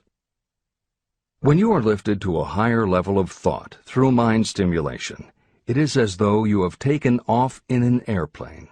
You can now see over and beyond the horizon that limits your vision when you are on the ground. Not only that, but while you are on this higher level of thought, you are not even aware of such things as the problems of gaining the 3 basic necessities of food, clothing, and shelter. You are in a world of thought in which the ordinary workaday thoughts have been removed, just as the hills and valleys that obstruct your vision on the ground don't interfere when you are in an airplane. While on this exalted plane of thought, the creative faculty of the mind is given freedom for action. The way has been cleared for the 6th sense to function. It becomes receptive to ideas that could not reach the individual under any other circumstances. The 6th sense is the faculty that marks the difference between a genius and an ordinary individual. Developing your creative imagination. A mind stimulant is any influence that will either temporarily or permanently increase the intensity of thought.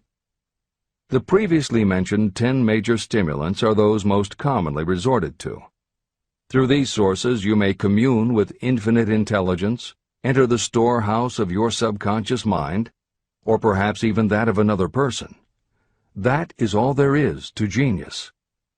The more you use your creative faculty, the more alert and receptive it becomes to factors originating outside your conscious mind. And the more this creative faculty is used, the more you will rely upon it for your thoughts and ideas. This faculty can be cultivated and developed only through use. What we generally refer to as our conscience operates entirely through the faculty of the 6th sense. The great artists, writers, musicians, and poets become great because they acquire the habit of relying upon the still small voice that speaks from within, through their creative imagination. Anyone with a keen imagination knows that some of their best ideas come through so-called hunches. One of the best-known public speakers admits that his speeches are only really great when he closes his eyes and begins to rely entirely upon the faculty of creative imagination. When asked why he closed his eyes just before the climax of his speech, he replied, "I do it because then I speak through ideas that come to me from within." One of America's most successful and best-known financiers has the habit of closing his eyes for 2 or 3 minutes before making a decision. When asked why, he replied, "With my eyes closed, I am able to draw upon a source of superior intelligence." Dr. Elmer R. Gates created more than 200 useful patents through the process of cultivating and using his creative faculty. His method is significant to anyone interested in attaining to the status of genius.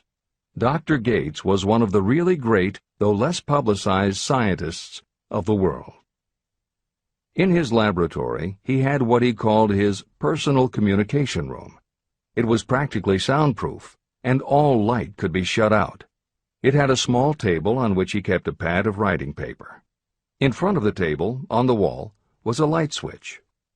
When Dr. Gates desired to draw upon the forces available to him through his creative imagination, he would go into this room, seat himself at the table, shut off the lights, and concentrate on the known factors of the invention he was working on. He would stay in that position until ideas began to flash into his mind in connection with the unknown factors of the invention. On one occasion, ideas came through so fast that he was forced to write for almost 3 hours. When the thoughts stopped flowing, he examined his notes and found they contained a minute description of principles that had no parallel in the known data of the scientific world. Moreover, the answer to his problem was right there in those notes. Dr. Gates earned his living by sitting for ideas. He did it for individuals and corporations, and some of the most sensible people and largest traditional corporations in America paid him to do it. The part of your mind that you generally use for reasoning may be faulty, because it is largely guided by your accumulated experience. Not all knowledge that you have learned through experience is accurate. Many times your creative ideas are much more reliable because they come from sources that are more reliable than those available to the reasoning faculty of the mind. Methods used by geniuses are available to you. The major difference between the genius and the ordinary inventor is that the genius makes use of both the synthesized and the creative faculties of imagination.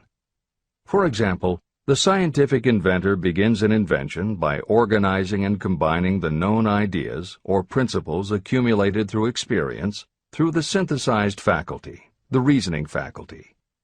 If the inventor finds this accumulated knowledge is insufficient, the scientist then draws upon the sources of knowledge available through the creative faculty. The method by which the inventor does this varies with the individual, but this is the essence of the procedure. 1.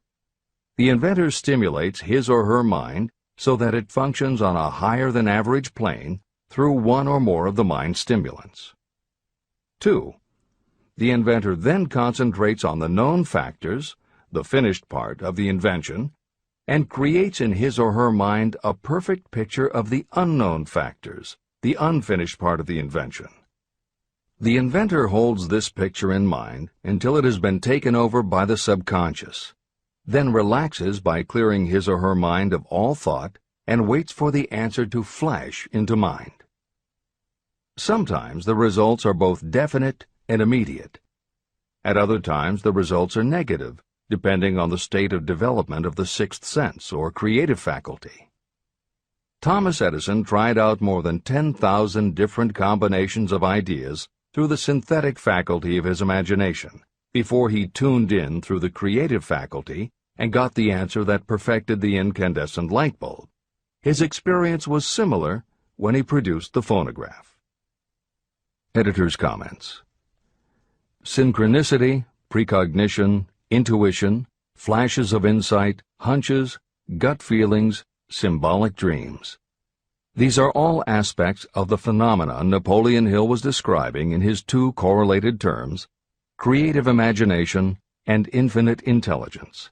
And the fact that Hill made a serious study of this function of the mind puts him in exceptional company.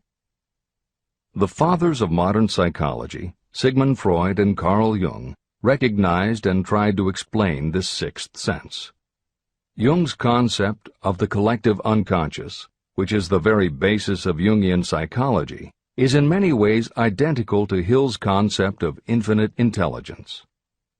Scientists from Archimedes to Newton to Einstein to the team of Watson and Crick, who determined the structure of DNA, all conceded that intuition was instrumental in their discoveries. Duke University created a department for the sole purpose of studying these phenomena under scientific conditions. Many scientists admit to using personalized techniques similar to Hill's method for accessing intuition and creativity.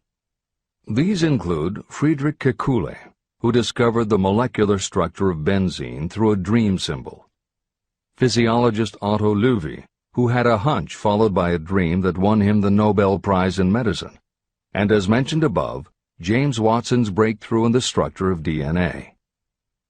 Mozart, Shelley, Coleridge, Huxley, Descartes, Robert Louis Stevenson all claimed intuition played a role in their creations. William Blake learned the secret to a copper engraving process from a dream.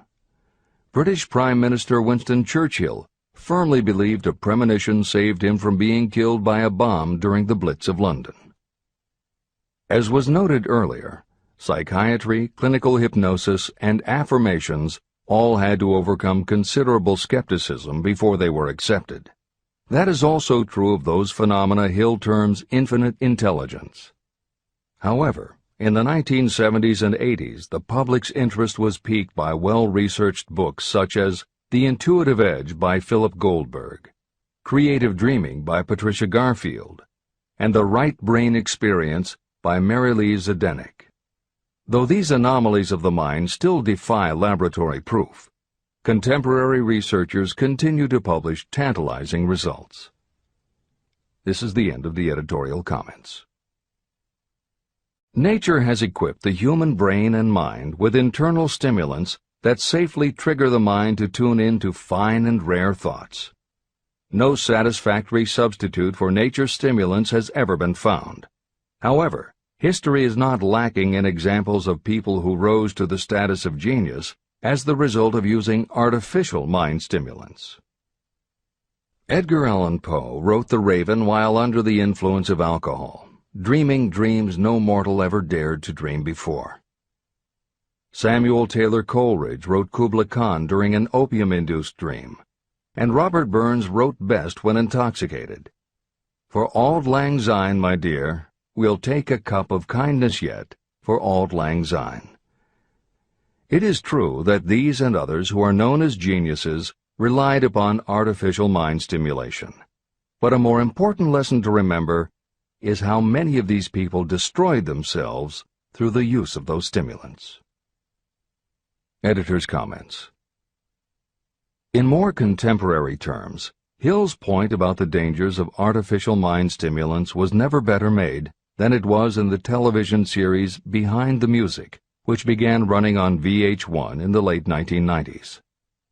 The series was meant to chronicle the lives of rock stars and celebrate their hits, but after viewing 2 or 3 of the shows, they all began to look the same. Young singer and band have a hit record, make millions of dollars, plunge into the sex, drugs, and rock and roll lifestyle, everyone gets addicted, and they blow all of the money.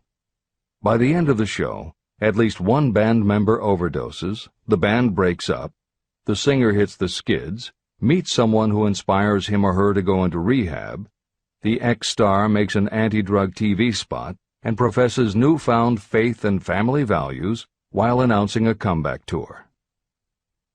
Although the shows played like a bad parody of themselves, the fact that the stories were so similar, that so many talented singers and songwriters who depended on drugs ended up burning out, should be telling you something, especially if you don't just want to succeed, but want to keep and enjoy your success. This is the end of the editor's comments. Every intelligent person knows that stimulation in excess through alcohol or drugs is a destructive form of intemperance. For some, overindulgence in sexual expression may become just as destructive. A sexually obsessed person is not essentially different from a person addicted to drugs or alcohol. Both have lost control over their faculties of reason and willpower.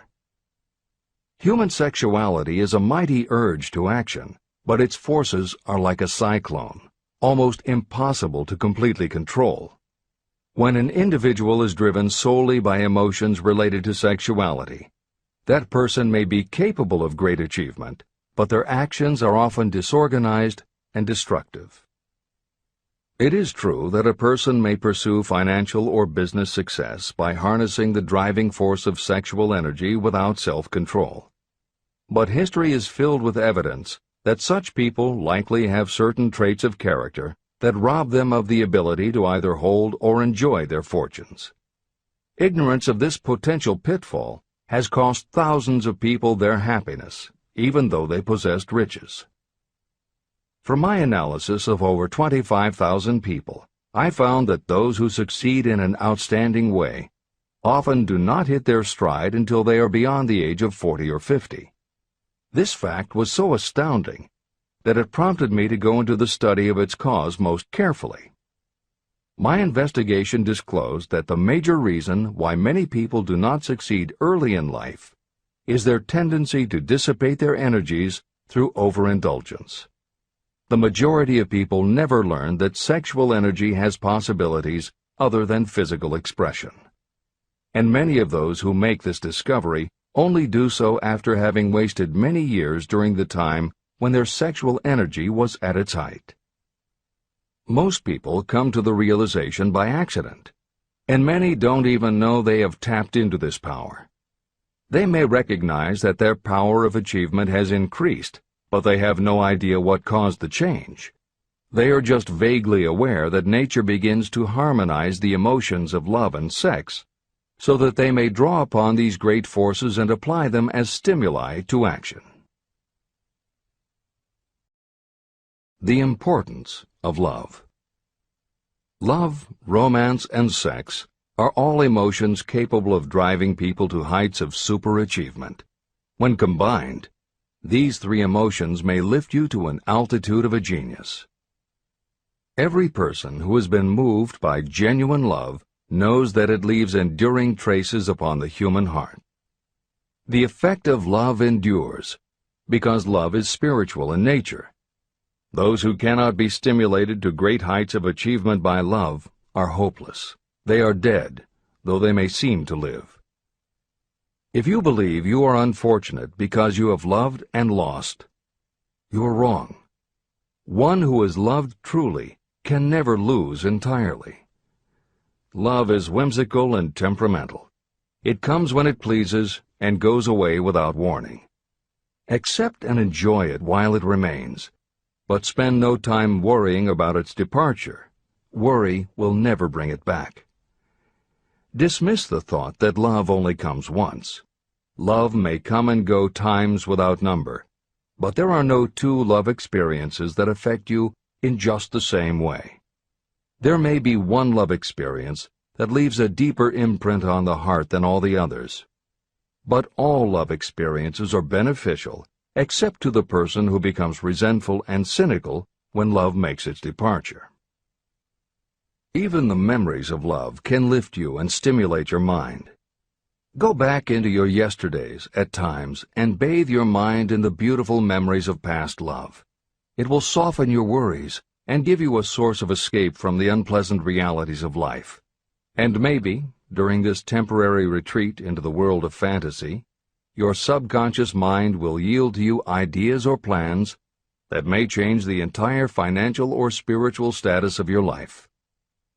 There should be no disappointment over love, and there would be none if people understood the difference between the emotions of love and sex. Love is an emotion of many shades and colors, but the most intense and burning of all is that experienced in the blending of the emotions of love and sex. Marriages or committed relationships that are not blessed with love properly balanced with sex cannot be happy ones, and seldom endure. Love alone will not bring happiness, nor will sex alone. Love is spiritual. Sex is biological. No experience that touches the human heart with a spiritual force can possibly be harmful, except through ignorance or jealousy. The presence of destructive emotions in the human mind may poison it in a way that destroys your sense of justice and fairness. Just as a chemist can take certain chemical elements, none of which are harmful in themselves, and by mixing them together create a deadly poison, in a similar manner the emotions of sex and jealousy, when mixed, may turn just as lethal. Love is the emotion that serves as a safety valve and brings balance, reason, and constructive effort. Love is, without question, life's greatest experience. It can bring you into communion with infinite intelligence. When love guides the emotions, it may lead you well on your way toward creative effort. The road to genius consists of the development, control, and use of sex, love, and romance. Briefly, the process may be stated as follows. Encourage the presence of the positive emotions as the dominating thoughts in your mind, and discourage all the destructive emotions. The mind is a creature of habit. It thrives on the dominating thoughts fed to it. Through your willpower, you may discourage the presence of any emotion and encourage the presence of any other. Control of your mind, through the power of your will, is not difficult. Control comes from persistence and habit. The secret of control lies in understanding the process of transmutation. When any negative emotion presents itself in your mind, it can be transmuted into a positive or constructive emotion by the simple procedure of changing your thoughts. There is no other road to genius than through voluntary self-effort. When the emotion of romance is added to those of love and sex, the obstructions between the finite mind and infinite intelligence are removed. Then, a genius has been born.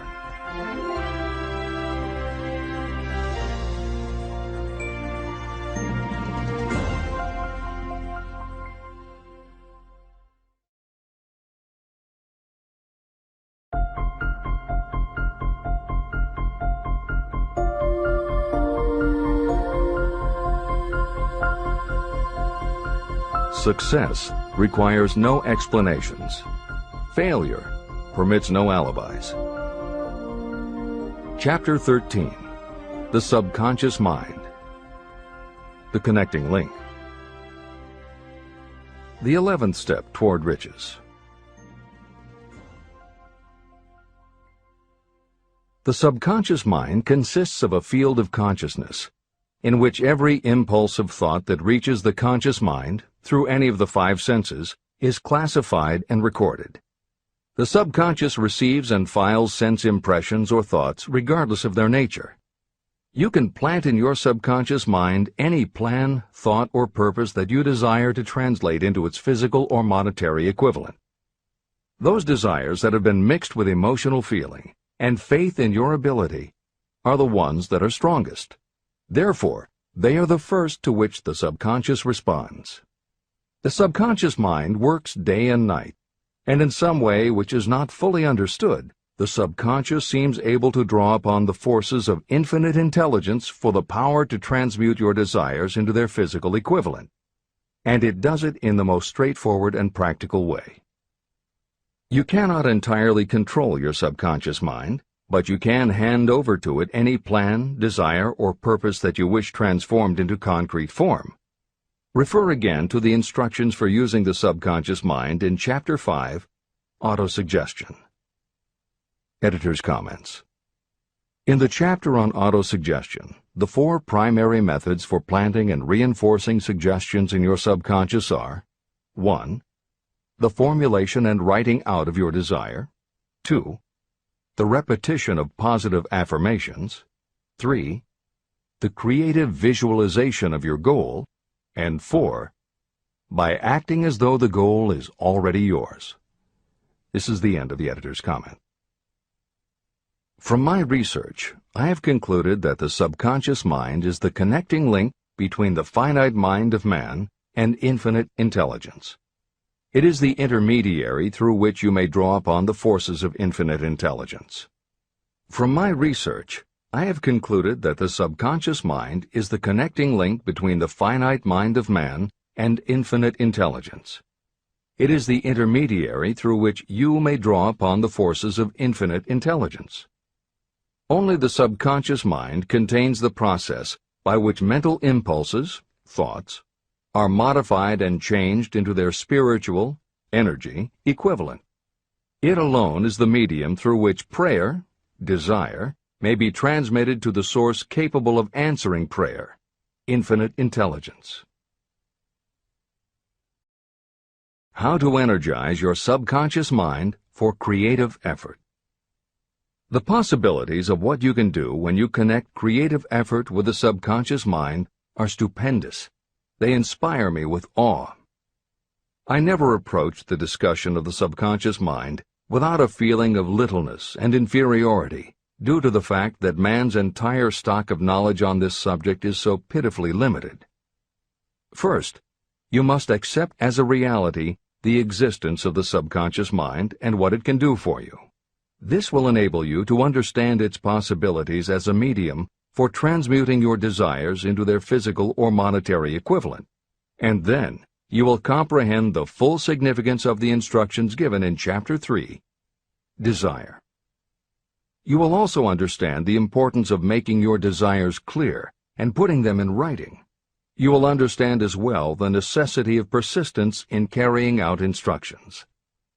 The 13 principles that are the basis of this book are the stimuli with which you acquire the ability to reach and to influence your subconscious mind. Do not become discouraged if you cannot do this on your first attempt. Remember that the subconscious mind can be directed only through habit.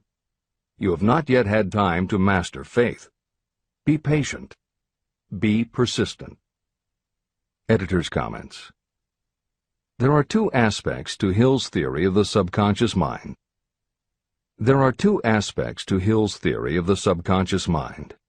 One is the concept of the subconscious as the storehouse of all information and thoughts that you have ever experienced.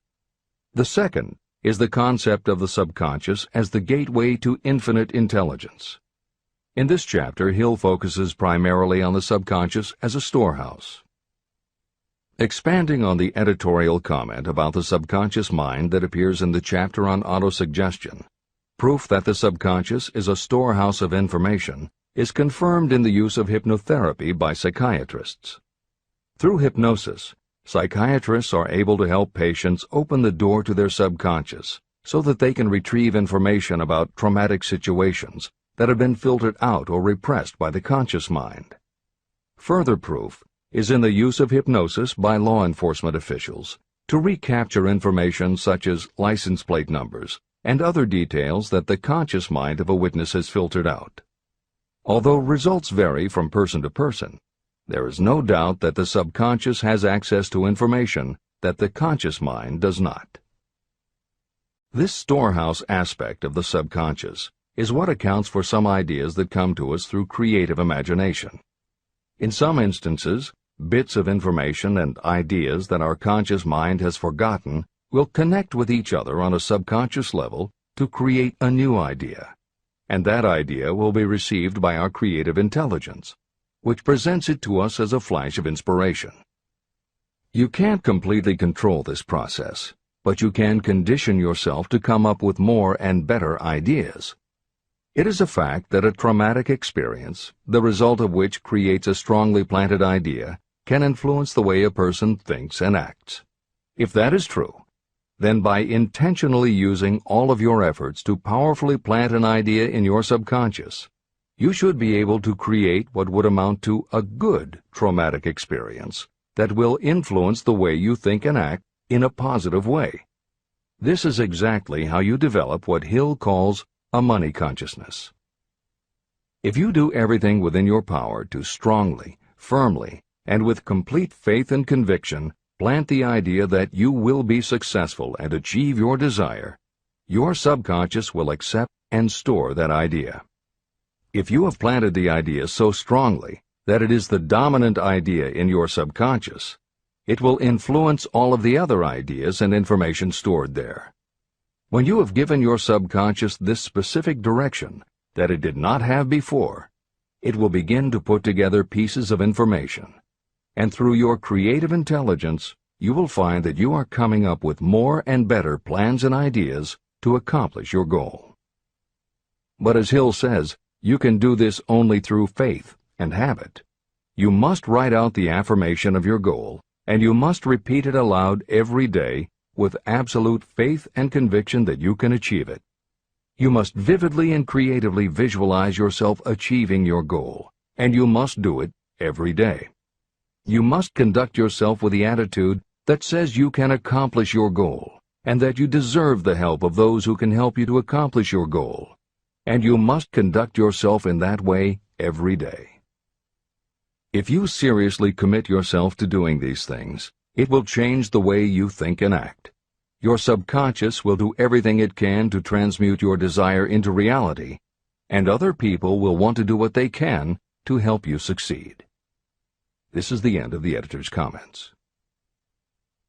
Many statements in the chapters on faith and on autosuggestion are repeated here for the benefit of your subconscious mind. Remember, your subconscious mind functions whether you make any effort to influence it or not. This means that thoughts of fear, poverty, and all negative ideas will affect your subconscious mind unless you master these impulses and give it more desirable food on which it may feed. The subconscious mind will not remain idle.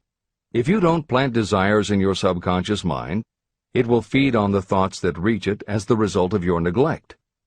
Both negative and positive thoughts are reaching your subconscious mind continuously.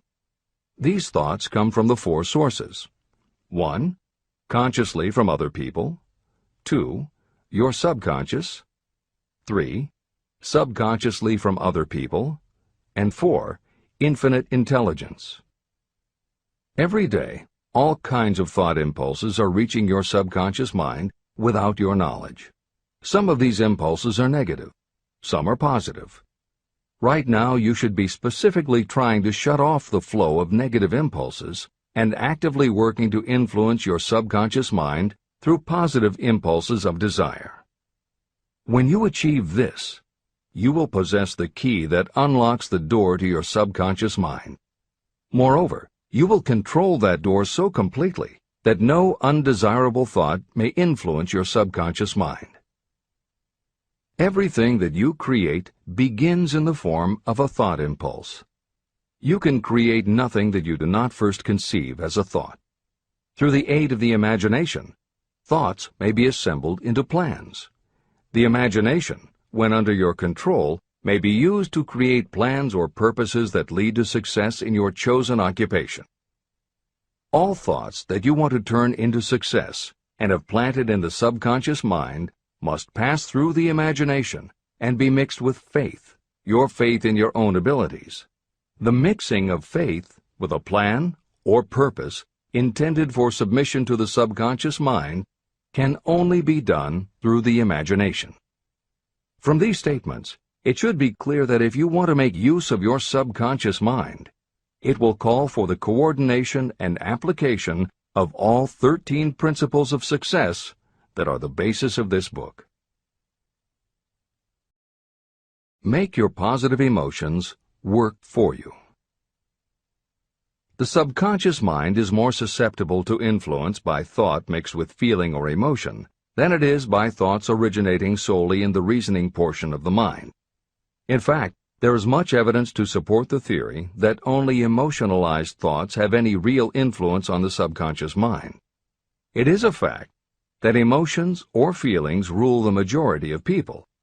If it is true that the subconscious mind responds better and faster to thoughts that are well mixed with emotion, it is essential to become familiar with the more important of the emotions. There are 7 major positive emotions and 7 major negative emotions. The negatives get into your thoughts naturally and go directly to your subconscious without any help from you. The positive emotions must be injected by you through the principle of autosuggestion into the thought impulse that you wish to pass on to your subconscious mind. These emotions or feeling impulses may be likened to yeast in a loaf of bread. They are the action element which transforms thought impulses from the passive to the active state. That is why thought impulses that have been well mixed with emotion are acted upon more readily than thought impulses originating in cold reason. Editor's comments. W. Clement Stone, Napoleon Hill's friend, mentor, and business partner, arranged for the publication of many of Napoleon Hill's later writings. The following is adapted from material that appears in 2 of these books, Napoleon Hill's Keys to Success and Believe and Achieve.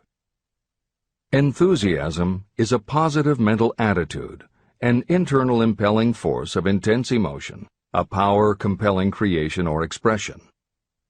Being enthusiastic is an impelling external expression of action. When you act enthusiastically, you accentuate the power of suggestion and autosuggestion. The sales manager, public speaker, minister, lawyer, teacher, or executive who acts enthusiastic by speaking in an enthusiastic, sincere manner develops genuine enthusiasm. If you act enthusiastic, your emotions will follow. By filling your conscious mind with enthusiasm, you also impress upon your subconscious mind that your burning obsession and your plan for obtaining it are certain things. Then, if your conscious enthusiasm dims, your subconscious will be there, full of images of your success, to help you stoke your conscious fires of enthusiasm once again. This is the end of the editor's comments. You are preparing yourself to influence and control the inner audience of your subconscious mind in order to hand over to it the desire for money, which you wish transmuted into its physical, monetary equivalent. It is essential, therefore, that you understand the method of approach to this inner audience. You must speak its language. It understands best the language of emotion or feeling. Following are the 7 major positive emotions and the 7 major negative emotions. I am listing them here so that you may draw upon the positives and avoid the negatives when giving instructions to your subconscious mind. The 7 major positive emotions. The emotion of desire, the emotion of faith, the emotion of love, the emotion of sex, the emotion of enthusiasm, the emotion of romance, the emotion of hope. There are other positive emotions, but these are the 7 most powerful and the ones most commonly used in creative effort. Master these 7 emotions. They can be mastered only by use, and the other positive emotions will be at your command when you need them. Remember that you are studying a book that is intended to help you develop a money consciousness by filling your mind with positive emotions. The 7 major negative emotions to be avoided. The emotion of fear, the emotion of jealousy, the emotion of hatred, the emotion of revenge, the emotion of greed, the emotion of superstition, the emotion of anger. Positive and negative emotions cannot occupy the mind at the same time. One or the other must dominate. It is your responsibility to make sure that positive emotions constitute the dominating influence of your mind. That is where the law of habit will help you. Form the habit of applying and using the positive emotions. Eventually, they will dominate your mind so completely that the negatives cannot enter it. Only by following these instructions literally and continuously can you gain control over your subconscious mind. The presence of a single negative in your conscious mind is sufficient to destroy all chances of constructive aid from your subconscious mind. Editor's comments. Napoleon Hill's concern about the susceptibility of the subconscious mind to negative thoughts, emotions, and comments is well known to professionals who work with these techniques. In clinical hypnotherapy, there is an axiom referred to as the law of reversed effect, which states that whenever there is a conflict between imagination and willpower, the imagination wins. When you attempt to plant an idea, if the subconscious already harbors a negative, trying to force the new idea has the reverse effect, because the subconscious becomes obsessed with defending its established negative idea. And the harder you try to do something, the more the subconscious resists, and the more difficult it becomes. Even the use of the word try is warned against, because it gives the suggestion to the subconscious of a preconceived failure. The concept of trying implies an ongoing effort. You don't want to try. You want to succeed. If you ask your subconscious to help you try, it may do just that. It may help you try, but it will prevent you from succeeding. Because if you did succeed, then it could no longer help you try, which is what you asked it to do. The cautionary note about using the word try is just one example of the care that should be taken when formulating affirmations and using autosuggestion. The following are some other rules of thumb that most modern experts agree on. 1. Affirmations should always be stated as a positive. Affirm what you do want, not what you don't want. 2. Affirmations work best when they are short and very clear about a single desired goal. Take the time to write, rewrite, and polish your affirmation until you can express your desire in a short statement of precise and well-chosen words. 3. Affirmations should be specific about the desired goal, but not about how to accomplish it. Your subconscious knows better than you what it can do and how it can do it. 4. Do not make unreasonable time demands. Your subconscious can't make anything happen suddenly or now. 5. Just saying the words will have little effect. When you affirm your desire, you must do it with such faith and conviction that your subconscious becomes convinced of how important it is to you. As you affirm your desire to yourself, visualize it in your mind's eye as big as a billboard. Make it big, powerful, and memorable. 6. Repetition of your emotionalized affirmation is crucial. At this time, it is your habit to think one way. By repeating your affirmation often every day, your new way of thinking will begin to be your automatic response. Keep reinforcing it until it becomes second nature to you, and your habit will have become to think the new way, the way you want to think. This is the end of the editor's comments. We form habits based on the degree of reinforcement we receive. Habits make no moral judgments. They can be either good or bad. Both are formed through repetition. If we try something and like the results, we repeat the action. You can replace negative thoughts with positive ones. You can replace inaction with action, and you can form any habit you choose. Your thoughts are the only thing that you can completely control if you choose to do so. You can control your thoughts to control your habits. The secret of effective prayer. Most people resort to prayer only after everything else has failed, or else they pray by a ritual of meaningless words. And because most people who pray do so only after everything else has failed, they go to prayer with their minds filled with fear and doubt. Because fear and doubt are the emotions that are mixed with their prayer, these are the emotions the subconscious mind passes on, and these are the emotions that infinite intelligence receives and acts upon. If you pray for a thing, but as you pray you have fear that you may not receive it, or that your prayer will not be acted upon by infinite intelligence, your prayer will have been in vain. Prayer does sometimes result in the realization of that for which one prays. If you have ever had the experience of receiving something for which you prayed, go back in your memory and recall your actual state of mind while you were praying, and you will know for sure that the theory here described is more than a theory. The method by which you may communicate with infinite intelligence is very similar to the way the vibration of sound is transmitted by radio waves. Sound cannot be transmitted through the atmosphere until it has been changed into a very high rate of vibration. The radio station takes the sound of the human voice and modifies it by stepping up the vibration millions of times. Only in this way can the energy of sound be sent over distances. After this transformation has taken place, the energy, which originally was in the form of vibrations of sound, is broadcast or transmitted as a radio signal. When a radio set receives the high-speed transmission, it then reconverts that energy back to its original slower rate of vibration.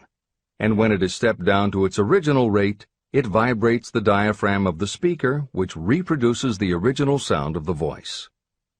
The subconscious mind is the intermediary that translates prayers or desires into terms that infinite intelligence can receive. The answer comes back to you in the form of a definite plan or idea for procuring the object of your prayer. When you understand this principle, you know why mere words read from a prayer book cannot serve as an agency of communication between the mind of man and infinite intelligence. Do not expect troubles, as they have a tendency not to disappoint. Chapter 14. The Brain. A broadcasting and receiving station for thought. The 12th step toward riches. It was while I was working with the late Dr. Alexander Graham Bell and Dr. Elmer R. Gates that I first proposed the idea that every human brain is both a broadcasting and receiving station for the vibration of thought. In some way similar to the principle behind the operation of a radio receiver, every human brain is capable of picking up vibrations of thought that are being released by other brains. These are received as hunches and flashes of intuition. As was explained in previous chapters, it is your creative imagination that is the receiving set of your brain, which receives thoughts from your subconscious and, under certain circumstances, receives thoughts released by the brains of others. Your creative imagination is the interconnection between your conscious or reasoning mind and the four sources from which you receive thought stimuli. 1. Consciously from other people. 2. Your subconscious. 3. Subconsciously from other people. And 4. Infinite intelligence. When stimulated or stepped up to a high rate of vibration, the mind becomes more receptive to thoughts that reach it from outside sources. This stepping up process takes place through either the positive emotions or the negative emotions. Through the emotions, the vibrations of thought may be increased. The brain that has been stimulated by emotions functions at a much more rapid rate than it does when that emotion is quieted or absent. The result is the increase of thought to such a pitch that the creative imagination becomes highly receptive to ideas. On the other hand, when the brain is functioning at a rapid rate, it also gives to your own thoughts the emotional feeling that is essential before those thoughts will be picked up and acted upon by your subconscious mind. The subconscious mind is the sending station of the brain, through which vibrations of thought are broadcast. Autosuggestion is the medium by which you may put into operation your sending station. The creative imagination is the receiving set through which the energies of thought are picked up. Editor's comments. The following combines the above concept with the related materials from previous chapters to provide a step-by-step recap of Napoleon Hill's view of the process. 1. The brain is simultaneously both a broadcaster and a receiver. 2. Emotion affects both your ability to send and your ability to receive. When under the effect of strong emotion, the more powerfully you can send thoughts. When under the effect of strong emotion, the more receptive you are to receiving thoughts. 3. When you send thoughts, to where do you send them? You send them to your subconscious by using autosuggestion. 4. When you receive thoughts, where do they come from? They come from your subconscious and you receive them through your creative imagination. 5. Your subconscious mind has two aspects. Your subconscious is a storehouse of information, as explained in the previous chapter. Your subconscious is your connection to infinite intelligence. 6. Infinite intelligence is the medium through which you receive thoughts from other brains.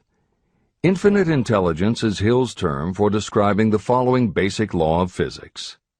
Because everything in the universe is made of time, space, energy, or matter, and because matter is just energy in a different form, then everything is actually different parts of the same thing. This means that your subconscious mind, energy, has a common base with every other subconscious mind, energy. 7. Thoughts from other brains come to you as follows. When you are under the effect of a strong emotion and your receiver is especially receptive, sometimes its pull is so strong that it attracts a thought from the subconscious mind of another brain. It is able to do this because infinite intelligence interconnects your subconscious with the subconscious of the other brain. 8. These thoughts from other brains are what we refer to as intuition, hunches, déjà vu, and foreknowledge. Although Hill's explanation depends on the action of an intangible force that cannot be isolated and dissected in a laboratory, neither medical science nor psychology can offer a better explanation for those thoughts that depend on knowledge or information that we do not have. This is the end of the editor's comments. The greatest forces are intangible. In the past, we've depended too much on our physical senses and have limited our knowledge to physical things that we could see, touch, weigh, and measure.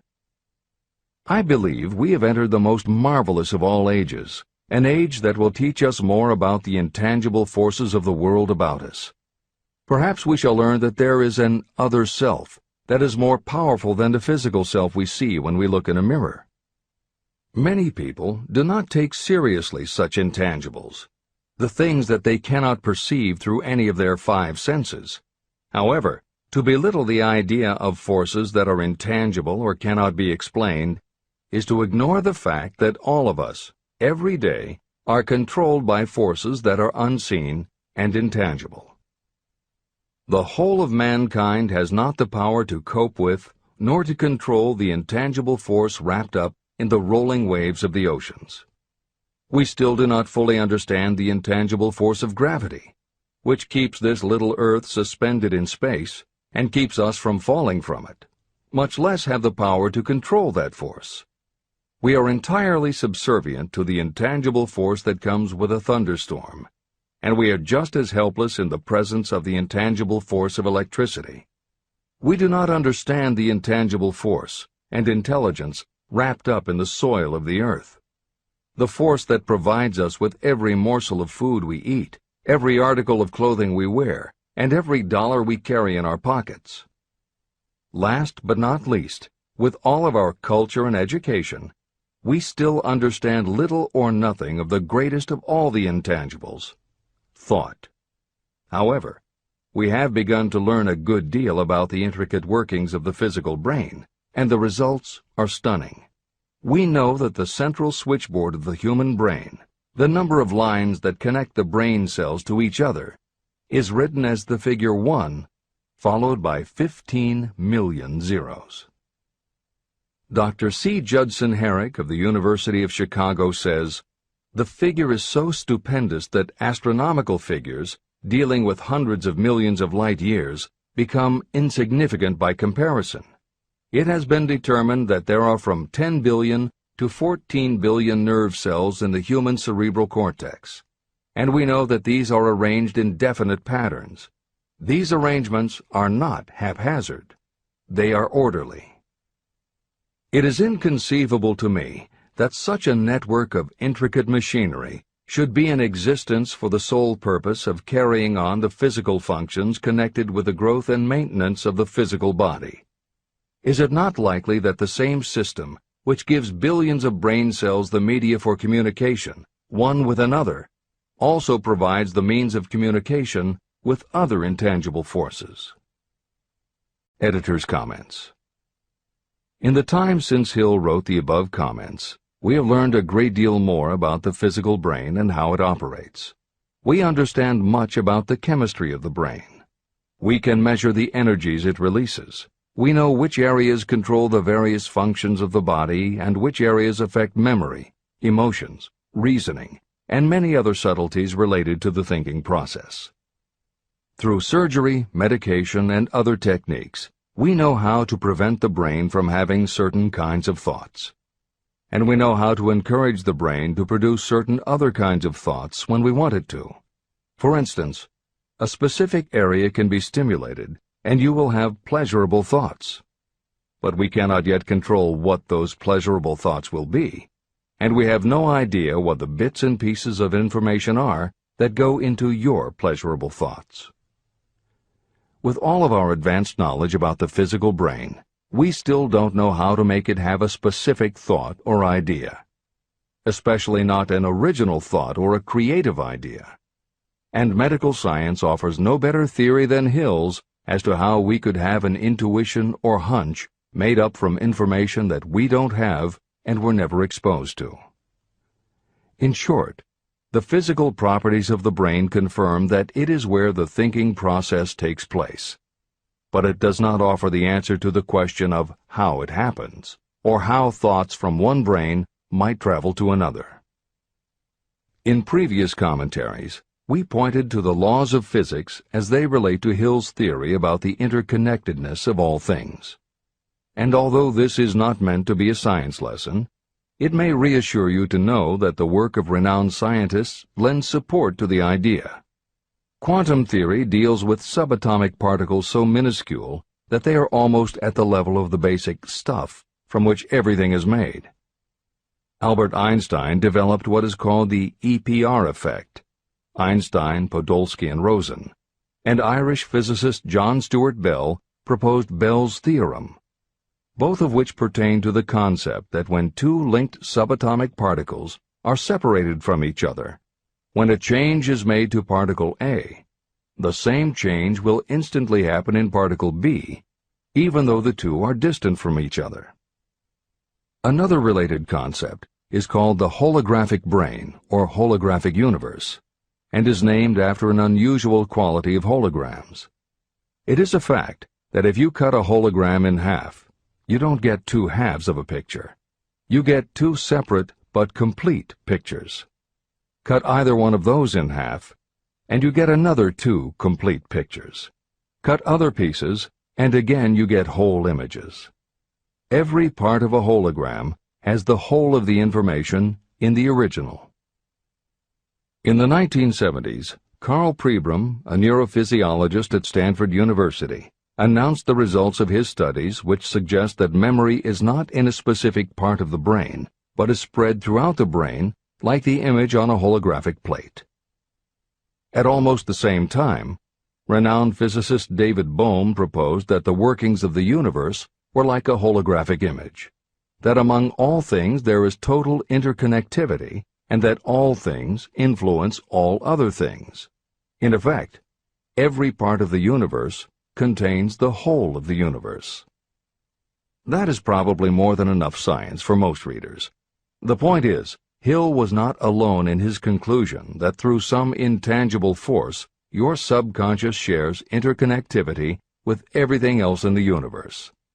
Previously, the example was given of the folds and bumps in a tablecloth, all being different, but all still tablecloth. Here is another way to envision the intangible interconnection of all things. Suppose you were to drill 5 holes in a wall, and have someone outside the room put their fingers and thumb through the holes and wiggle them. If you then bring into your room someone who only believes in tangible things that he or she can see, that person will see 5 separate objects that can move independently of each other. You may tell the person that behind the wall the objects are connected and all part of the same hand, but because they cannot see the connection and disbelieve anything they don't understand, the person will not be convinced. Neither modern medicine, nor psychiatry, nor technology can yet conclusively show us behind the wall.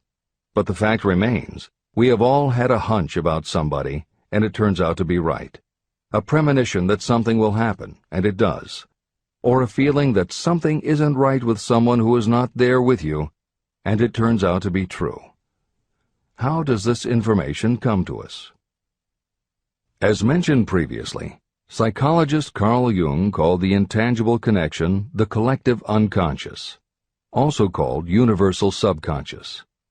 Others call it the totally unified theory, the great first cause, the universal mind, or spirit, and some see it as another way of describing God.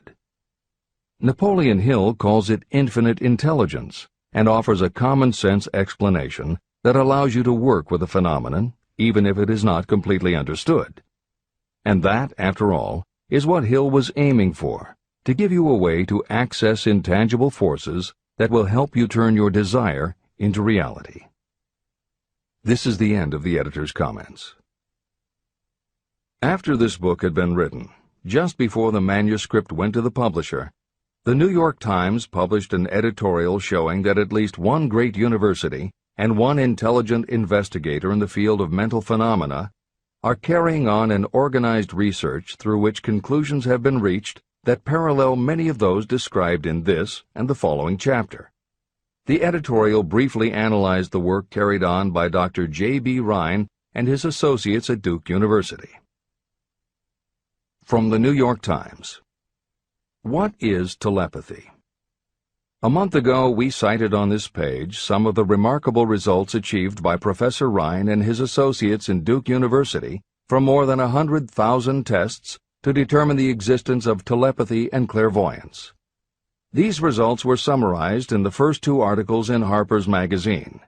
In the second, which has now appeared, the author, E.H. Wright, attempts to summarize what has been learned, or what it seems reasonable to infer, regarding the exact nature of these extrasensory modes of perception. The actual existence of telepathy and clairvoyance now seems to some scientists enormously probable as the result of Rhine's experiments. Various percipients were asked to name as many cards in a special pack as they could without looking at them and without other sensory access to them. About a score of men and women were discovered who could regularly name so many of the cards correctly that there was not one chance in many a million of their having done their feats by luck or accident. But how did they do them? These powers, assuming that they exist, do not seem to be sensory. There is no known organ for them. The experiments work just as well at distances of several hundred miles as they did in the same room. These facts also dispose, in Mr. Wright's opinion, of the attempt to explain telepathy or clairvoyance through any physical theory of radiation. All known forms of radiant energy decline inversely as the square of the distance traversed. Telepathy and clairvoyance do not. But they do vary through physical cause, as our other mental powers do. Contrary to widespread opinion, they do not improve when the percipient is asleep or half asleep, but on the contrary, when he is most wide awake and alert. Rhine discovered that a narcotic will invariably lower a percipient score, while a stimulant will always send it higher. The most reliable performer apparently cannot make a good score unless he tries to do his best. One conclusion that Wright draws with some confidence is that telepathy and clairvoyance are really one and the same gift. That is, the faculty that sees a card face down on a table seems to be exactly the same one that reads a thought residing only in another mind. There are several grounds for believing this. So far, the two gifts have been found in every person who has either of them. If you have the abilities, both seem to be of equal strength. Screens, walls, distances have no effect at all on either. Wright expresses his hunch that other extrasensory experiences, such as prophetic dreams, premonitions of disaster, and the like, may also prove to be part of the same faculty. The reader is not asked to accept any of these conclusions, but the evidence that Rhine has piled up must remain impressive. In 1927, Dr. J.B. Rhine and his wife, Dr. Louisa E. Rhine, joined Professor William McDougall, chairman of the psychology department at Duke University, to create a lab that would apply strict scientific procedures to the study of psychic phenomena. They developed scientific methodologies and procedures to study, identify, and test individuals who demonstrated unusual abilities. It was Dr. Rhine who coined the term extrasensory perception, ESP, and he adopted the word parapsychology to describe their studies. It is fair to say that the research done at the Rhine lab is some of the most advanced work on the entire subject. In 1962, they created the Foundation for Research into the Nature of Man in order to continue their studies independent of the university and to publish related works. In 1995, the name was changed to the Rhine Research Institute. This is the end of the editor's comments. How to join minds in teamwork. In view of Dr. Rhine's findings about the conditions under which the mind responds to what he terms extrasensory modes of perception, I would like to add my own observations. My associates and I have discovered what we believe to be the ideal conditions under which the mind can be stimulated so that this sixth sense can be made to function in a practical way. To begin with, I should explain that there is a close working alliance between myself and two members of my staff. Through experimentation and practice, we have discovered how to stimulate our minds so that we can, by a process of blending our three minds into one, find the solution to a great variety of problems that are submitted by my clients. The procedure is very simple. We sit down at a conference table, clearly state the nature of the problem we have under consideration, then begin discussing it. Each contributes whatever thoughts may occur by applying the principle used in connection with the invisible counselors described in the next chapter. The strange thing about this method of mind stimulation is that it places each participant in communication with unknown sources of knowledge definitely outside their own experience. If you understand the principle described in the chapter on the mastermind, you of course recognize the round table as being a practical application of the mastermind. This method of mind stimulation, through the discussion of definite subjects between three people, illustrates the simplest and most practical use of the mastermind. When you tap into the power of your mastermind group, you will find that the more you work together, the more each member will learn to anticipate the ideas of others and to connect immediately with their intense enthusiasm and inspiration. You cannot completely control this process, but the more you use it, the more it will come into play. By adopting and following a similar plan, you will be making use of the famous Carnegie formula described in Chapter 1. If it means nothing to you at this time, mark this page and read it again after you have finished the last chapter. Great achievement is usually born of great sacrifice and is never the result of selfishness. Chapter 15.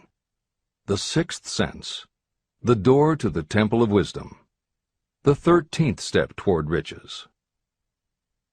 The 13th principle is known as the Sixth Sense, through which infinite intelligence may and will communicate voluntarily without any effort from or demands by the individual.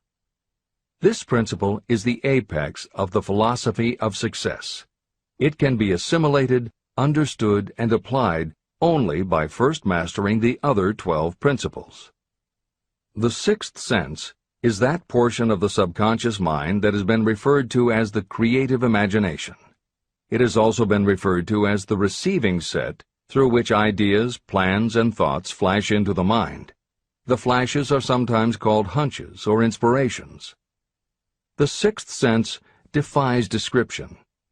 It cannot be described to a person who has not mastered the other principles of this philosophy, because such a person has no knowledge and no experience with which the sixth sense may be compared. After you have mastered the principles in this book, you will be prepared to accept as truth a statement that may otherwise be incredible to you. Through the sixth sense, you will be warned of impending dangers in time to avoid them and notified of opportunities in time to embrace them. As you develop your sixth sense, it is almost as though a guardian angel comes to you to be of help and assistance, a guardian angel who will open to you at all times the door to the Temple of Wisdom. Miracles of the Sixth Sense. I am not a believer in, nor an advocate of, miracles, for the simple reason that I have enough knowledge of nature to understand that nature never deviates from her established laws. However, I believe that some of nature's laws are so incomprehensible that they produce what appear to be miracles. The sixth sense comes as near to being a miracle as anything I have ever experienced.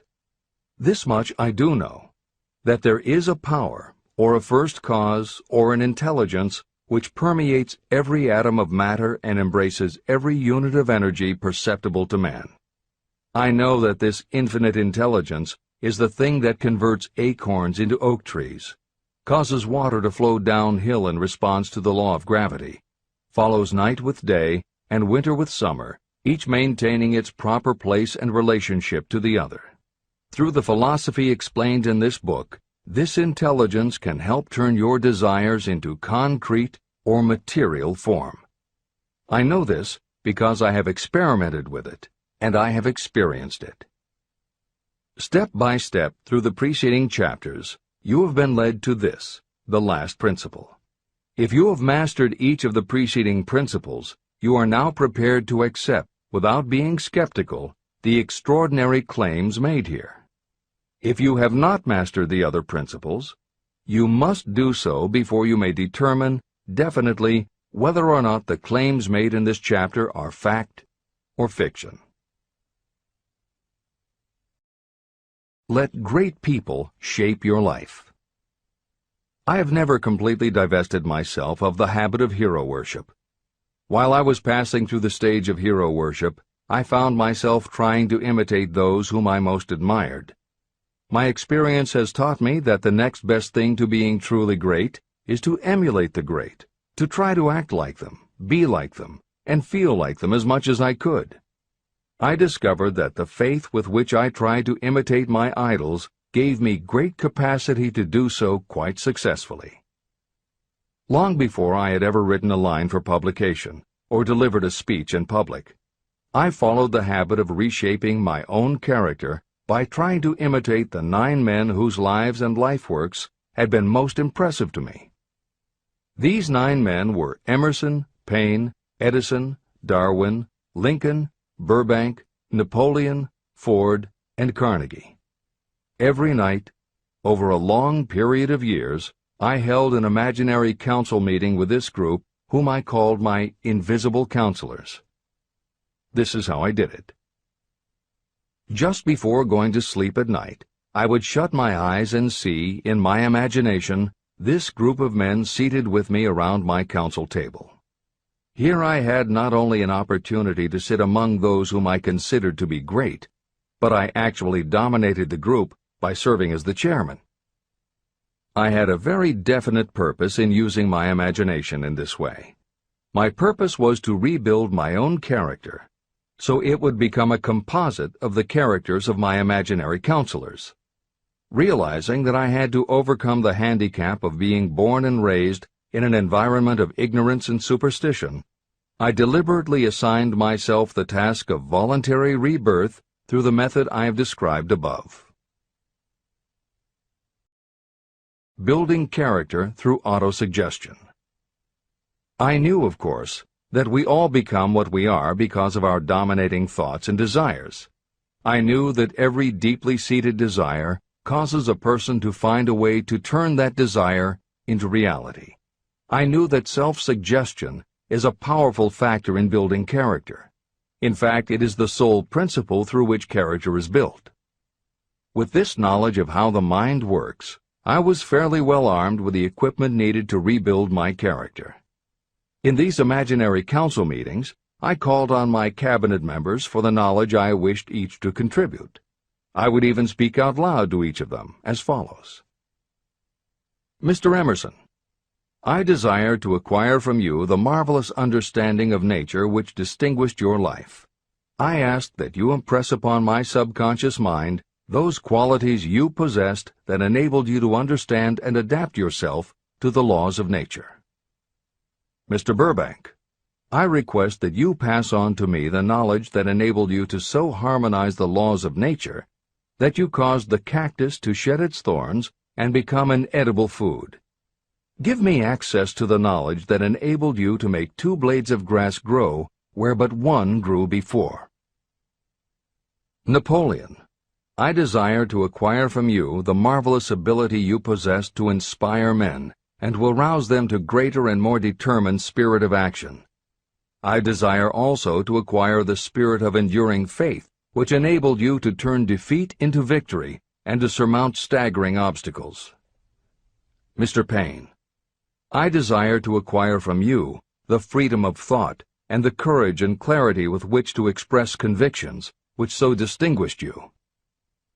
Mr. Darwin, I wish to acquire from you the marvelous patience and ability to study cause and effect without bias or prejudice so exemplified by you in the field of natural science.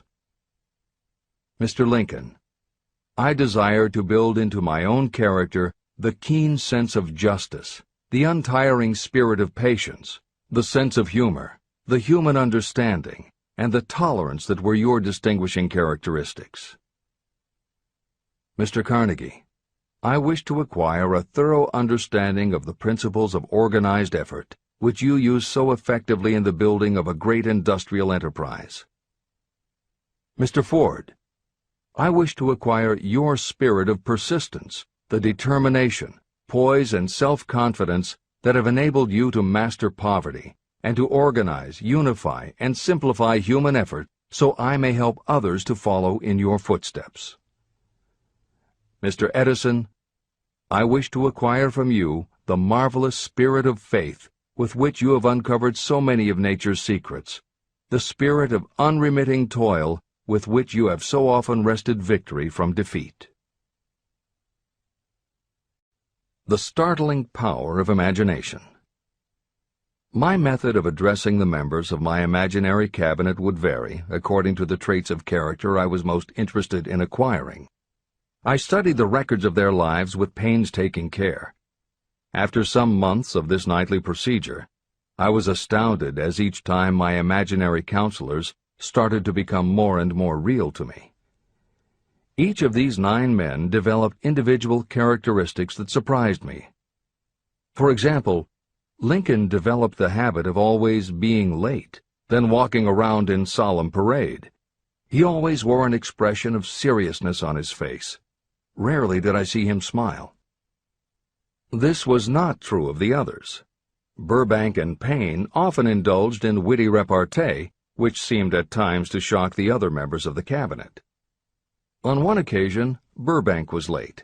When he came, he was excited with enthusiasm, and explained that he had been late because of an experiment he was making, through which he hoped to be able to grow apples on any sort of tree.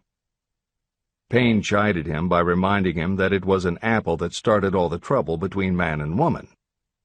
Darwin chuckled as he suggested that Payne should watch out for little serpents when he went into the forest to gather apples, as they had the habit of growing into big snakes. Emerson observed, "No serpents, no apples," and Napoleon remarked, "No apples, no state." These meetings became so realistic that I became fearful of their consequences and discontinued them for several months. The experiences were so uncanny, I was afraid that if I continued them, I would lose sight of the fact that the meetings were purely experiences of my imagination. In writing this book, this is the first time that I've had the courage to mention this. I knew from my own attitude in connection with such matters that I would be misunderstood if I described my unusual experience. I now have the courage to put this on the printed page, because I am now less concerned about what they say than I was in the years that have passed. While the members of my cabinet may be purely fictional, and the meetings existed only in my own imagination, they have led me into glorious paths of adventure, rekindled my appreciation of true greatness, encouraged my creativity, and inspired me to be honest and bold in expressing my thoughts. Editor's comments. Napoleon Hill's experience with his imaginary counselors is not as uncommon as it may seem on first reading. In fact, it happens to novelists all the time.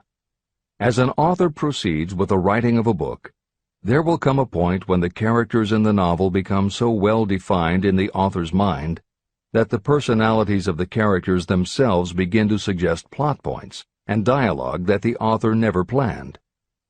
Often the thoughts that come to the author when he or she is in the character are completely original, and in real life would never have occurred to the author. Psychiatrists, therapists, and motivational experts also use this phenomenon when they work with role-playing. The usual procedure is to ask 2 people to act out a scenario as if they were in each other's shoes. If this is done in a situation where the participants do not feel embarrassed or self-conscious, and if the people will allow themselves to become submerged and seriously try to become the other person, the results can be stunning. Depending on the faith with which you approach it, you can get not just a general sense of what the other person is going through, but also have flashes of insight, actually feel what the other person feels, and gain a real understanding about the reactions or motivations of others. Why it works is just as much a mystery as why you get hunches. It may be simply that when your imagination creates a character, it doesn't give the character inhibitions, so when you think through the character, your mind is less restricted. Regardless, the fact is that by using your imagination to project yourself into other characters, you can open yourself to ideas that you don't normally have access to, and you can use this mental phenomenon as one of the tools that will help you turn your desire into success. This is the end of the editor's comments. Tapping the source of inspiration. Somewhere in the cell structure of the brain is something that receives the vibrations of thought ordinarily called hunches. So far, science has not discovered where this sixth sense is located, but this is not important. The fact remains that human beings do receive accurate knowledge through sources other than the physical senses. Generally, such knowledge is received when the mind is under the influence of extraordinary stimulation. Any emergency that arouses the emotions and causes the heart to beat more rapidly may bring the sixth sense into action. Anyone who has experienced a near accident while driving knows that the sixth sense often comes to your rescue and by split seconds helps to avoid the accident. I mention this as background to the following statement of fact. On many occasions when I have faced emergencies, some of them so grave that my life was in jeopardy, I have been miraculously guided past these difficulties through the influence of my invisible counselors. My original purpose in conducting council meetings with imaginary beings was solely to use autosuggestion to impress upon my subconscious mind certain characteristics that I wanted to acquire. In more recent years, my experimentation has taken on an entirely different trend. I now go to my imaginary counselors with every difficult problem that confronts me and my clients. During my meetings with these invisible counselors, I find my mind most receptive to ideas, thoughts, and knowledge that reach me through the sixth sense. The results are often astonishing, although I do not depend entirely on this form of counsel. The sixth sense is not something that one can take off and put on at will. Ability to use this great power comes slowly, through application of the other principles outlined in this book. No matter who you are, or what may have been your purpose in reading this book, you can profit by it even if you don't fully understand how or why the principle described in this chapter works. This is especially true if your major purpose is that of accumulation of money or other material things. This chapter on the sixth sense was written because the book is designed to present a complete philosophy by which individuals may unerringly guide themselves in attaining whatever they ask of life. The starting point of all achievement is desire. The finishing point is the kind of knowledge that leads to understanding. Understanding of yourself, understanding of others, understanding of the laws of nature, and the recognition and understanding of happiness. Full understanding of this comes only through familiarity with and use of the principle of the sixth sense. In reading this chapter, you may have found yourself lifted to a high level of mental stimulation. Splendid! Come back to this again a month from now, read it once more, and observe that your mind will soar to a still higher level of stimulation. Repeat this experience from time to time, giving no concern as to how much or how little you learn at the time. Eventually, you will find yourself in possession of a power that will enable you to throw off discouragement, master fear, overcome procrastination, and draw freely upon your imagination. Then you will have felt the touch of that unknown something that has been the moving spirit of every truly great thinker, leader, artist, musician, writer, or statesman.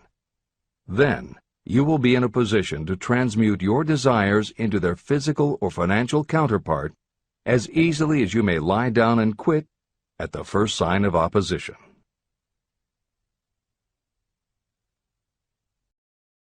The man who actually knows just what he wants in life has already gone a long way toward attaining it. Chapter 16. The Six Ghosts of Fear. How many are standing in your way? Take inventory of yourself as you read this closing chapter, and find out how many of the ghosts are standing in your way. Before you can put any portion of this philosophy into successful use, your mind must be prepared to receive it. The preparation is not difficult. It begins with study, analysis, and understanding of three enemies that you will have to clear out: indecision, doubt, and fear. The sixth sense will never function while these three negatives, or any one of them, remain in your mind. The members of this unholy trio are closely related. Where one is found, The other two are close at hand. Indecision is the seedling of fear. Remember this as you read. Indecision crystallizes into doubt. The two blend and become fear. The blending process often is slow. This is one reason why these three enemies are so dangerous. They germinate and grow without their presence being observed.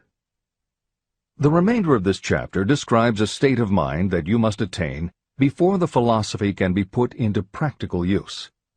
This chapter also analyzes a condition that has reduced huge numbers of people to poverty, and it states a truth that must be understood by all who accumulate riches, whether measured in terms of money or in terms of a state of mind that may be of far greater value than money. The purpose of this chapter is to turn the spotlight of attention on the cause and the cure of the 6 basic fears. Before you can master an enemy, you must know its name, its habits, and where to attack it. As you read, analyze yourself carefully and determine which, if any, of the 6 common fears have attached themselves to you. And keep in mind that sometimes they are hidden in the subconscious mind, where they are difficult to locate and still more difficult to eliminate. The 6 basic fears. There are 6 basic fears. At one time or another, every person suffers from some combination of these fears. Most people are fortunate if they do not suffer from the entire 6. Named in the order of their most common appearance, they are the fear of poverty, the fear of criticism, the fear of ill health, the fear of loss of love of someone, the fear of old age, and the fear of death. All other fears are of minor importance, and are in fact just variations on these 6. Fears are nothing more than states of mind. Your state of mind is subject to your control and direction.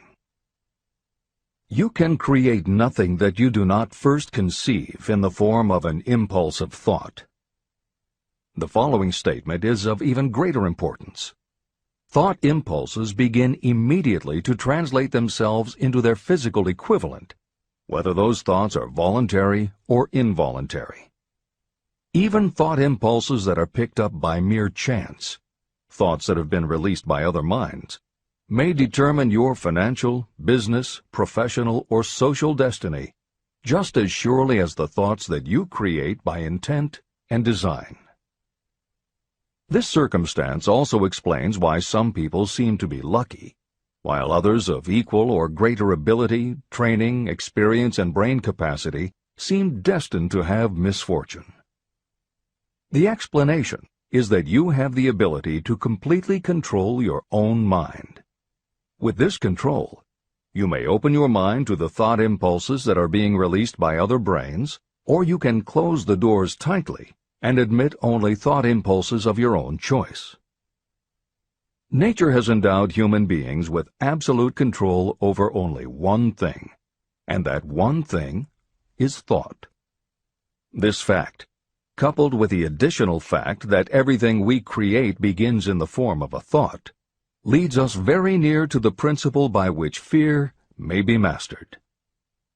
If it is true that all thought has a tendency to clothe itself in its physical equivalent, and this is true beyond any reasonable room for doubt, it is equally true that thought impulses of fear and poverty cannot be translated into terms of courage and financial gain.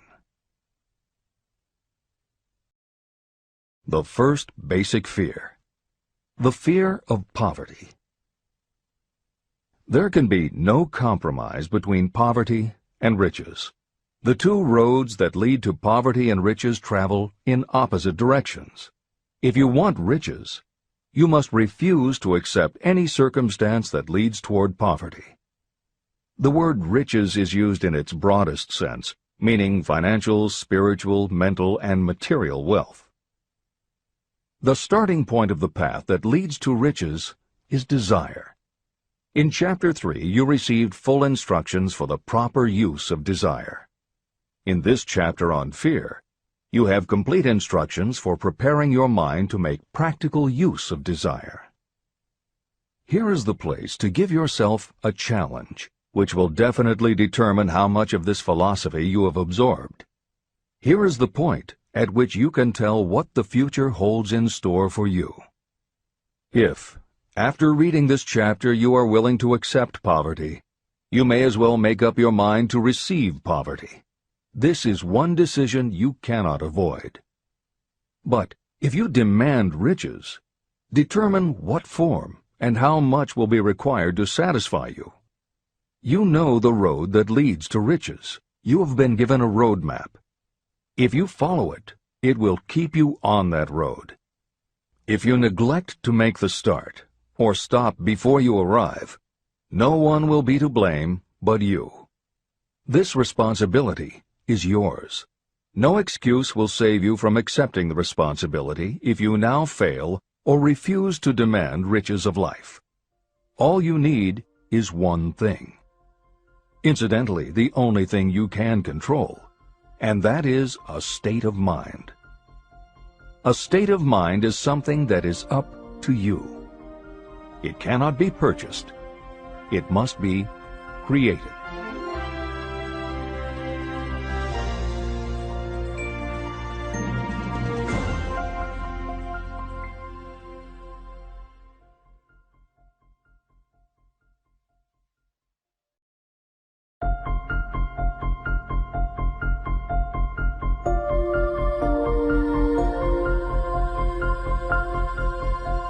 The most destructive fear. Fear of poverty is a state of mind, nothing else. But it is sufficient to destroy your chances of achievement in any undertaking. This fear paralyzes your ability to use reason, destroys the imagination, kills off self-reliance, undermines enthusiasm, discourages initiative, leads to uncertainty of purpose, encourages procrastination, wipes out enthusiasm, and makes self-control an impossibility. It takes the charm from your personality, destroys the possibility of accurate thinking, diverts concentration of effort. It defeats persistence, turns willpower into nothingness, destroys ambition, clouds the memory, and invites failure in every conceivable form. It kills love and assassinates the finer emotions of the heart, discourages friendship and invites disaster in 100 forms, leads to sleeplessness, misery, and unhappiness. And all this despite the obvious truth that you live in a world of overabundance of everything your heart could desire, with nothing standing between you and your desires except lack of a definite purpose. The fear of poverty is, without doubt, the most destructive of the 6 basic fears. It has been placed at the head of the list because it is the most difficult to master. The fear of poverty grew out of our inherited tendency to prey upon our fellow human beings economically. Nearly all animals lower than us are motivated by instinct, but their capacity to think is limited, and therefore they prey upon one another physically. We, with our superior sense of intuition, with the capacity to think and to reason, do not eat others bodily. Human beings get more satisfaction out of eating others financially. Humans are so avaricious that every conceivable law has been passed to safeguard us from one another. Nothing brings so much suffering and humility as poverty. Only those who have experienced poverty understand the full meaning of this. It is no wonder that we fear poverty. Through a long line of inherited experiences, we have learned for sure that some people cannot be trusted where matters of money and earthly possessions are concerned. So eager are we to possess wealth that we will acquire it in whatever manner we can, through legal methods if possible, through other methods if necessary or expedient. Self-analysis may disclose weaknesses that you do not like to acknowledge, but this form of examination is essential if you are going to demand of life more than mediocrity and poverty. Remember, as you check yourself point by point, that you are both the court and the jury, the prosecuting attorney and the attorney for the defense, and that you are both the plaintiff and the defendant. You are on trial. Face the facts squarely. Ask yourself definite questions and demand direct replies. When the examination is over, you will know more about yourself. If you do not feel that you can be an impartial judge, call upon someone who knows you well to serve as judge while you cross-examine yourself. You are after the truth. Get it, no matter at what the cost, even though it may temporarily embarrass you. The majority of people, if asked what they fear most, would reply, "I fear nothing." The reply would be inaccurate, because few people realize that they are bound, handicapped, whipped spiritually and physically through some form of fear. So subtle and deeply seated is the emotion of fear that you may go through life and never recognize its presence. Only a courageous analysis will disclose the presence of this universal enemy. When you begin such an analysis, search deeply into your character. The following is a list of the symptoms to look for. Symptoms of the fear of poverty. 1. Indifference. Commonly expressed through lack of ambition, willingness to tolerate poverty, and the acceptance of whatever compensation life may offer without protest. Also mental and physical laziness, and lack of initiative, imagination, enthusiasm, and self-control. 2. Indecision. The habit of permitting others to do your thinking, sitting on the fence. 3. Doubt. Generally expressed through alibis and excuses designed to cover up, explain away, or apologize for your failures. Sometimes expressed in the form of envy of those who are successful, or by criticizing them. 4. Worry. Usually expressed by finding fault with others, a tendency to spend beyond your income, neglect of personal appearance, scowling and frowning, nervousness, lack of poise, self-consciousness, and often the use of alcohol or drugs. 5. Overcaution. The habit of looking for the negative side of every circumstance. Thinking and talking about possible failure instead of concentrating on succeeding. Knowing all the roads to disaster, but never searching for the plans to avoid failure. Waiting for the right time to begin, until the waiting becomes a permanent habit. Remembering those who have failed and forgetting those who have succeeded. Seeing the hole in the donut, but overlooking the donut around the hole. 6. Procrastination. The habit of putting off until tomorrow that which should have been done last year, spending more time in creating excuses than it would take to do the job. This symptom is closely related to overcaution, doubt, and worry. Refusal to accept responsibility. Willingness to compromise rather than put up a fight. Compromising with difficulties instead of harnessing and using them as stepping stones to advancement. Bargaining with life for a penny instead of demanding prosperity, opulence, riches, contentment, and happiness. Planning what to do if you fail instead of burning all bridges and making retreat impossible. Weakness of, and often total lack of, self-confidence, definiteness of purpose, self-control, initiative, enthusiasm, ambition, thrift, and sound reasoning ability. Expecting poverty instead of demanding riches. Associating with those who accept poverty instead of seeking the company of those who demand and receive riches. Money talks. Some will ask, why did you write a book about money? Why measure riches in dollars alone? Some will believe, and rightly so, that there are other forms of riches more desirable than money. Yes, there are riches that cannot be measured in terms of dollars. But there are also millions of people who say, "Give me all the money I need, and I will find everything else I want."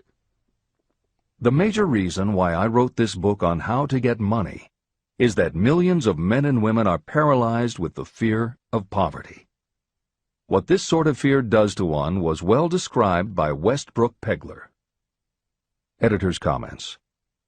James Westbrook Pegler was a controversial newspaper columnist for the Chicago Daily News and the Washington Post.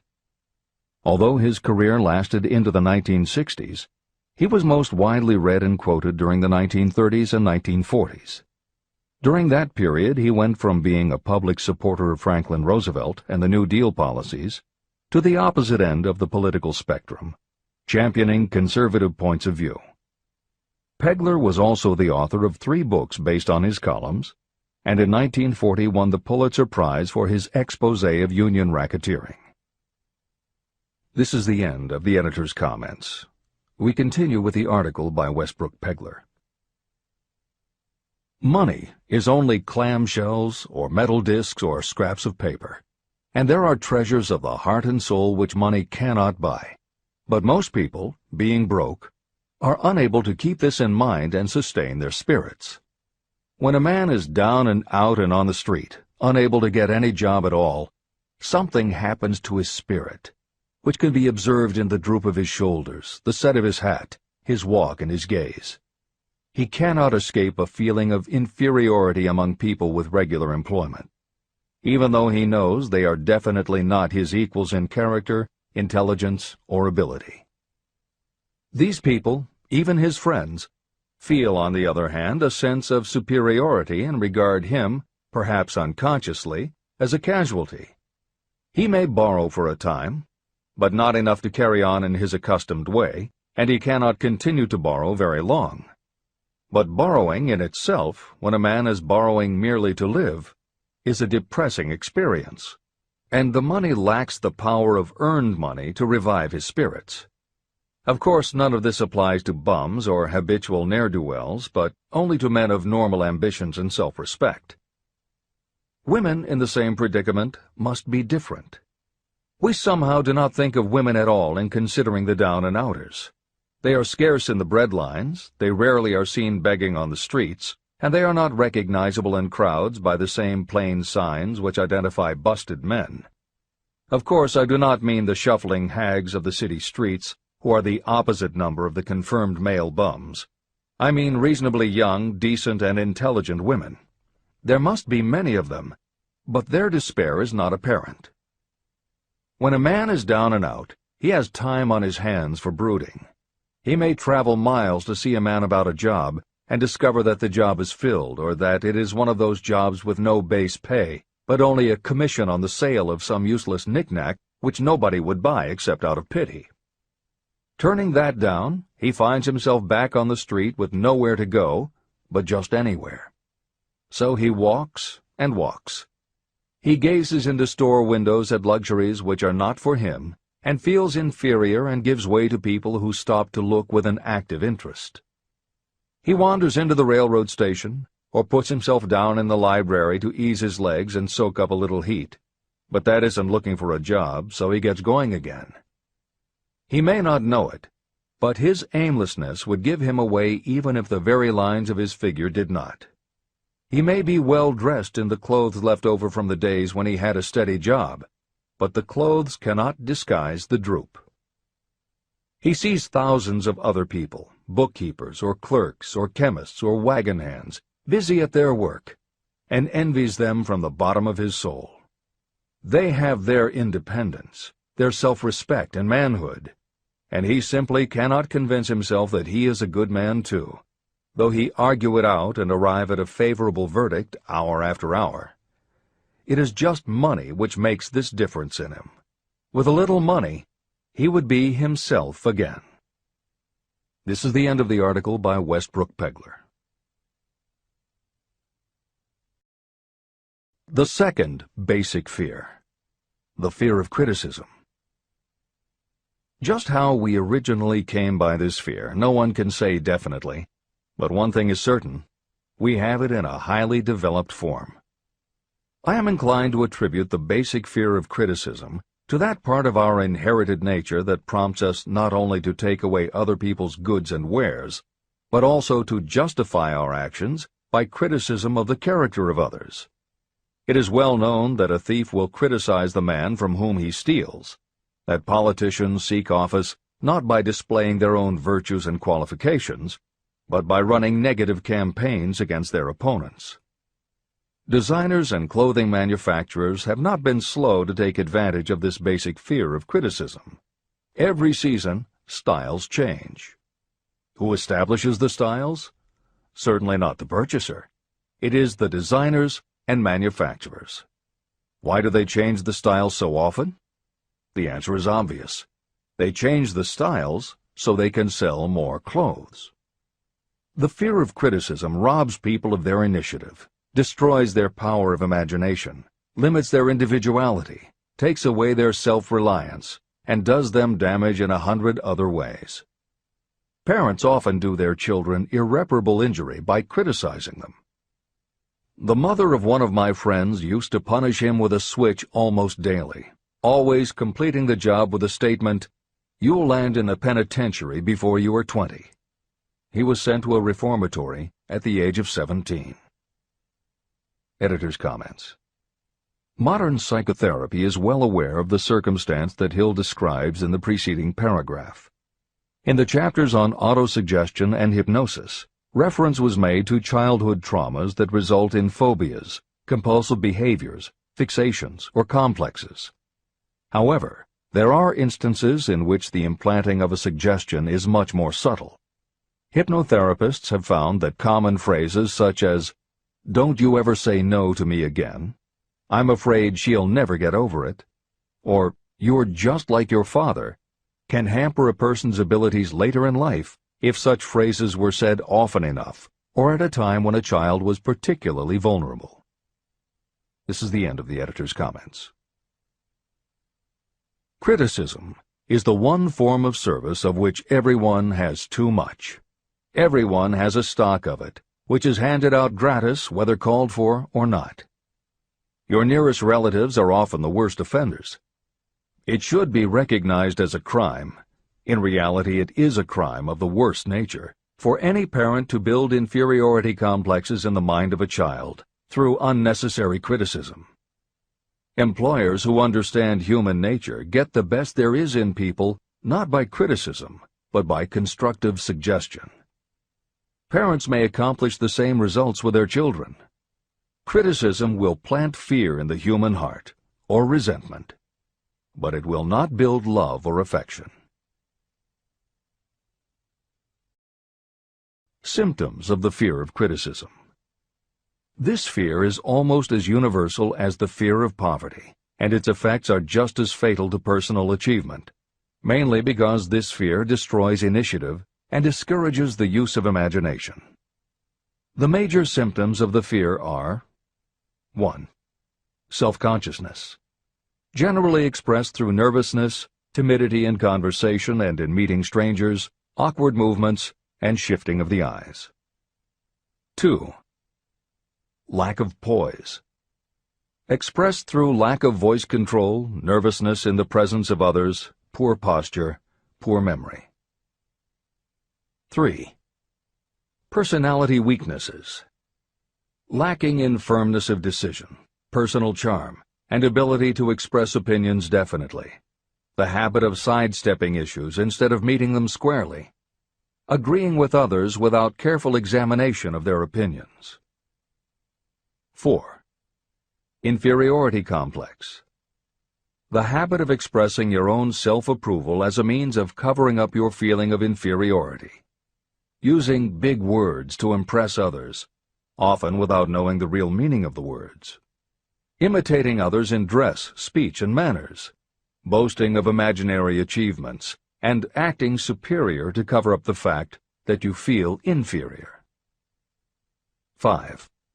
Extravagance, the habit of trying to keep up with the Joneses and spending beyond your income. 6. Lack of initiative, failure to embrace opportunities for self-advancement, fear to express opinions, lack of confidence in your own ideas, giving evasive answers to questions asked by superiors, hesitancy of manner and speech, deceit in both words and deeds. 7. lack of ambition, mental and physical laziness, lack of self-assertion, slowness in reaching decisions, being too easily influenced, the habit of accepting defeat without protest, or quitting an undertaking when opposed by others. Also the habit of criticizing others behind their backs and flattering them to their faces, suspicion of other people without cause, lack of tactfulness of manner and speech, and unwillingness to accept the blame for mistakes. The third basic fear, the fear of ill health. This fear may be traced to both physical and social heredity. It is closely associated with the causes of fear of old age and the fear of death. We fear ill health because of the terrible pictures that have been planted in our minds of what may happen if death should overtake us. We also fear it because of the economic toll that it may claim. One reputable physician estimated that 75% of all people who visit doctors are suffering with hypochondria, imaginary illness. It has been shown that the fear of disease, even when there is not the slightest cause for fear, often produces the physical symptoms of the disease feared. Powerful and mighty is the human mind. It builds or it destroys. Through a series of experiments, my staff proved how susceptible people are to the power of suggestion. We asked 3 acquaintances to visit separately with the victim. They were instructed to pose the question, "What ails you? You look terribly ill." The first questioner provoked a grin from him and a nonchalant, "Oh, nothing, I'm all right." The second questioner was answered with a statement, "I don't know exactly, but I do feel badly." The third questioner was met with the admission that the victim was actually feeling ill. Editor's comment. Hill's experiment is one that you do not want to carry too far. It is not that different from the principle behind certain religious sects whose members take vengeance on their enemies by hexing or placing a spell on a victim. The spell only works because the victim believes that spells can be cast and that it is possible he or she could be hexed. When the hex victim is informed that someone has cast a spell on them, they accept that it is possible, and their mind does the rest. The same theory operated when Hill's associate was told 3 times that he looked ill. He believed it was possible. Being told 3 times was convincing, and his mind went to work and made it so. This is the end of the editor's comment. There is overwhelming evidence that disease sometimes begins in the form of negative thought impulse. Such thoughts may be planted in your mind by suggestion or created by you in your own mind. Doctors send patients to new climates for their health because a change of mental attitude is necessary. The seed of fear of ill health lives in every human mind. Worry, fear, discouragement, or disappointment can cause this seed to germinate and grow. Symptoms of the fear of ill health. The symptoms of this almost universal fear are 1. Autosuggestion. The habit of negative use of self-suggestion by looking for and expecting to find symptoms of all kinds of disease. Enjoying your imaginary illness and speaking of it as being real. The habit of trying fads and isms recommended by others as having therapeutic value. Talking to others of operations, accidents, and other forms of illness. Experimenting with diets, physical exercises, weight loss systems without professional guidance. Trying home remedies, patent medicines, and quack remedies. 2. Hypochondria, a medical term for imaginary disease. The habit of excessively talking about illness, and by concentrating the mind on disease you begin to expect it to happen to you. Nothing that comes in bottles can cure this condition. It is brought on by negative thinking, and nothing but positive thought can cure it. Hypochondria is said to do as much damage on occasion as the real disease might do. 3. Exercise. Fear of ill health often interferes with proper physical exercise and results in overweight. 4. Susceptibility. Fear of ill health breaks down your natural resistance, which makes you susceptible to real disease. The fear of ill health is often related to the fear of poverty, especially in the case of the hypochondriac, who constantly worries about the possibility of having to pay doctor's bills, hospital bills, etc. This type of person spends much time preparing for sickness, talking about death, saving money for cemetery plots, burial expenses, and such. 5. Self-coddling. The habit of seeking sympathy. The habit of feigning illness to cover your laziness or to serve as an alibi for lack of ambition. People often resort to this trick to avoid work. 6. Intemperance. The habit of using alcohol or drugs to destroy pain instead of eliminating the cause. 7. The habit of reading about illness and worrying over the possibility of being stricken by it. The fourth basic fear. The fear of loss of love. Jealousy and other similar forms of neurosis grow out of our fear of the loss of love of someone. This fear is the most painful of all the 6 basic fears. It probably plays more havoc with the body and mind than any of the other basic fears. Editor's comment. By way of introduction to each of the 6 basic fears, Napoleon Hill usually postulates how the fear originated in humans.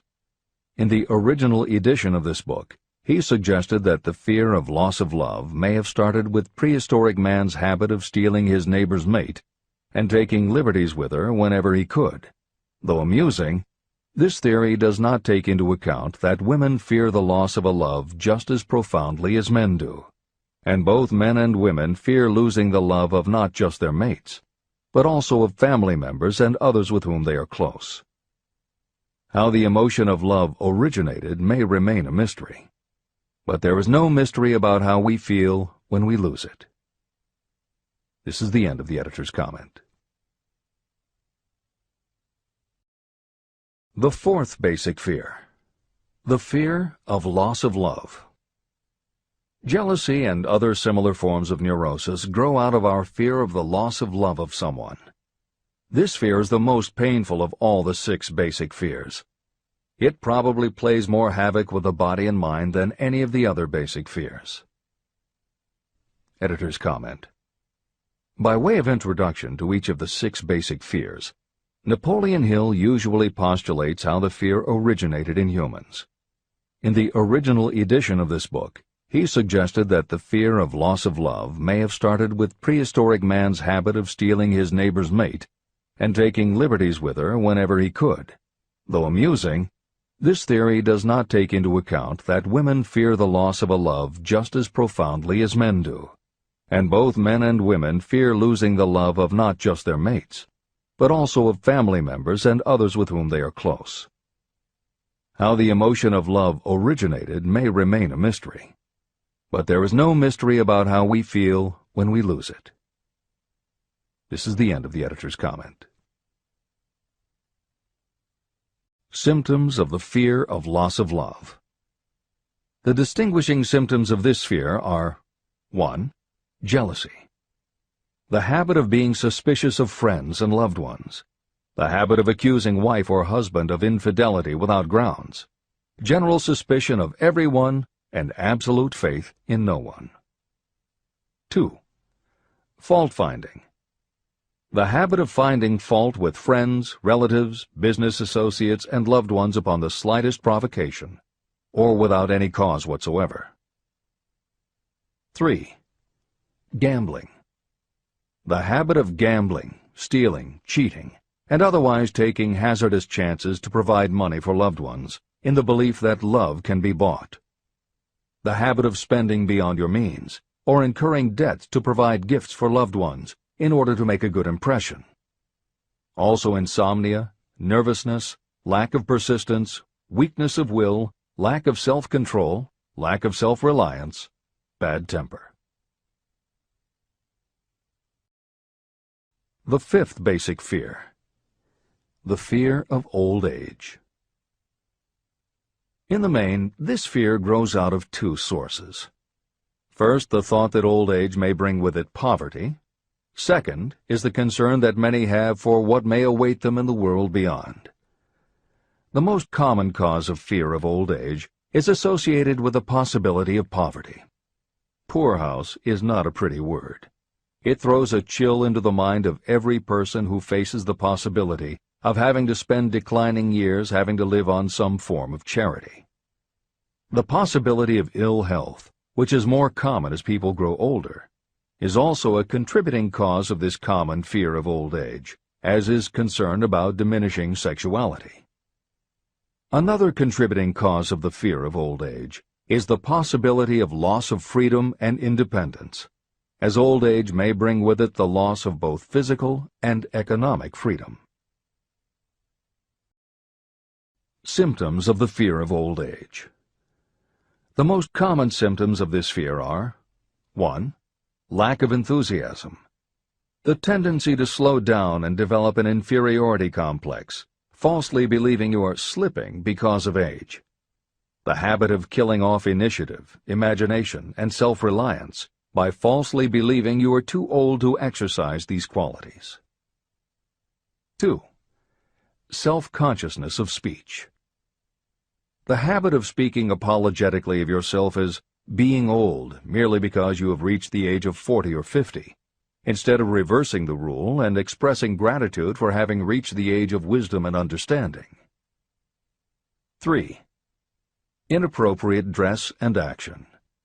Trying to appear much younger than your age by going overboard in your attempt to keep up with the style and mannerisms of youth. The sixth basic fear. The fear of death. To some, this is the cruelest of all the basic fears. The reason is obvious. The terrible pangs of fear associated with the thought of death, in the majority of cases, may be charged to religious fanaticism. So-called heathens are less afraid of death than the more civilized. For hundreds of millions of years we have been asking the still unanswered questions, where did I come from, and where am I going? During the darker ages of the past, the more cunning and crafty were not slow to offer the answer to these questions for a price. Come into my tent, embrace my faith, accept my dogmas, and I will give you a ticket that will admit you straight into heaven when you die, says the religious leader. Remain out of my tent, says the same leader, and the devil will take you and burn you throughout eternity. The thought of eternal punishment destroys interest in life and makes happiness impossible. While the religious leader may not actually be able to provide safe conduct into heaven or send you to hell, the possibility of the latter seems terrible. The very thought of it takes hold of the imagination in such a realistic way that it paralyzes reason and sets up the fear of death. The fear of death is not as common now as it was during the age when there were no great colleges and universities. People of science have turned the spotlight of truth upon the world, and this truth is rapidly freeing men and women from this terrible fear of death. The young men and women who attend the colleges and universities are not easily impressed by fire and brimstone. Through knowledge, the fears of the dark ages that grip the mind have been dispelled. The entire world is made up of only four things: time, space, energy, and matter. In elementary physics, we learn that neither matter nor energy can be created or destroyed. Both matter and energy can be transformed, but neither can be destroyed. Life is energy, if it is anything. If neither energy nor matter can be destroyed, of course life itself cannot be destroyed. Life, like other forms of energy, may be passed through various processes of transition or change, but it cannot be destroyed. Death is mere transition. And if death is not mere change or transition, then nothing comes after death except a long, eternal, peaceful sleep. And sleep is nothing to be feared. If you can accept the logic of this, you may forever wipe out your fear of death. Symptoms of the fear of death. The general symptoms of this fear are: 1. The habit of thinking about dying instead of making the most of life. This is generally due to lack of purpose or lack of a suitable occupation. This fear is more prevalent among the aged, but sometimes the more youthful are victims of it. The greatest of all remedies for the fear of death is a burning desire for achievement, backed by useful service to others. A busy person seldom has time to think about dying. A busy person finds life too thrilling to worry about death. 2. Sometimes the fear of death is closely associated with the fear of poverty, where death would leave loved ones poverty-stricken. 3. In other cases, the fear of death is caused by illness and the breakdown of physical body resistance. 4. The most common causes of the fear of death are ill health, poverty, lack of appropriate occupation, disappointment over love, insanity, and religious fanaticism. The disaster of worry and destructive thinking. Worry is a state of mind based upon fear. It works slowly but persistently. It is insidious and subtle. Step by step, it digs itself in until it paralyzes the reasoning faculty and destroys self-confidence and initiative. Worry is a form of sustained fear caused by indecision. Therefore, it is a state of mind that can be controlled. An unsettled mind is helpless. Indecision makes an unsettled mind. Most individuals lack the willpower to reach decisions promptly and to stand by them after they have been made. We do not worry over conditions once we have reached a decision to follow a definite line of action. I once interviewed a man who was sentenced to be electrocuted 2 hours later. The condemned man was the calmest of the 8 men who were in the death cell with him. His calmness prompted me to ask him how it felt to know that he was going into eternity in a short while. With a smile of confidence on his face, he said, "It feels fine. Just think, brother, my troubles will soon be over. I've had nothing but trouble all my life. It has been a hardship to get food and clothing. Soon, I will not need these things. I have felt fine ever since I learned for certain that I must die. I made up my mind then to accept my fate in good spirit." As he spoke, he devoured a dinner sufficient for 3 men, eating every mouthful of the food brought to him, and apparently enjoying it as much as if no disaster awaited him. Decision gave this man resignation to his fate. Decision can also prevent one's acceptance of undesired circumstances.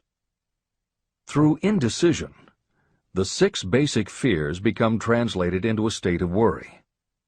Relieve yourself forever of the fear of death by reaching a decision to accept death as an inescapable event. Eliminate the fear of old age by reaching a decision to accept it not as a handicap, but as a great blessing that carries with it wisdom, self-control, and understanding. Master the fear of loss of love by reaching a decision to get along without love, if that is necessary. Defeat the fear of criticism by reaching a decision not to worry about what other people think, do, or say. Overcome the fear of ill health by the decision to forget symptoms, and whip the fear of poverty by reaching a decision to get along with whatever wealth you can accumulate without worry. Kill the habit of worry in all its forms by reaching a general blanket decision that nothing life has to offer is worth the price of worry. With this decision will come poise, peace of mind, and calmness of thought, which will bring happiness. If your mind is filled with fear, you not only destroy your own chances of intelligent action, but you transmit these destructive vibrations to the minds of all who come into contact with you, and you destroy their chances too. Even a dog or a horse knows when its master lacks courage. It will pick up the vibrations of fear given off by its master and behave accordingly. The vibrations of fear pass from one mind to another just as quickly and as surely as the sound of the human voice passes from the broadcasting station to a radio receiver. The person who constantly speaks of negative or destructive thoughts is practically certain to experience the results of those words in the form of destructive feedback. But even negative thoughts without words will come back to you. The release of destructive thought impulses alone also produces feedback in more ways than one. First, and perhaps most important to be remembered, the person who releases thoughts of a destructive nature must suffer damage through the breaking down of creative imagination. Secondly, the presence in the mind of any destructive emotion develops a negative personality, which repels people and often converts them into antagonists. The third source of damage is that negative thoughts not only affect others, but they also embed themselves in the subconscious mind of the person releasing them and there become a part of that person's character. Your business in life is to achieve success. To be successful, you must find peace of mind, acquire the material needs of life, and above all, attain happiness. All of these indications of success begin in the form of thought impulses. You control your own mind. You have the power to feed it whatever thought impulses you choose. With this goes the responsibility of using your mind constructively. You are the master of your own earthly destiny, just as surely as you have the power to control your own thoughts. You may influence, direct, and eventually control your own environment, making your life what you want it to be. Or you may neglect to make your life what you want, and you will be adrift on the seas of circumstance, where you will be tossed like a wood chip on the waves of the ocean. The Devil's Workshop. In addition to the 6 basic fears, there is another evil by which people suffer. It constitutes a rich soil in which the seeds of failure grow abundantly. It is so subtle that its presence often is not detected. It is more deeply rooted and more often fatal than all of the 6 fears. For want of a better name, let us call this evil susceptibility to negative influences. Those who accumulate great riches always protect themselves against negative influences. The poverty-stricken never do. Those who succeed in any calling must prepare their minds to resist such influences. If you are reading this book to learn how to grow rich, you should examine yourself very carefully to determine whether you are susceptible to negative influences. If you neglect this self-analysis, you will give up your right to attain the object of your desires. Make your analysis searching. As you read the following questions, be tough on yourself. Go at the task as carefully as you would if you were searching for any other enemy you knew was waiting to ambush you. You must deal with your own faults as you would with a real and serious enemy. You can easily protect yourself against real enemies because there are laws, police, and courts to deal with them. But this 7th basic evil is more difficult to master because it strikes when you are not aware of its presence, when you are asleep and while you are awake.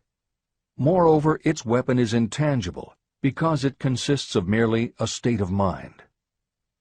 Negative influences are also dangerous because they come in so many different forms. Sometimes they enter the mind through the well-meant words of your friends and relatives. At other times they come from within, through your own mental attitude. Always it is as deadly as poison, even though it may not kill as quickly. How to protect yourself against negative influences. To protect yourself against negative influences, whether of your own making or the result of negative people around you, recognize that your willpower is your defense. You must put it into constant use until it builds a wall of immunity against negative influences in your own mind. Recognize that you and every other human being are, by nature, lazy, indifferent, and susceptible to all suggestions that reinforce your weaknesses. Recognize that you are, by nature, susceptible to all of the 6 basic fears. and you must set up habits to counteract all these fears. Recognize that negative influences often work on you through your subconscious mind and are therefore difficult to detect. Keep your mind closed against all people who depress or discourage you in any way. Clean out your medicine chest and stop pandering to colds, aches, pains, and imaginary illness. Deliberately seek the company of people who influence you to think and act for yourself. Do not expect troubles, as they have a tendency not to disappoint. Without doubt, the most common weakness of all human beings is the habit of leaving their minds open to the negative influences of other people. This weakness is all the more damaging because most people do not even know they do it. The following list of questions is designed to help you see yourself as you really are. You should read through the list now. Then set aside a day when you can give adequate time to go through the list again and thoroughly answer each question. When you do this, I advise that you read the questions and state your answers aloud so you can hear your own voice. This will make it easier for you to be truthful with yourself. Self-analysis questions. Do you complain often of feeling bad, and if so, what is the cause? Do you find fault with other people at the slightest provocation? Do you frequently make mistakes in your work, and if so, why? Are you sarcastic and offensive in your conversation? Do you deliberately avoid the association of anyone, and if so, why? Do you suffer frequently with indigestion? If so, what is the cause? Does life seem futile and the future hopeless to you? Do you like your occupation? If not, why? Do you often feel self-pity? And if so, why? Are you envious of those who excel you? To which do you devote most time, thinking of success or of failure? Are you gaining or losing self-confidence as you grow older? Do you learn something of value from all mistakes? Are you permitting some relative or acquaintance to worry you? If so, why? Are you sometimes excited about life, and at other times in the depths of despondency? Who has the most inspiring influence upon you, and for what reason? Do you tolerate negative or discouraging influences that you could avoid? Are you careless of your personal appearance? If so, when and why? Have you learned how to ignore your troubles by being too busy to be annoyed by them? Would you call yourself a spineless weakling if you permitted others to do your thinking for you? How many preventable disturbances annoy you, and why do you tolerate them? Do you resort to alcohol, drugs, cigarettes, or other compulsions to quiet your nerves? If so, why do you not try willpower instead? Does anyone nag you, and if so, for what reason? Do you have a definite major purpose? And if so, what is it, and what plan do you have for achieving it? Do you suffer from any of the 6 basic fears? If so, which ones? Have you developed a method to shield yourself against the negative influence of others?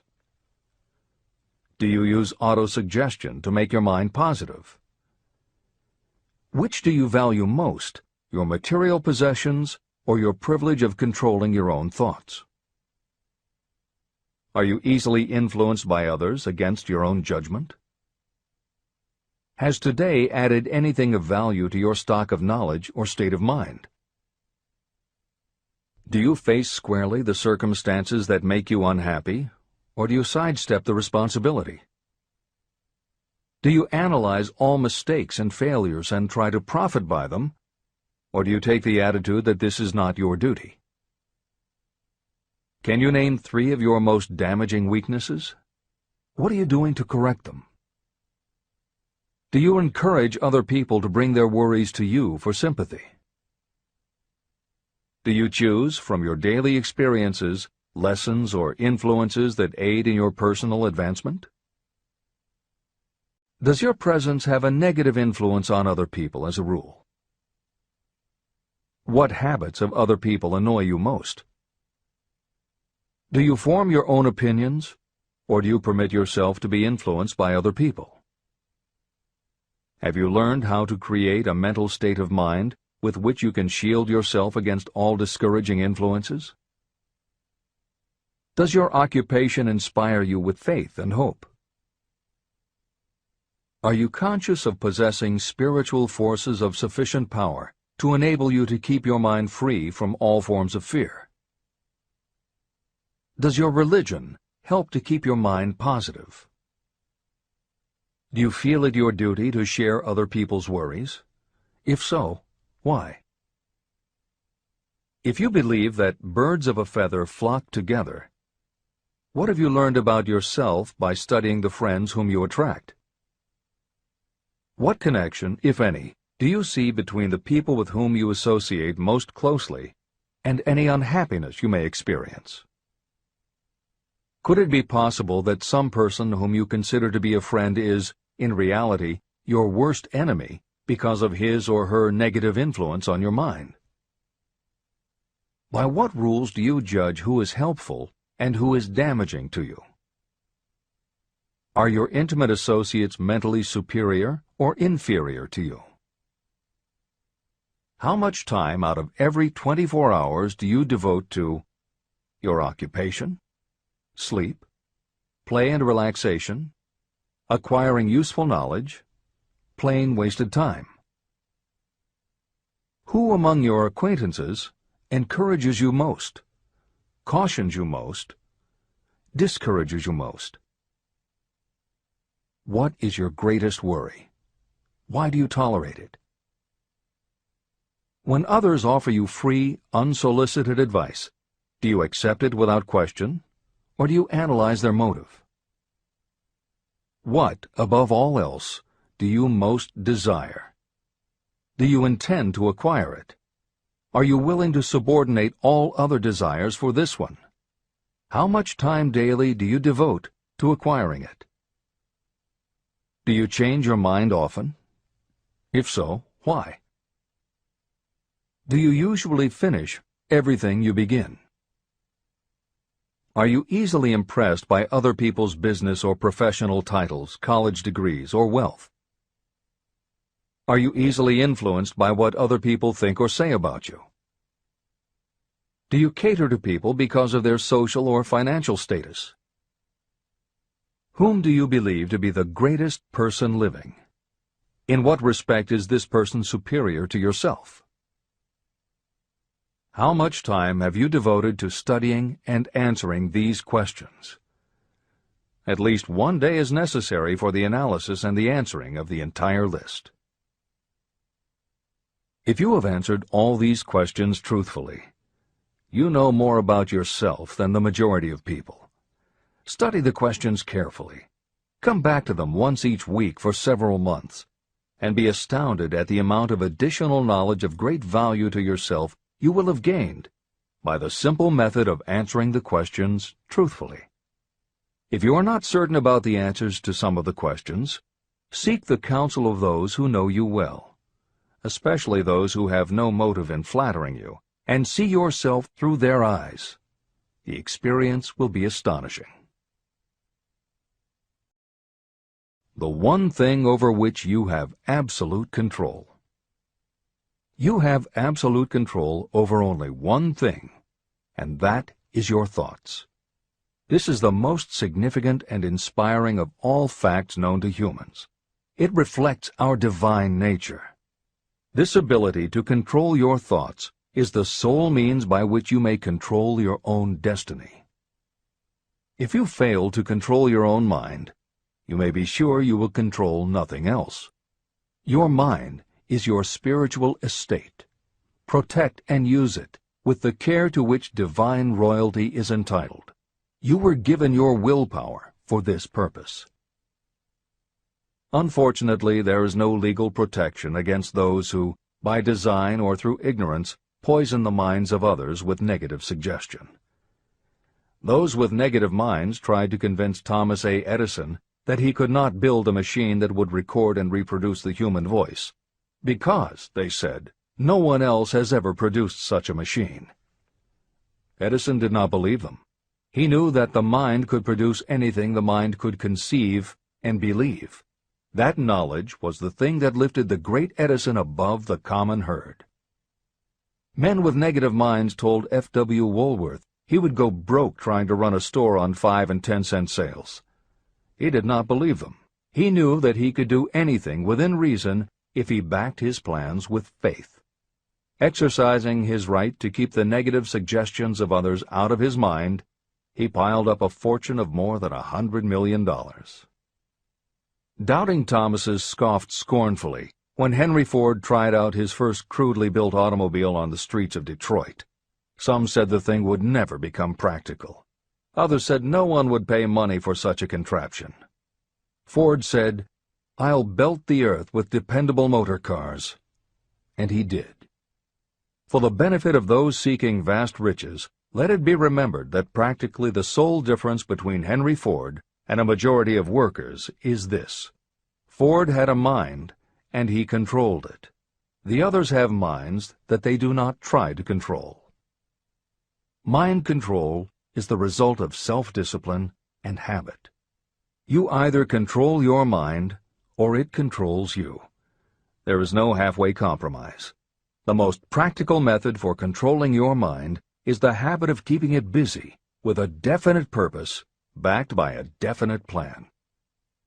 Study the records of those who achieve noteworthy success, and you will see that they have control over their own minds, and that they exercise that control and direct it toward the attainment of definite objectives. Without this control, success is not possible. 55 Famous Alibis by Old Man If. People who do not succeed have one distinguishing trait in common. They know all the reasons for failure and have what they believe to be airtight alibis to explain away their own lack of achievement. Some of these alibis are clever, and a few of them are justifiable by the facts. But alibis cannot be used for money. The world wants to know only one thing: have you achieved success? A character analyst compiled a list of the most commonly used alibis. As you read the list, examine yourself carefully and determine how many of these alibis you use. Remember, the philosophy presented in this book makes every one of these alibis obsolete. If I didn't have a wife and family. If I had enough pull. If I had money. If I had a good education. If I could get a job. If I had good health. If I only had time. If times were better. If other people understood me. If conditions around me were only different. If I could live my life over again. If I did not fear what they would say. If I had been given a chance. If I now had a chance. If other people didn't have it in for me. If nothing happens to stop me. If only I were younger. If I only could do what I want. If I had been born rich. If I could meet the right people. If I had the talent that some people have. If I dared to assert myself. If only I had embraced past opportunities. If people didn't get on my nerves. If I didn't have to keep house and look after the children. If I could save some money. If the boss only appreciated me. If I only had somebody to help me. If my family understood me. If I lived in a big city. If I could just get started. If I were only free. If I had the personality of some people. If I were not so fat. If my real talents were known. If I could just get a break. If I could only get out of debt. If I hadn't failed. If I only knew how. If everybody wasn't against me. If I didn't have so many worries. If I could marry the right person. If people weren't so dumb. If my family were not so extravagant. If I were sure of myself. If luck were not against me. If I had not been born under the wrong star. If it were not true that what is to be will be. If I did not have to work so hard. If I hadn't lost my money. If I lived in a different neighborhood. If I didn't have a past. If I only had a business of my own. If other people would only listen to me. If, and this is the greatest of them all, if I had the courage to see myself as I really am, I would find out what is wrong with me and correct it. And I know that something must be wrong with the way I have done things, or I would already have the success that I desire. I recognize that something must be wrong with me, otherwise I would have spent more time analyzing my weaknesses and less time building alibis to cover them. Building alibis to explain away failure is a national pastime. The habit is as old as the human race and is fatal to success. Why do people cling to their pet alibis? The answer is obvious. They defend their alibis because they create them. Your alibi is the child of your own imagination. It is human nature to defend your own brainchild. Building alibis is a deeply rooted habit. Habits are difficult to break, especially when they provide justification for something we do. Plato had this truth in mind when he said, "The first and best victory is to conquer self. To be conquered by self is, of all things, the most shameful and vile." Another philosopher had the same thought in mind when he said, "It was a great surprise to me when I discovered that most of the ugliness I saw in others was but a reflection of my own nature." Elbert Hubbard, philosopher, author, publisher of the Fra magazine, and founder of the Roycrofters Community of Artists, said, "It has always been a mystery to me why people spend so much time deliberately fooling themselves by creating alibis to cover their weaknesses.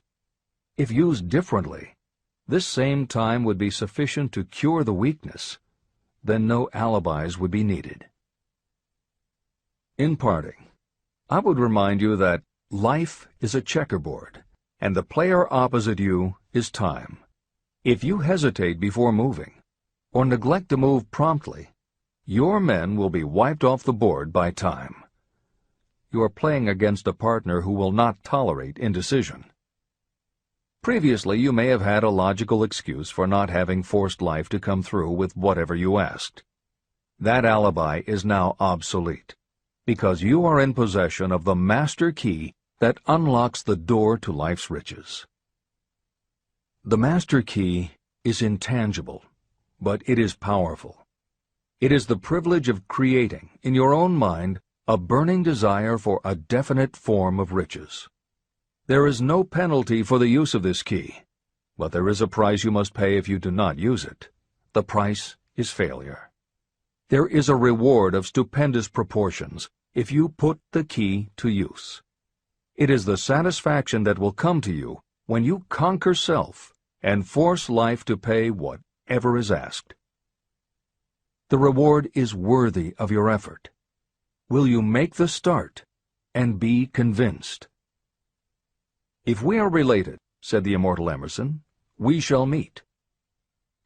In closing, may I borrow his thought and say, if we are related, we have, through these pages, met. Remember that your real wealth can be measured not by what you have, but by what you are.